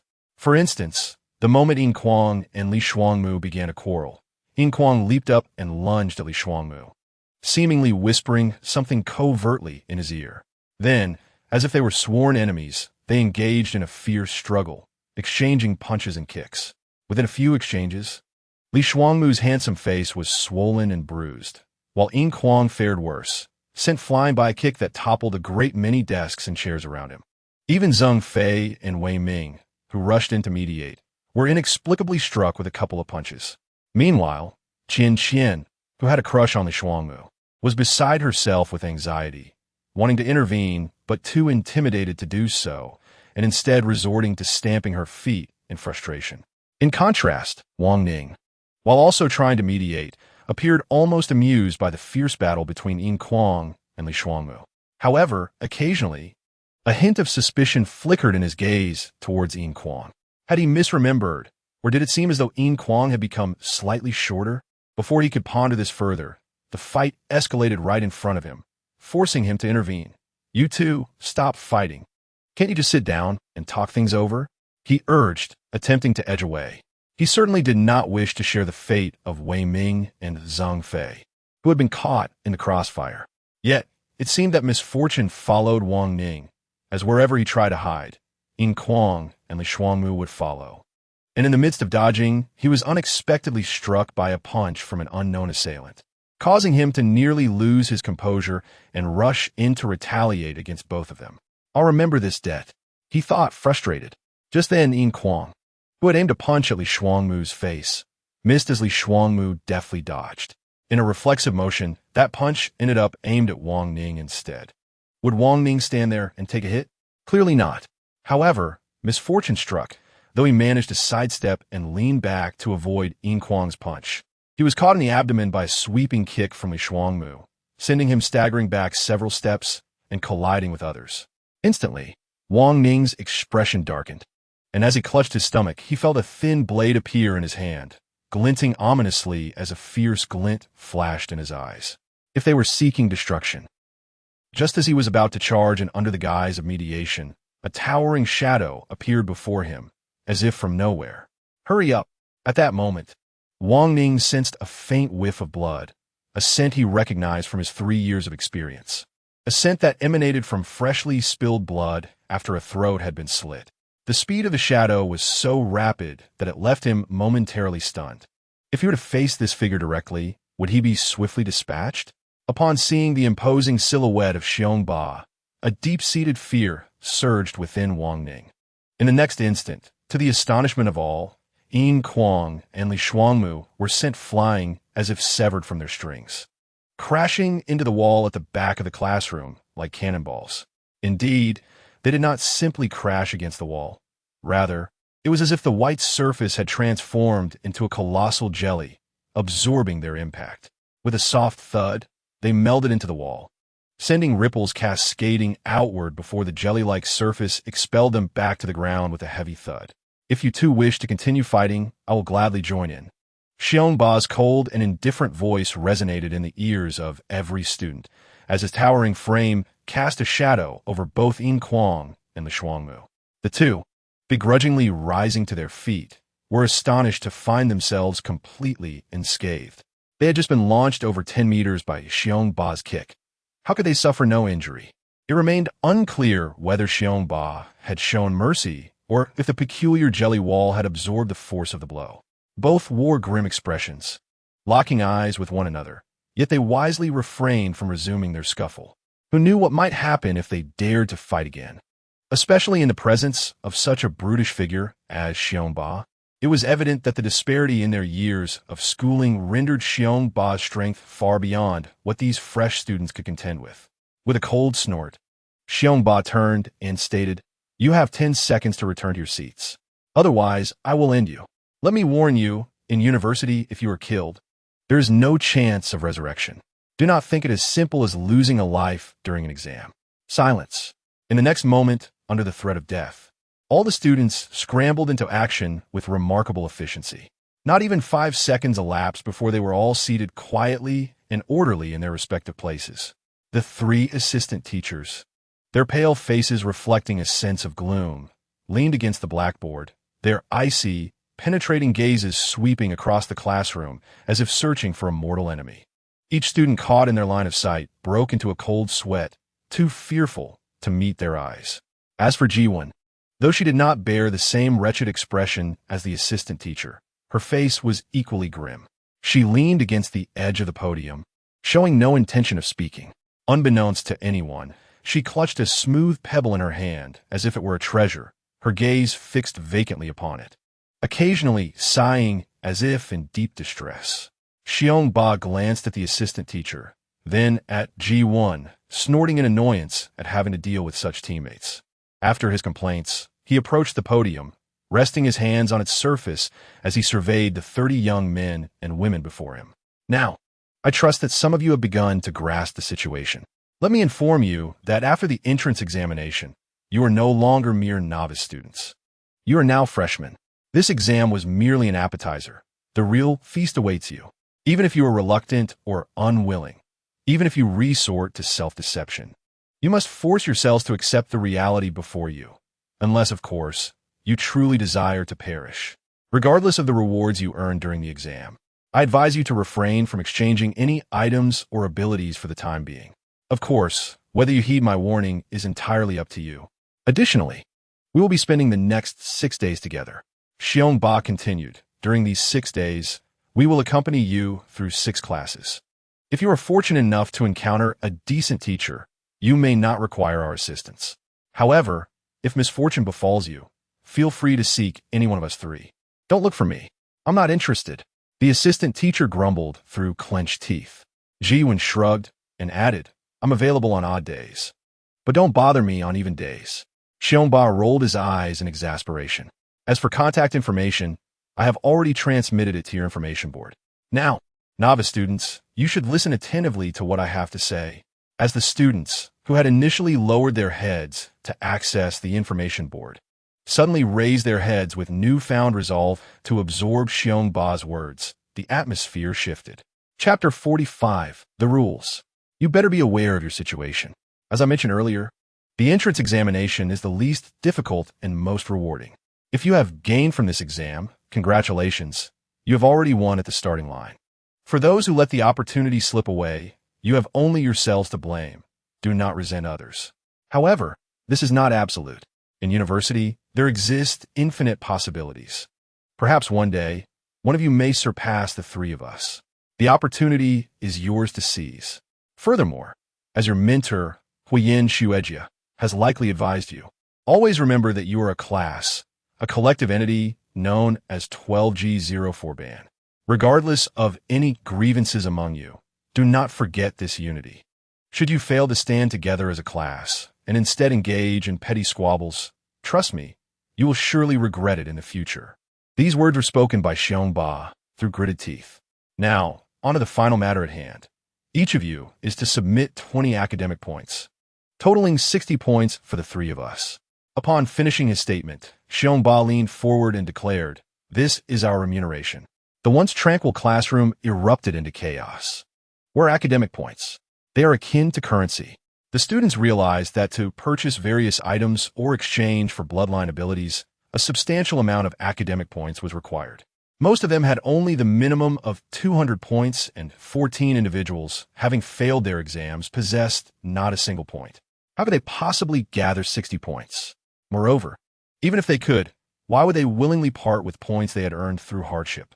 After all, following the events of Biohazard 2, they had learned a crucial lesson. Without formidable strength, the only option is to await demise. How could they be inclined to relinquish their academic points? Senior, these points are what we have painstakingly earned. A tall girl with flowing black hair boldly addressed Xiong Ba. Indeed, seniors, we have only just managed to gather a few points. What will we do if we give them to you and cannot exchange for weapons and abilities? Dufont, a tall and muscular student, also stood up. And seniors, I failed my exam and do not possess a single academic point. Liu Xiaodian, who had been swiftly defeated by a crawler, added. Xiong Ba cast a calm glance at the students and said, Did I permit you to speak? Instantly, the room fell silent as everyone exchanged glances, ultimately complying and sitting down quietly. Xiong Ba scoffed. Do you think I covet your meager academic points? How utterly laughable. If you believe I hold such points in high regard, why must you submit them? Li Xuan Mo audacios li inquirat. Xiong Ba shot her a glance and replied, Rules. These are the regulations set forth by the seniors. It has always been this way, unchanged. A minimum of 20 points must be submitted, regardless of your individual circumstances. No one is permitted to violate this rule unless you deem yourself powerful enough to do so. Otherwise, you shall comply obediently.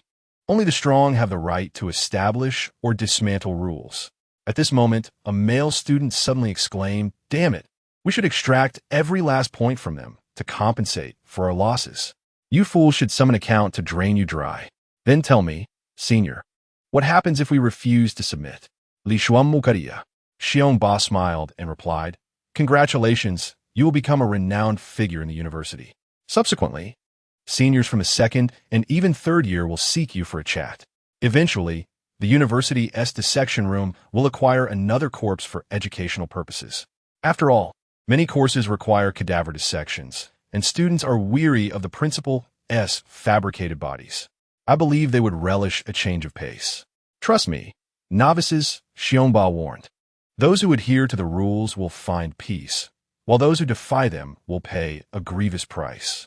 Until the day you become powerful enough to trample upon any rule, you must abide by them. There are many regulations you will encounter in this university. Now, submit your points. If you lack them, borrow from one another unless you are heartless enough to disregard your classmates' well-being." As Xiongba concluded, the once quiet classroom erupted again. "Classmate, could you possibly? I'm sorry. I wish I could help, but I don't have many points either. What should I do? Someone please assist me. Alas, beautiful one, I can only spare you 20 points. Beyond that, I truly cannot. Will you give it to me? If not, I beg you, please lend me some. And I promise to repay you double, no, quadruple in the future. Get lost. I don't have enough for myself. Why would I lend you? Little sister, I also don't have many points. I can only offer you this much. Please seek assistance from others. Thank you, thank you. I promise I will repay you in the future. Fortunately, I didn't act recklessly back then. How about you, Zhu Ganzi? If it weren't for me, wouldn't you be pitifully begging for help now? Here, Wei Ming, this is 100 points for you," Li Shuangwu said. "And mine as well. If it weren't for me, you wouldn't have Yin Kuang side." Wang Ning also contributed 100 academic points to Wei Ming. Wei Ming's eyes brimmed with gratitude as he said, "Thank you, I truly appreciate it. I will repay you all when the opportunity arises." The students gradually pooled their points and submitted them to the trio of teaching assistants. However, it appeared that not all points had been accounted for. Five individuals remain. At this moment, 5 pallid-faced students stood trembling. Among them were Xiao Zhang, Lu Xiaodian, and 2 other boys. The lone girl was a non-mainstream student with an unsettling appearance.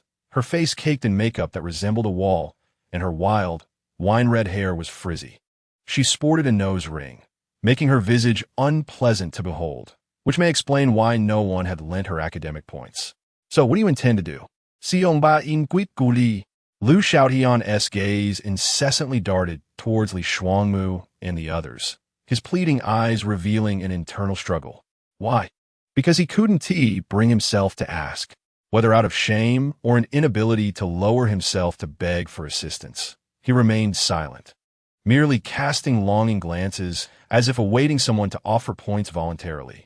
As for Xiao Zhang, he clenched his fists tightly, seemingly wrestling with an inner turmoil.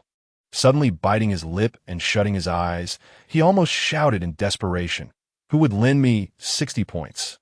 I, Xiao Zhang, will repay with my life. I beg you." The other 2 boys exchanged glances, their faces reflecting fear, bitterness, and a resigned smile. They had already begged enough and were loath to continue their pitiful solicitation. In that moment, it seemed their only recourse was to await the senior's final judgment. Suddenly, the non-mainstream girl slammed her hand on the table and screamed, "If I die, I will haunt you as a ghost. I curse you with my soul, that you shall never find peace and be forever tormented." Her voice pierced the air like a banshee's wail. A chilling breeze swept through the classroom.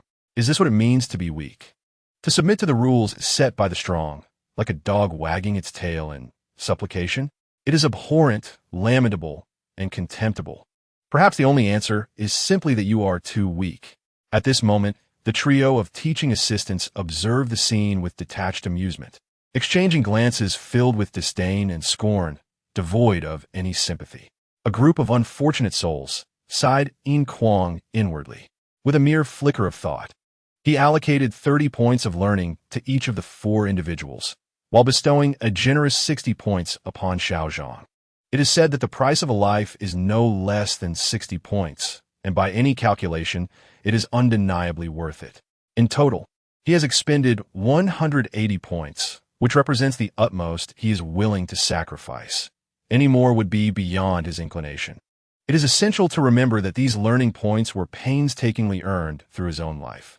Despite being classmates, there is no justification for him to offer them assistance without cause. While human compassion is indeed a reality, it is equally intertwined with selfishness.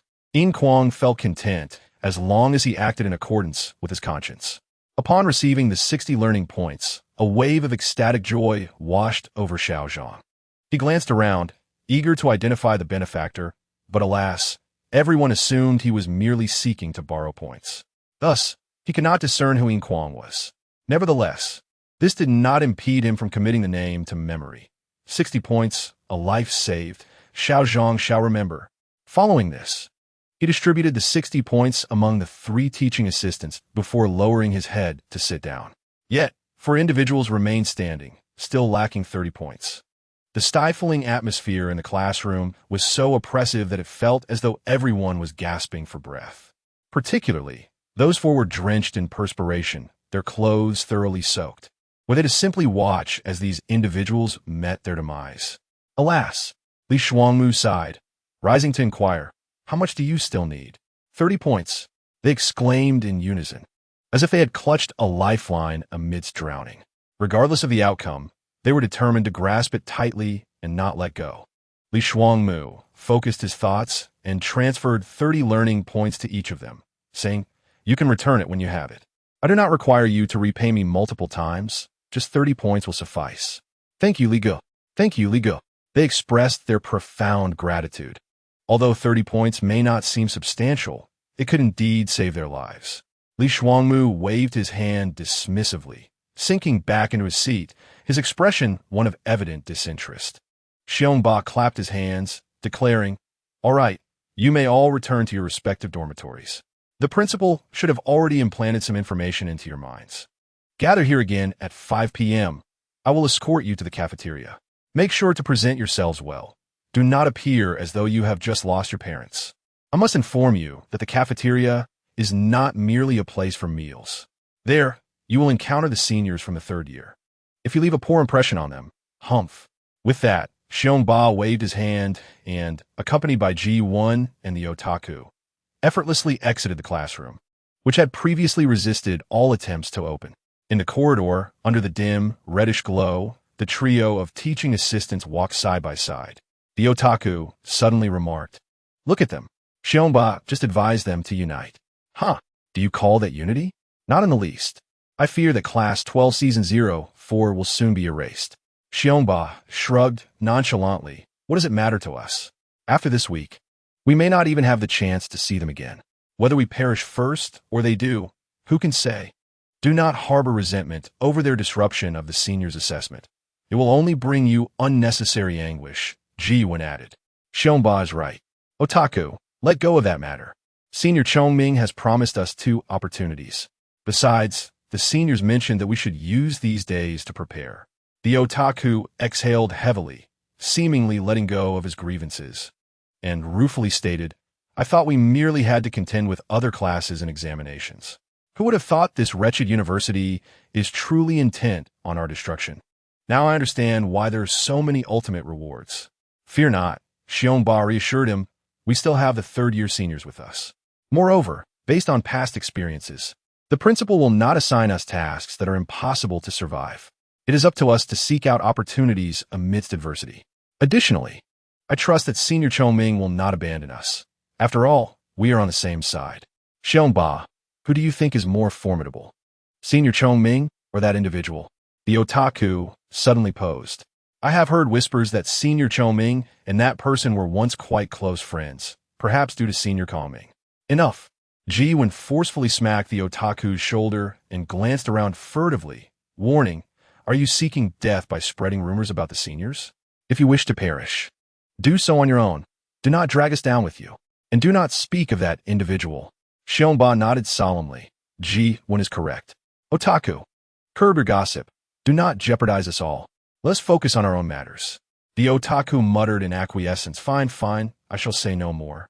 Let us go eat. Seeing those zombies has utterly ruined my appetite." The principal truly coddles these novices. Do not look at me. I shall refrain from criticism. Today, if I am feeling discontent, I shall treat you all. The thought of the elven maiden's culinary skills made his mouth water. Let's indulge ourselves today.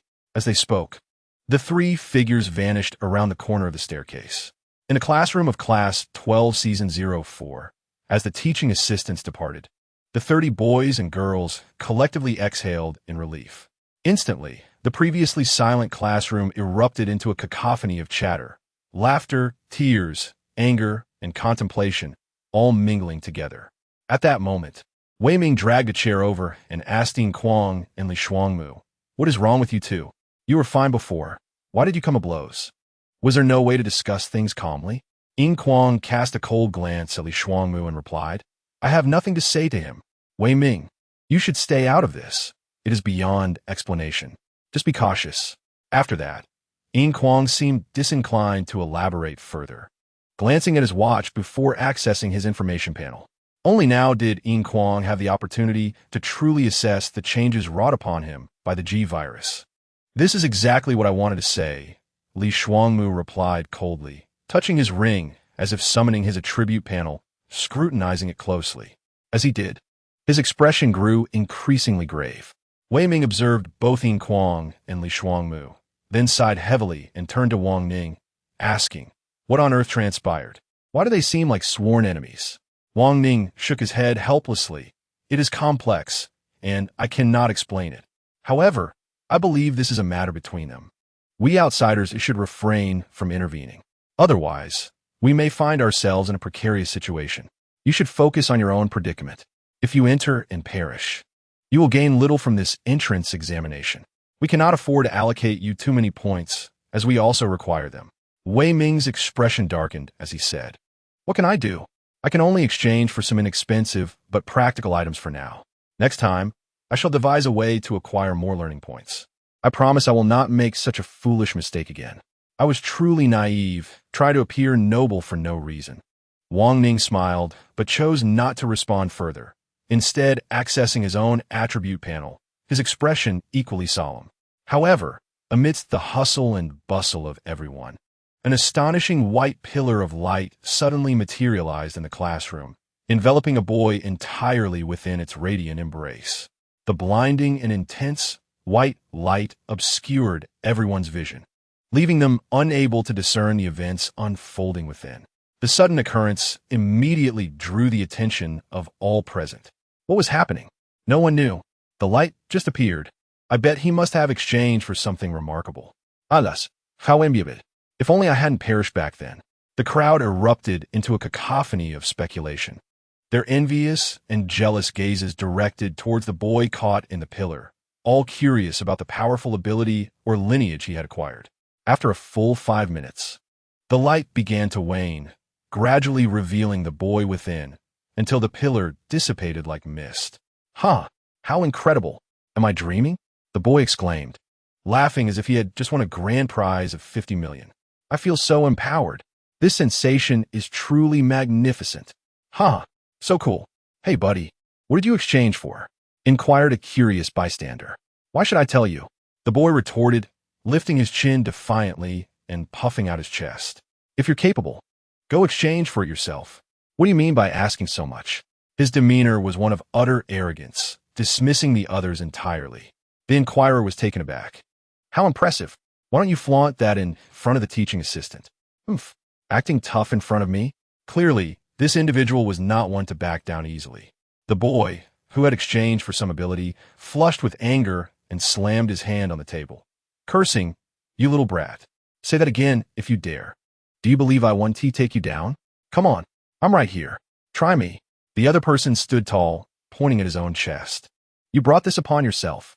With a cruel grin, the boy extended his hand, forming a gesture that summoned a bright, glistening web from his wrist. The onlookers gasped as they witnessed a massive spider web ensnare the brash individual, wrapping him tightly like a dumpling. In the next moment, he was flung violently against the blackboard. This time, it was not a jelly wall. The one who was thrown crashed hard, landing on the ground with a painful cry, as if his bones had shattered. "Spider-Man, The crowd exclaimed in astonishment as they witnessed the boy unleash a web, their gazes filled with increasing envy and fear. Wasn't this ability reminiscent of Peter Parker from the film Spider-Man? A brief introduction followed. Lineage, Spider-Man. Level, first year, passing. Price, 500 study points, 1 point F-level assessment. Upgrade, first year, good 1,000 study points, 2 points F-level assessment. Skills, Life 10, Energy 5, Strength 3, Agility 4, Dexterity 4, Defense 3, Perception 5.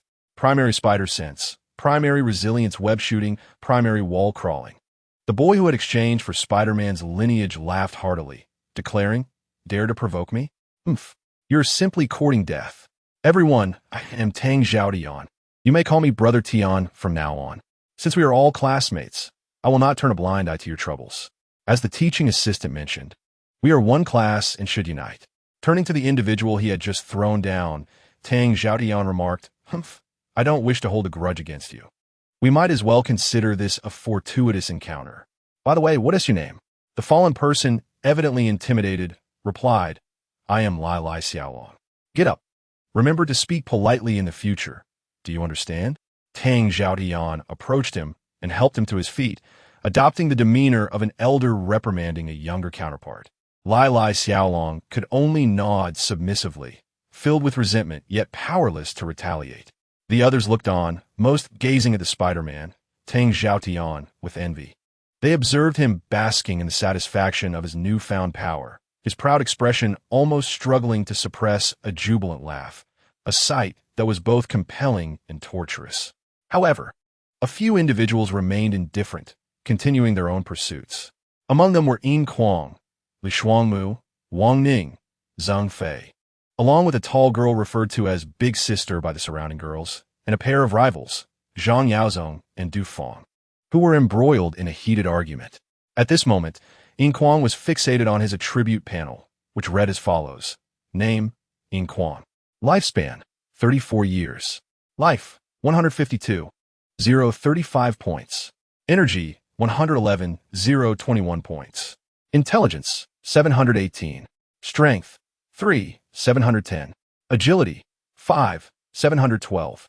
Dexterity, 5, 712. Defense, 279. Perception, 6, 713. Charm, 41, 014.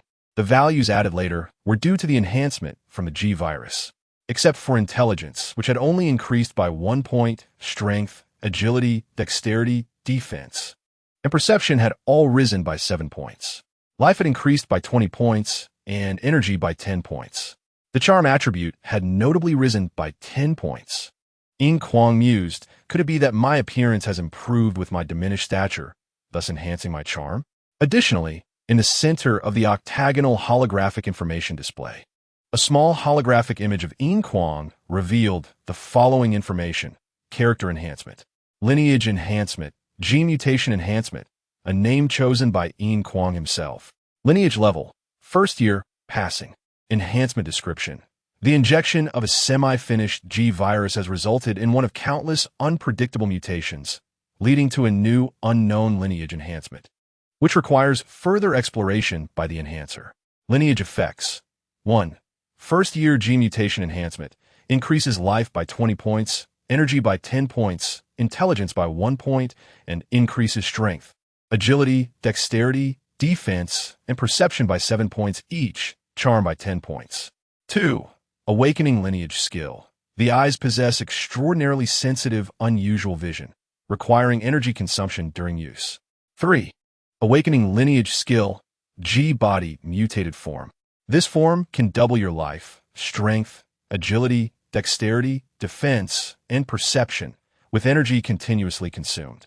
Once energy is depleted, you revert to your original form and enter a state of weakness. Lineage evaluation. The G virus is a miraculous substance that has fundamentally altered your body, endowing you with immense evolutionary potential. Therefore, child, be grateful for the favor of heaven, and may you maintain your good fortune. Strongly recommended. Using your own genetic makeup as a template, cultivate a complete G virus and inject it into your body for a perfect G mutation enhancement. Additional note. This enhancement represents a new lineage enhancement and cannot be upgraded through exchange. The level increase depends on the enhancer's own exploration. Besides this, he possessed 770 study points, 100, 150, 200, 500, 100, 100, 180, 770, and 4 points of comprehensive assessment, along with 1 point of F-level assessment. Though not much, it should suffice if spent wisely. After reviewing all this, Yin Kuang felt that despite the tumultuous entrance examination, he had ultimately come out ahead. He had lost the T but gained the G. Although it was merely a semi-finished product of G, he had indeed become significantly stronger. Strength, in turn, meant that his chances of survival had become more robust. The only regret was that the unique skill, mysterious protection, had been unjustly stripped away by the principal, to be returned only after 5 examination scenarios. What was the meaning of this? Although Yin Kuang felt little in terms of the existence of the mysterious protection skill, having it taken away for no reason was quite frustrating. At this moment, although Yin Kuang was unaware of the true prowess of Wang Ning, who had acquired the T virus, he at least felt a newfound confidence in his ability to protect himself. With a little ingenuity, Yin Kuang was certain he could settle the score with Wang Ning. However, the one thing troubling him was that his lifespan remained fixed at 34 years. He was genuinely curious about the criteria for lifespan determination, wondering why some individuals enjoyed longevity while he seemed destined for an early demise. As he pondered, a sudden thought struck him. If a lifespan could be diminished, could it not also be extended? The more he contemplated, the more he felt this possibility was plausible. Consequently, he silently invoked the principal's name, voicing his questions internally. In the next moment, a voice, neither distinctly masculine nor feminine, echoed in his ears, stating, "Your permissions are insufficient to obtain the answer."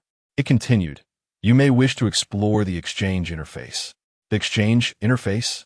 With a mental command, a luminous screen materialized on his desk, displaying the familiar 4 categories of items: equipment, bloodline, legendary, and auxiliary. After some consideration, Yin Kuang ultimately clicked on the legendary category. He did not even glance at the various techniques, magical scrolls, or divine weapons, as he instinctively knew that such items were beyond his reach and unnecessary for his purposes. Instead, he focused on the category of elixirs and peculiar items, eagerly searching for anything related to lifespan, swiftly bypassing anything that did not match his criteria. Name: Water of Life. Rating: Rare. Effect: 1 drop grants 1 year of life, one of its effects. Price: 1,000 academic points, and 1 point for F-level evaluation per drop. Comment: a gift from the Tree of Life to the Elven race. Name: Holy Water of Divine Grace. Rating: Rare. Effect: 1 bottle grants 10 years of life, one of its effects. Price: 10,000 academic points, and 1 point for B-level evaluation per bottle. Comment: this bottle contains the profound love of a father and the benevolence of the Lord. Name: 9 turns, 9 orifices elixir. Rating: Rare. Effect: 1 pill grants 20 years of life, one of its effects. Price: 20,000 academic points, and 1 point for S-level evaluation per pill. Comment: the great sage Qi Tianda Sheng once tasted this elixir, which is said to have an apple flavor. As he continued to read, Yin Kuang's expression grew increasingly grim, and he felt an overwhelming urge to overturn the table. Was this truly something a mere human could afford? Principal, if you wish for my demise, just say so. Spare me the theatrics. Just as he was about to unleash his frustration, his eyes suddenly lit up. In the next moment, he indeed lifted the table and slammed it down forcefully, exclaiming, "Damn you, Principal." He then stormed out of the classroom, leaving his peers in stunned silence. What had he seen? Name: Tang Seng's Flesh. Rating: Unique. Effect: grants immortality and eternal youth, the sole effect. Price: if you desire it, it is given freely. Comment: do you know why Tang Sung endured the 81 tribulations while seeking the scriptures? Because his flesh is exceedingly fragrant, and it is said to possess beautifying properties. Warning: Tang Sung is the reincarnation of Jin Chanzi, the foremost disciple of the Tathagata Buddha, imbued with unparalleled merit and Buddhist teachings.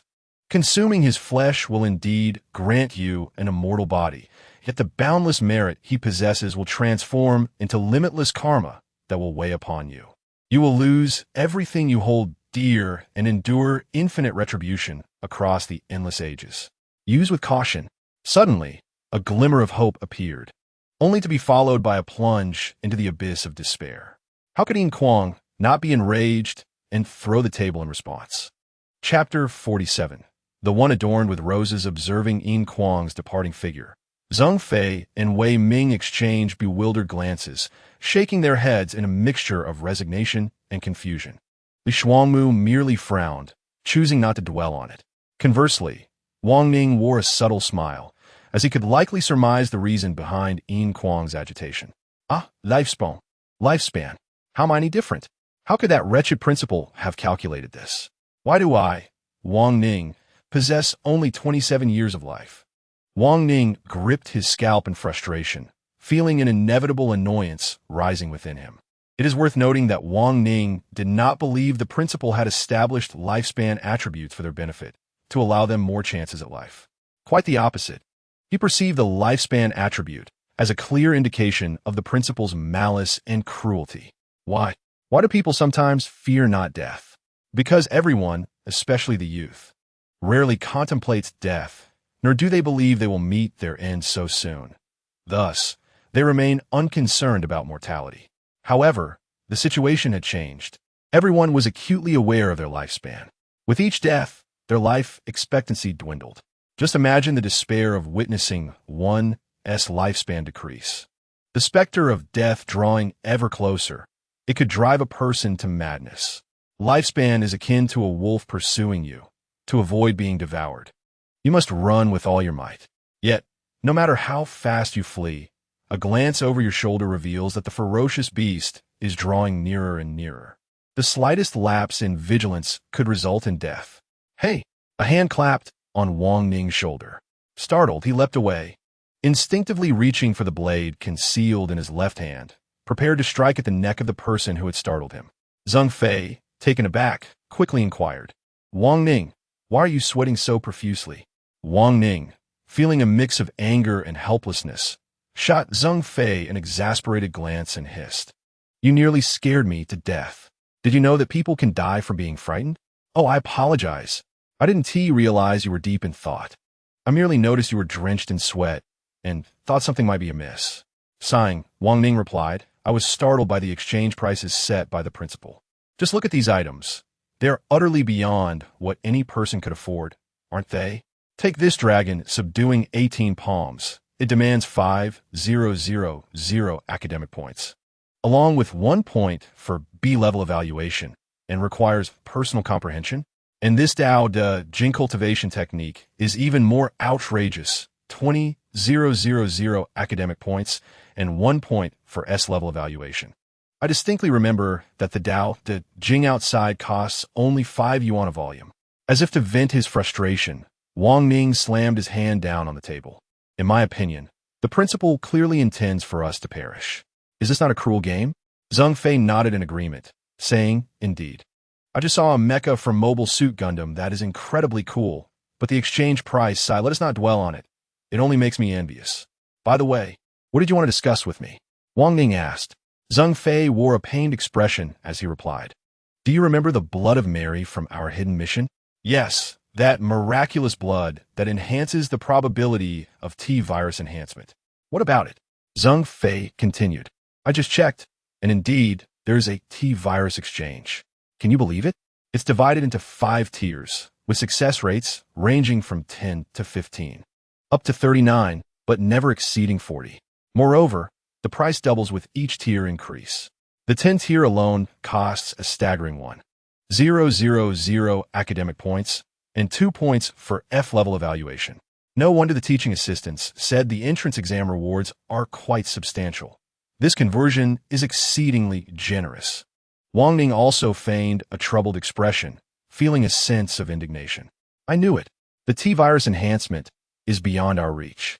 Did we undertake that hidden mission in vain? However, it seemed they could trade Mary's blood to the principal for 2,000 academic points and 1 point for E-level evaluation. Zheng Fei added, "At least it offers some consolation." "Really? It can be done?" Wang Ning's eyes sparkled with realization.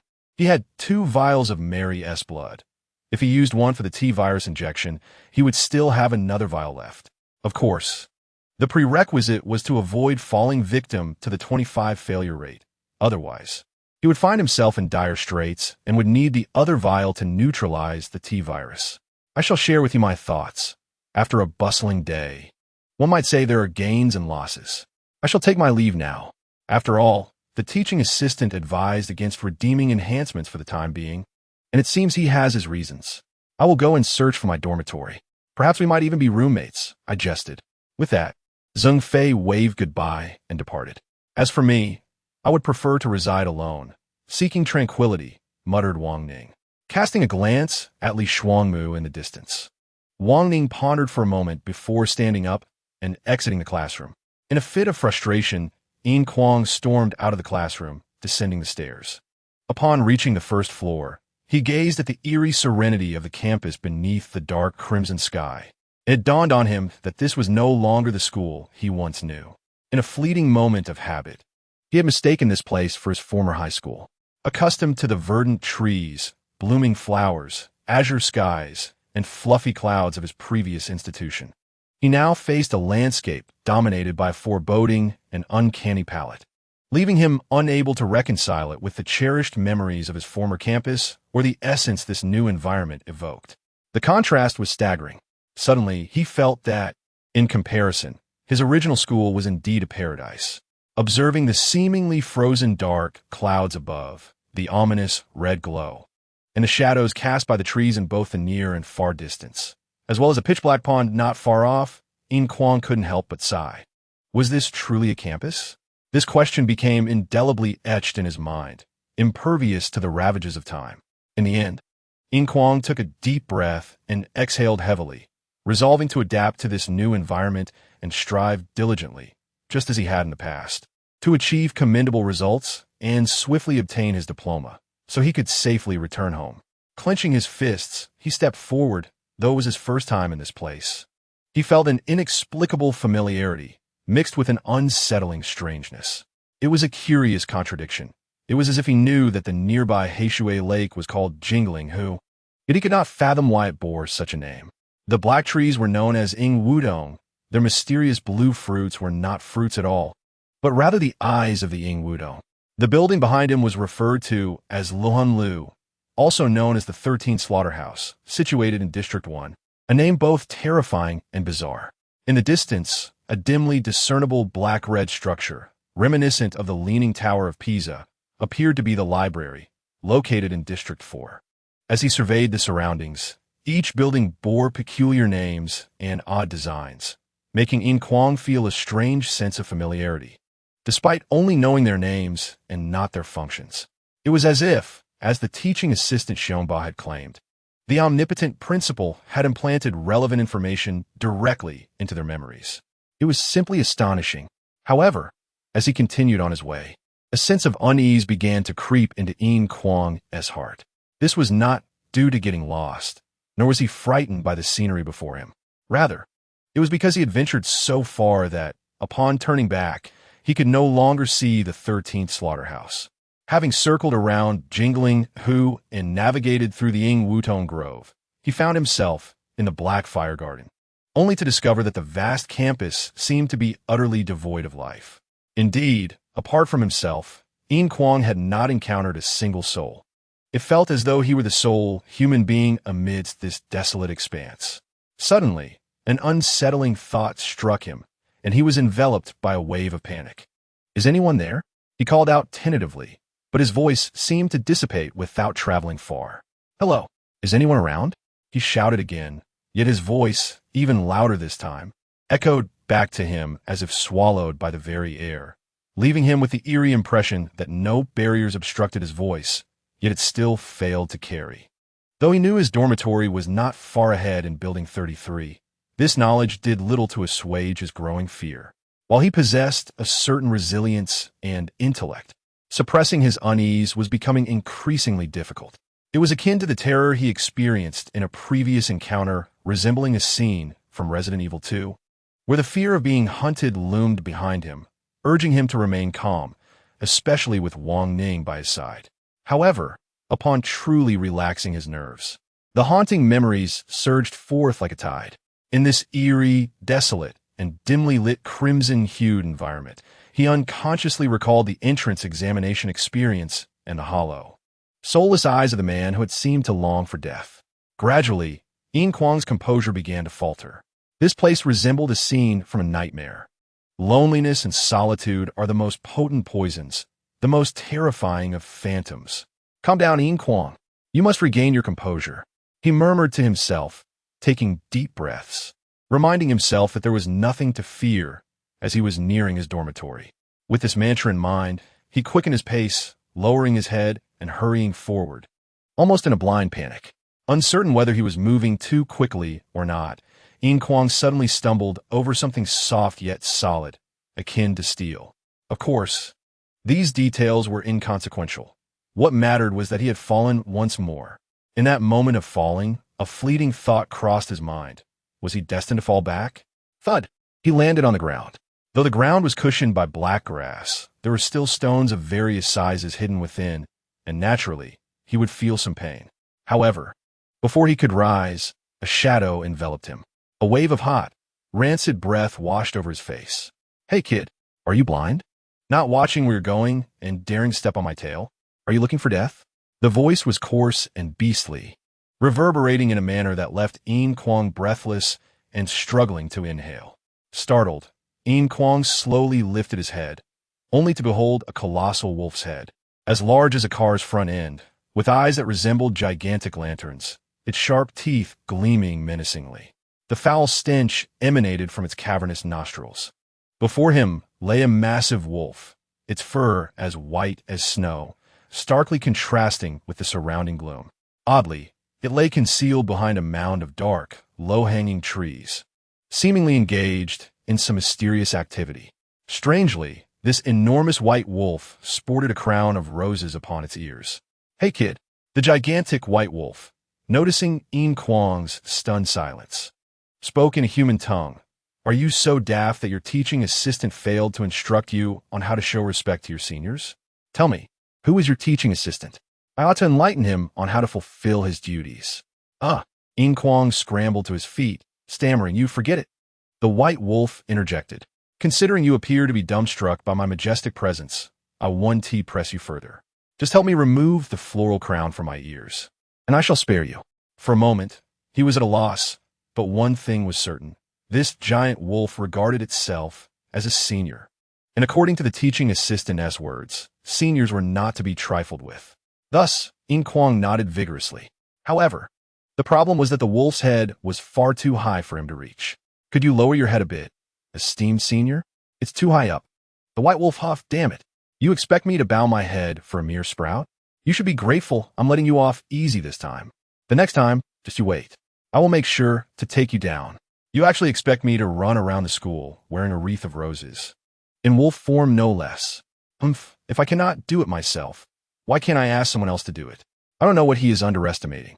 But regardless, he lowered his proud head slightly and tilted the side adorned with a rose wreath towards Yin Kuang.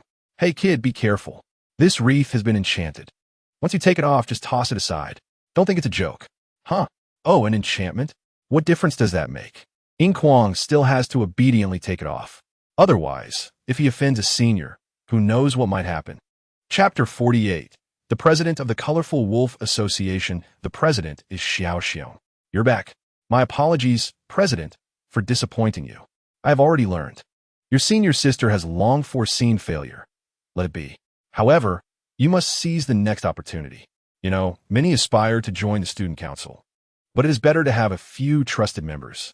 Yes, President, I will seize the opportunity.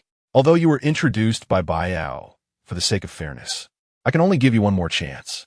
Understood. So, are there any good candidates this time? There are, but their lifespans are too short. That kid has an intelligence score of 7, but his lifespan is merely 34 years. It's simply too little. Lifespan? Huh.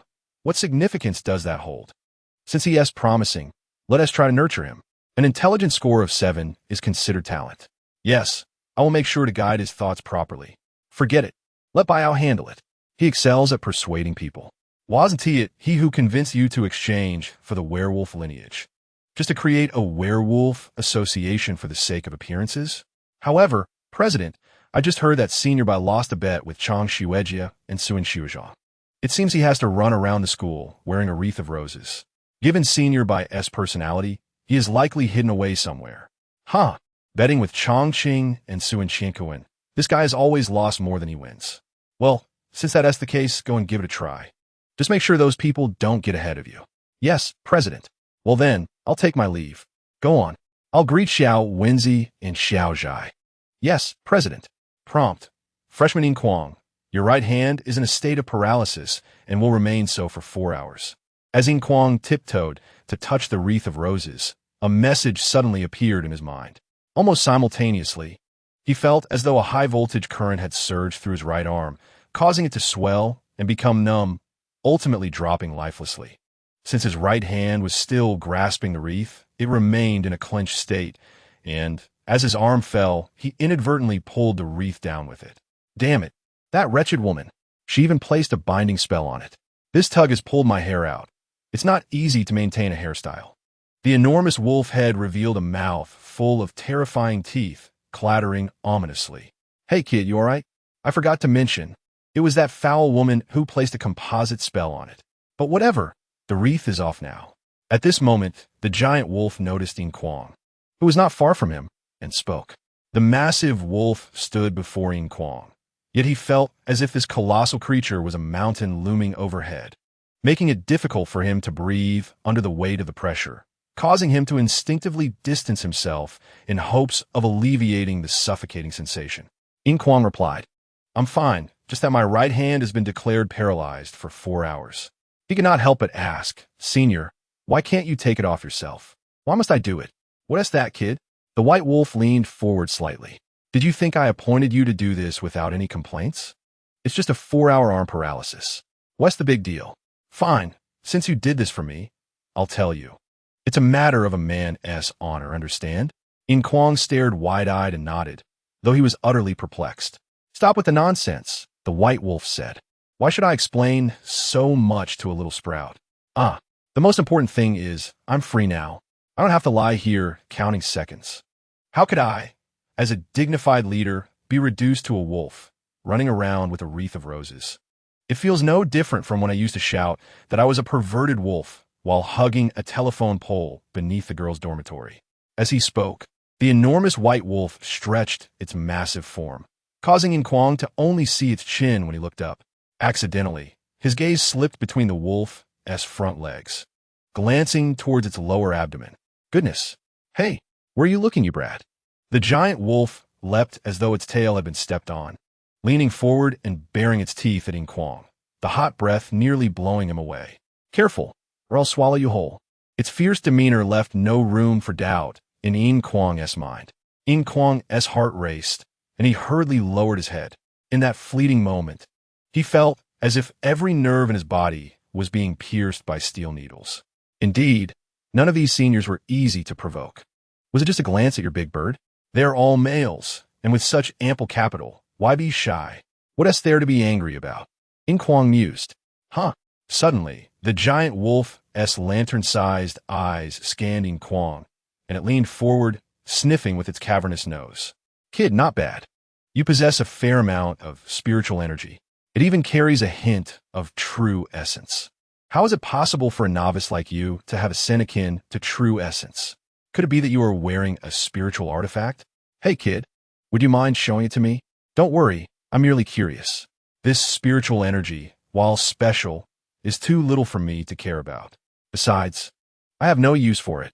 I want to snatch it from you. Yin Kuang was taken aback. Me? I don't have any spiritual artifacts. I only carry a protective talisman that my mother had blessed for me. Since Senior wants to see it, feel free to take a look. After all, the Zhaowang talisman could only be used by him, and Yin Kuang was not afraid of this giant wolf senior. It seemed he shared a similar werewolf lineage as Xiongba, and surely he wouldn't snatch something that was of no use to him. Moreover, Yin Kuang willingly offered it, considering it might leave a favorable impression. Quite remarkable. It's not spiritual energy, but rather refined divine power. It's from Zhao Wang, yeah. No wonder it has such a unique scent, a hint of oil and smoke. Upon hearing the giant wolf's muttering, Yin Kuang broke into a cold sweat. He rehung the Zhao Wang talisman around his neck, feeling a warmth in his chest, as if bathing in sunlight. Mom, Dad, little sister, wait for me. I will survive until I stand before you once more. The giant wolf remarked, Kid, you should consider yourself fortunate. You have a great mother. The hidden attribute of luck 3 is an extremely powerful effect.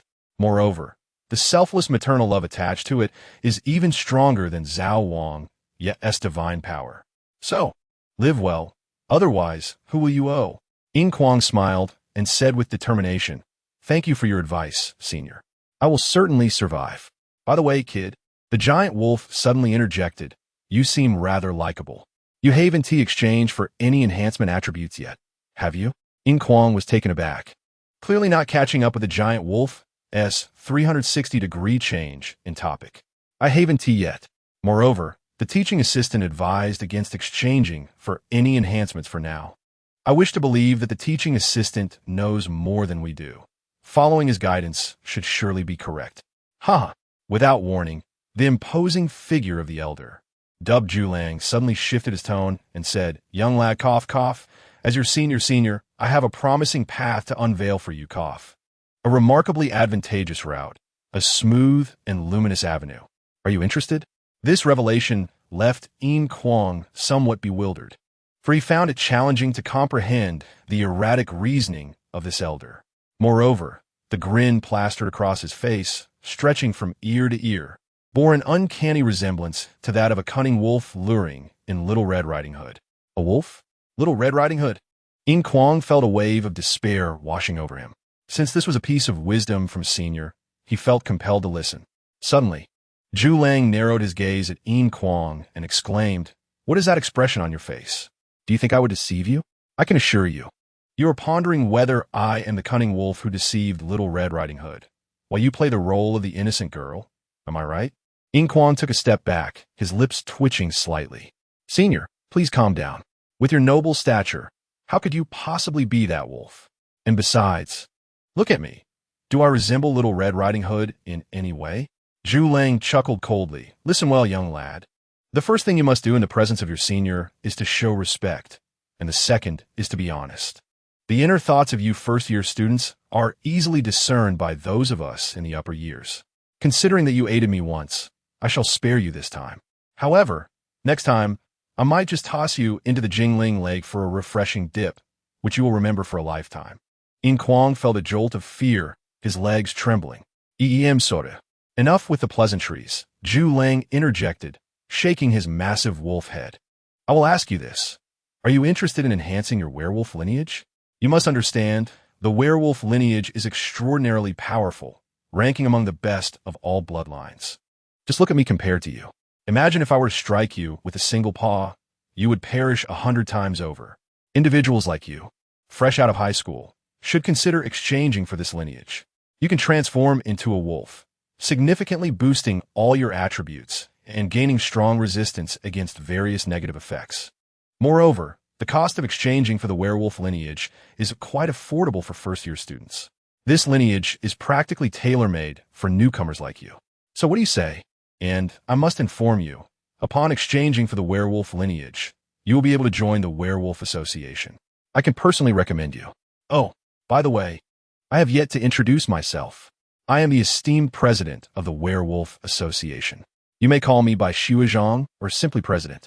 Alas, the name of the association originally lacked the character Ji, but due to the principal's interference, it was merged with color and wolf. Although the name may lack grandeur, the strength of our association is beyond doubt. Haha, little bean sprout, having me, your rightful president, to endorse you is quite an honor. Unbelievable. Yin Kuang's first instinct was that Bai Shuizhang's words were utterly untrustworthy. If a senior genuinely intended to introduce a promising lineage enhancement to a newcomer, they would never expound so extensively on its merits and power. With his intellect, how could Yin Kuang not realize that this elder was merely trying to deceive him? After all, Exchanging bloodlines was a matter of utmost importance concerning one's life and safety. How could he act recklessly? However, he could not outright refuse, as that would undoubtedly offend the werewolf elder before him. Thus, silence became the only course of action for Yin Kuang. Zhu Lang's enormous eyes fixed on Yin Kuang. Hey, kid, do you not trust me? Yet, Zhu Lang felt a twinge of confusion and frustration within. It seemed that a student with an intellect of 7 points was not so easily swayed. Unlike Xiongba, who was easily persuaded. Alas, he could not force this lad to exchange for the werewolf lineage, as that would be too humiliating. If others found out, they would mock him. Wouldn't that be akin to human trafficking? However, if he could lead this lad to Tai Gongji, perhaps he could strip a feather or two from him. The dilemma. The more he pondered, the more disheartened he felt. So he shook his large head and said, "Forget it, believe what you will. Just don't regret it later." With that, Zhu Lang swayed his sizable posterior and sauntered away, hurrying to change clothes. A white tailcoat would surely be more appealing than white fur. What on earth is this performance? Chapter 49, the so-called dormitory. As Yin Kuang stood there dazed, watching Bai Lang's swaying form retreat into the distance, he was entirely unaware that a pair of eyes were observing him from not far behind, gazing intently at him and the retreating giant wolf. Behind a pair of glimmering black glasses, a pair of pitch-black eyes blinked. Should I take this opportunity to eliminate him? Concealed within a thicket of low black shrubs, Wang Ning gently moved his lips, his voice so faint that he could barely hear it himself. If what Xiongba had said was true, that killing once in college would lead to death, then it was better to eradicate him now. Although I do not regard him highly, he remains a potential source of unrest. If one does not eliminate the root of the problem, future troubles will arise. Should I proceed? Lost in thought, Wang Ning's hand slowly descended, gently resting on his ankle. As his fingertips moved slightly, a flash of darkness slipped through his fingers. Black Liao. This dagger had once effortlessly severed Yin Kuang's throat. However, just as the dark blade had barely emerged a quarter of its length, Wang Ning's entire body suddenly froze. It was as if time had come to a standstill. He remained in a crouched position, one hand braced against the ground, the other touching his right ankle, leaning forward, utterly motionless. An observer might mistake him for a statue. A bead of sweat, as large as a soybean, seeped from his forehead, slowly trickling down his brow, gliding across his cheek, then hanging from his pointed chin, ultimately dropping onto the back of his hand, resting on the ground. Meanwhile, in the distance, Zhu Lang suddenly blinked and shook his massive wolf head. How intriguing. A recent high school graduate exudes a hint of murderous intent. I wonder what kind of bizarre individuals this principal has recruited this year. It appears I have an opportunity for some amusement. Haha, with a 7-point intellect, I have now returned the favor. With a barely audible chuckle, he vanished around the corner of a distant building. Gulp. Only when Zhu Lang withdrew his gaze did Wang Ning find it exceedingly difficult to swallow. His body went limp, collapsing to the ground, drenched in cold sweat, as though he had just been fished out of water. What was that gaze just now? What kind of gaze? Wang Ning struggled to articulate it, unwilling to relive the sensation of having his very soul extracted from his body. Indeed, Wang Ning felt it. That was his soul. At that moment, when the giant wolf cast its gaze upon him, it was as if an icy hand had tightly grasped his crown, pulling mercilessly. In that instant, Wang Ning lost control over his body. He even felt his spirit soaring away, drifting farther and farther from his corporeal form. Not only was there the torment of his soul, but his flesh endured suffering too. The agony of being flayed by thousands of sharp knives was unbearable, even for Wang Ning, who had undergone rigorous endurance training. He was on the verge of screaming in an instant. Lying prostrate on the ground, Wang Ning resolved never to confront those eyes again, never. He would rather stab himself than endure that inhumane torment once more. Is this truly the strength of a senior? Just a mere glance, and Wang Ning bit his lower lip tightly, oblivious to the blood that trickled forth, waiting for the day when he, Wang Ning, or rather, Ning Wang, would ascend the ranks of the Killer Alliance's novice leaderboard within just 3 years of debuting, carving out a name for himself. Ultimately, I shall trample you all beneath my feet. Whether to resist the lingering fear in his heart, to express his aspirations, or perhaps to etch today's humiliation into his memory. Wang Ning drew forth his black dagger and made a harsh incision upon his brow. Blood coursed down his nose, cascading into his eyes. After the disappearance of the imposing senior, Yin Kuang ceased to care. He preferred to believe this was a mere coincidence, for he had no desire to encounter that formidable senior again. To be honest, the feeling of subservience was utterly unsettling. Although he did not demand that Yin Kuang treat him with utmost reverence, the pressure emanating from his every gesture crashed upon Yin Kuang like relentless waves, forcing him to retreat and bow his head. Such is the strength of the senior. Even before the might of Xiong Ba, it merely felt perilous. Yet in the presence of that figure, though no immediate danger loomed, the indescribable fear and tremor were far more terrifying than the threat of death itself. Contemplating this, Yin Kuang could not help but take a deep breath, shaking his head fiercely. Yin Kuang, survive. As long as you endure, one day, in this extraordinary university, you too shall become as formidable as him. In the coming year, the next batch shall regard me with the same respect as I do now. Of course, paramount was the desire to return home. Perhaps it was an unlikely coincidence, or perhaps the workings of fate. Two newly enrolled students, at the same moment, set their sights upon the same target, establishing lofty ambitions within their hearts, embarking upon their university journey. When Yin Kuang laid eyes upon the so-called Building 33 for male students and stood beneath it, his expression suddenly morphed into one of disbelief. It was not only he who wore a peculiar countenance. The other first-year students who gradually gathered beneath Building 33 shared his astonishment. What? Is this truly where I shall reside in the future? This cannot be a dwelling for humans. Don't look at me. I'm just following the memory in my mind. Damn it, where's the teaching assistant? I must inquire what this signifies. Is this not a curse upon us? Who in their right mind would reside here? Shoo, keep your voice down. Are you seeking death? Beware of the senior who will drain your blood. Let's see if you dare to be so reckless. I was merely speaking, but this is truly uninhabitable. Why don't you try it? Gradually, the gathering of students around Building 33 grew larger, and the atmosphere became increasingly lively.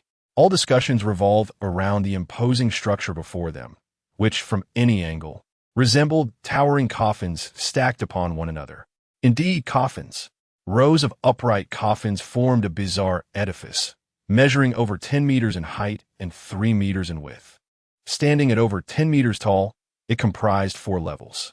The width formed by 2 coffins standing back to back was about 3 meters, spanning over 10 meters in length. 9 coffins were arranged upright. Beside each coffin was a knotted rope, clearly indicating that one must climb the rope to ascend. It was unfathomable to conceive the force that could stack so many coffins so securely. If not for their odd shape, one might mistake it for an apartment building. Not only Building 33, but within a mere 10 meters on either side, stood 2 more coffin-like structures, Buildings 34 and 32. Identical in every aspect save for the numbers on the large signs, resembling a mere copy-paste. Each coffin bore a number, serving as its designation, or perhaps more aptly, its door number. This further fueled the discontent and resentment among the crowd, as the notion of a living person lying in a coffin was utterly intolerable. Was this not a curse upon them? Having been inexplicably thrust into this university was already unfortunate enough. After experiencing a harrowing entrance examination, he had hoped to return to his dormitory for a well-deserved respite. Yet, upon witnessing the so-called dormitory before him, it felt akin to a thunderclap. Amidst the throng, Yin Kuang glanced left and right, finally spotting the last arrivals: Zheng Fei, Wei Ming, Li Shuangmu, and Wang Ning. The trio approached to greet him, inquiring about the situation. Yin Kuang remarked, "You've seen it too. These coffins before us will be our dormitories."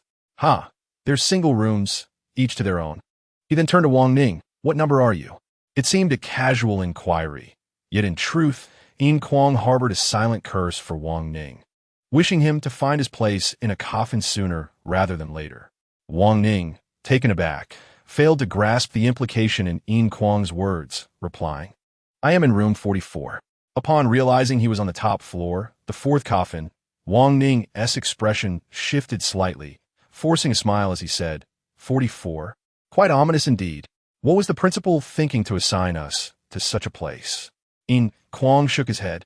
I suspect the principal wishes to remind us constantly that death accompanies us. If we do not strive, we might end up without even a coffin. Wei Ming interjected, enough. Let us not speak of such ominous topics. I care not for coffins. I simply wish to sleep soundly. Alas, shall I sleep standing up in these upright coffins?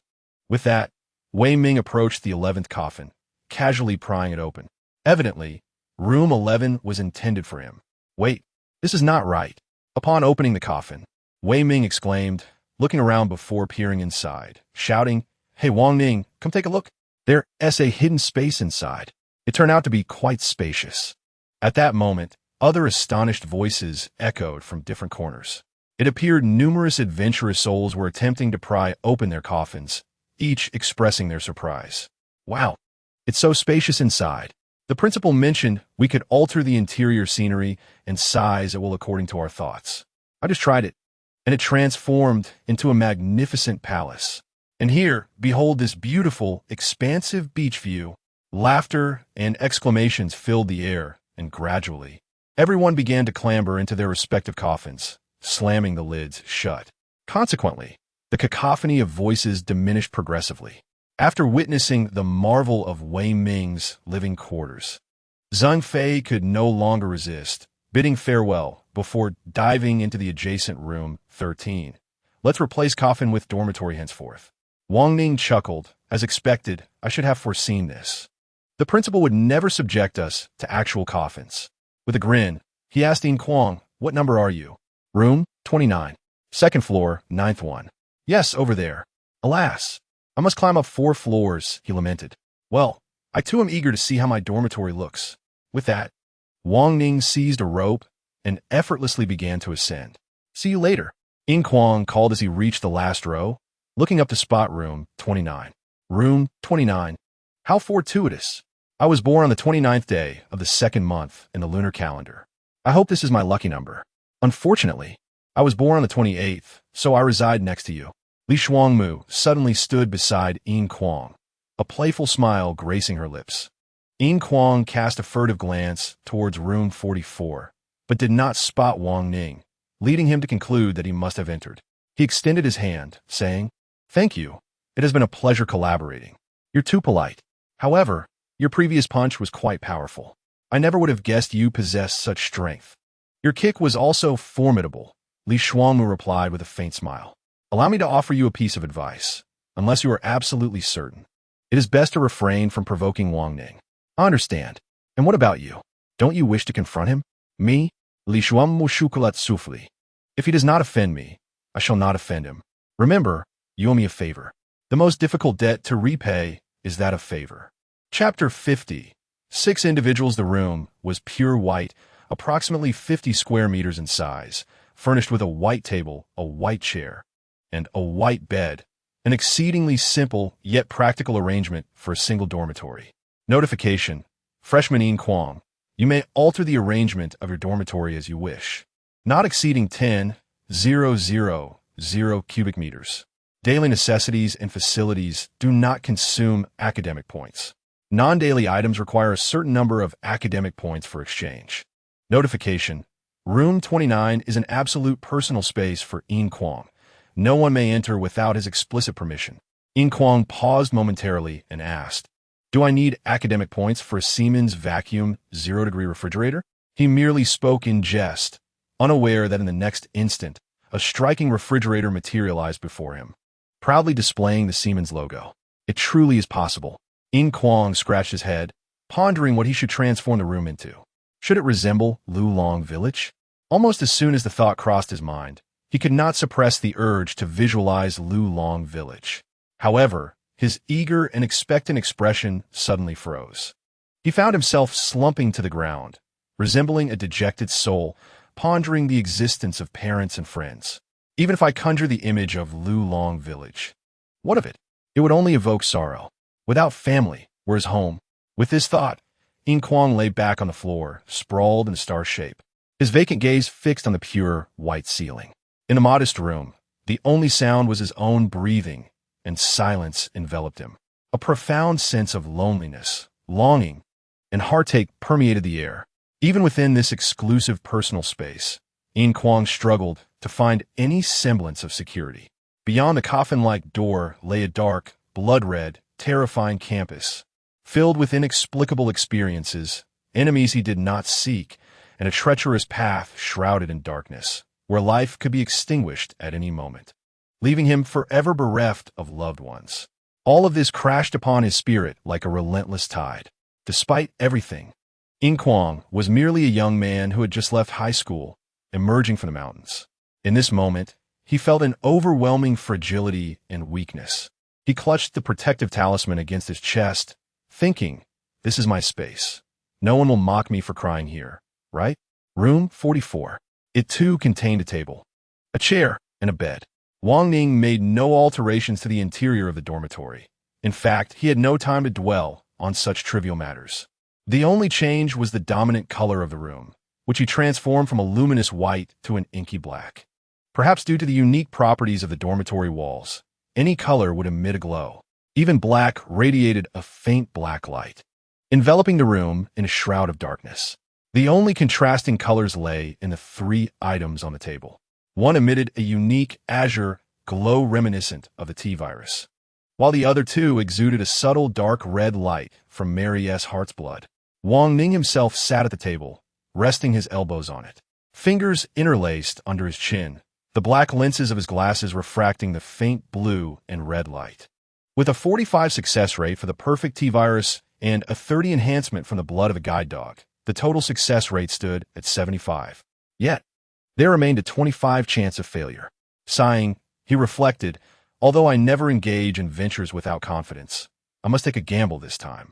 After all, I possess 2 vials of blood. Should I fail, I can only chalk it up to bad luck.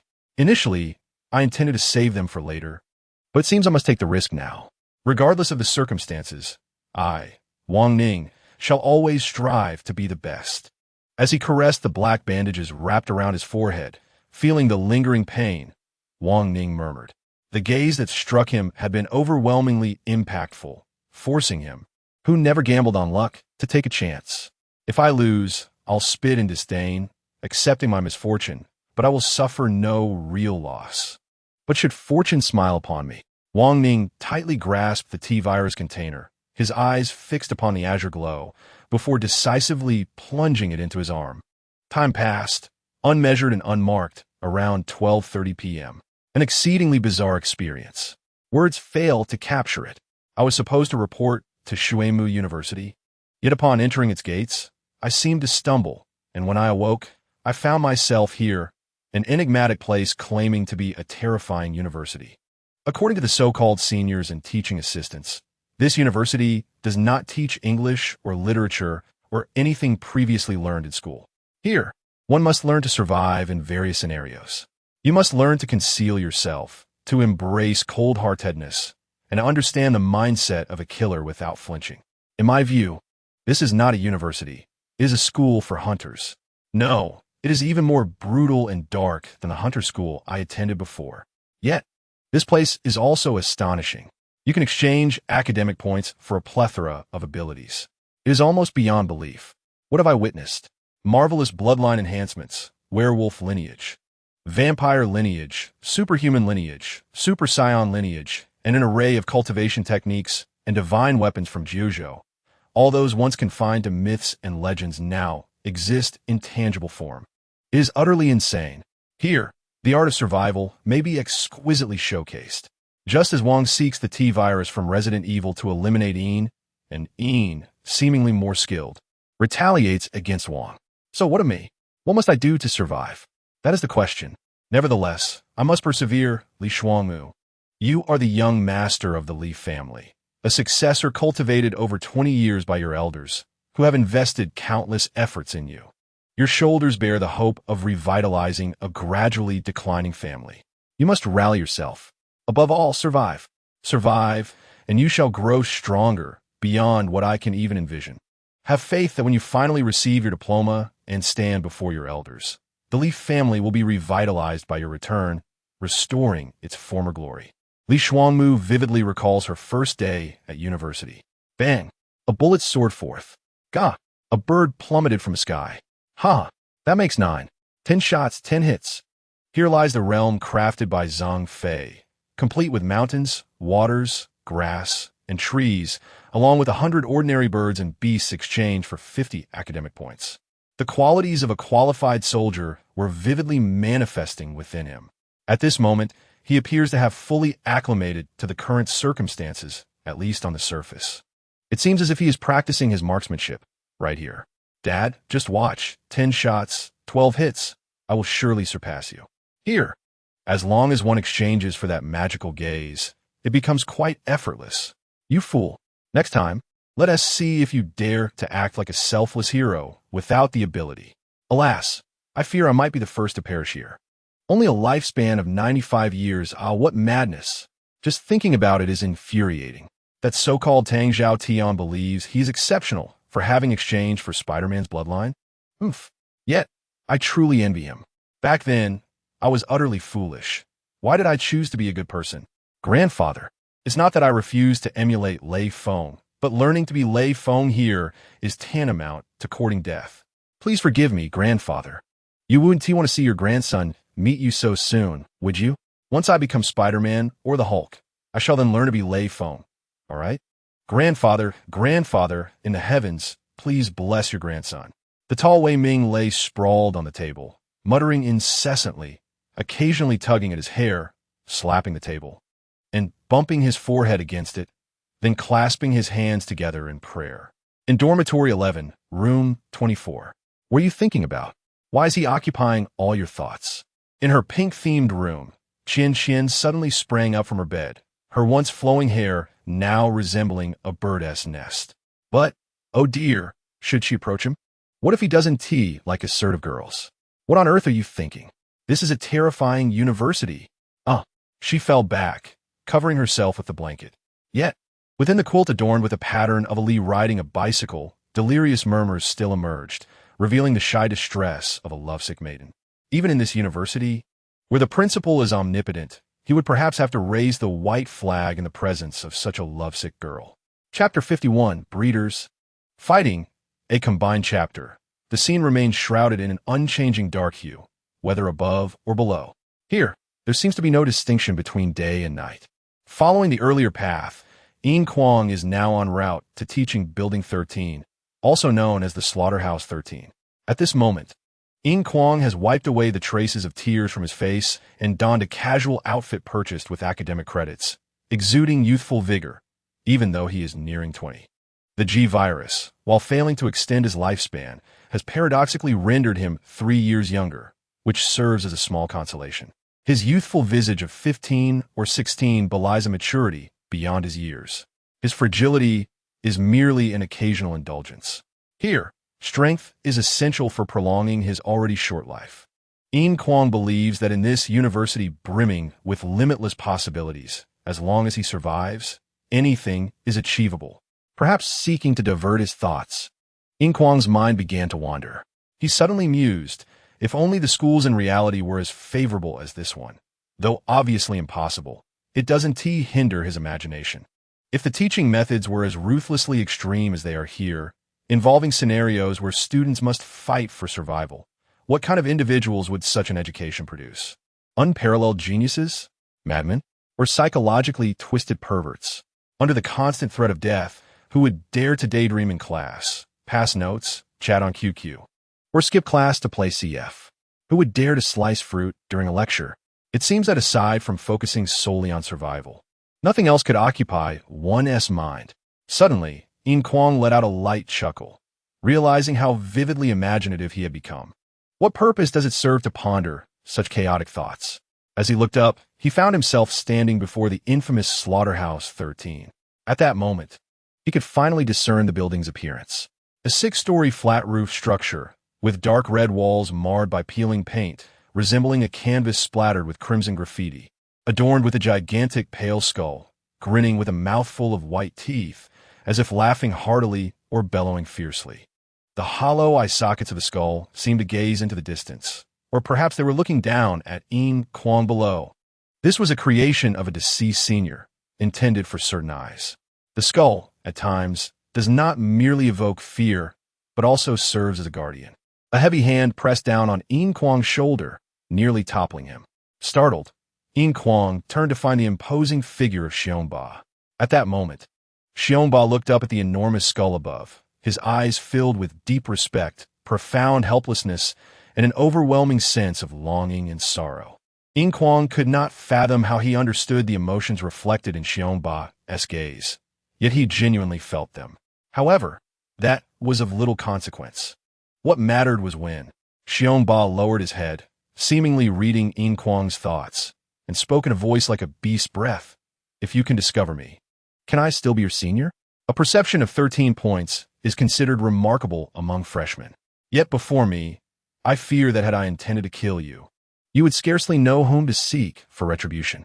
Yin Kuang fell silent. It appears you must have had some extraordinary experience during the entrance exam. Originally, apart from intelligence, one could say you were utterly devoid of merit. Yet now, I have used my ability twice to uncover your attributes. Not bad. Xiongba gazed at the mural on the wall and casually remarked, "Senior." Xiongba replied, "Haha, I am merely informing you that before upperclassmen, freshmen hold almost no secrets. Do you know why this is called Slaughterhouse 13?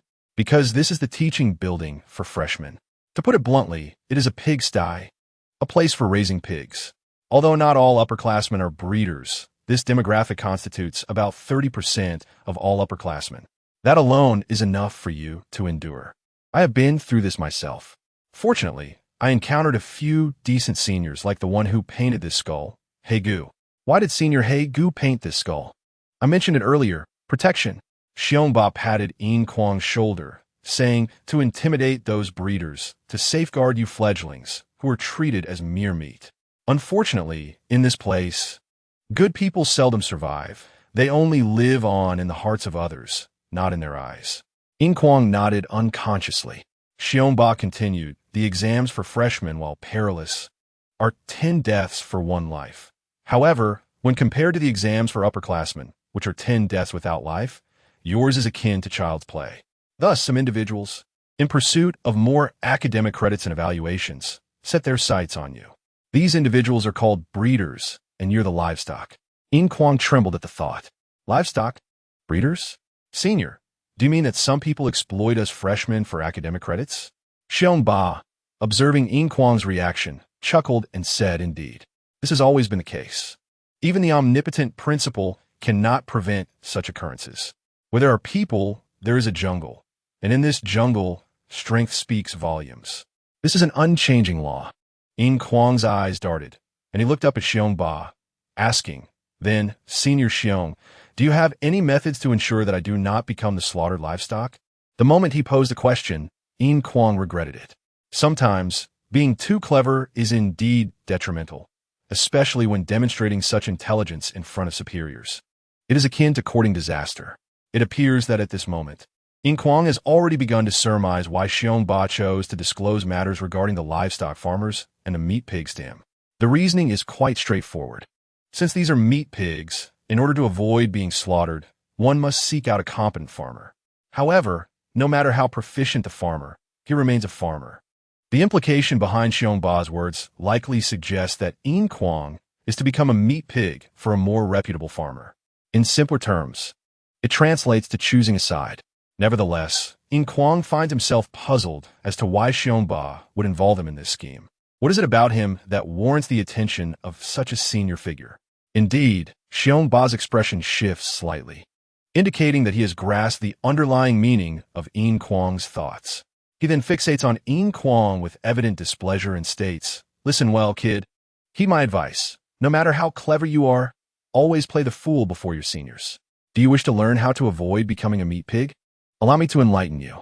In a single phrase, one flourishes in the shade of a large tree. In university, without a backing, survival becomes exceedingly challenging. Yin Kuang bows his head in silence. I shall leave my words here. Xiongba continues, shaking his head. As a novice in this university, do not overestimate your significance.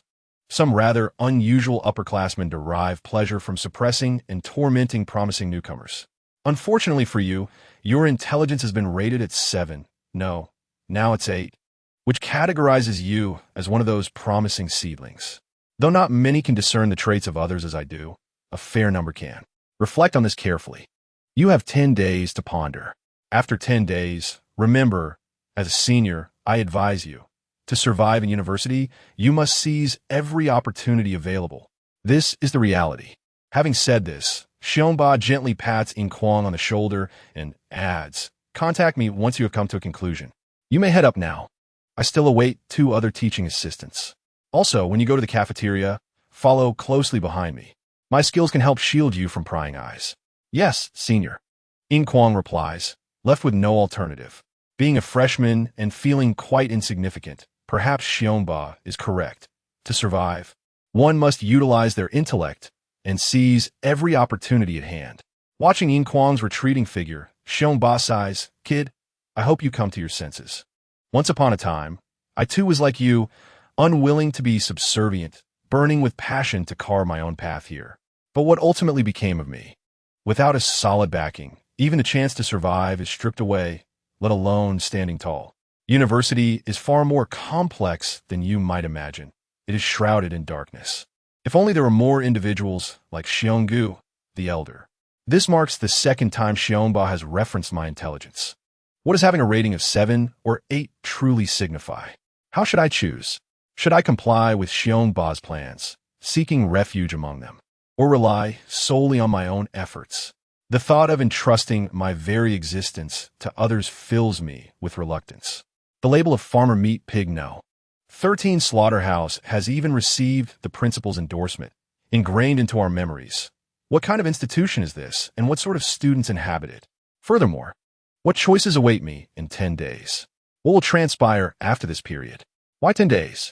With these questions swirling in his mind, Yin Kuang approaches the entrance of classroom 1204. However, before he can step inside, he suddenly feels a figure barreling towards him. Engrossed in contemplation over these perplexing issues, he is unable to react in time, and with a resounding thud, he collides with the oncoming individual. Fortunately, Yin Kuang's body, altered by the G virus, is no ordinary one. He merely stumbles back a step before steadying himself.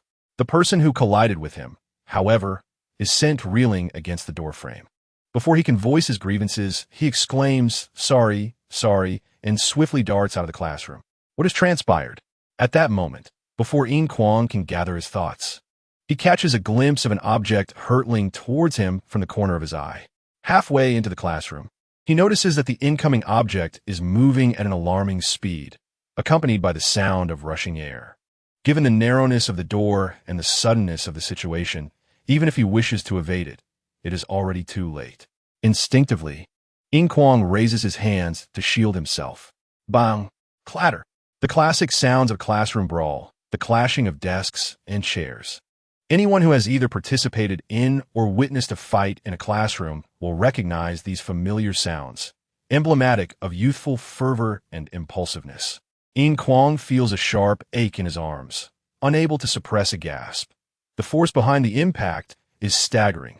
Had he not raised his arms in defense, that immensely powerful object would undoubtedly have struck him squarely on the head, and even his G-virus-enhanced physique would not have withstood such a blow. Who possesses such ruthlessness? Clearly, the intended target was the individual who had just fled the classroom, yet the consequence has fallen upon me. What an unfortunate turn of events. However, should this have occurred to another, a desk crashing down could leave them severely injured or worse. Is this a case of attempted murder? Before Yin Kuang can ascertain the identity of the assailant, he hears a voice laced with anger and disdain. Get out of my way. Yin Kuang's eyes narrow as he positions himself at the classroom door, glaring frostily at the newcomer. What did you just say? Repeat that. As is his nature, Yin Kuang has never sought out trouble, yet he has never shied away from it either. The moment the individual uttered those dismissive words, they crossed a line. Regardless of who they are, even if they were the previous advisor, the fiery queen, once they trespass into his territory, he will not let the matter rest. Yin Kuang has always held his family in the highest regard. Since he gained awareness, he has repeatedly reminded himself that he can be a commendable person, praised by all, or become a villain, reviled by the masses. However, regardless of how wicked he may be, even if he is tainted to the core, He must never betray the parents who raised him or those who share his bloodline. Thus, it is evident how deeply Yin Kuang values family. Therefore, when the stranger barked, "Get out of my way," one can only imagine the fury that ignited within him.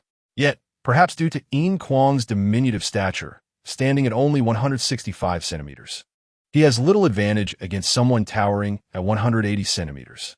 Alternatively, the assailant may simply be too eager to confront the individual who fled moments ago. Thus, he pays no heed to Yin Kuang, shoving him aside. "Get lost. Don't block my path." The push, however, fails to budge Yin Kuang. The tall student furrows his brow and applies more force, his anger palpable. "Are you deaf? Get out of my way." Yet even with added strength, he cannot displace Yin Kuang, who merely sways slightly.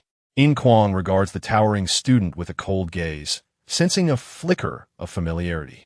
Upon deeper reflection, he recalls that this is none other than Tang Zhaotian, who has exchanged for the Spider-Man bloodline. But what is Spider-Man bloodline? If memory serves correctly, the enhancements it provides at the freshman level do not surpass his own G-variant augmentation. Even if the original attributes are marginally superior, judging by the earlier display of strength, it is clear that the other party pales in comparison. Very well, even if I am at a disadvantage, what of it? Those who violate my principles, regardless of their standing, even the unfathomable upperclassmen, will find no mercy from me. In Yin Kuang's worldview, a person who cannot even protect their family is better off dead than alive. Retract your earlier words, and I may consider this incident as if it never transpired. Yin Kuang declared, "I have no desire to involve myself in your affairs, yet your insult towards my parents is utterly unacceptable. If you're to yield, would Tang Zhaotian then become Yin Kuang's progenitor?" Regardless of the psychological state of the opponent at the time, the single-minded Yin Kuang took it to heart. I remarked that Tang Zhaotian, feeling somewhat aggrieved, chose to temporarily abandon the individual who had fled the classroom and instead deal with the obstinate youth before him. "Could you perhaps exhibit a semblance of humor? Please step aside. I'm not in the mood to entertain you." It appeared that Tang Zhaotian had little interest in entangling himself with Yin Kuang, or perhaps he simply did not regard him with any significance. After all, he was the sole individual in the entire class who had exchanged for abilities, none other than Tang Zhaotian himself.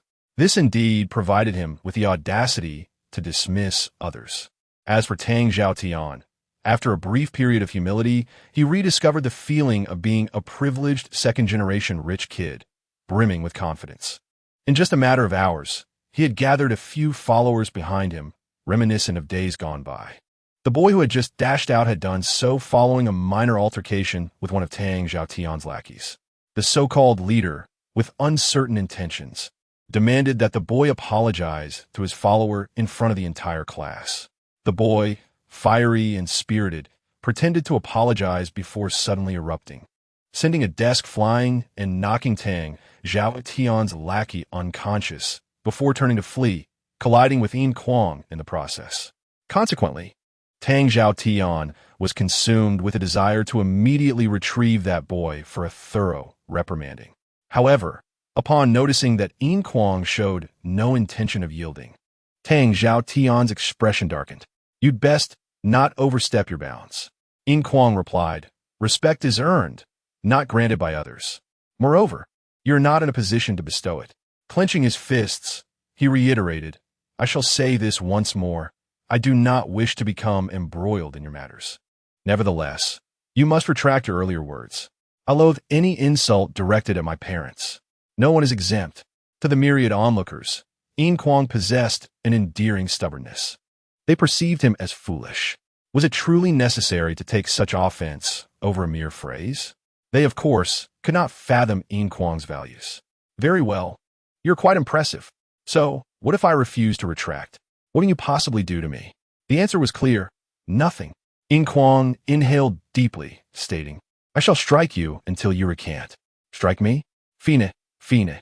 I retract your nonsense." Mid-sentence, Tang Zhaotian's expression shifted dramatically, and he unleashed a powerful punch directed at Yin Kuang. This blow was formidable, heavy, and abrupt. Yet, in Yin Kuang's eyes, despite its considerable force and suddenness, it possessed a critical flaw. Its speed was relatively slow. Indeed, it was slow, perhaps to others. The velocity of this punch seemed exceedingly rapid, so much so that they could scarcely discern it, let alone evade it. However, to Yin Kuang, it appeared as a mere gentle wave of the hand, and he was entirely confident in his ability to dodge and counterattack. If he could evade, why not? In a swift maneuver, Yin Kuang sidestepped, allowing the massive fist, accompanied by a gust of wind, to graze his cheek. In the subsequent moment, Yin Kuang retaliated with a punch of his own, showcasing his agility at a level of 12 and his strength at 10, delivering a blow straight to Tang Zhao Tian's lower abdomen. In truth, the Spider-Man lineage bestowed upon him an extraordinary ability known as spider sense, which signaled a peculiar tingling sensation in Tang Zhao Tian's abdomen the instant Yin Kuang prepared to strike, an ominous warning. Had he chosen to evade then, with agility and dexterity rated at 4, he might have narrowly escaped. Yet, Tang Zhao Tian was overly complacent, underestimating Yin Kuang's capacity to retaliate, and thus made no attempt to dodge. When his punch missed, he intended to throw another, but reality dictated that before he could launch another attack, he was already propelled backward by the searing pain and overwhelming force in his abdomen. Seizing the moment, Yin Kuang advanced with 2 quick steps and delivered a flying kick to Tang Zhao Tian's chest. Although Yin Kuang had never studied martial arts, he had certainly watched his fair share of action films, and the combination of flashy but ineffective techniques paired with his 10 points of strength yielded significant destructive power. With a resounding thud, his kick landed perfectly, sending Tang Zhao Tian crashing to the ground. Nonetheless, being infused with the Spider-Man bloodline, perhaps this lineage endowed him with some innate combat instincts. As he fell, Tang Zhao Tian instinctively extended his hands and unleashed 2 shimmering strands of webbing, a skill derived from his Spider-Man heritage. A net was cast towards Yin Kuang, and the speed of the web was so rapid that even Yin Kuang's dexterity could not discern its trajectory, though evasion was certainly within his capabilities. One strand adhered to the classroom ceiling, and with a tug, Tang Zhao Tian flipped himself upright, leaping to the lower end of the classroom, resembling a spider clinging to the ceiling. With a powerful push, he launched himself downward, aiming a punch at the just evaded Yin Kuang. Yin Kuang, raising his hands to block the descending fist, staggered back several paces. It must be said, the Spider-Man lineage harbored many commendable traits. If there existed one area in which Yin Kuang fell short compared to Tang Zhao Tian, it could only be in the realm of combat awareness. The G-Virus had merely transformed his physique. Perhaps there were gains and losses, as the Alter Body did not inherit the G-Monster's instinctual desire for unbridled destruction. Perhaps, should Yin Kuang activate his G-Body transformation, he might inherit some degree of destructive instinct, doubling his overall power. Yet here, in the classroom, such actions were clearly unsuitable. The only ability he could utilize was the peculiar vision he had developed, which he dubbed G-Vision for its simplicity and effectiveness. In an instant, the 2 fists collided once more. However, this time, the combat instincts of the Spider-Man lineage seemed to falter, or perhaps they were hindered by an external force, such as Yin Kuang's G-Vision. In Yin Kuang's perception, Tang Zhao Tian appeared as a glowing figure, a blend of red and yellow, light and shadow intermingling. The moment he observed Tang Zhao Tian's energy, Yin Kuang noted a brilliant red glow radiating from the tips of Tang Zhao Tian's toes, traveling up his calf, thigh, and waist, coursing through his shoulder and culminating in his right fist, a clear path of energy transmission, precise in its point of force application. At the moment Tang Zhao Tian unleashed his punch, Yin Kuang abruptly altered the direction of his own fist while simultaneously shifting his body. The focal point of Yin Kuang's strike targeted Tang Zhao Tian's armpit, where the red glow was dimmest. Danger! Tang Zhao Tian felt a sudden chill surge beneath his armpit. But before he could evade, a jolt of excruciating pain, akin to being electrified, radiated from his armpit throughout his entire being. A cry of agony erupted within the classroom, shattering the tranquility of the space. One punch, and he was knocked out. It was not over. Yin Kuang lunged forward, pressing down on Tang Zhao Tian's chest. Fixing him with an intense gaze, commanding, "Apologize." Tang Zhao Tian, drenched in sweat from the pain, glared back with furious eyes. You will not succeed. The privileged second-generation rich kid certainly held his ground. Then I shall beat you until you do. With that, Yin Kuang clenched his fist, declaring, You have forced my hand. And thus his fist came crashing down. Chapter 52. A true man should be like this. Yin Kuang, fueled by rage, did indeed bring his fist down. However, the reality was that he failed to land a blow on Tang Zhaotian. Why? Because of the sudden emergence of a cerulean water barrier. This seemingly thin curtain of water, hardly thicker than paper, created only a ripple upon impact with Yin Kuang's fist, absorbing all of his force and causing his entire body to recoil. Class 1204 was instantly enveloped in a profound silence. The students needed no deliberation to recognize that the assistant instructor had arrived. It must be said that the trio of teaching assistants has left an indelible impression on the hearts of all the new students in Class 1204. Yevaeanus Aloofness. The introverted demeanor of the Danan and the brutal nature of Xiongba instill a sense of fear and helplessness at the mere sight of them. In truth, Yin Kuang harbors a profound apprehension about offending these three teaching assistants, having fully realized that, before the seniors, the juniors possess no rights whatsoever. Thus, although he yearns to rush forward and give Tang Zhaotian a good thrashing, he obediently stands aside, his head slightly bowed. Even Tang Zhaotian, who has just risen, along with everyone else, bows their heads like misbehaving elementary school students, awaiting the teacher's reprimand. However, the trio of teaching assistants seems entirely indifferent to the earlier incident. Xiongba glances at Tang Zhaotian and says, Straighten your clothes or exchange for a new outfit now. He then turns to Yin Kuang and adds, You too.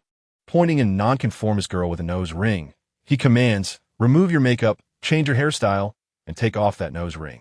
Now, the girl trembles slightly, responding with a meek acknowledgement, and in the next moment, a beam of light envelopes her. When she reappears before the crowd, everyone is momentarily dazzled. The previously unattractive nonconformist now dons a denim jacket and sports a head of glossy black short hair. Her large eyes and delicate features, with a hint of baby fat, present a charming visage. Though her height may seem diminutive, her slightly curvaceous figure is perfectly proportioned, exuding a hint of adorableness that draws the attention of several boys. Although her denim jacket may seem somewhat peculiar, it appears she enjoys expressing her individuality. Xiongba glances at her before looking around the classroom, stating, There's still two more. As soon as he finishes speaking, a voice calls out, Senior, I'm here. A boy in a black t-shirt cheerfully strides in. Yin Kuang immediately recognizes him as the one who had bumped into him earlier. Following the boy in the black t-shirt, Wang Ning also enters the classroom, surveying the room before quietly standing to the side. It must be noted that his presence is remarkably subdued. Xiongba casts a glance at Wang Ning before addressing everyone. Remember, if you don't want to face dire consequences, stay behind me and keep your mouth shut. Do as I do. If you bring me disgrace, I will ensure you have no face left. With that, he turns and strides out of the classroom, followed indifferently by G1 and the Don. The crowd hastily follows, eager to leave the classroom. As for Tang Zhaotian, despite his seething anger and desire to toss Yin Kuang and the boy in the black t-shirt into the Jingling Lake, he begrudgingly tucks his tail and blends into the throng. Hey, I truly apologize for earlier. Did I hurt you? On the way, the boy in the black t-shirt approaches Yin Kuang with an apologetic tone. Yin Kuang shakes his head, replying, It's fine, I'm all right. I just heard someone say you had a fight with that Tang fellow. He insulted my parents. Who else would I fight? Indeed he deserved it.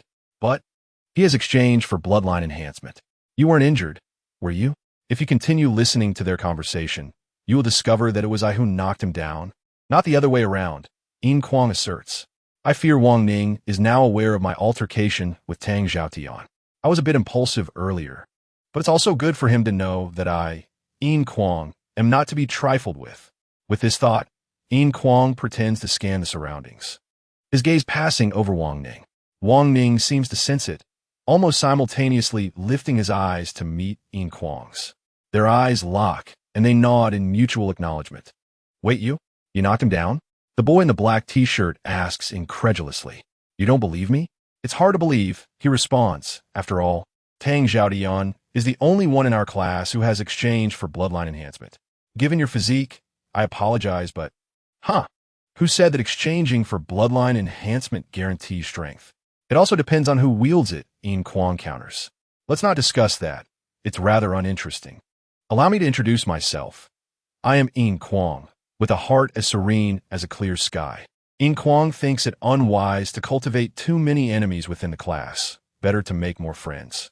One more friend means one less enemy, fostering greater safety. The boy before him give a favorable first impression, and Yin Kuang considers cultivating this friendship. I am Bai Lu. With Lu denoting slaughter, the boy replies. Bai Lu? Why the Lu for slaughter? Well, then why is your Kuang for that particular meaning? Bai Lu retorts. Yin Kuang chuckles. Indeed, that question lacks substance. As they continue along, the group engages in hushed laughter, traversing numerous dark red buildings and peculiar gardens, eventually arriving before an enormous tent. How vast is this tent? Perhaps it should not even be termed a tent. Upon closer inspection, it resembles a wizard's hat, magnified thousands of times. Is this the cafeteria? Outside the wizard hat-shaped cafeteria, a multitude of people has gathered. One's gaze is met with a sea of heads bobbing amidst the dim sky, making it nearly impossible to count how many are present. Strangely, despite the throngs of people, an eerie silence envelopes the area, as quiet as a deep winter's night. The members of Class 1204 follow closely behind the trio of teaching assistants, not daring to breathe audibly. As they weave through the crowd, both boys and girls glance around, yet none dare to utter a word. At that moment, a tall, thin man approaches, speaking softly. Xiongba, you have finally arrived. This man is clad in a dark red vest and black gentleman's attire, holding a civilized cane. His pale face adorned with a faint, enigmatic smile, reminiscent of a noble lord from medieval Europe. Count, second-year bloodline enhancement. Count, I did not expect you to arrive so early, Xiongba replies quietly. The man known as Count greets G1 and the Dainan before adding, you know the president dislikes tardiness. Indeed. By the way, I heard that person might also be coming. I wonder what his intentions are. Are you referring to Feng? What business does he have here? Shoo. The Count shakes his head, whispering, I heard that during the last scene of Narnia, the president had a fierce battle with that individual, which even alarmed Aslan the lion, resulting in both the president and that person returning with severe injuries. I wonder how they are faring now. What? Even Aslan was disturbed? Does that mean the Aslan from Narnia, the embodiment of wisdom and compassion, the true lion, is a divine entity? They haven't yet disrupted the fabric of spatial order. The seniors are not that formidable. However, many innocent Narnia natives have been affected. Count, your audacity grows bolder. You dare to inquire about Senior Chongming's affairs. When suddenly glares at the Count.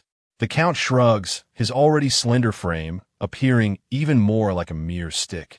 Speaking lightly, do you not realize how extensive the consequences are when these two seniors battle? This pertains to lives and fortunes. Should I not be concerned? Do you lack faith in Senior Chongming? Yvain retorts, visibly displeased. A man with weaknesses versus a heartless one. Who do you think will ultimately triumph? The Count sighs. I mean, no offense. You know, although we survived the first year, we still have to face our third year. The ultimate goal is survival. Alas, even when we reach the third year, there remains that legendary fourth year. When will this life of ours find a conclusion? If you have time to lament, why not seize the moment to cultivate? When coldly snorted and remarked, rather than getting entangled in the conflict between the two seniors, you should contemplate how to deal with Long Ming and his associates. Do not forget, the sophomore comprehensive examination is fast approaching. Upon hearing the mention of the comprehensive exam, the face of Bois Jiuet darkened with bitterness. Damn it.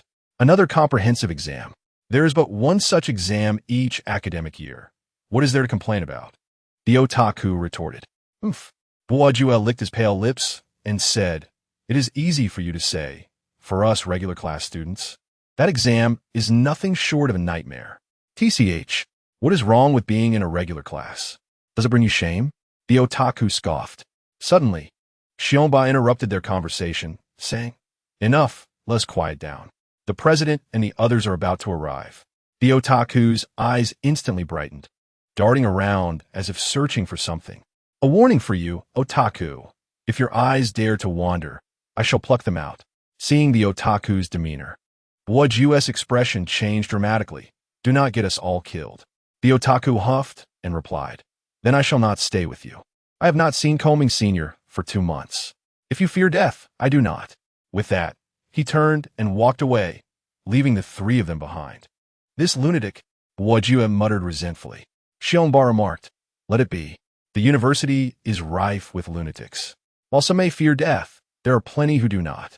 Let him be. Fine. After a while, it seemed that all the classes had gathered, and 8 assistants dressed in black uniforms called for the various classes. The assistants then led their respective classes into the enormous cafeteria, resembling a wizard's hat. Upon entering the cafeteria, the students discovered that the internal space was significantly larger than it appeared from the outside, much like the coffin-like dormitories.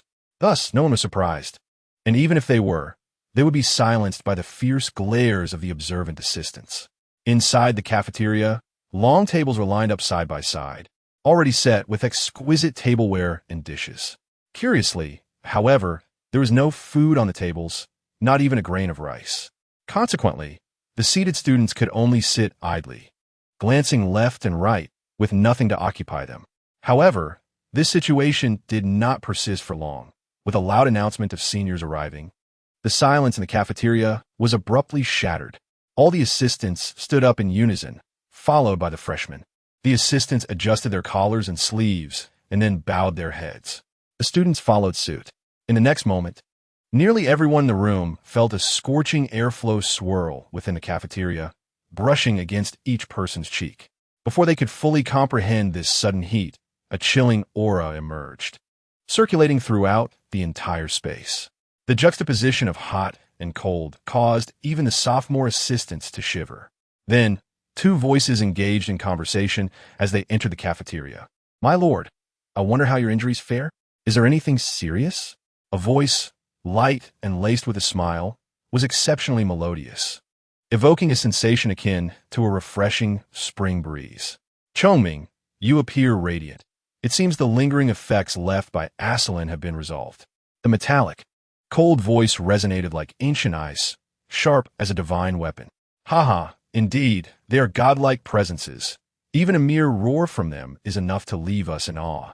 Chongming's cultured and elegant speech reached everyone's ears, or perhaps their hearts. Let us hope that in the next examination, we can both perform at our best. Otherwise, we might become the subject of ridicule, as if we are easy to bully. The cold voice replied stiffly, I wonder how the quality of this year's freshman is. It should be quite good, as those admitted here are generally exceptional individuals personally recommended by the principal. Not everyone has this fortune. True enough. The individual referred to as my lord remarked, there remains a year ahead. Let us await and see what achievements this new batch of freshmen will attain. The performance of the sophomores is also commendable. Mediocre. The 2 continued their leisurely conversation, strolling as if in a tranquil garden. Everyone in the cafeteria straightened their backs, lowering their heads, too intimidated to breathe.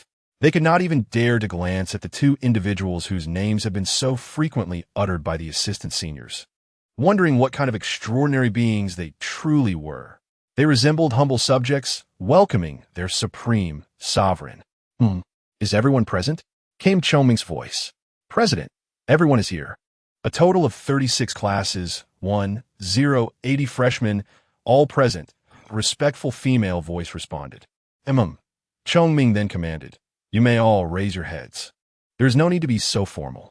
In unison, everyone lifted their heads, gazing forward. At this moment, they were fortunate enough to witness the legendary Chongming Sr. and the equally renowned Feng My Lord in their true forms. One was a gentleman clad in ancient robes, while the other was a mysterious warrior in a black cloak. Their features remained obscured, as no one could meet their gaze without suffering from an intense, burning sensation in their eyes. They appeared as radiant orbs of light. Even a fleeting glance would blind one, rendering it impossible to gaze upon them directly. Behind each of them stood an entourage.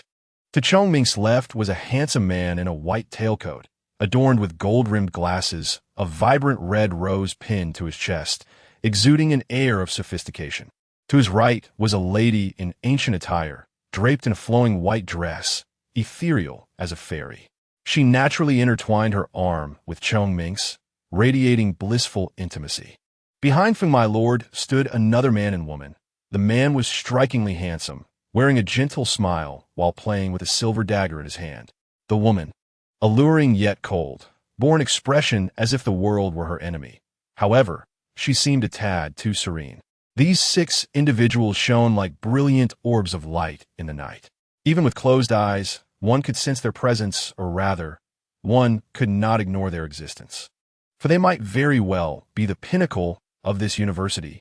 A true man should be like this, Yin Kuang thought, as did Li Shuangmu, Wang Ning Tsingfei, and nearly everyone present, even the female students, silently echoed this sentiment in their hearts. A true man should be like this. Can I take their place? Chapter 53. The grim-faced teacher. 2 days have passed since that encounter with the 2 legendary seniors in the Wizard's Hat cafeteria. Nothing of significance occurred during this time. The 2 legendary seniors merely offered a few encouraging words and invited everyone to partake in a toast before departing. Their arrival was leisurely, and their departure lighthearted. For the freshmen, those 6 seniors were nothing less than ethereal beings, while they themselves felt like mere dirt beneath their feet. This meeting felt like a fleeting mirage, for they could not even discern the features of the 6 seniors. Even if they had, it would be impossible to recall their appearances. Perhaps the seniors' visit was merely a formality, or perhaps a means to establish their lofty image. Subsequently, an abundance of sumptuous food materialized on the dining trays, encompassing all manner of delicacies. With complex emotions, the freshmen began to engage in a culinary battle with the food before them.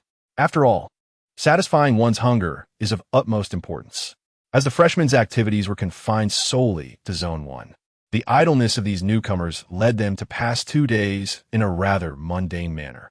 Although there is no clear demarcation between day and night in university life, each day is heralded by the resounding chime of a bell, serving as a reminder that a day has drawn to a close and a new one has begun. On the 4th day of university, Yin Kuang, who had remained in his dormitory, was unexpectedly summoned by Xiong Ba to attend class. Yin Kuang was taken aback, but soon came to terms with it. After all, this is a university, and attending classes is surely expected. However, he wondered if the courses would be as peculiar as the examinations, perhaps immersing students in some cinematic scenario. With such questions in mind, Yin Kuang made his way to class 1204. At that moment, class 1204 was already filled to capacity, and Yin Kuang was the last to arrive. "Where is the teaching assistant?" he inquired, tapping the shoulder of Wang Ning seated in front of him. Despite his deep-seated resentment towards Wang Ning, Yin Kuang understood that this was not the time to confront him. He would not act rashly without absolute certainty. Therefore, he occasionally exchanged a few words with Wang Ning. Conversely, to create the illusion of rivalry with Li Shuangmu, to confuse Wang Ning, Yin Kuang found that Li Shuangmu was all too willing to assist him in this endeavor. As it posed no risk to her, Wang Ning turned around and replied with a smile, "I don't know either. They told us not to be late. Yet they themselves have vanished. By the way, I haven't seen you in 2 days. What have you been doing in your dormitory?" "Watching movies," Yin Kuang responded. "I've seen quite a few." He could hardly admit to having been familiarizing himself with his transformed body due to the G virus. Wang Ning's eyes widened upon hearing this, followed by a rueful smile. "Right? I completely forgot about that crucial detail. By the way, have you decided what lineage you want to exchange for? I forgot to mention that the heart blood of the guide dog, Mary, can be traded with the principal for 2,000 academic points and 1 point of E-level plot. That is quite steep." "I haven't decided on what enhancement to exchange for yet," Yin Kuang replied. As for the heart blood of the guide dog Mary, he pretended to glance at Li Shuangmu and said, "I think I'll hold on to it for now. It might prove useful in the future." "And what about you? What lineage are you enhancing?" Wang Ning chuckled, adjusting his glasses. "I plan to enhance the shadow assassin lineage. It's my favorite." Although he merely expressed his fondness, he did not elaborate further. Wei Ming suddenly chimed in, "I actually want to exchange for the barbarian lineage, tall and mighty, or perhaps the werewolf lineage, which is also cool. The green giant is super awesome, and I'm also quite fond of that muscular physique like Hu Yulu's." There's so many I like, but I just can't afford them. It's pitiful. As he spoke, Wei Ming dramatically thumped his forehead on the desk. Wang Ning chuckled helplessly, patting his shoulder. Then you'll just have to work hard for the next time. Yin Kuang smiled kindly. He had a good impression of Wei Ming, who was straightforward and possessed a strong sense of justice, albeit a bit foolish. He was certainly someone worth befriending. If I'm not mistaken, there should be an examination in 6 days. Perhaps it will present an opportunity. After all, Wei Ming, you have plenty of time left. If you give it your all, you are bound to succeed. Yes, I will definitely be more careful next time. As they chatted, Yin Kuang suddenly felt a chill running down his spine. Turning his head instinctively, he locked eyes with Tang Zhaotian, whose gaze was laced with anger. Yin Kuang snorted coldly, activating his G vision, his amber eyes piercing with a cold glare. Tang Zhaotian, not far away, froze momentarily. G vision, it turned out, not only granted Yin Kuang a unique sight, but also seemed to transform that intangible gaze into a forceful impact, directly affecting the opponent's visual nerves and even interfering with their cognitive processes. Even when he gazed into a mirror, Yin Kuang would occasionally find himself momentarily lost, and prolonged exposure could even lead to blindness. It became evident that G vision possessed a skill akin to killing with one's gaze.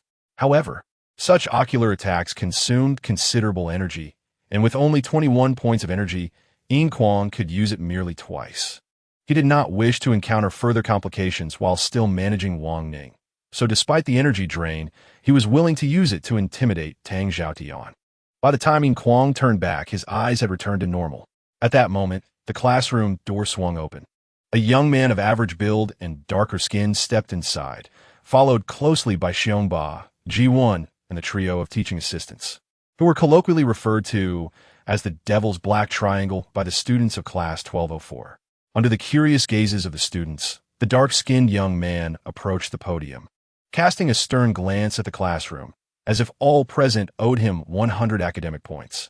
His naturally dark complexion appeared even more pronounced, resembling a figure from folklore. However, as everyone anxiously awaited some unpleasant occurrence, he suddenly broke into a broad smile, the transformation swift and startling. His eyes roamed over the female students, a sly grin spreading across his face. Not bad, not bad. This job is quite appealing. I didn't expect your class to have 12 girls. Oh, and one alternative style. How nostalgic. It has been ages since I've seen such pure alternative fashion. Young lady, what is your name? The young man's smile resembled that of a dubious figure tempting young girls with candy, which could be deemed inappropriate. Xiongba cleared his throat, addressing the dark-skinned young man. Senior, should we start class now? Class. Oh, I remember now, the young man said, tapping his forehead. I am indeed your teacher. My apologies. After being a student for so long, I didn't expect to suddenly become a teacher. It's like a farmer becoming a landlord overnight. I must admit, I haven't quite adjusted. With that, he adopted a serious demeanor, looking at the students with a grave expression. First, let me introduce myself. I am your teacher, male, 23 years old, unmarried, averaging an income of 2,000 points per exam, and I have no bad habits. Details of my life are omitted here.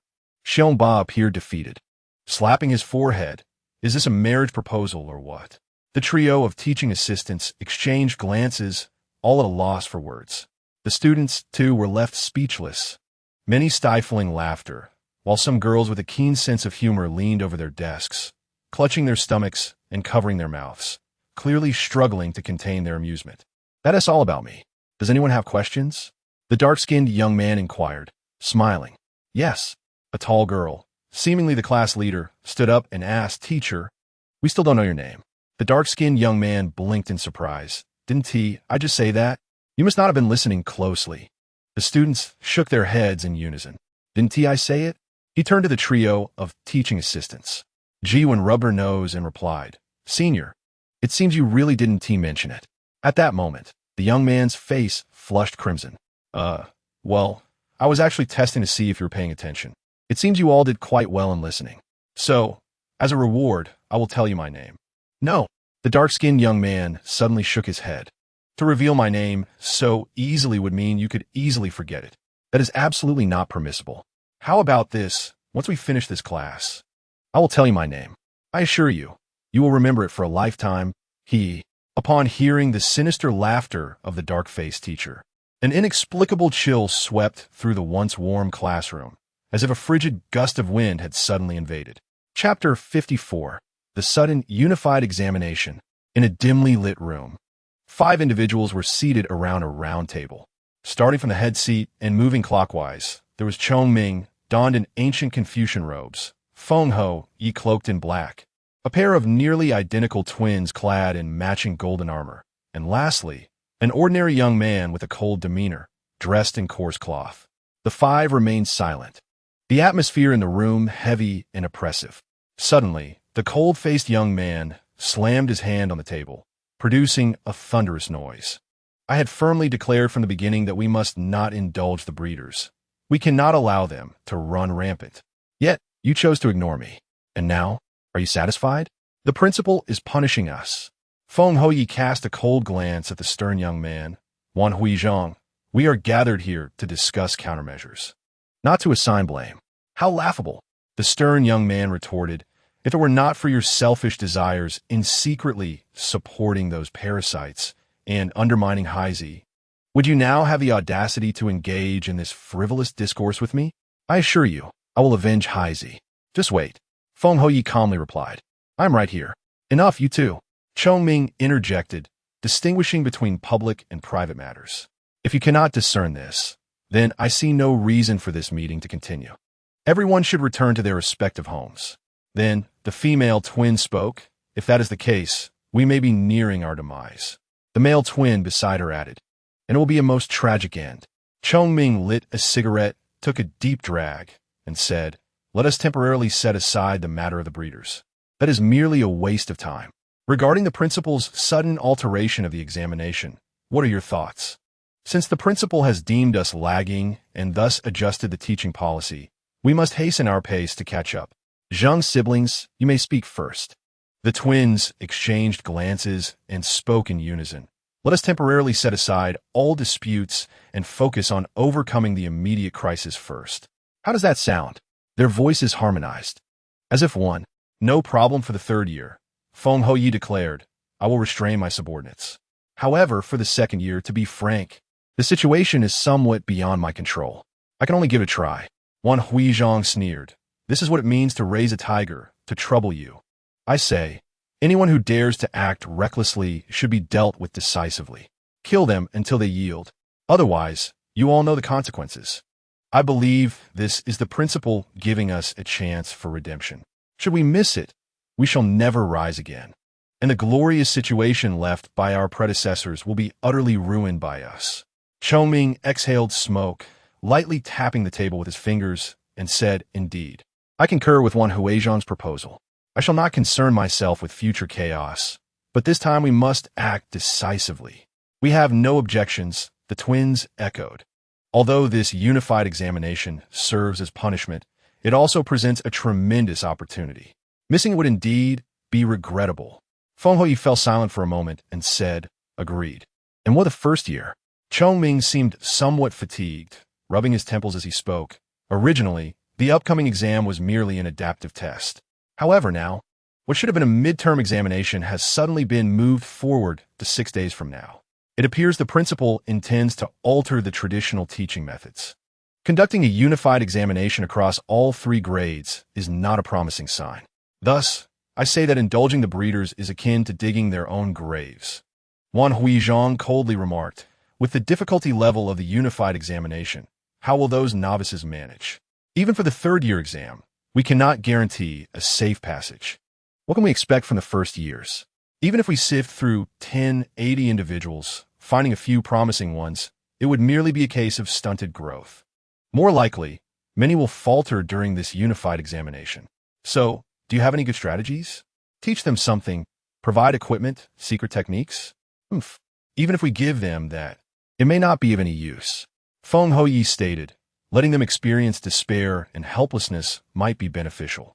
Only in adversity can their true potential be ignited. I actually believe the principal's approach is correct. Easy to say. Why don't you give it a try? Chong Ming replied coolly. If you two continue to bicker, kindly take your leave. The room fell silent once more. Chongming sighed softly. Then there is no other choice. It is up to them now. Despair and helplessness. Ever since we arrived here, death has been our constant companion. Has it not? Then it is settled. Let us each take a respite for a while. I too am somewhat fatigued. Let us disperse. Chongming suggested. Feng Houyi rose, saying, if you are truly tired, perhaps you should relinquish your seat. With that, he turned and departed. Chongming chuckled as he watched Feng Houyi's retreating figure. You have the capability, then come and take it. Wan Huizhang and the twins exchanged glances before saying, farewell. Farewell. Bang. The sound of flashing lights echoed, and brilliant white light flooded the entire classroom. As the illumination faded, the students and teaching assistants of Class 1204 appeared within the classroom. However, while the dark-faced teacher and the trio of assistants seemed unperturbed, the students appeared pale and haggard, their eyes bloodshot, as if they were in the throes of a grave illness. More than half of them retched upon arrival, though nothing emerged but a few drops of bile. Even Wang Ning, at this moment, looked ashen, one hand trembling uncontrollably. It was truly unimaginable what they had endured to be reduced to such a state. Clap, clap. The dark-faced teacher clapped his hands, saying, all right, let us reflect on the lesson we just had.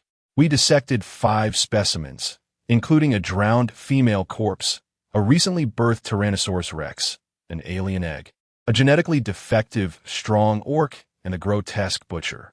In the next class, we will review these again, and you will each take turns to handle them. Remember to practice more at home. Indeed, their first lesson was biological dissection, a class they would remember for a lifetime. Old teacher, please cease your words. We are on the verge of nausea, a girl pleaded with a pained expression. The dark-faced teacher flashed her a brilliant smile. Then his expression darkened instantly. But you are still alive. The once seemingly ordinary dark-faced teacher now exuded an overwhelming presence, fully displaying the authority of his position.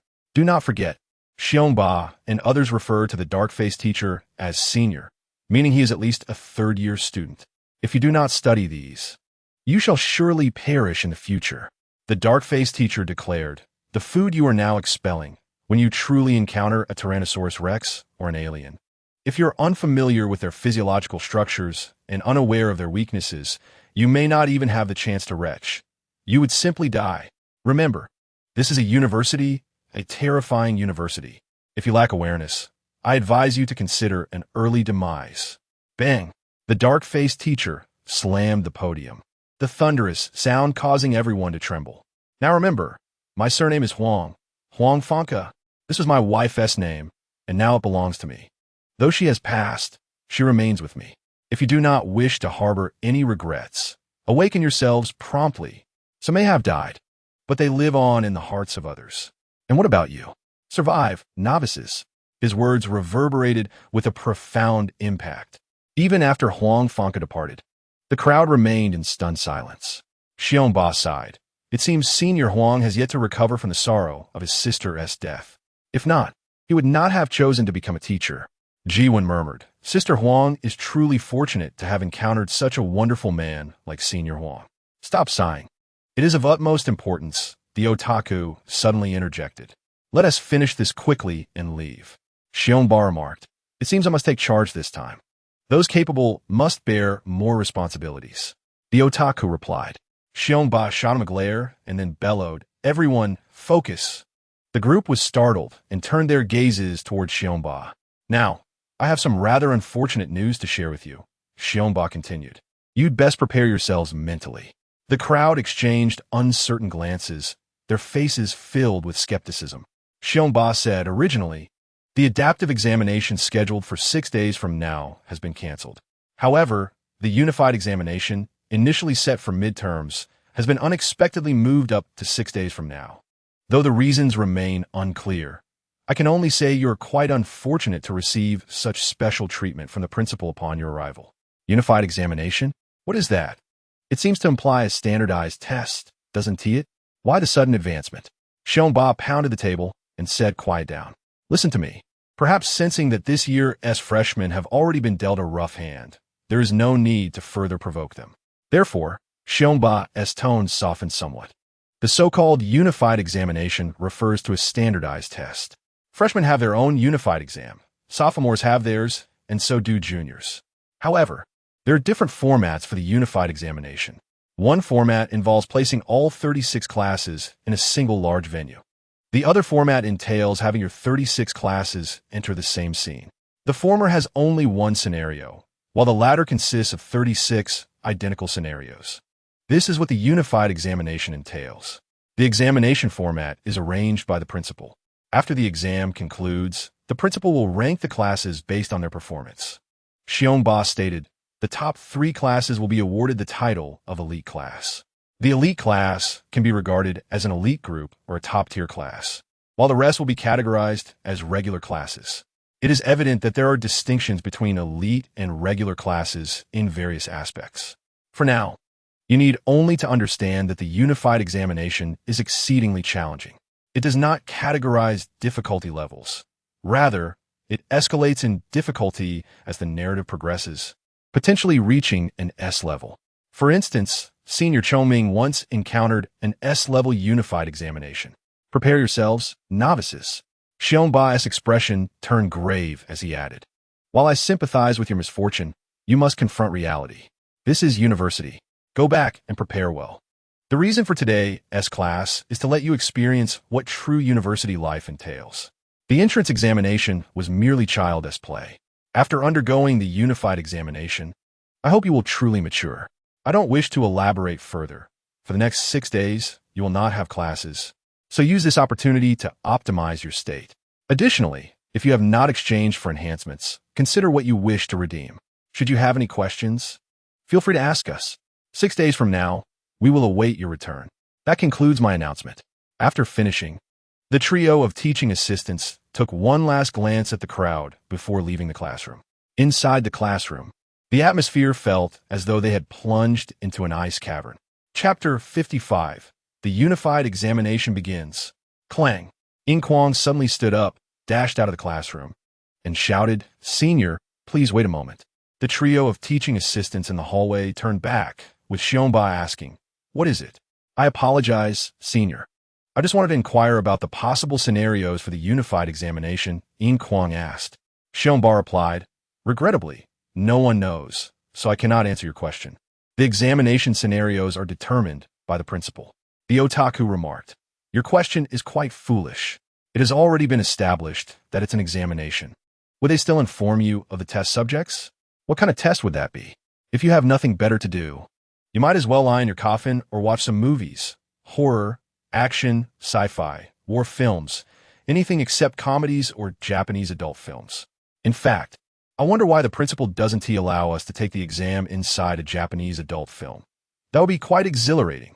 Ji-Wen shot a fierce glare at the otaku and said, "Perverted fool. Get lost." Yin Kuang sighed in disappointment, thinking to himself, as expected. However, he still asked then, "Senior, could you tell me what scenarios you encountered during your last unified examination?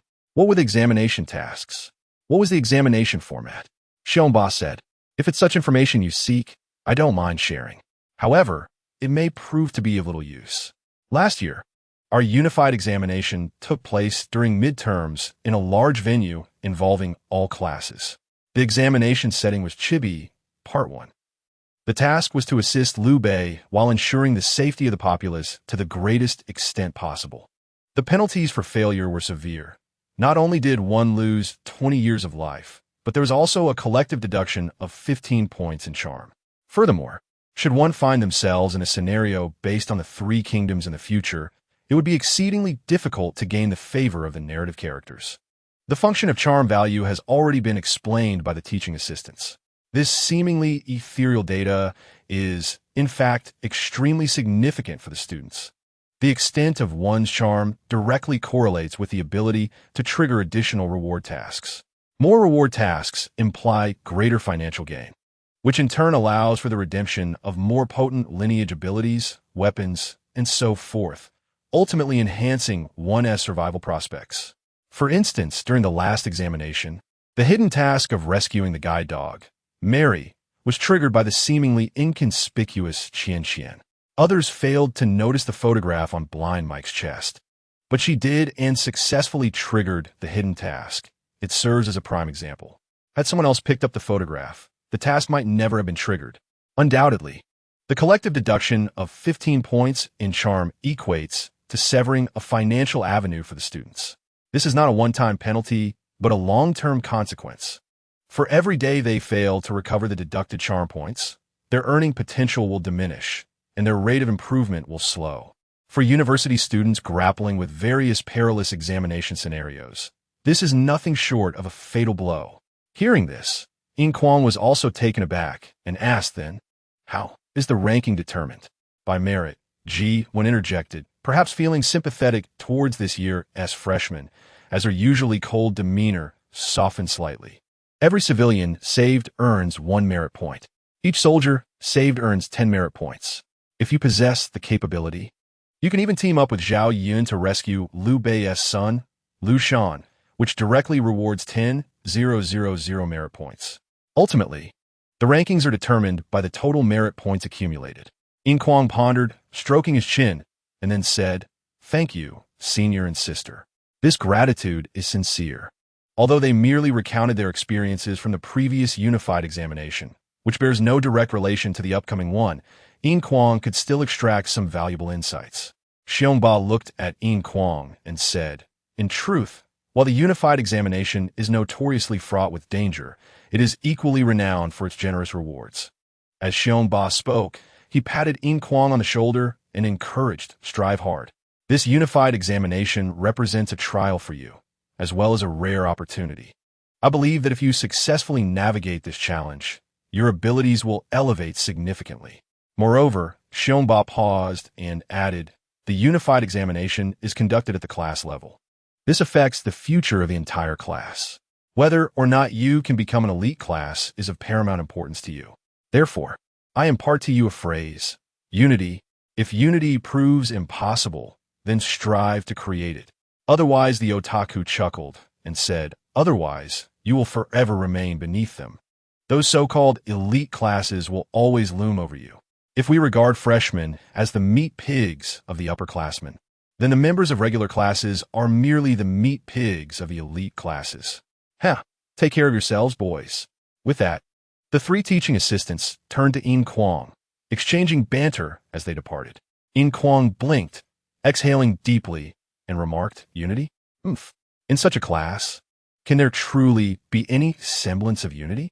The belief that one merely needs to excel in their own endeavors was naive. To my astonishment, it appears I must also oversee the actions of others. But how can I manage that? Who would heed my words? As Yin Kuang pondered these thoughts, he decided to change his attire and return to the classroom, only to reconsider. What purpose would that serve? It would be far better to retreat to his dormitory and indulge in a film, even if it did not align with the upcoming examination topics. Watching something is certainly preferable to doing nothing at all. Thus, he resolved to return to his dormitory. However, as Yin Kuang turned around, he was taken aback to find a dashing young man clad in a pristine white tailcoat standing before him. The vivid rose adorning his chest starkly contrasted with his snow-white ensemble. Before Yin Kuang could utter a word, the elegant youth spoke. "Is this class 1204? Yin Kuang, momentarily stunned, nodded and inquired, "Do you need something?" The young man cast a knowing glance at Yin Kuang and replied, "Yes, I'm searching for someone. Bai Lu, do you know him? I believe he is in this class. What do you want with him?" Yin Kuang took a step back, cautiously observing the young man, who seemed vaguely familiar, as if he had encountered him before, but could not place where. "What would I want with him?" The young man smiled graciously and said, "It seems you know him." "I suppose so," Yin Kuang admitted. Since meeting Bai Lu, he had interacted with him a few times, while they were not yet friends. Their rapport was decent. Given the sudden appearance of this stranger who sought Bai Lu, Yin Kuang suspected that he might be causing trouble. The young man raised an eyebrow and reassured him, "Fear not, I bear no malice towards him. Since you know him, it would be fortuitous if you could summon him." After a moment of contemplation, Yin Kuang nodded. After all, the individual he sought was Bai Lu, and it would be unwise to involve himself without understanding the situation. Thus, he called out for Bai Lu.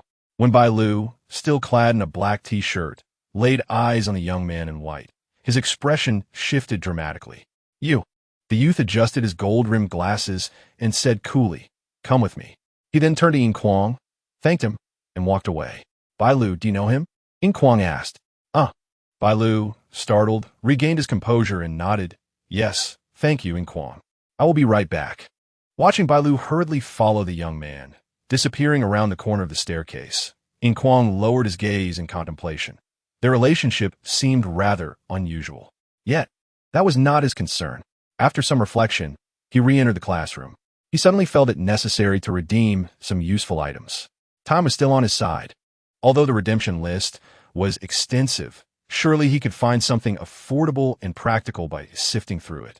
The upcoming unified examination seemed to require substantial preparation. Thus, 6 days passed quietly, marked by the resounding chimes of the clock, unnoticed by the masses. During this span, nothing particularly noteworthy occurred. It appeared that most students preferred the confines of their dormitories over the somber crimson sky and buildings of the university. Each individual, even the upperclassmen, was diligently preparing for the impending unified examination, as it bore significant stakes.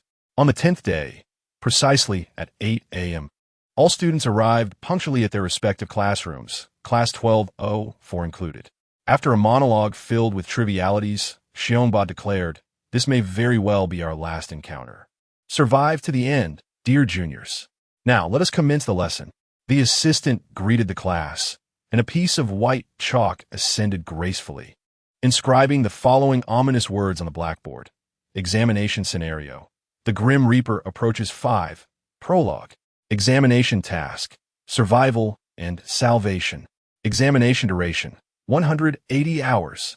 Task requirements. 1. Survive for 180 hours. 2. Save individuals on the death list who are destined to perish. Task difficulty. Increasingly challenging. Task rewards. 1. This task offers a base reward. Regardless of life or death, completing this task grants 1,000 academic points, 1 point for F-level evaluation, 2 points for comprehensive evaluation, and 5 credits. 2. Saving one individual from the death list yields 500 academic points, 2 for comprehensive evaluation, and 2 credits. The second rescue grants 1,500 academic points, 1 for F-level evaluation, 4 for comprehensive evaluation, and 4 credits. The third yields 2,500 academic points, 1 for E-level evaluation, 8 for comprehensive evaluation, and 8 credits, and so forth. Failure penalties. 1. Death during this examination does not reduce lifespan. 2. Those who died during this examination will have 3 points deducted from their hidden attribute of luck and will be barred from certain special abilities. 3. Individuals who perish will be haunted by the Grim Reaper, resulting in a doubled reduction of lifespan upon future deaths. Final reward.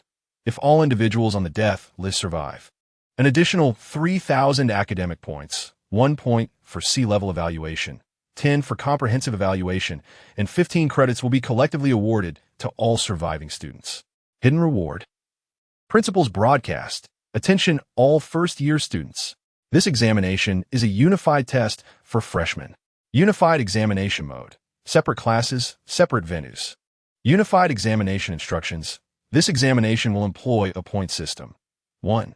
Each individual saved from certain death earns 5 points.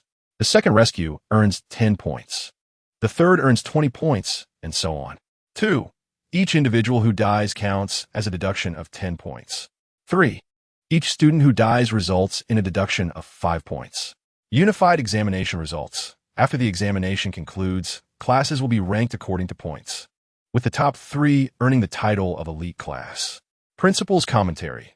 The King of Hell demands your death at midnight. Who dares to let you live until dawn? The answer is, I dare. Chapter 56, You Bunch of Fools. As the brilliant light faded, the classroom was left with a trio of assistants. It was quite the predicament to find oneself in the realm of the Grim Reaper series. The otaku's hand trembled, nearly dropping the wand he held. The Grim Reaper series was notorious for its all-encompassing fatalities. To utilize this scenario for the unified examination was a stroke of ill fortune for these first-year students. Xiongba stated, forget about them. Every event has its cause and effect. The principal must have his reasons for this arrangement. Let's focus on our own examination. With that, Xiongba stepped out of the classroom, his demeanor noticeably somber. Perhaps, regardless of circumstances, he held a certain affection for the students of Class 1204, as he saw a reflection of his past self in them. Jiwon and the otaku hurriedly followed. By the way, it seems the otaku-esque gossip spirit has reignited. I remember that during their sophomore year, Senior Chongming and his peers experienced the Grim Reaper series during their unified examination. Indeed, it was the Grim Reaper series, Xiongba remarked as he walked. Out of 17 students in the class, some having exhausted their lifespans and perished, only Senior Chongming and his senior successfully survived. But do you know how they managed to endure? The otaku queried. I do not know, nor do I wish to, Xiongba replied tersely. G1, her curiosity piqued, asked, Otaku, do you happen to know? The otaku replied, it's merely hearsay. Haha, just hearsay. Do share, Jiwon urged. Xiongba's ears perked up, seemingly intrigued. Clearing his throat, the otaku said, it seems it had a lot to do with the senior's great prophecy skill. Great prophecy skill? Jiwon scoffed. Then this group of novices is doomed. Such an extraordinary ability is not something to be found easily, like cabbage. Come on, let's not gossip any longer. We should prepare for the examination. Instead of idly chatting, it would be wiser to strategize against those elite class lunatics like Longming. All right, fine, the otaku replied, his expression deflating. The atmosphere was cool, swaying, with the roar of the car engine and the blaring of horns, all contributing to a sense of movement. When Yin Kuang regained consciousness, a chilling sensation akin to leather enveloped his facial skin. Upon raising his head and sitting upright, a glance around the surroundings instantly chilled his heart. To his astonishment, he found himself aboard a tourist bus. Through the window, various vibrant plants whizzed by, along with a fleet of cars overtaking them. The weather was overcast, and even inside the bus, he could sense the dampness in the air, accompanied by an eerie coldness and silence. However, this bus was evidently not the one that the characters from the original plot had boarded. Strangely enough, the fateful bus lay just 5 or 6 meters ahead of the one Yin Kuang occupied. You are the first to awaken, Li Shuangmu remarked, her eyes flickering with a momentary panic before she composed herself and spoke to Yin Kuang. Coincidentally, she sat to his left. Yin Kuang was taken aback and queried, what do you mean? With a light chuckle, Li Shuangmu glanced around before her gaze fell upon the bus ahead. It seems we are in quite a predicament, she replied. No justa predicament. Where on earth are we? My goodness, is this truly the place? Wake up, everyone. A tall student rose abruptly, clapping his hands to rouse the others. Do you all wish to perish? Get up. This towering figure was none other than Tang Zhaotian. Where are we? He demanded. Are you blind? Didn't I say we are in Final Destination 5? Tang Zhaotian forcefully slapped the shoulder of a still drowsy student and urged, quick, we must disembark. If we delay any longer, it will be too late. Beyond here lies the bridge of death. If we do not leave now, we will all fall victim to the Grim Reaper's schemes. Want to leave? I must say, your naivety is quite amusing, Yin Kuang retorted as he stood up. You could try to open that door, but perhaps the driver won't even acknowledge you. Tang Zhaotian shot Yin Kuang a furious glance. Are you trying to doom us all? He then pushed through the students blocking his way and shouted at the driver, hey, stop the bus. I need to get off. He advanced a tug at the driver's arm. Wait, are we speaking English? A bewildered student exclaimed. It really is English and so fluent. Yin Kuang was taken aback. English? Indeed, even he had not realized that he was speaking it with remarkable fluency, as if it were his native tongue. However, this was inconsequential. English was merely English. After all, the wonders of college life were already evident to them. What mattered was Tang Zhaotian's return. His expression darkened. Damn it, I hit him a few times, and he just stood there like a wax statue. And that door, no matter how hard I pull, won't budge. Wang Ning, who had awakened, remarked, that's quite normal. Exactly, Wei Ming chimed in. Even if my brain isn't functioning well, I can deduce that if we disembark now, what mission would we be executing? I suspect the principal wants us to experience the process of the suspension bridge collapsing, so we could be included on the Grim Reaper's death list. I just watched the movie not long ago. Tang Zhaotian was instantly enraged, grabbing Wei Ming's shirt. What do you mean? Are you implying I'm foolish? What's going on? Let go of me. Wei Ming protested, despite having a strength rating of 8.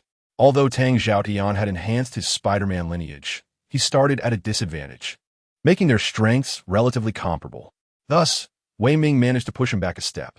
Dare to push me? I'll take you down. Try it. A cold gun barrel pressed against Tang Xiaotian's forehead, and Li Shuangmu's icy voice pierced the air. Before you harm him, your head will surely explode. Do you believe me? Tang Xiaotian gradually released his grip on Wei Ming's collar, staring intently at Li Shuangmu, his hands raised as he stepped back. Is that sufficient? Li Shuangmu raised her firearm slightly, indicating that she had lowered it. My suggestion is that we all maintain peace in this situation. Clearly, the enemy we face, an omnipresent, formless Grim Reaper, is already troubling enough without turning against each other. Agreed? Not just troubling. It could lead to our demise, Yin Kuang replied gravely. A shiver coursed through the bus, plunging everyone into silence. Agreed. Tang Xiaotian glared at Li Shuangmu for a moment before casting a resentful look at Yin Kuang and Wei Ming. Initially, he had hoped to seize the opportunity to establish himself as a leader by saving everyone, but instead, he had made a blunder that cost him face. Not only must we coexist peacefully, a tall and graceful girl spoke up, we must also cooperate wholeheartedly. With that, she smiled warmly and introduced herself. I am Tang Ryu.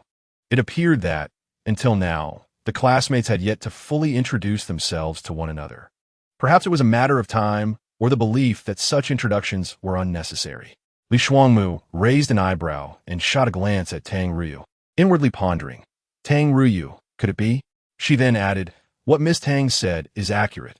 Cooperation would indeed be the optimal state. Let us not forget that our task is to survive for 180 hours and rescue those fated to die. Yin Kuang also stood up, solemnly stating, I hope everyone can temporarily set aside any grievances. We can discuss everything after we complete this scenario. I have inquired with the senior about our potential to become an elite class, which is vital for our future development. Of course, if you all wish to be mere livestock for the elite class, I have nothing more to say. Indeed, I also spoke with the senior, and he confirmed the same. Tang Ryu added, the senior mentioned that ordinary classes are merely fodder for the elite class. Moreover, let's not forget the punishment for being killed by the Grim Reaper in this scenario. Punishment? But isn't this death not supposed to deduct lifespan? And there's a fixed base reward. A ponytailed girl questioned. Fool! Tang Ryu tapped the girl's head lightly. What about next time? The next death could double the lifespan deduction.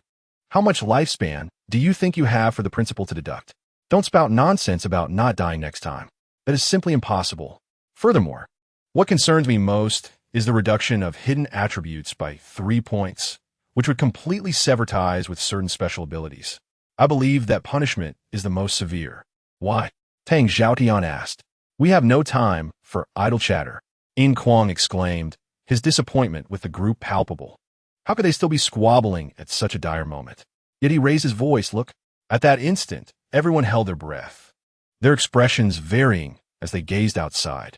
Suddenly, the surrounding vegetation vanished, and their view expanded to reveal a stark white sky, deep brown river waters, and the looming suspension bridge with its green steel supports, resembling harps arranged in a row.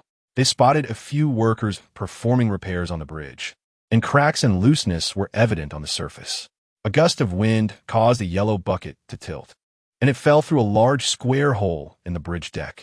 This wind swept into the bus like a frigid serpent, creeping over every passenger's chest. Yet, the bus windows were clearly sealed. The bus came to an abrupt halt as the bus ahead suddenly braked. It's begun. Damn it, get off, hurry! Tang Xiaotian shouted in terror, his arms pushing past the obstructing classmates. He pulled the door, which swung open. Without a second thought, he bolted out of the bus, sprinting away as if in a 100-meter dash. Chaos erupted within the bus. The already narrow doorway was now packed with people. Don't push, everyone. One at a time. At this moment, life hung by a thread. Who still cared for Tang Ryu? Unbeknownst to her, someone had pushed her, causing her to collide with Yin Kuang, who had nowhere to stand amidst the chaos. Get out of the car. Through the window. With that, Yin Kuang smashed his fist against the glass, shattering it into countless shards and creating a large opening. Without a moment's hesitation, he wrapped an arm around Tang Ryu's waist and leaped out. Wang Ning followed suit, breaking a pane of glass and jumping from the bus.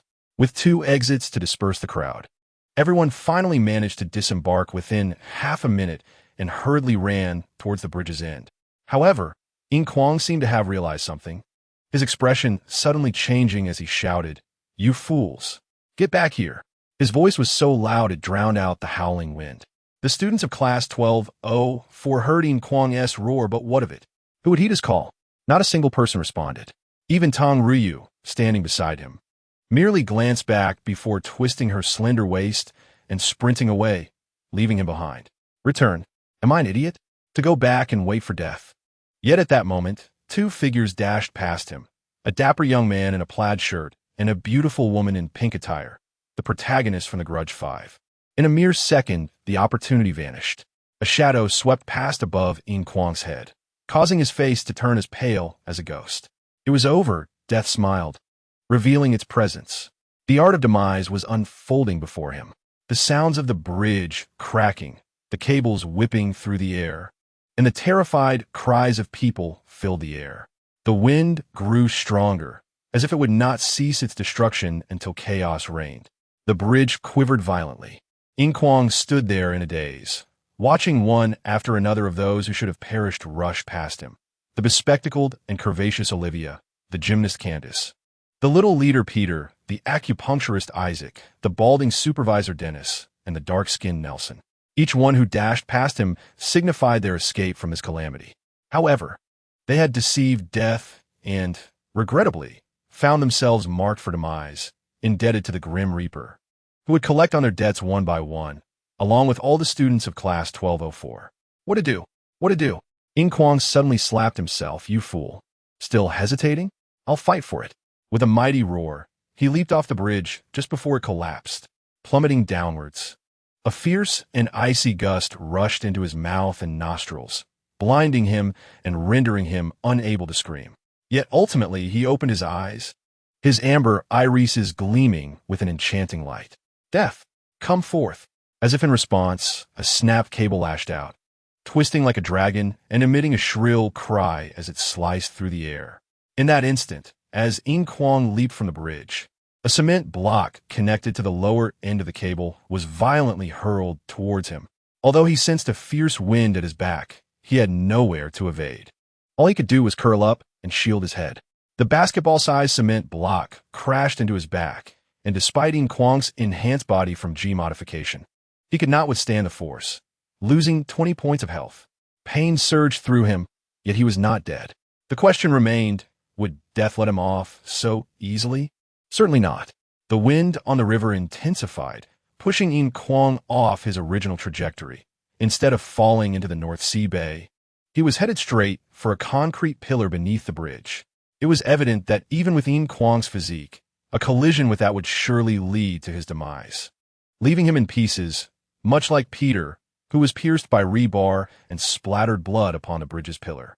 Damn that Grim Reaper, Yin Kuang lamented inwardly. As he continued his descent, he retrieved a bat-shaped device, aimed for a target on the bridge above, and shot it out. Item, Bat Claw. This was one of the specialized gadgets he had exchanged for with 300 skill points, capable of easily gripping any surface and automatically pulling objects towards him. Naturally, it could also pull him up. Utilizing this claw's functionality, Yin Kuang altered his fall trajectory.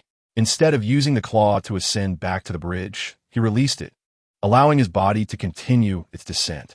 What a waste of those 300 points. As he plunged safely into the water, Yin Kuang reflected. The icy river provided an inexplicable warmth. He knew he had succeeded halfway, yet he also understood that death would not let him off so easily. Before he could contemplate further, darkness loomed overhead. Looking up, he saw a sharp steel plate descending directly towards him.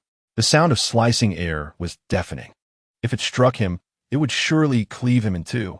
Not only that, but beneath the steel plate, rebar, the same that had pierced Peter, was also aimed at him. If it penetrated, he would be pierced like a honeycomb. Above him, debris from the broken bridge, falling vehicles, and panicked shouts cascaded down upon him. How unlucky can one be? Can that withstand the impact? It cost me 400 skill points and a 1-point F-grade assessment. All he had to do was endure. A bone-chilling dread enveloped Yin Kuang, his amber pupils narrowing to pinpoints. Strangely, the falling debris appeared to him like a dark, grinning skull. Splash! Water erupted, and white waves churned. Ah, look at that person.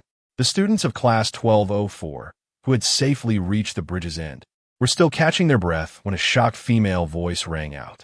It was Tong Ryu, whom Yin Kuang had once assisted. Ignoring the lingering fear of the protagonists and minor characters, they remained entranced by their brush with death. Upon hearing Tong Ryu's exclamation, the students of Class 1204 turned, their faces filled with horror. Yin Kuang, Wei Ming shouted instinctively, wanting to rush back, but was held back by Li Shuangmu. Are you crazy? What good would it do now? He jumped down himself. At that moment, a mocking voice chimed in. In my view, he lacked the courage to face death. So he cowardly jumped back. How ridiculous. Just a little courage from a man. Class 1204 had only 2 people who dared to speak out against Yin Kuang, and, clearly, one of them was Tong Xiaoyan. What did you say? Repeat that. Wei Ming charged forward, ready to strike him. Don't be impulsive, Li Shuangmu cautioned. He has exchanged for bloodline. You're no match for him. Forget it, Tong Xiaoyan sneered. You want to fight? I'm game. Suddenly, Tong Ryu raised her voice. Enough. How long do you all intend to bicker? Do you want to survive this scene or not? Damn it, you foul wench. Since when did this class allow you to speak? Tong Xiaoyan retorted angrily. We don't need you to dictate our actions. Are you annoying or what? Have the guts to say that again. A girl with deep purple hair beside Tong Ryu suddenly produced a wooden short bow, deep brown in color, adorned with peculiar carvings, emanating a refreshing aura of nature. At this moment, a feathered arrow was knocked on the short bow, aimed directly at Tong Xiaoyan. The arrow emitted a faint green glow. Tong Xiaoyan's expression hardened as his keen spider sense detected the formidable power contained within that arrow. What do you intend to do? The woman with deep purple hair replied. I must apologize to my elder sister. Apologize? To her? Don't even think about it. Do you dare shoot? Tong Xiaoyan retorted resolutely. Enough, second sister. Tong Ryu said to the girl holding the bow. Put down the elven bow. The woman with deep purple hair let out a reluctant snort, but eventually lowered her elven bow. She was indeed the second among the 6 sisters, Ouyang Mu, who had exchanged for the bloodline of the Dark Night Elves. Amidst this commotion, the inexplicably leaping Yin Kuang was overlooked by many. However, there were those who remained attentive to him, such as Xiao Zhang, and the 3 others, 2 men and 1 woman, who had benefited from Yin Kuang's kindness, along with Wei Ming. Xing Fei, Wang Ning, Li Shuangmu, Bai Lu, and Qian Qianqian. It is worth mentioning that this girl had always been following Li Shuangmu. These individuals all witnessed Yin Kuang ultimately plunge into the water, only to be submerged by a pile of debris. Is he dead? Xing Fei said in disbelief. Struggling to accept this reality, Wei Ming slammed his fist against the bridge's railing, lamenting, if only I had held on to him. Sigh, what was he thinking? What troubles could he not overcome? Why resort to suicide? Wang Ning furrowed his brows and asked, do you think Yin Kuang might be the kind of person who, fearing death, chooses to end his own life? Li Shuangmu raised an eyebrow and declared no, absolutely not. There must be a reason he jumped. It is certainly so. He then clutched his head, seemingly lost in thought.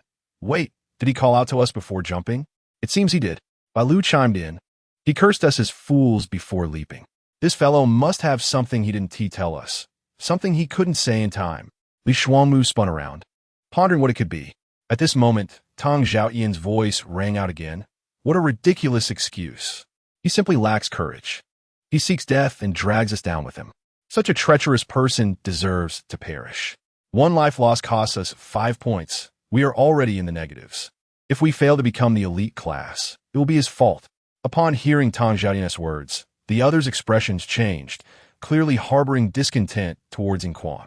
You don't understand him at all, Li Shuangmu exclaimed, though I am reluctant to admit it. He is exceptionally intelligent. He must have thought of something, which is why he called out to us before jumping.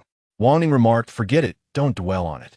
I've realized this guy is either a genius or a madman. His thoughts are beyond our comprehension. Meanwhile, a profound unease arose within Wang Ning's heart. It would be best to resolve this matter swiftly. Hey, look, Yin Kuang. He is alive. Xiao Zhang suddenly shouted. perhaps due to the debt he owed Yin Kuang. He was particularly attentive. Therefore, when Yin Kuang resurfaced, Xiao Zhang was the first to notice. At that moment, the water rescue team arrived, promptly bringing Yin Kuang aboard.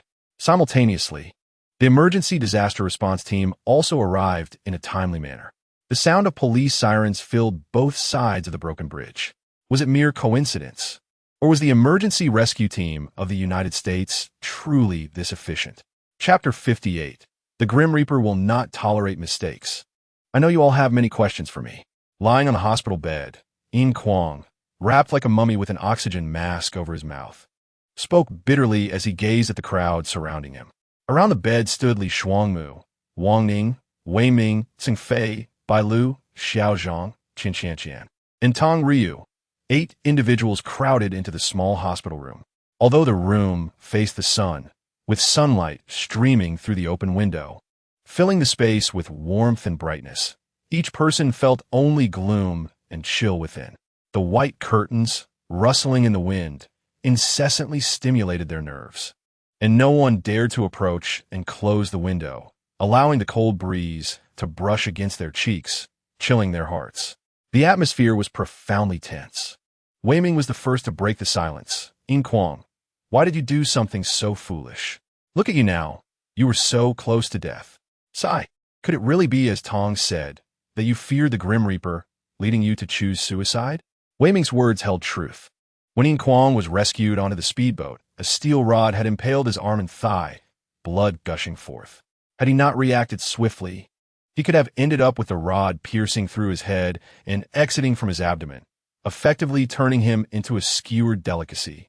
As he curled up his body, the Grim Reaper indeed has boundless power, with Yin Kuang's G-body transformation providing double defense and a one-time protective item, the Ion Shield, granting an additional 50 points of defense. Even in such perilous circumstances, he should have been able to survive. However, a falling car had landed precisely atop the steel rod, driving it deep into Yin Kuang's body like a hammer driving a nail. Had it not been for Yin Kuang's heightened awareness, he would have been impaled through the head, resulting in a gruesome fate. The terror and danger of that moment were memories he preferred not to revisit, and certainly not to share with others. It was only after he reached the hospital and endured a grueling rescue that he narrowly retained his life, thanks in part to the university's special benefits, by supplementing with medicine. His health would recover rapidly. When the group of 8 visited Yin Kuang, he had already become a mummy, wrapped in thick bandages except for his eyes and mouth. After hearing Wei Ming's words, Yin Kuang blinked and replied, because the Grim Reaper does not appreciate being deceived. The Grim Reaper does not appreciate being deceived. What a familiar phrase. In the minds of the gathered, the image of that sharp-faced, black mortician emerged, leisurely and seemingly profound, yet shrouded in mystery. They could almost envision their own tragic demises, their bodies laid out in the dim, silent morgue, as the black uncle smiled and said to their corpses, "The Grim Reaper does not appreciate being deceived." A shiver ran through them. Qin Qianqian timidly said, "Could you please refrain from being so terrifying?" Yin Kuang merely cast her a casual glance and continued, "The reason I jumped was that I did not wish to be someone who deceives the Grim Reaper. I followed the rules of the Grim Reaper, dying where I was meant to die, in the manner I was meant to die. Yet I survived. This means I did not deceive the Grim Reaper. My survival is a mistake in the rules of the Grim Reaper, and the responsibility lies with the Grim Reaper, not with me." "What? Do you not understand?" Li Shuangmu could not help but pull out a pack of Marlboro cigarettes, lighting one with a crisp sound that illuminated his face. Taking a deep drag, he said, "I understand now. You are exploiting a loophole in the Grim Reaper's rules. Thus, you are not one who deceives the Grim Reaper, meaning you are not on the death list at present. By normal rules, you should have died." "What?" The others gasped in shock at Li Shuangmu's words. Indeed, Yin Kuang sighed, his expression bitter. "I am no longer on the Grim Reaper's death list." "This is indeed the case," Tong Ryu declared. "The Grim Reaper does not appreciate being deceived. Those who should have died but did not. Thus we, or rather, have become deceivers. If we had followed the Grim Reaper's rules and fallen when the bridge collapsed, as long as we survived, we would owe no debt to the Grim Reaper and could escape his grasp. However, we all fled. We find ourselves inscribed upon death's list. all eyes turning towards Yin Kuang. Perhaps, he mused, but before he could utter another word, Wang Ning gazed at him with envy, his hands clenched tightly in his pockets, and remarked, "How foolish. It should have been obvious all along. To place oneself in peril is to awaken the will to survive. The more we fear death, the more it eludes us. Conversely, if we face it with courage and strive against it, there may yet remain a glimmer of hope for life." "Congratulations, Yin Kuang." "Congratulations?" Yin Kuang scoffed. "Do you truly believe I have effortlessly eluded the clutches of death? Do you assume I am the only one capable of discerning how to navigate death's rules? Or do you think the principle is so benevolent? I can conceive of these notions just as readily as anyone else. Is there truly any challenge left in this examination?" The group exchanged glances, and Wang Ning was the first to voice his thoughts. "Are you suggesting that you have not completely escaped death? Yet, you are clearly not on death's list."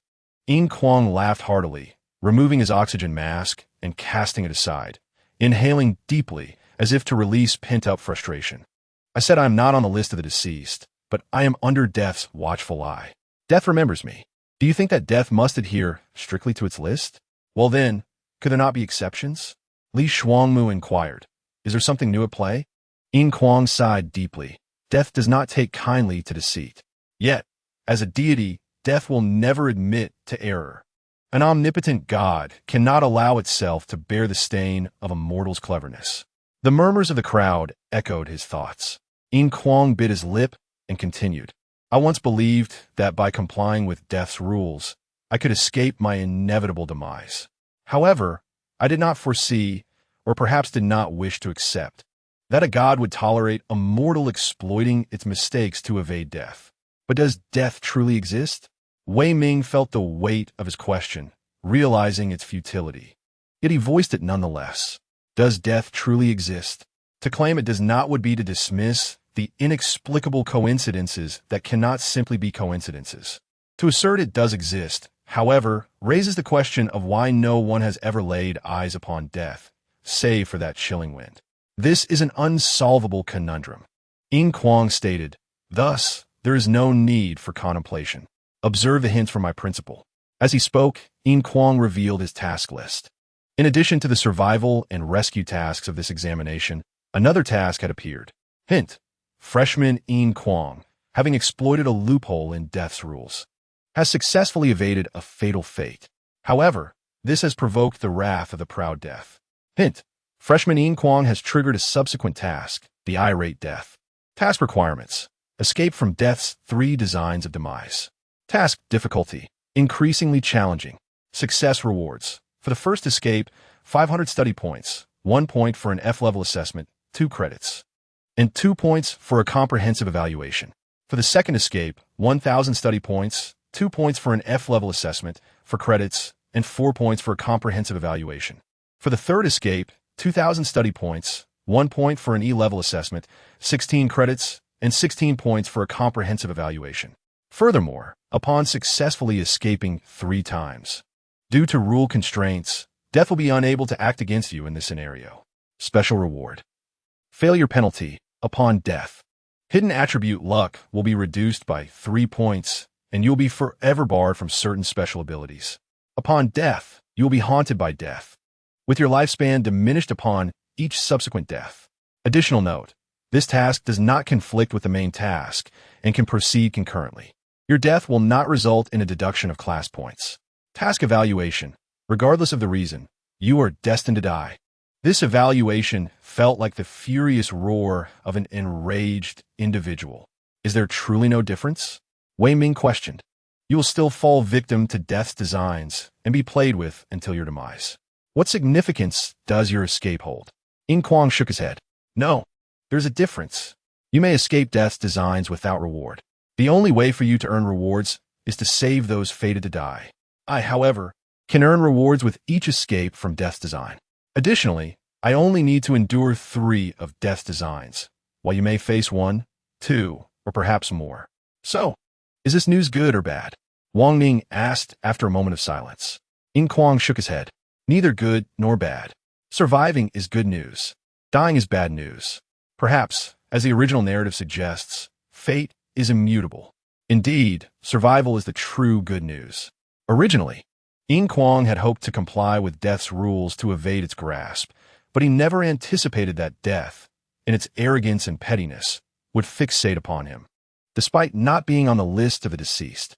Then, Tang Ryu raised her question. Why did you initially call everyone back? Were you intending to drag everyone into the sea? Some have perished, and those who remain must continue to endure death's torment? No. Yin Kuang clenched his teeth, his fury palpable. Then it transformed into deep resignation. The principal has granted us a glimmer of hope, the hope to become the elite class. Though it is but a second of hope for the 30 of us, unity is more than sufficient. Yet, alas, you squandered it. What did you say? The crowd's expressions shifted in alarm. Wang Ning forced a smile. Yin Kuang, just say it plainly. May you not regret hearing this. I was uncertain at first, but now, having seen this subsequent task, I am certain that the principal has offered us a sliver of hope to become the elite class. Yin Kuang asserted. Speak. Li Xuanmu exhaled a puff of smoke, her tone low and raspy. Let those who are fated to die meet their end. Yin Kuang slowly articulated, look at our task. To save those marked for death. Do you see the issue? To save those marked for death. You only contemplate saving the living. But have you considered that the deceased also require salvation? Moreover, allowing them to die as they are fated means they need not appear on death's list. Thus, how could they require saving? Therefore, saving them was an optional task from the outset. That is why it is listed second. Survival, on the other hand, is the task that must be accomplished. As for points, while we do not earn points for saving them, we are also not penalized for their deaths. Even if our entire class were to perish, we would only lose 150 points. Other classes, starting from a similar point, would face additional deductions of 80 points if they were to perish. Even if they do not face total annihilation, how many will truly survive? By any calculation, our class will rank highly. The wind blowing through the window seemed to intensify. Moreover, if we let them perish and then leap into the sea to survive, triggering this task, our deaths will not result in any point deductions. No matter how you reckon it, we would emerge victorious. But that single second of opportunity has slipped away. I watched as one after another of the doomed rushed past me, each ascending to the list of the deceased. And now, we find ourselves being led by the nose by death, or rather, by the principal obediently fulfilling the cursed tasks of self-rescue and rescuing others. Alas, I have little left to say, merely a profound sense of regret. After all, when confronted with death, the instinctual response is to flee, which is perfectly natural. Yet the principal has capitalized on this to ensure that we missed that fleeting hope of becoming the elite class. As a gust of wind swept into the ward, the door was suddenly slammed shut by the force of it. As soon as Qian emitted an inexplicable shriek, a water cup perched on the bedside fell with a thud from her touch. Zheng Fei, instinctively wishing to avoid the splatter, hurriedly leaped aside, inadvertently colliding with Li Xuanmu, causing her to stagger. A spark leaped from her hand, revealing it to be her Marlboro cigarette, still glowing with an intense ember that seemed to brighten under a gust of wind. The trajectory of the cigarette was alarmingly directed towards an oxygen tank nearby. A hissing sound of escaping gas was unmistakable. The faces of those present instantly paled. Chapter 59, Murder and Repayment. Brother Tian, what should we do? This is just like the film Final Destination. I feel as though everything around here could take my life. One voice trembled in fear. Indeed, Brother Tian, you are the most capable among us. As Spider-Man, take the lead, they urged in unison.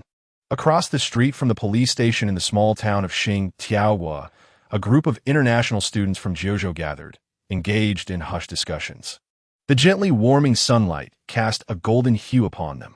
This circle of over a dozen students seemed entirely insulated from the bustling yet grim atmosphere overshadowing the town, indifferent to the passers-by and vehicles alike. These individuals were classmates from class 1204. After Li Xuanmu and her companions completed their statements, they sought out Yin Kuang at the hospital, leaving half of the group behind. This remaining group, comprised of both males and females, looked to Tang Zhaodian as their leader. This was no coincidence. Tang Zhaodian was one of the few in the class who had exchanged bloodlines. Others, such as the six sisters of Tangru, Li Shuangmu, and Wang Ning, had departed, and the classmates chose to steer clear of them. The reason was likely rooted in either Yin Kuang or the formidable presence of Li Shuangmu and Tang Ryu, causing others to hesitate in approaching. Thus, remaining close to Tang Xiaodian became their wisest choice. Class 1204 had thus become divided. The youthful students were not oblivious. They discerned Tang Xiaotian's ambition to become the class leader. Naturally, for Tang Xiaotian to ascend to this position, he required the support of his peers. However, what would compel them to rally behind him? The answer was simple. Tang Xiaotian needed to bestow favors upon them. At this moment, an opportunity presented itself for him to do just that. Ultimately, their sole desire was survival. Whether or not he became class leader was inconsequential to the majority. For Tang Xiaotian, possessing both strength and ambition, if he was willing to protect them, they would readily accept him as their protector. It seemed Tang Xiaotian relished the adoration of his peers. He counted, including himself, a total of 15 individuals. Thus, if he could save them, they would surely cast their votes for him when the time came to elect a class leader, ensuring his secure ascent to the position. The more he pondered, the more exhilarated he became. Rubbing his nose, he chuckled. Actually, I already have a plan in mind. It's just a matter of whether you dare to execute it. If you follow my method, I assure you that death will not trouble us, and we can then focus on rescuing those characters from the plot. Since Final Destination 5 had recently been released, I believe everyone recalls its gripping scenes. Therefore, all we need to do is save them at a critical moment. This task is not insurmountable. By accomplishing this, we could easily secure the title of Outstanding Class. Alas, I wonder what benefits such a title entails. Unbeknownst to him, Tang Xiaotian had strayed from the topic. Meanwhile, the others appeared intrigued. A sweet voice chimed, "Brother Tian, please tell us your plan." This girl was the one who had initially flaunted her charms only to be humiliated by a nerd. Tang Xiaotian glanced at the eager expressions surrounding him, feeling a sense of pride swell within him. He mused, "It is good to possess talent. They all rely on me for survival. I must seize this opportunity to benefit greatly, and then return to exchange for an even more potent bloodline and abilities. Just wait. Who will dare to look down upon me then? Who will dare to humiliate me? And those teaching assistants, expecting me to bow to them, shall see." As the crowd urged him on, Tang Xiaotian feigned suspense, asking, "Do you recall a line from the original script?" It was spoken by the black mortician character. The group exchanged glances, and one boy piped up, "I remember. Death does not like to be deceived."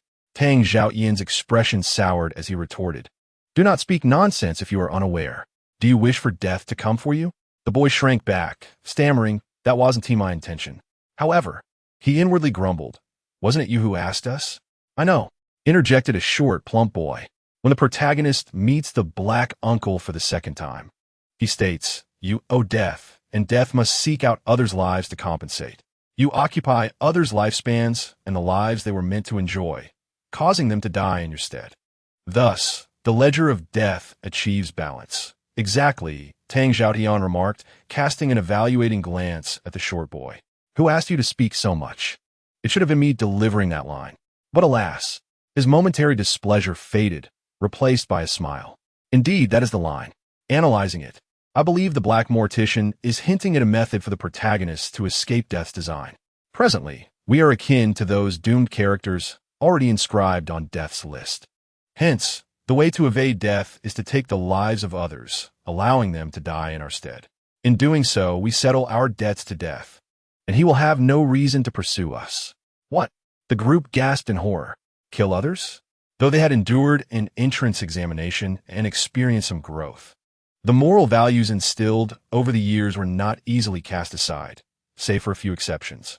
For instance, Wang Ning, Li Shuangmu, and Tang Xiaodian himself, along with Yin Kuang, were capable of self-serving actions when necessary. Yet such individuals were the minority, and upon hearing Tang Xiaotian's proposition of murder, trepidation washed over them. "What? You lack the courage?" Tang Xiaotian's gaze turned icy as he scrutinized them. "You have two choices. Either you kill others and seize their lives to repay death, ensuring your own survival, or you can embrace your noble ideals and willingly die for others." If you choose the latter, then I, Tang, have nothing more to say. The choice is yours. With that, he crossed his arms, a mocking glint in his eyes as he regarded the group, akin to a sage observing a gathering of fools. Murder? Repayment? Absurd. In the hospital room, Yin Kuang scoffed. If killing others could easily free us from death's design, then Final Destination would not be classified as horror or suspense, but rather as a crime thriller. The previous death design was not so simple. It was merely death's introduction. Thus, with a mere flick of her wrist, Tang Ryu, empowered by her wind abilities, effortlessly blew the Marlboro but out of the window, while Wei Ming promptly secured the oxygen tank valve. The crisis was swiftly averted. Then, they firmly shut the windows and flung the doors open, wiping away the water stains on the floor. After this, the group resumed their discussion on how to navigate through the harrowing scenario of the unified examination. Naturally, the conversation turned to the words of the African-American undertaker from the original storyline, who spoke of repaying a debt to death with the lives of others. In simpler terms, it meant killing to settle debts. Upon hearing Wei Ming's remarks, Yin Kuang couldn't help but chuckle, leaving Wei Ming feeling quite awkward. I was merely jesting. If it came down to actually killing someone, I doubt I could manage it, he said. Li Shuangmu instinctively reached for her cigarette case, but was halted by a glare. My apologies, she said, retracting her cigarette case. Yin Kuang is right. Death's design cannot simply be evaded by killing. However, I find it puzzling. If killing cannot evade death, why would that African-American mortician reveal this to the protagonist? Was a misdirection or a hint of something deeper? In the Death Comes series, the identity of this African-American figure has remained a mystery. I wonder if he could be a key to unraveling this. Perhaps he is death himself, or a messenger of death, or even a follower of the death cult, Bai Lu suddenly suggested.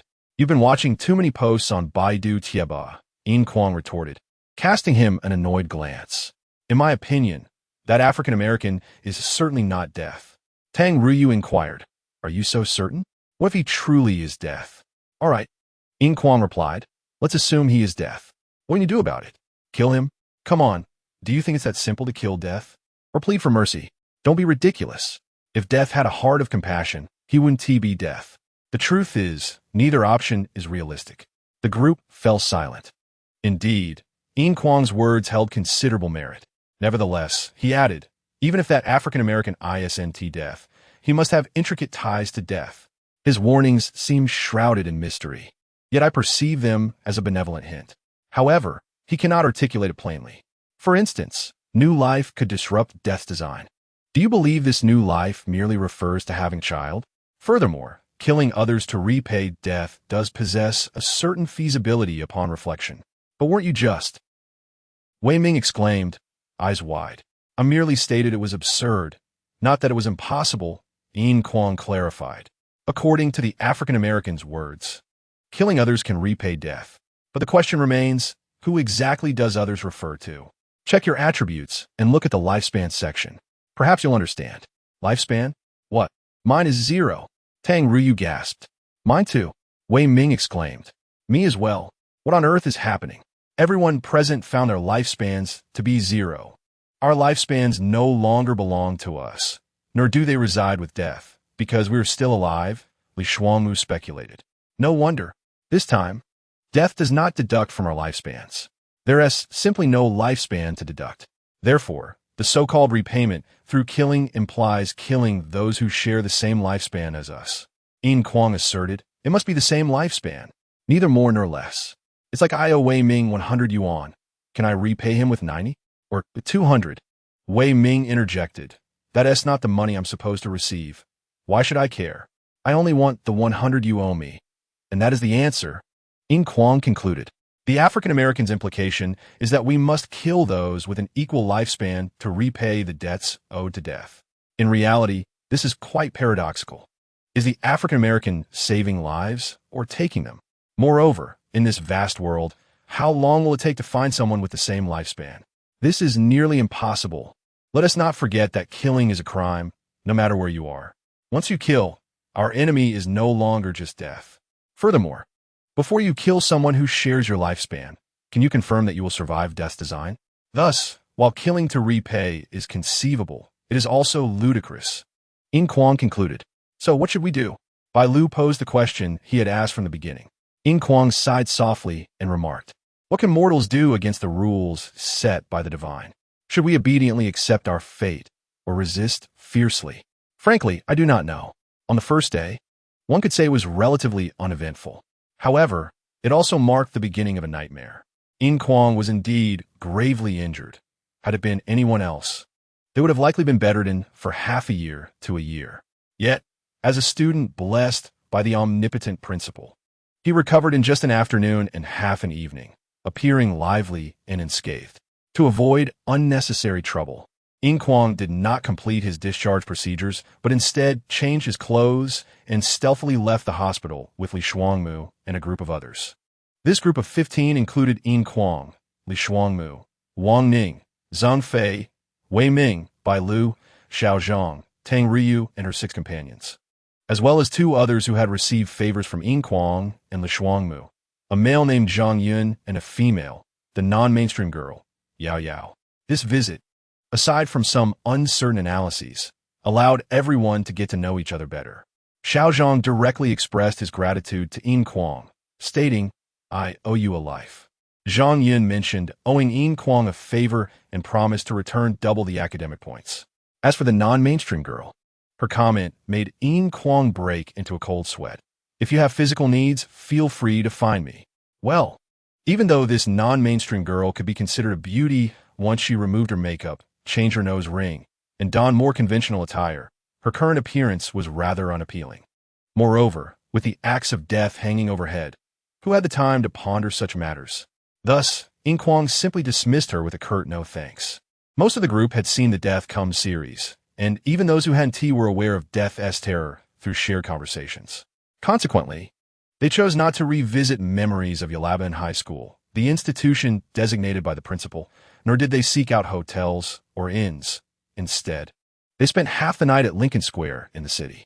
Yin Kuang leaned against a massive statue, his delicate features shrouded in shadow, with his cascading hair obscuring half of his face. Damn it, aside from the initial opportunity granted by the principal, it was exceedingly difficult to uncover any loopholes in Death's design. Furthermore, there seemed to be a specific order to Death's design. What then would be the order of Death for our group? Or perhaps, for us outsiders, there is no order of Death at all? His mind was overwhelmed with questions, leaving Yin Kuang frowning. Meanwhile, Li Shuangmu found a spot to sit alone, pulled out a cigarette, and lit it, drawing in puffs silently. With each inhalation, the bright ember illuminated his otherwise flawless features, casting a rosy glow on his cheeks while highlighting the deep melancholy etched across his face. It seemed that even this man, who consistently portrayed an air of maturity and composure while concealing his true emotions, was experiencing turmoil within. The increasing frequency of his smoking was a telltale sign. Men often resort to cigarettes to soothe their frayed nerves during troubling times. Meanwhile, Qian stood a short distance away, biting her lip, silently observing him, anxious to approach, yet hesitant, fidgeting in place. Wang Ning, Wei Ming, Zhang Fei, and Bai Lu huddled together, engaging in casual conversation, striving to keep the topics lighthearted. Wei Ming would occasionally flaunt his muscles, sharing insights on how to achieve a strong, attractive physique. Zhang Fei, on the other hand, would launch into discussions about firearms, unleashing a torrent of data that no one could comprehend. As for Bai Lu, this man with a handsome appearance and proper attire turned out to be an avid homebody, a devoted enthusiast of Japanese adult films. During the conversation, he compared certain famous Japanese film stars, discussing who possessed the greatest strength, how many points they had, who had the strongest defense, at least how many points, and who was the fastest, complete with agility ratings. He attached numerical values to them, exclaiming, I really wish I could take an exam in such a scenario. Wouldn't that be exhilarating? The others laughed and pointed at him, saying, So you're the true master of debauchery hidden among the masses. As for Wang Ning, there was little for him to discuss. He mostly played the role of an observer. Occasionally, he turned a glance at Yin Kuang, and though his face bore a seemingly unaffected smile, it would momentarily stiffen. For now, let this scene be, as he still held some value for future use. The next time he glanced at Yin Kuang, He also looked at Li Shuangmu, the enemy he had determined her to be, a cold sneer forming in his heart, wondering how long she could conceal herself. Xiao Zhang, meanwhile, wandered aimlessly, muttering to himself, occasionally glancing over at Tang Ryu's group of 6 sisters, appearing quite distressed. Zhang Yun, on the other hand, held an iPhone 4, tilting his head as he sliced fruit, the sound of the blade cutting through the items creating an eerily unsettling atmosphere. Yao Yao, alone, held a mirror, shining a small flashlight on her heavily powdered face. Quite pleased with herself. The most harmonious atmosphere belonged to Tang Ryu and her 6 sisters, who engaged in lively banter and laughter. Their occasional playful scuffles suggesting either a lack of sensitivity or remarkable resilience, or perhaps the presence of Tang Ryu, who excelled at creating a pleasant ambience. Time gradually passed. The clock finally struck 6 in the morning in New York. As the horizon brightened with the first light of dawn, the orange sun gradually painted the clouds a brilliant hue, the yolk-like sun rising above the distant skyscrapers. It spread light and warmth throughout the city, enveloping it in a soft orange and pale yellow glow. Slowly, the originally tranquil Lincoln Square became bustling with activity as an increasing number of people gathered. With a splash, the fountain shot up a high column of water, the mist drifting across the square in the gentle breeze. Under the sunlight, it faintly formed a shimmering rainbow. A flock of pigeons descended upon the square, enjoying the food offered by the elderly citizens. Occasionally, a pigeon would lift its head, its bulging eyes scanning left and right, before returning to peck at the grains on the ground. While this group of pigeons appeared leisurely, it terrified the 15 students from class 1204, who scurried away as if evading a plague. Those familiar with the Death Note series knew that these pigeons were also tools of the Grim Reaper.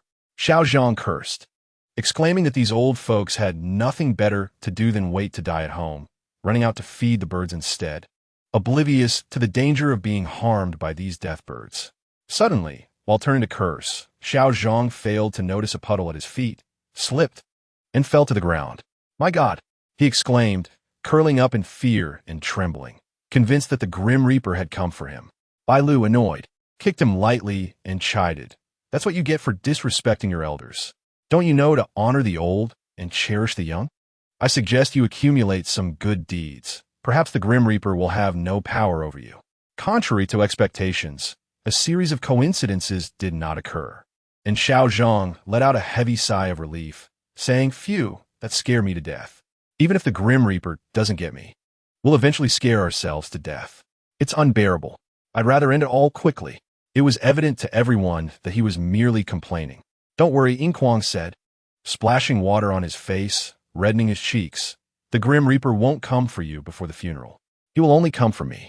If anyone is to be targeted first, it would be me. However, it seems the funeral is today, so you all have a grace period." "Really?" Xiao Zhang inquired. "Just a guess," Yin Kuang replied. Xiao Zhang's expression froze instantly. "Let us eat first. Afterward, we'll head to the cemetery," Li Shuangmu suggested, extinguishing her cigarette. "Then we can accompany those doomed individuals to save them. What do you think? By the way, what about Tang Zhaodian and his crew?" Wang Ning responded. "After we finished our statements at the police station yesterday, we went to the hospital to find Yin Kuang, but they didn't come along. Are you worried about something?" Li Shuangmu shook her head, saying, "No, I was just asking." Thus, the group of 15 found a Chinese restaurant, filled their stomachs, and then took a taxi to the cemetery. Upon their arrival, they found the scene just as it had been in the script, with the company's bald-headed supervisor standing on the podium delivering eulogies, reminiscing about someone's smile and contributions to the company, and finally mentioning the acupuncturist Isaac, prompting a few of the fortunate attendees to emit inappropriate laughter. Perhaps their disrespect for the deceased had become a reason for the Grim Reaper to target them. Moreover, Yin Kuang and the others spotted Tang Zhaoyan's group, who appeared relaxed as they pointed and laughed in their direction, occasionally flashing smiles at Yin Kuang. Was this their way of greeting? "Look at them, laughing and joking like it's a vacation," Wei Ming remarked with a puzzled expression. Could it be they have already devised a plan to deal with the Grim Reaper? Has the Tang family gotten smarter? Zhang Yun raised his head, tucking his iPhone 4 into his pocket. "Really? I don't know." Wei Ming shrugged. "Maybe you could go ask them." After a moment of hesitation, Zhang Yun glanced at Yin Kuang and the others, who were enveloped in an atmosphere of deathly silence, then looked back at Tang Xiaoyin's group, each of whom wore relaxed and carefree expressions. The stark contrast compelled Zhang Yun to grit his teeth and make a decision, declaring, "Then I'll go ask." With that, he ran over. "No way!" Wei Ming exclaimed, pointing at Zhang Yun's retreating figure in astonishment. Bai Lu shrugged, saying, "That guy is clearly a fence-sitter. If he wants to go, let him. I hope he doesn't come back. I'd hate to see him." Strangely enough, after Zhang Yun approached, he indeed remained there. Wei Ming seethed in frustration, thinking he should give him a good thrashing for being so ungrateful. "Yin Kuang, make sure he pays you back triple for the lessons." "Forget it. Look, the funeral is over," Bai Lu spat, taking a breath. Yin Kuang froze, quickly scanning the surroundings as if searching for something. "Are you looking for that black uncle?" Zheng Fei asked, observing Yin Kuang's erratic glances. Yes, not only Yin Kuang, but also Li Shuangmu and the others were searching for that black uncle. However, at that moment, a deep voice tinged with mockery rang in their ears. "Are you looking for me?" Everyone jolted in surprise, turning in unison to see a black man in a suit, bald, hands in his pockets, shoulders slumped, wearing a teasing smile. His eyes, gazing at Yin Kuang and the others, were filled with inscrutable meaning. This black uncle, cloaked in an aura of mystery, seemed to emerge from a thick fog. No one noticed how he had appeared silently behind them. In fact, they had looked back earlier without seeing anyone. Yet, upon turning again, it was as if he had materialized from thin air. The atmosphere froze instantly, with only the black uncle's teasing smile remaining. A group of international students from Juzhou. The gaze of the black uncle swept across the crowd, sending a chill down the spine of everyone he met. Notably, his gaze lingered on Yin Kuang for a second longer, before he remarked, "You should not be here, yet you have appeared regardless. You have violated the rules of the Grim Reaper." Before he could finish his words, a smile crept across his lips, and he shook his head, adding, "The deception you have engaged in extends beyond just the Grim Reaper." Wei Ming, eager and candid, implored, "Black Uncle, we need your assistance." He even addressed him directly as Black Mortician, which in the land of Star and Stripes could be deemed a grave insult, potentially leading to accusations of racial discrimination. "Everything depends on your own choices," the Black Uncle replied, casting a glance at Wei Ming without a hint of displeasure, maintaining a calm demeanor. "I wish you luck, children from a mysterious East. Let's hope we do not meet again." With that, he ambled away, whistling, towards the protagonists in the distance. The scene reminiscent of the film unfolded again, leaving behind the enigmatic phrase, "The Grim Reaper dislikes deceit," as he strolled away, leaving the characters in bewilderment. "What did his words mean?" Wei Ming inquired of Yin Kuang. Sighing, Yin Kuang displayed a look of helplessness. "I do not know either. However, I can assure you that this black uncle is undoubtedly formidable." "Formidable? Him? Well, he is just an enigmatic background character. How can I see any strength in him?" Xiao Zhang pointed at the black uncle, asserting that unless he was the Grim Reaper, he was merely a supporting role. "No, strength does not solely refer to physical power. It encompasses a wisdom that is hard to articulate." Yin Kuang shook his head. "It is merely a feeling. Never mind, it is of little consequence. The protagonists are moving on. Let us follow them. Now, the real danger is just beginning." Thus, Yin Kuang and the others temporarily set aside everything, closely trailing behind the characters, especially the gymnast Candace, who was on the brink of death. Knowing her fate, saving her for the first time should be relatively easy. It felt like a reward handed to them on a silver platter. Of course, everyone understood that their knowledge of the plot had its limits. The first rescue presented no difficulty, but the question remained, what about the second or third attempts? Let alone saving the plot characters, they feared for their own lives. The sense of impending crisis deepened among them. Not far away, Tang Xiaoyin's group was gathered, and just then, Zhang Yun, who had recently joined them, urged Brother Tian, "We should quickly catch up to those characters. Otherwise, the reward for the first rescue will be snatched away by them." Tang Xiaotian patted Zhang Yun on the shoulder, affirming, "Indeed. However, while they are familiar with the plot, we are equally informed. Thus, as long as we dare to approach the accident site by evening, we will be fine. But before that, You have another matter to attend to. Huh? A male student beside Tang Xiaotian chuckled. You still owe a debt to the Grim Reaper. He could come looking for you at any moment. You must repay that debt first, or else it will implicate us. We won't be bringing you along. Seeing the carefree demeanor of this male student, Zhang Yun felt a pang of curiosity. Yet his priority remained firmly rooted in the safety of his current group. Compared to the somber atmosphere around Yin Kuang, this lively group, focused solely on survival, drew Zhang Yun in without hesitation. Wait, what should I do to repay my debt to the Grim Reaper? Zhang Yun asked urgently, although his mind raced with the thought, could it involve killing someone? Yet, hadn't Yin Kuang said that only killing someone with the same lifespan could repay the debt? As if confirming his thoughts, Tang Xiaotian responded, later, find someone for you to kill. Use their death to take your place. That way, the Grim Reaper will not come after you again. Huh? Zhang Yun was taken aback. What? Are you afraid? The male student beside Tang Xiaotian glared at Zhang Yun, his sharp features tinged with a hint of malice, his eyes glinting with a bloodthirsty light. Zhang Yun stammered, but is this really effective? Yin Kuang said only by killing someone with an equal lifespan can the debt be repaid. Otherwise, the Grim Reaper won't acknowledge it. What did you say? Tang Xiaotian's expression shifted, his brows furrowing tightly. Repeat that.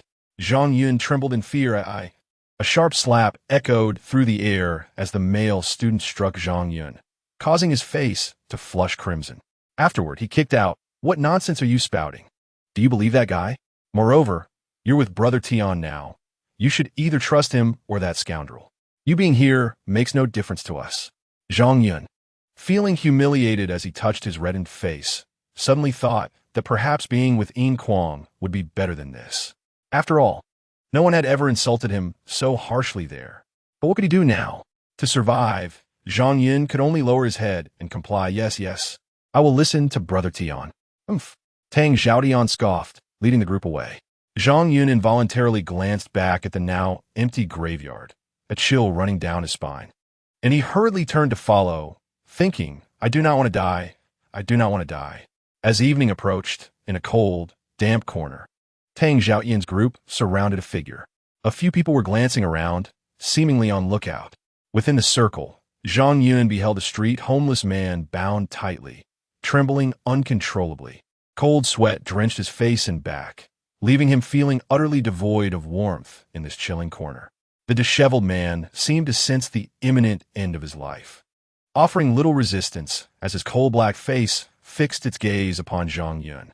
In his hands, he clutched an aluminum lunchbox, containing all the money he had gathered from begging that afternoon, one bill and a handful of coins.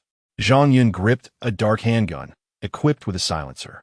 Hey, can't you be quicker about it? Look, Brother Tian and everyone are waiting for you. The sun is about to set. That unfortunate gymnast might have already gone to the gym. Are you trying to make it so that nobody gets the reward? The sharp-featured male, Hong Xing, urged. Exactly. It's just a matter of killing someone. One bullet, and it's done. Others chimed in, after all, it's just a homeless man. We only kill these filthy beggars. Damn it. You coward. Brother Tian, let's go. Let this guy deal with his own demise. The group, regardless of gender, seethed with resentment. It was unclear what motivated them, but they seemed to desperately want Zhang Yun to kill the homeless man before him. Zhang Yun turned to face the group, terror and dread etched across his face. He suddenly perceived how ugly their true natures were. Did they all wish for him to commit murder? Why? Had they all taken lives? Did their hands already bear blood, compelling him to do the same? Indeed, that must be the case. But what should he do? Kill or not to kill? If he killed him, could he rid himself of the Grim Reaper? Would it truly work? The cacophony around him only amplified the eerie silence of the dark corner. A sudden meow pierced the air, causing everyone to momentarily hold their breath. From an unknown corner, a gaunt black cat leaped onto a nearby garbage can, its eyes glowing with an eerie green light that sent shivers down the spines of onlookers. The black cat paid no heed to the people gathered nearby, but instead dove into the trash, rummaging for something while producing a strange metallic clanking sound. With a loud crash, the garbage can toppled over, spilling an old toy car onto the ground. Moments later, the black cat emerged, clutching a headless fish in its mouth. Casting a glance at Tang Xiaotian and the others before darting away. That scared me to death, Hong Xing exclaimed, slapping his chest. He then violently kicked Zhang Yun, exclaiming, "Are you even a man? If you won't kill, I'll do it for you. I might as well give death another life." With that, he reached for Zhang Yun's gun. "Fine, I'll kill," Zhang Yun shouted, forcefully pushing Hong Xing away, raising the gun to aim at the homeless man's forehead. His expression fluctuated between sorrow and madness. "I'm sorry." Suddenly, the homeless man tilted his head back, casting a final glance at the dim sky before collapsing to the ground. Money spilled from the box, scattering across the pavement. "All done." Tang Zhaodian clapped his hands and said, "Let us head to the gymnasium. Otherwise, that reward of 500 points will be snatched away by someone else." He took the lead, and the group of boys and girls wore expressions of relief. Their gazes towards Zhang Yun now softened. After all, Zhang Yun was now one of them, a murderer, a comrade. One by one, they passed by Zhang Yun, each giving his stiff shoulder a pat. Zhang Yun swallowed hard, glancing back at the fallen homeless man, suddenly realizing that his wide-open eyes seemed to be fixated on him. Startled, he let out a scream, tossed the gun aside, and fled. Left behind, Hong Xing chuckled, bent down, and picked up the scattered money that belonged to the homeless man. "Well, you're dead now, so you won't need it. Might as well buy a few packs of cigarettes for my brothers." He mused, $18 converted to RMB, that's over 100. Sigh, with inflation so severe, 100 doesn't last long anymore. He pocketed the money, disregarding the gun on the ground, and called out, "Hey, wait for me." In the chilly alley, only the cold body of the homeless man remained. A gust of frigid wind swept through, causing the toy car to roll over and bump against his body. Strangely, the homeless man's wide-open eyes suddenly snapped shut. During rush hour, the streets began to fill with vehicles and pedestrians. Thanks to the well-structured traffic management system in Xingtiao City, the chaos was surprisingly orderly. However, in any country with roads and four-wheeled vehicles, street racing gangs inevitably exist. As night fell, the racing enthusiasts became increasingly active. At that moment, as the red light turned on, two sleek sports cars halted at the intersection, roaring like beasts. It was evident that once the light changed, they would charge forward like predators. "Hey, buddy, interested in a race?" A boy adorned with an array of metal rings leaned out of the window of the red sports car, taunting the blue car. The window of the blue car lowered to reveal a punk and a woman engaged in explicit activities. The punk glanced at the red car with a smirk. "You can't keep up. You're no match for me. Hurry up, babe." He seemed to be reaching a peak moment, smacking the blonde woman playfully. "Hey, kid, you'll learn that underestimating me, Ghost Rider, comes with consequences," the metal ring boy shouted back. "Oh, Ghost Rider, huh? Fine, fine. There's still time before the race. Let me show you what a real Ghost Rider is." The punk's voice rose to a near operatic pitch. "Is that a green light?" After a moment of confusion, the punk's eyes glazed over, noticing the traffic light shift. "Let's south hit the road." With a quick release of the brake, the blue sports car lunged forward. Not far away, at a construction site, a worker named Henry was finishing the last task of the day, securing the final glass wall. "Hey, Henry, are you all right? You don't look so good. Why not call it a day?" one worker suggested. Henry replied, "Relax, I've been doing this for 30 years. After applying structural adhesive to the glass wall, he added, "See, all done. Have you checked? Are you doubting me?" Henry retorted, slightly annoyed. No, safety first." The worker conducted a brief inspection. "All right, let us go home, everyone." As the workers left, an inexplicable phenomenon occurred. The corner of the newly installed glass wall began to lift. Simultaneously, a large hole appeared in the outer protective netting. A chilling breeze swept through the opening, causing the glass wall to tremble. As Tang Zhaodian and his group exited the alley and made their way to the gymnasium, Hong Xing suddenly slapped Zhang Yun on the back. "Hey, are you trying to get yourself killed? Are you playing Fruit Ninja while walking? Watch out, or someone might chop you up." Hong Xing seemed to find amusement in taunting Zhang Yun, who remained absorbed in his game. At that moment, Zhang Yun finally snapped. "What did you say? Damn it. Do you really think I'm easy to bully? Do you want me to stab you right now?" He hurled his iPhone 4 aside and shoved Hong Xing against the wall at the roadside. "What are you doing? Are you rebelling?" Hong Xing shouted, "Help. This guy's trying to kill me." Zhang Yun yelled in frustration, "I've had enough of you. You want to die? Fine, I'll end you right now." Everyone has their breaking point, and Zhang Yun was no exception. His mind had been clouded with thoughts of the dead homeless man's wide-open eyes, and he had ignored Hong Xing's incessant barking. But at this moment, he was genuinely furious. Before he could stab Hong Xing, a powerful hand grasped his wrist. "Do you even know who's in charge here? It was him who provoked me." Zhang Yun glared at Tang Xiaodian, teeth clenched, regardless of who started it. "Internal discord is absolutely not permitted in my team," Tang Xiaodian asserted. "If you disrupt my rules, you can get lost." He was determined to protect Hong Xing, who had been the first to join him. Zhang Yun's heart trembled, instinctively lowering his head, yet he tightened his grip on the knife. "If you cause trouble again, you'll regret it." "Let us go," Tang Xiaodian coldly declared, ignoring Zhang Yun further as he turned his attention to the two flashy sports cars in the middle of the road, contemplating, "Once I gain strength, I'll trade for a car like that." Just as the group was about to cross the road, the blue sports car suddenly sped forward without warning, barreling toward a group of students from class 1204. Bang! Bang! Several individuals were knocked to the ground, some unfortunate souls getting pinned beneath the vehicle. Fortunately, since the car had just started, its speed had not yet escalated. Otherwise, the collision could have been fatal. "Damn it! Can't you drive? That hurts. Are you trying to kill us?" Hong Xing yelled from the ground. However, it was not the same. Behind the blue sports car, a truck, under the impression that the traffic light had turned green, surged forward. The driver, his face flushed, clutched a bottle of alcohol in one hand, clearly under the influence. At the very moment he initiated the vehicle, his phone rang unexpectedly, prompting him to lower his head to retrieve it, rendering him oblivious to the unfortunate soul lying beneath the front of his truck. The roar of another red sports car drowned out any noise that might have alerted him. "Hong Xing!" The crowd gasped in horror. With a sickening crunch, the immense weight of the truck completely crushed Hong Xing's body, blood erupting forth, and entrails spilling onto the ground, splattering those nearby, including Zhang Yun, with both red and white fluids. A piercing scream erupted from a girl in the crowd. Suddenly, a chilling sound, reminiscent of slicing through the air, reached the ears of several individuals.